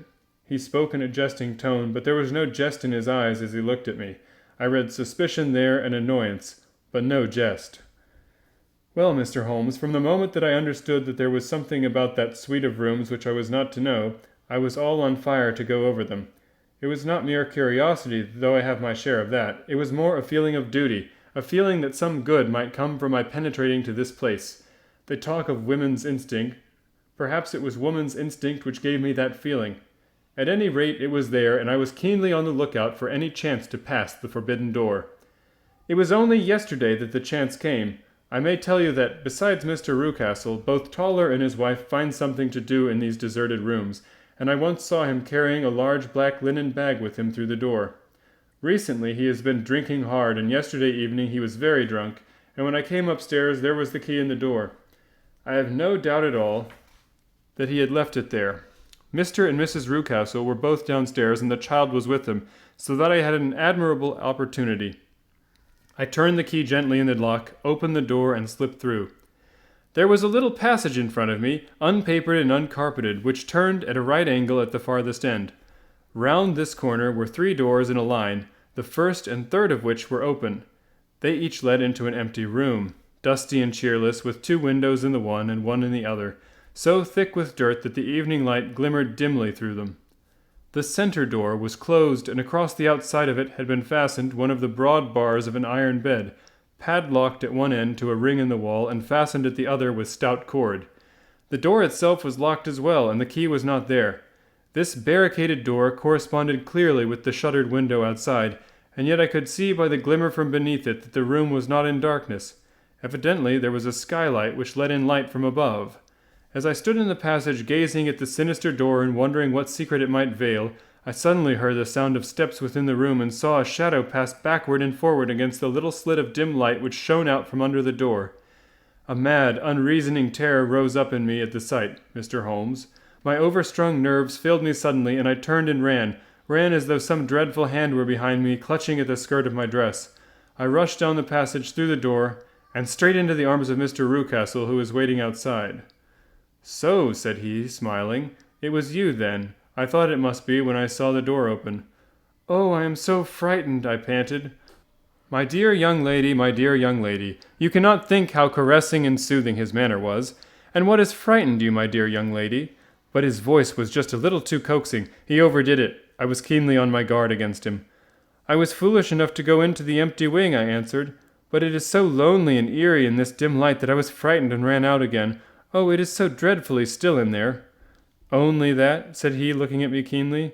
"Why, what did you think?" I asked. "Why do you think that I locked this door?"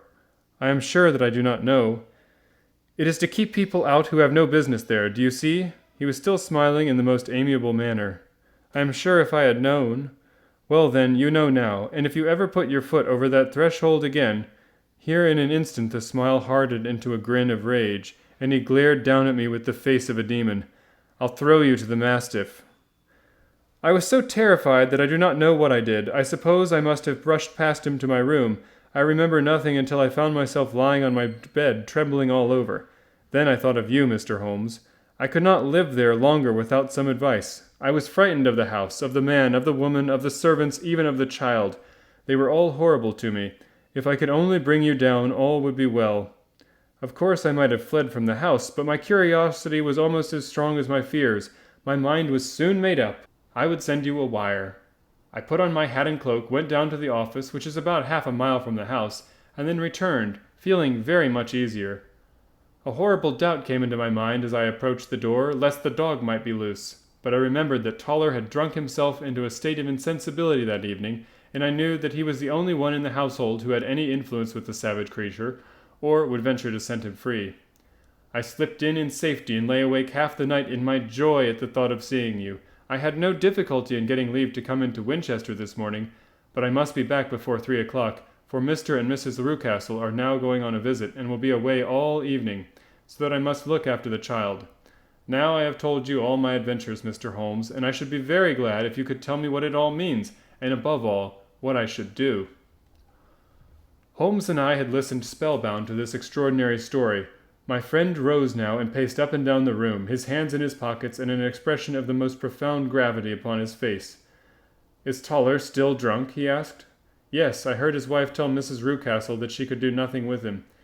"That is well. And the Rucastles go out tonight?" "Yes." "Is there a cellar with a good strong lock?" "Yes, the wine cellar."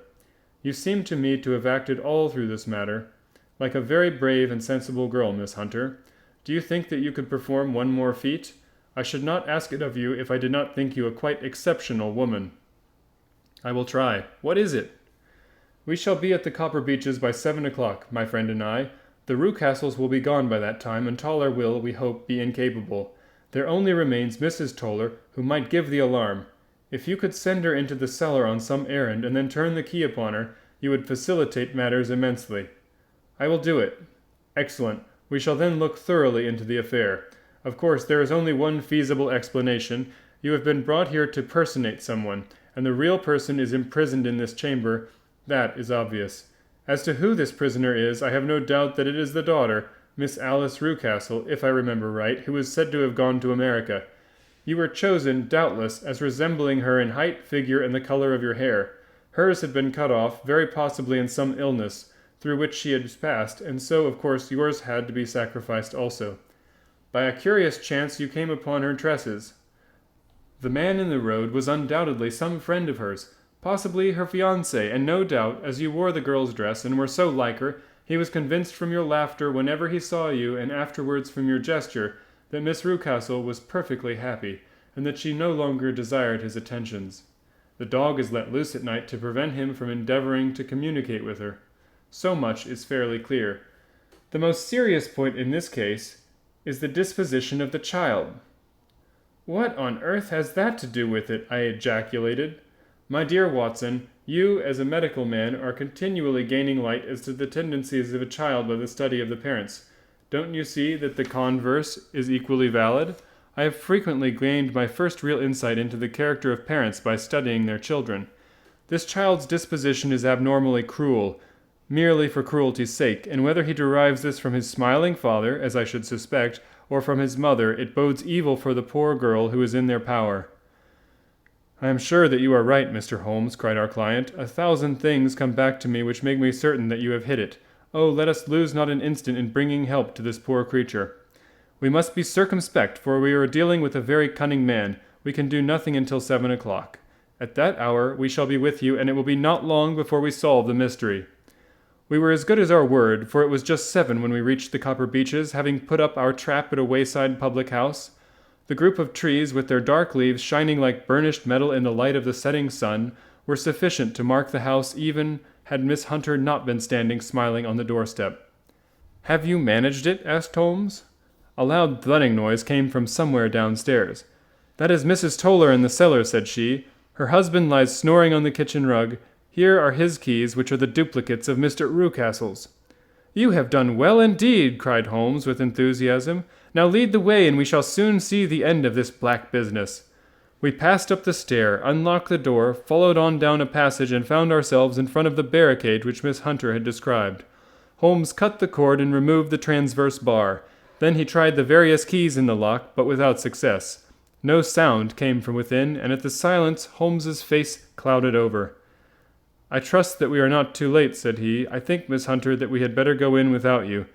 Now, Watson, put your shoulder to it, and we shall see whether we cannot make our way in."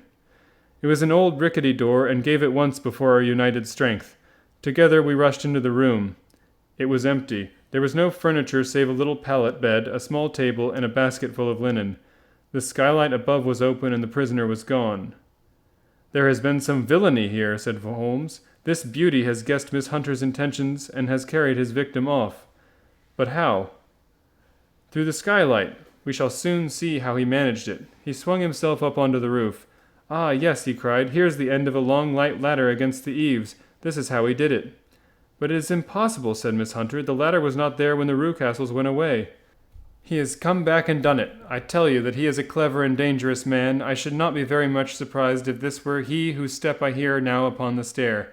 I think, Watson, that it would be as well for you to have your pistol ready." The words were hardly out of his mouth before a man appeared at the door of the room, a very fat and burly man with a heavy stick in his hand. Miss Hunter screamed and shrunk against the wall at the sight of him, but Sherlock Holmes sprang forward and confronted him. "You villain," said he, "where's your daughter?" The fat man cast his eyes round, and then up at the open skylight. "It is for me to ask you that," he shrieked. "You thieves! Spies and thieves! I have caught you, have I? You are in my power. I'll serve you!" He turned and clattered down the stairs as hard as he could go. "He's gone for the drug!" cried Miss Hunter. "I have my revolver," said I. "Better close the front door," cried Holmes, and we all rushed down the stairs together. We had hardly reached the hall when we heard the baying of a hound and then a scream of agony, with a horrible whirring sound which it was dreadful to listen to. An elderly man with a red face and shaking limbs came staggering out a side door. "My God!" he cried. "Someone has loosed the dog. It's not been fed for 2 days. Quick, quick, or it'll be too late." Holmes and I rushed out and round the angle of the house, with Toller hurrying behind us. There was the huge famished brute, its black muzzle buried in Rucastle's throat, while he writhed and screamed upon the ground. Running up, I blew its brains out, and it fell over with its keen white teeth still meeting in the great creases of his neck. With much labor we separated them and carried him, living but horribly mangled, into the house. We laid him upon the drawing-room sofa, and having dispatched the sobered Toller to bear the news to his wife, I did what I could to relieve his pain. We were all assembled round him when the door opened and a tall, gaunt woman entered the room. "Mrs. Toller!" cried Miss Hunter. "Yes, miss. Mr. Rucastle let me out when he came back before he went up to you. Ah, miss, it is a pity you didn't let me know what you were planning, for I would have told you that your pains were wasted." "Ha!" said Holmes, looking keenly at her. "It is clear that Mrs. Toller knows more about this matter than anyone else." "Yes, sir, I do, and I am ready enough to tell what I know." "Then pray sit down, and let us hear it, for there are several points on which I must confess that I am still in the dark." "I will soon make it clear to you," said she, "and I'd have done so before now if I could have got out from the cellar. If there's police court business over this, you'll remember that I was the one that stood your friend, and that I was Miss Alice's friend too." She was never happy at home, Miss Alice wasn't, from the time that her father married again. She was slighted like and had no say in anything, but it never really became bad for her until after she met Mr. Fowler at a friend's house. As well as I could learn, Miss Alice had rights of her own by will, but she was so quiet and patient she was that she never said a word about them, but just left everything in Mr. Rucastle's hands. He knew he was safe with her, but when there was a chance of a husband coming forward who would ask for all that the law would give him, then her father thought it time to put a stop on it. He wanted her to sign a paper so that whether she married or not, he could use her money. When she wouldn't do it, he kept on worrying her until she got brain fever and for 6 weeks was at death's door. Then she got better at last, all worn to a shadow, and with her beautiful hair cut off. But that didn't make no change in her young man, and he stuck to her as true as a man could be. "Ah," said Holmes, "I think that what you have been good enough to tell us makes the matter fairly clear, and that I can deduce all that remains. Mr. Rucastle, then, I presume, took to this system of imprisonment?" "Yes, sir, and brought Miss Hunter down from London in order to get rid of the disagreeable persistence of Mr. Fowler?"